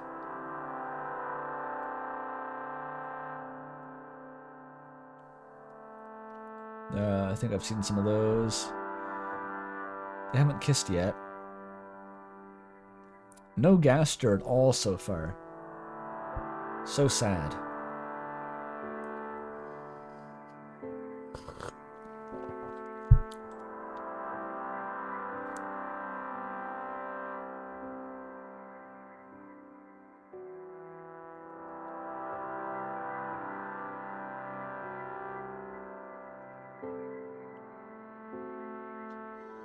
I think I actually made it's calling it a song would be disingenuous. I made a experiment in FL Studio that sounded kind of like this.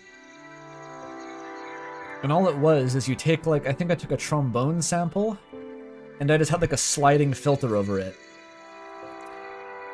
that went from high frequencies to low frequencies, and just by moving the filter around it kind of creates this sound. It sounds very similar actually.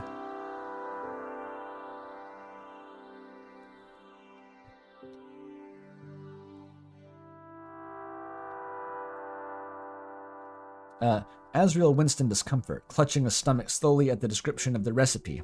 Oh my god, that sounds foul. Yeah, last year old Bluey got curious and tried a slice. Poor guy could only take a single bite before he doubled over in pain. I heard the hospital bills were, anyway, the point is, the past few years kind of put a damper on things. Still though, this year we've got Halloween to ourselves. Asriel's gentle smile returned to him, as hearing Pizzapants' stories about the holiday helped take his mind off things, even if it was only for a moment. You said you were a scarecrow, right? Did you try to stand completely still, and then scare the kids shitless when they tried to take the candy? Oh, come on. I know I'm not the nicest guy around, but I ain't that heartless. Asriel slung his arm around one of Pizzapants' shoulders once more, his head now resting against the other, his tone now donning an aggravating amount of smarminess. Oh, I didn't know you were an even bigger softie than me. I guess even a bold, brave guy like you can still bring yourself to...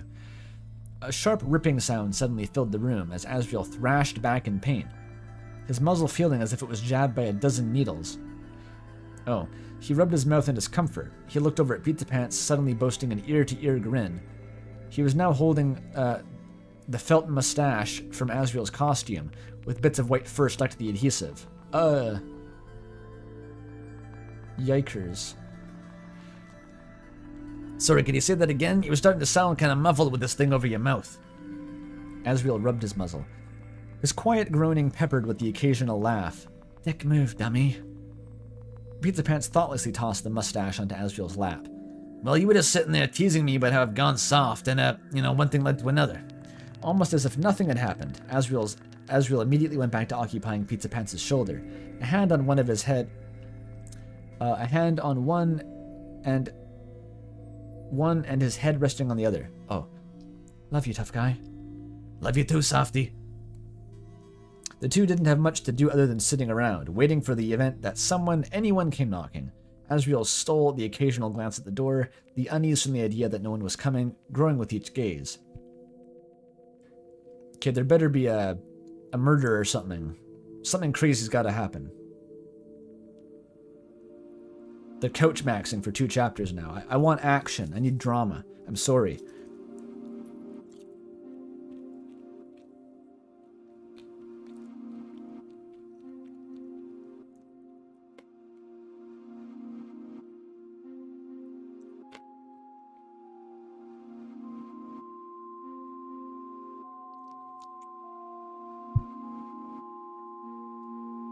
I need blood. It's Halloween. I need to kill. I need to kill. Yeah.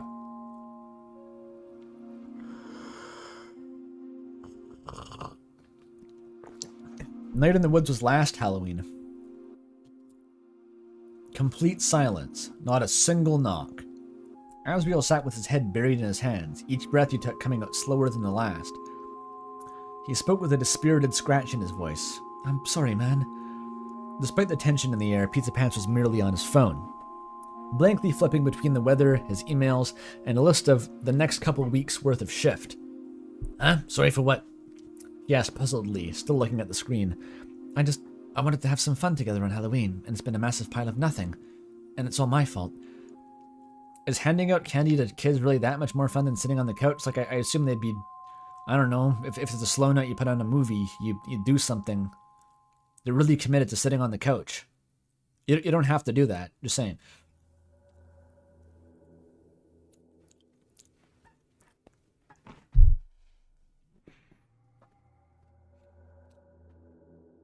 Pizzapants couldn't help but notice how shaken Asriel's voice sounded. He turned to him, gently placing a hand on his shoulder in hopes of comforting him. Come on, it's not your fault. We both know that. Maybe there's just, I don't know, an infinite void of blackness outside that consumes the trick-or-treaters before they can get to the house. Maybe there's been a lot of people going trick-or-treating in hometown this year. This ain't something you could blame yourself on. Barry, you used up all your PTO for this. Offered us the chance at celebrating Halloween again, just for it to end up so disappointing. I'm only here for a 3-day break. For a 3-day break, and here I am, still finding ways to throw people's expectations down the drain. You could play beer pong. I don't know. Play Uno. Yeah, anyway. Asriel raised his head, his eyes somewhat pinkish and glossy. I mean, fuck me for thinking this would be a nice way to just celebrate a fun little holiday with someone I love, right? He's freaking out. Smash Mania, make them play beer pong. The most entertaining game in the world.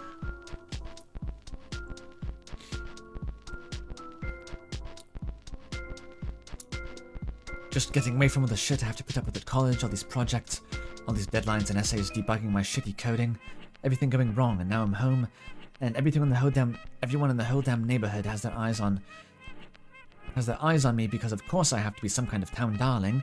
Everyone's got a dote over, and I fuck up the one time I get to ignore that, and I just can't. I've never seen a guy so stressed out about people not trick-or-treating. Usually it's like, hey, sick, I get a bit of a lull between having to answer the door. It's like he's very high-strung. Asriel, please look at me. Asriel solemnly turned his head to Pizzapants, feeling both of his hands rest on his shoulders. I don't care if things didn't go the way they should have. I'm just glad I get to be here tonight, with you. You got a short break from college, I got a shift off from work, the future screaming from my manager aside. Who cares if it's a bunch of kids out lining up at the door for some chocolate or whatever? Pizzapants gave Asriel's shoulder a quick, affectionate pat and flashed the grin. We only have a couple of days before it's back to business as usual for the both of us. Just know that I'll always be here to hear you out either way, right? Asriel looked down, his hands shaking as he desperately tried to process the words of encouragement. I can't.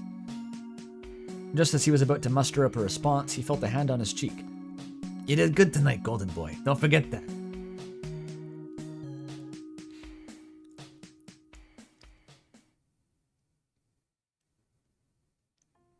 Gaster's the trick-or-treater. He's been knocking the whole night, but they can't hear him because he was like non-canon or some shit. That's so sad. And now he's just looking through the windshield, kind of like getting really invested in the romance instead of trying to knock on the door. I hope they turn out okay with each other.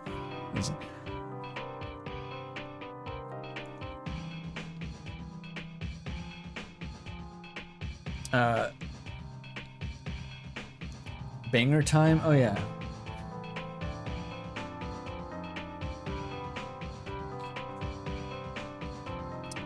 Gaster just wants one lint truffle.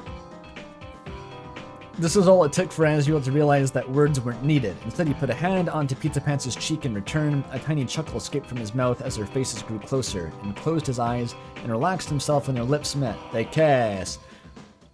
It was by no means the longest kiss ever, but they made sure to make it last long enough for it to feel special.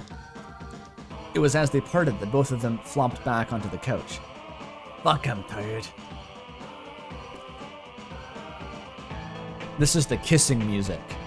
I play this song when I kiss my boyfriend. Oh.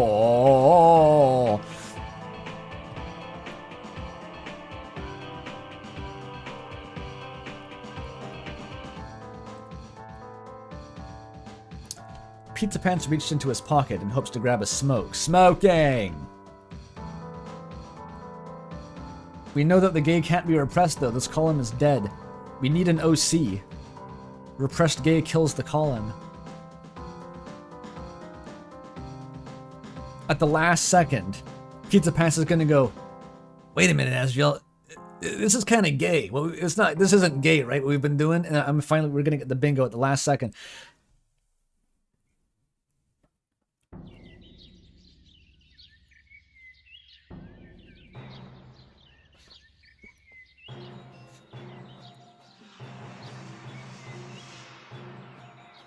Pizzapants reached into his pocket to grab a smoke, only to groan in frustration as his left hand was only met with the fabric of an empty pocket.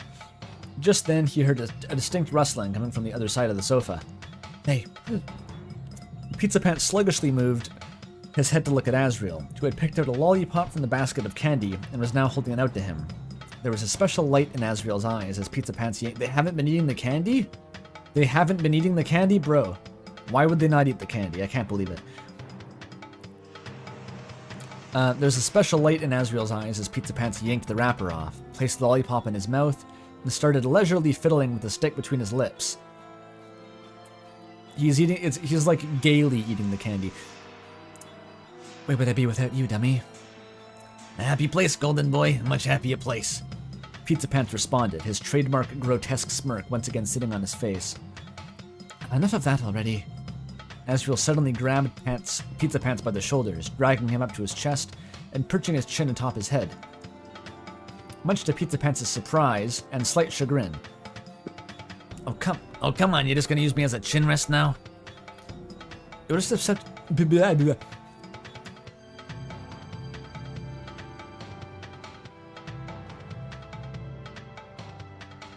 They don't know what adults do on Halloween. They want to play the part. They don't realize they think they don't just eat candy and watch movies. Yeah, exactly. They're figuring it out.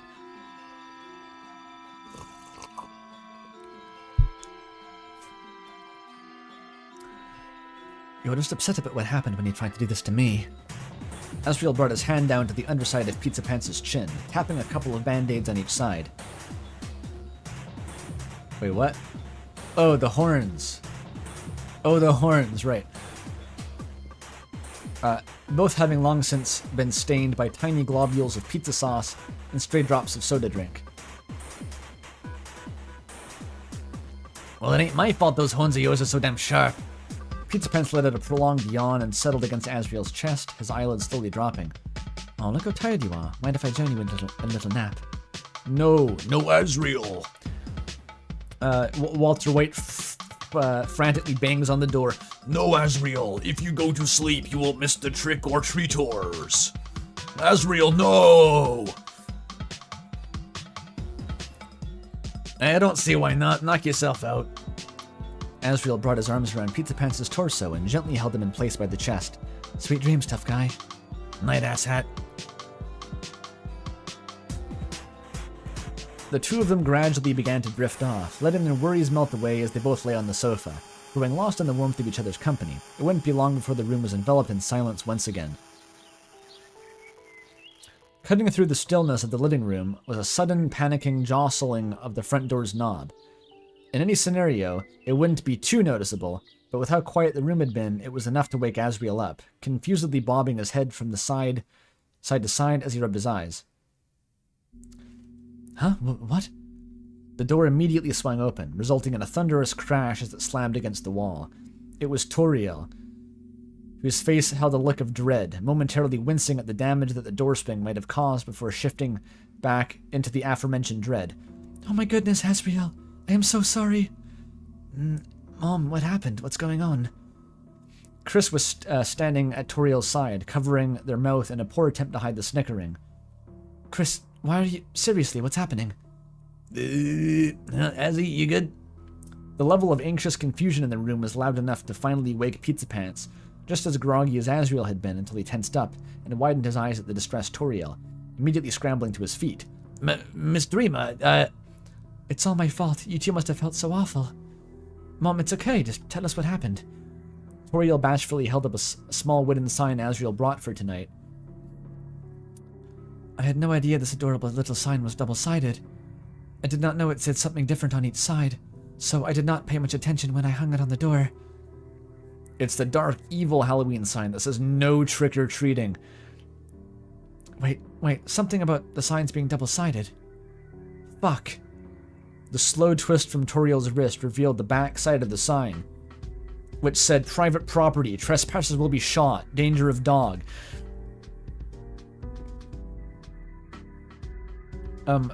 With like the libertarian snake flag also on it. One of the back side of the sign that is faced outward for the trick-or-treaters to see. It features the exact same crude set of cartoon bats, jack-o'-lanterns, and candy corn, but it held one major distinction. The spot where trick-or-treat would be now said, sorry, out of treats. I feel so ashamed for making such a crude mistake. Please forgive me, you two. It says no human food.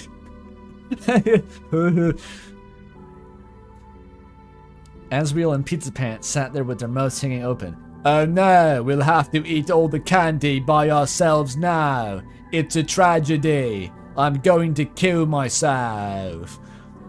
Neither of them knowing how to respond to this information. The idea that everything they had gone through tonight, all of the nothing, the sitting on the couch, the thinking, the sleeping, the occasionally moving their muscles, was all born from what was born was fuck. Okay, confusion is my epitaph. I hope Gaster shows up. What I meant to say was, what they'd gone through tonight was all born from what was by all means a complete fluke. Well, it's no big deal. We were just, kind of wondering why no one ever came. Chris, despite their bucket being filled to the brim with candy, started studying the mostly full tray of sweets next to the door, earning another leer from Toriel. Do not think I cannot see you eyeing down the candy, Chris. We will sift through your candy and separate it into portions in your room. Is that clear? Yeah, Mom, yeah, whatever. Chris said, an exasperated huff following soon after. Thank you. She turned back to face Asriel and Pizzapants, smiling reservedly. Little does Toriel know, Chris has actually been transferring the candy little by little into a slush fund in their jacket all night long, and filling up the empty space in the bucket with wrappers, so that it looks like the volume's staying the same. So that, like, they have a reserve of, like, non-taxable candy in store, along with, like, the visible bank account. Bucket. As for you two, I cannot thank you enough for having the patience to deal with my mistake. It was nothing, Miss Dreamer, honest. Yeah, no need to worry about us. Can't say we never got bored, but, you know, we still got by. Asriel explained as he playfully gestured toward Pizzapants. Toriel lit a gleeful giggle at the sound of their modesty. Well, I assumed you would just fuck like rabbits if nothing else came to the door, but oh well. Look at my two fine young gentlemen. Now, if you will excuse us. Toriel grabbed Chris's hand and started leading them upstairs, waving goodbye to the two of them on the way up. Asriel stood up from the sofa and went over to Pizzapants, giving them a loving pat on the back. Happy Halloween, dummy. Toriel's fun tax. The music sounds sinister, yeah. Pizzapants simpered at Asriel, fiddling with the lollipop stick between his lips. Right back at you. Oh, by the way. He turned to face Asriel, taking the hand that was on his back in both of his. Suddenly all the confidence and snark in his voice was gone, an air of concern now in its place. Just don't forget what I said earlier, alright? Asriel was caught off guard by his sudden change in demeanor. Tender and emotionally intelligent Pizzapants drives you back from the airport. Asriel was caught off guard, but his shocked gaze turned back to a soft smile. Always got to be the charmer, huh? Yeah, don't worry. I'll try to be more open to you about when I'm mad. I can't guarantee it, but I'll do my best. Sorry for, releasing all that on you earlier. Nah, you're good. I don't have a problem with being a shoulder to cry on. That and, I'd never live with myself if I made fun of someone for having a moment like that. Least of all if they were doing so while wearing a costume as goofy as yours. Yeah, how did he sit on the couch with the Yoshi? I wonder.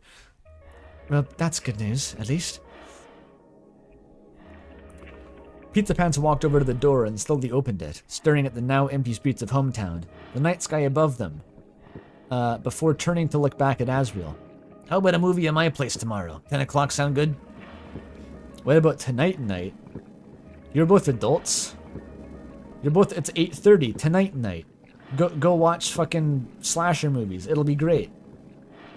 What do you have in mind? Pizzapants half-heartedly shrugged and walked to the door, hands in his back pockets. No idea. You in? Do you really have to ask? We got new Meat Noises soundtrack.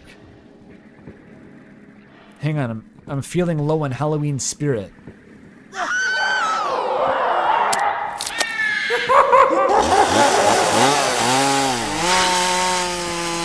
Okay, Halloween. And the crow stays on. I forgot about that.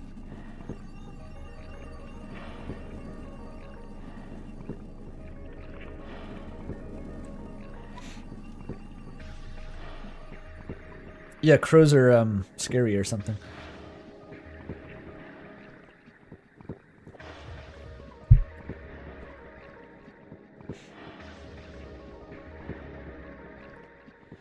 A wave of the hand from each of them later, and Pizzapants closed the door, now strolling the quiet roads with nothing but the serene night breeze against his face and the light of the occasional street lamp illuminating the pavement.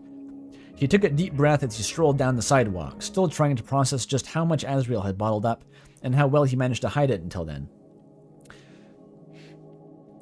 Then his mind turned back to the lollipop in his mouth. The way Asriel lovingly gave it to Pizzapants after making the effort to show his dedication toward him. At that moment, it no longer mattered if it was just a single piece of candy he received on a boring Halloween night. In that very instant, it was a reminder of what their relationship meant to them. As Pizzapants walked through the outskirts of hometown, only one thought could cross his mind. See you tomorrow, asshat. Happy Azzy Pants Halloween. That was the end. I can't believe there was no reference to indirect kissing. It's a trope, but I read every fic except for the longest one. Except for the longest one that takes up half of the page. I read every fic. So yeah, I win. I did it. What is this fucking music? Okay, for the end of the Halloween stream, I will play the skeleton song. Are we ready?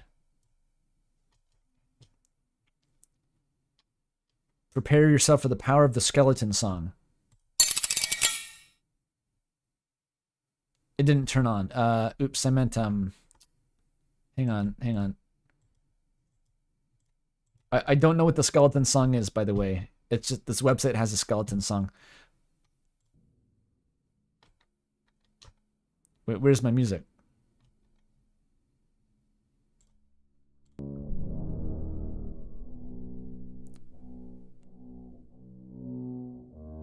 Oh, it's slow. Oops. Yeah, skeleton song. You won 0 XP, 0 gold, 1 Halloween spirit.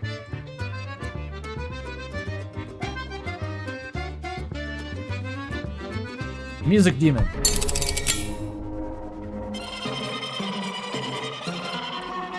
Oh yeah, now that's spooky. I'm getting spooked. Spooked out of my gourd right now.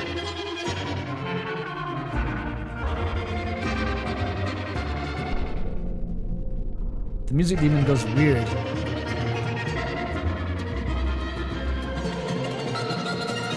That's better, that's better. The skeleton coming out! Oi, oi, oi, oi, oi.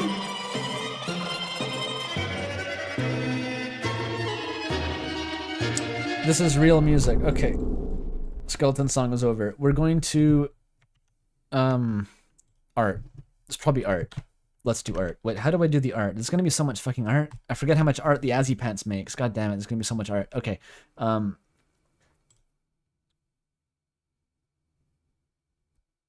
There's none in the Pants thread, but really? How is there no art? Oh, you moved it all to arts and craft. Okay.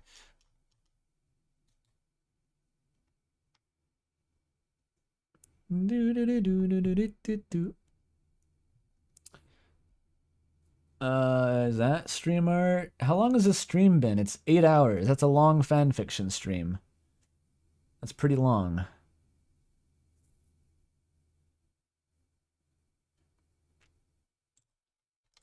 Okay, let's start. This isn't a stream art, but like this is an amazing piece of artwork from a server member, and it's Halloween themed. So we'll start with that one.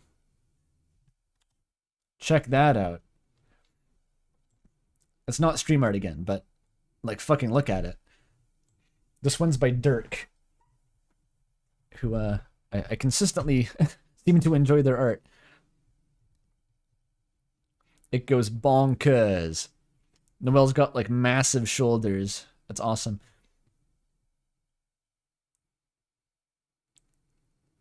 I don't think she's Catholic. I don't think this is what Catholics do. She has a deer skull. Maybe she's an evil nun, like Lebkuchen. Wide Noel, exactly. You've all seen Long Noel. Get ready for Wide Noel.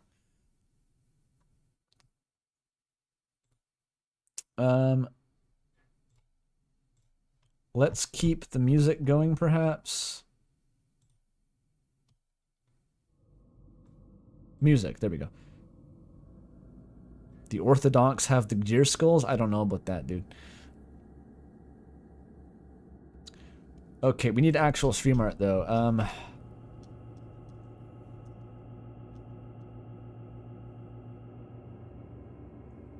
I think this is maybe stream art. I don't really know, actually. I think it's by Maya. It was forwarded from the thread, but I'm assuming the person who forwarded it also made the art.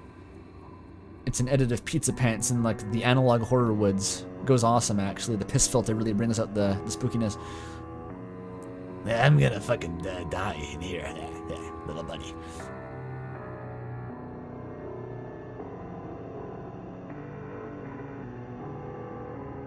Is the deer skull a real Catholic thing? Catholics have a... I'm not Catholic, Orthodox. They have a deer skull. Seriously? They have a deer skull. This is like a negative emotional aura image with this music. It's like this will... You'll die in 7 days if you look at this for too long. I'm gonna weigh your skin, little buddy. Rest of analog piss.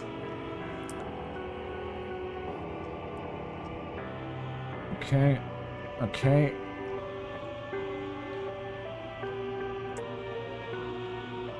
We have a Gasto lantern. That's not stream art, but it goes hard. It's going in. That was by Zachary Airseed.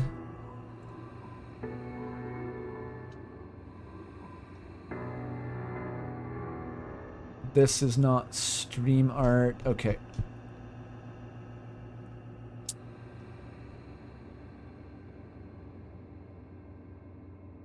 I think this was made for the stream. Happy Peepasween! It's yeah, Peepasween. Close enough. Close enough. We love to see it. What is Spempton doing to that Peepus? Is he wearing it? It's fucking weird. That one is by Dairy Tomb. Wow. Okay, Azulia. Good heavens, would you look at the time? Yowie! Gay, gay, homosexual, gay, gay. I don't even know what this is an edit of. It's too abstract. It is gay though. My masterpiece.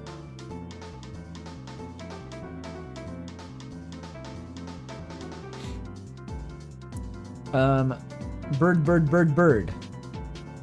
Pizza Pants. Pizza Pants, I'm Halloween. You're what? Halloween. What about your couple's costume? Our couple's costume. You wanted to be Hatsune Miku?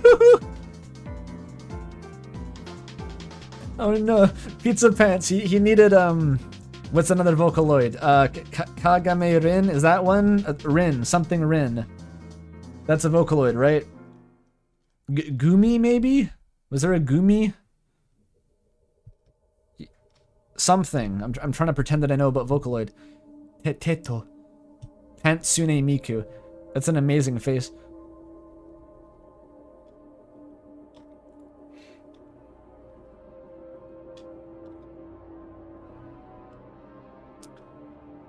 There's some sort of creepypasta from Shadow of Roserade. I'm curious what the fuck this is.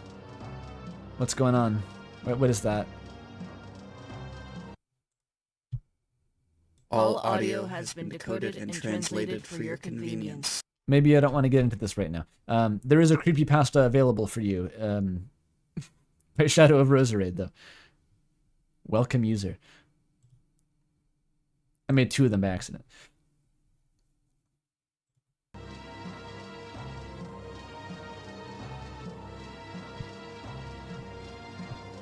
Stream art. Oh, this is like the cosmic one. It's like, yeah, some sort of abstract star deity Asriel composing the Minecraft end poem together with Burger Pants, who's a literal cat. And it made sense in context, I think. You had to be there for that one. It's beautiful, though. That one's by VT Holmes.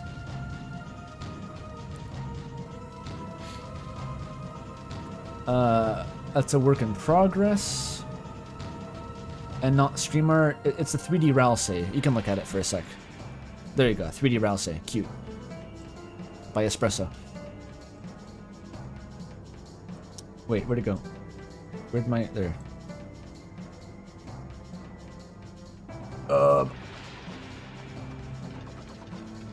Wait a minute, am I still zoomed in?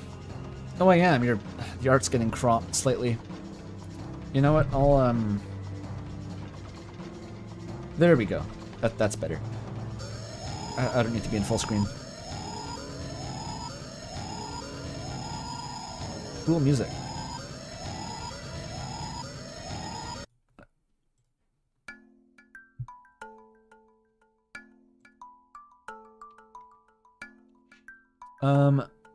Made this for a friend group. I thought I could share it here as well. I have 2 sides. Thinking about. Thinking about. It's like a Gianni edit or something. It's not for the stream. Never mind.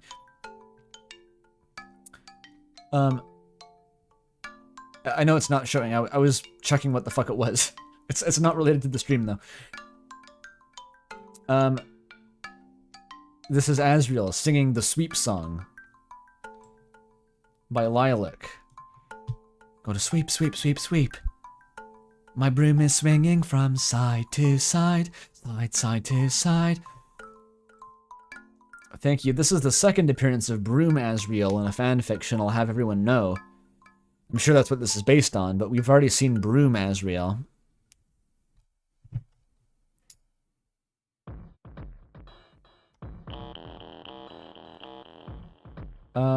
Okay, Lilac also made this.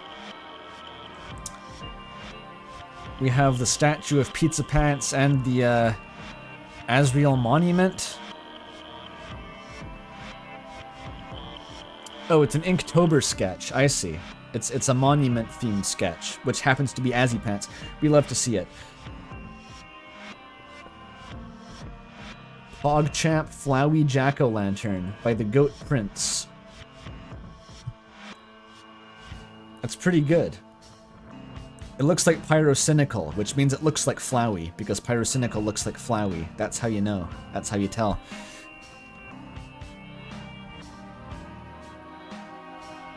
pumpkin.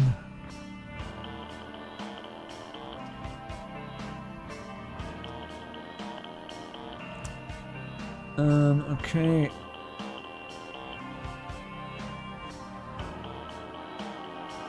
This was made for the stream, but it's not to do with the stream.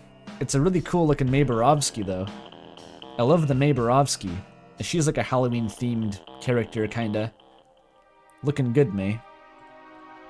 Also a cat, notable.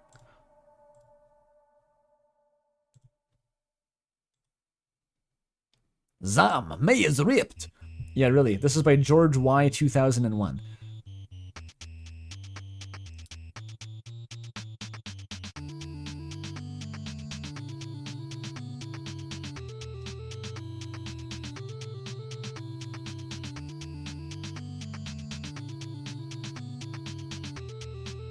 Okay, that's not stream.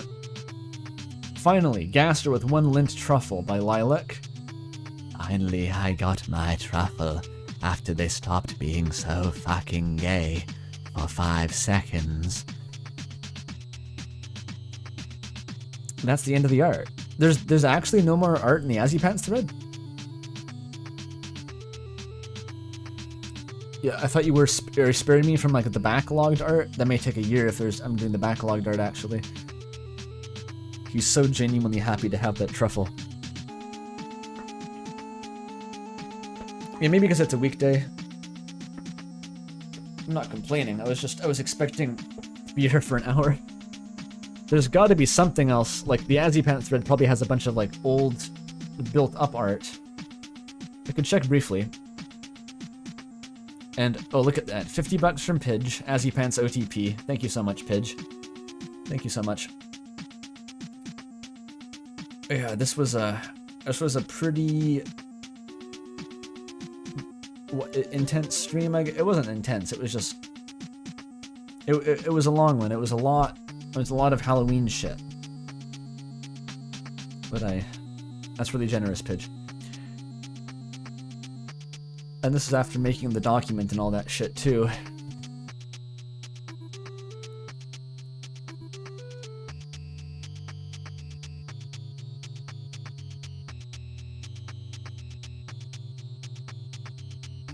I see some art was reposted from the Azipants thread.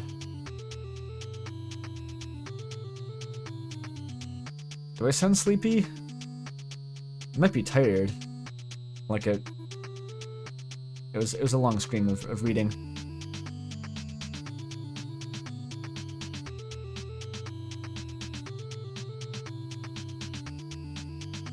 This music goes hard. Your fondest memory of the year is Azipants Halloween? Well, I hope not. I'm not sure what else I can say to that. I'm glad you like it though.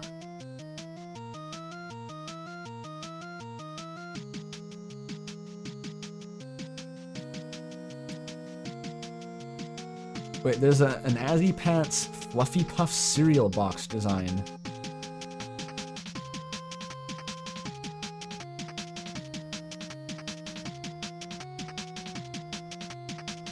Can I show off the Azipants cereal design? This Pidge clearly made this. I'm not sure what it's for. It was a cereal. Sure. This is like a hidden Azipants unlock. It's real cereal? What do you mean? You made a box? You made cereal. How? How did you do that?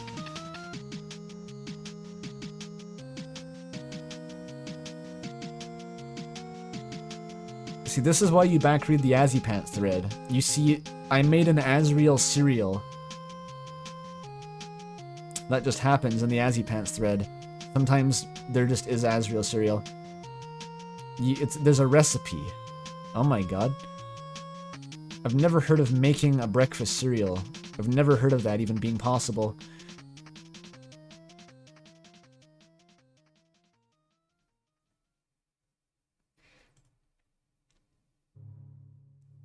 Anyway, here's one. Here's a hidden Azipants banger. Wait, who made this though? This doesn't look like Babapple Boy actually made this. But Babapple Boy has referenced it? Who made this one?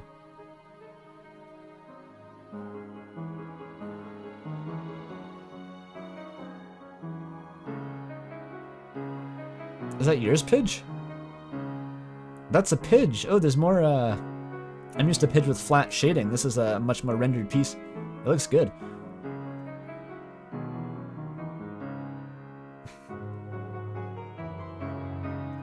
Was that a secret?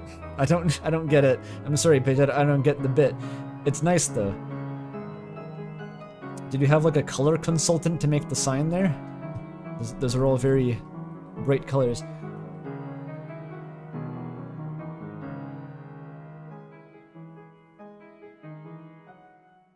See the statue of David Azzy? Where the fuck? Wait, what is this?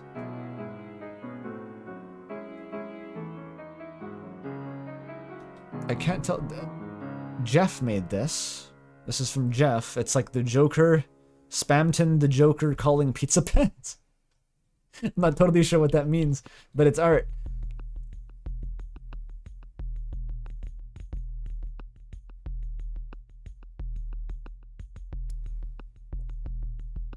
Oh my god. I'm trying to find the David statue Azzy, like whatever that means.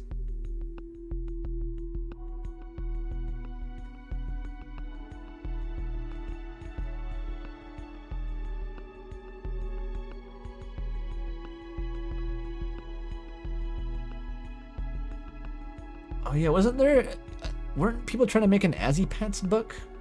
Did I ever acknowledge that? I think I heard word of that, but I don't know if what happened with that.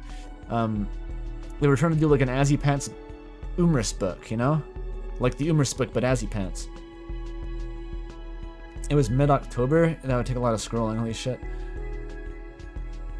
It's the problem with the Azzy Pants thread, there's so much of it, and it's so active that anything you post in there is just going to get buried over time.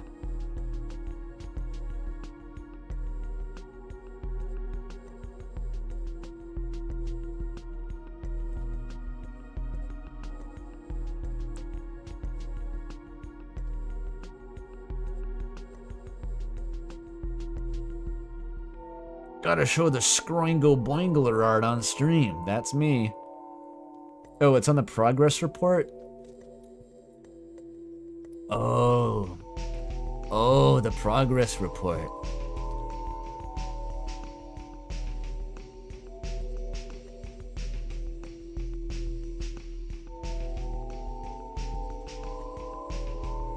Can I don't. Okay, maybe it's best to just kind of call it here, though I'm flagging.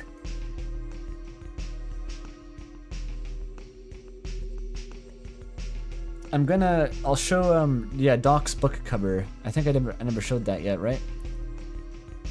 There was a design for the book cover, which I saw posted just now. Where'd he go? Was that Outson? Why is Outson just randomly posts once in the Azzy Pants thread? Here it is. It's someone's phone background, but you can see the book cover behind it. I'm not sure if there's a better reference to that photograph, but I think not photo, the illustration that Doc made. Crazy looking. Okay. Oh, it's at the bottom. Go to the bottom of the thread. Okay. Oh, there it is. It's a better one. Nice. We'll end on that. This is weirdly close. Wait, is that what that fic was based on? Because this is it's a cat with like a Baphomet, and is that what the Minecraft end poem was based on that we just read? Is that what it's from? What happened? Can't stop looking away. It's hard to break eye contact with Baphomet.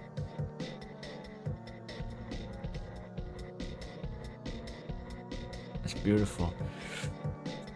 Yep. Alright. Night, everyone. Happy Halloween, everyone. Hope you enjoyed the stream, everyone. Bars. I'm streaming Sunday? It's a good question. I'll say if I stream a Fatal thing on Saturday, definitely not Sunday.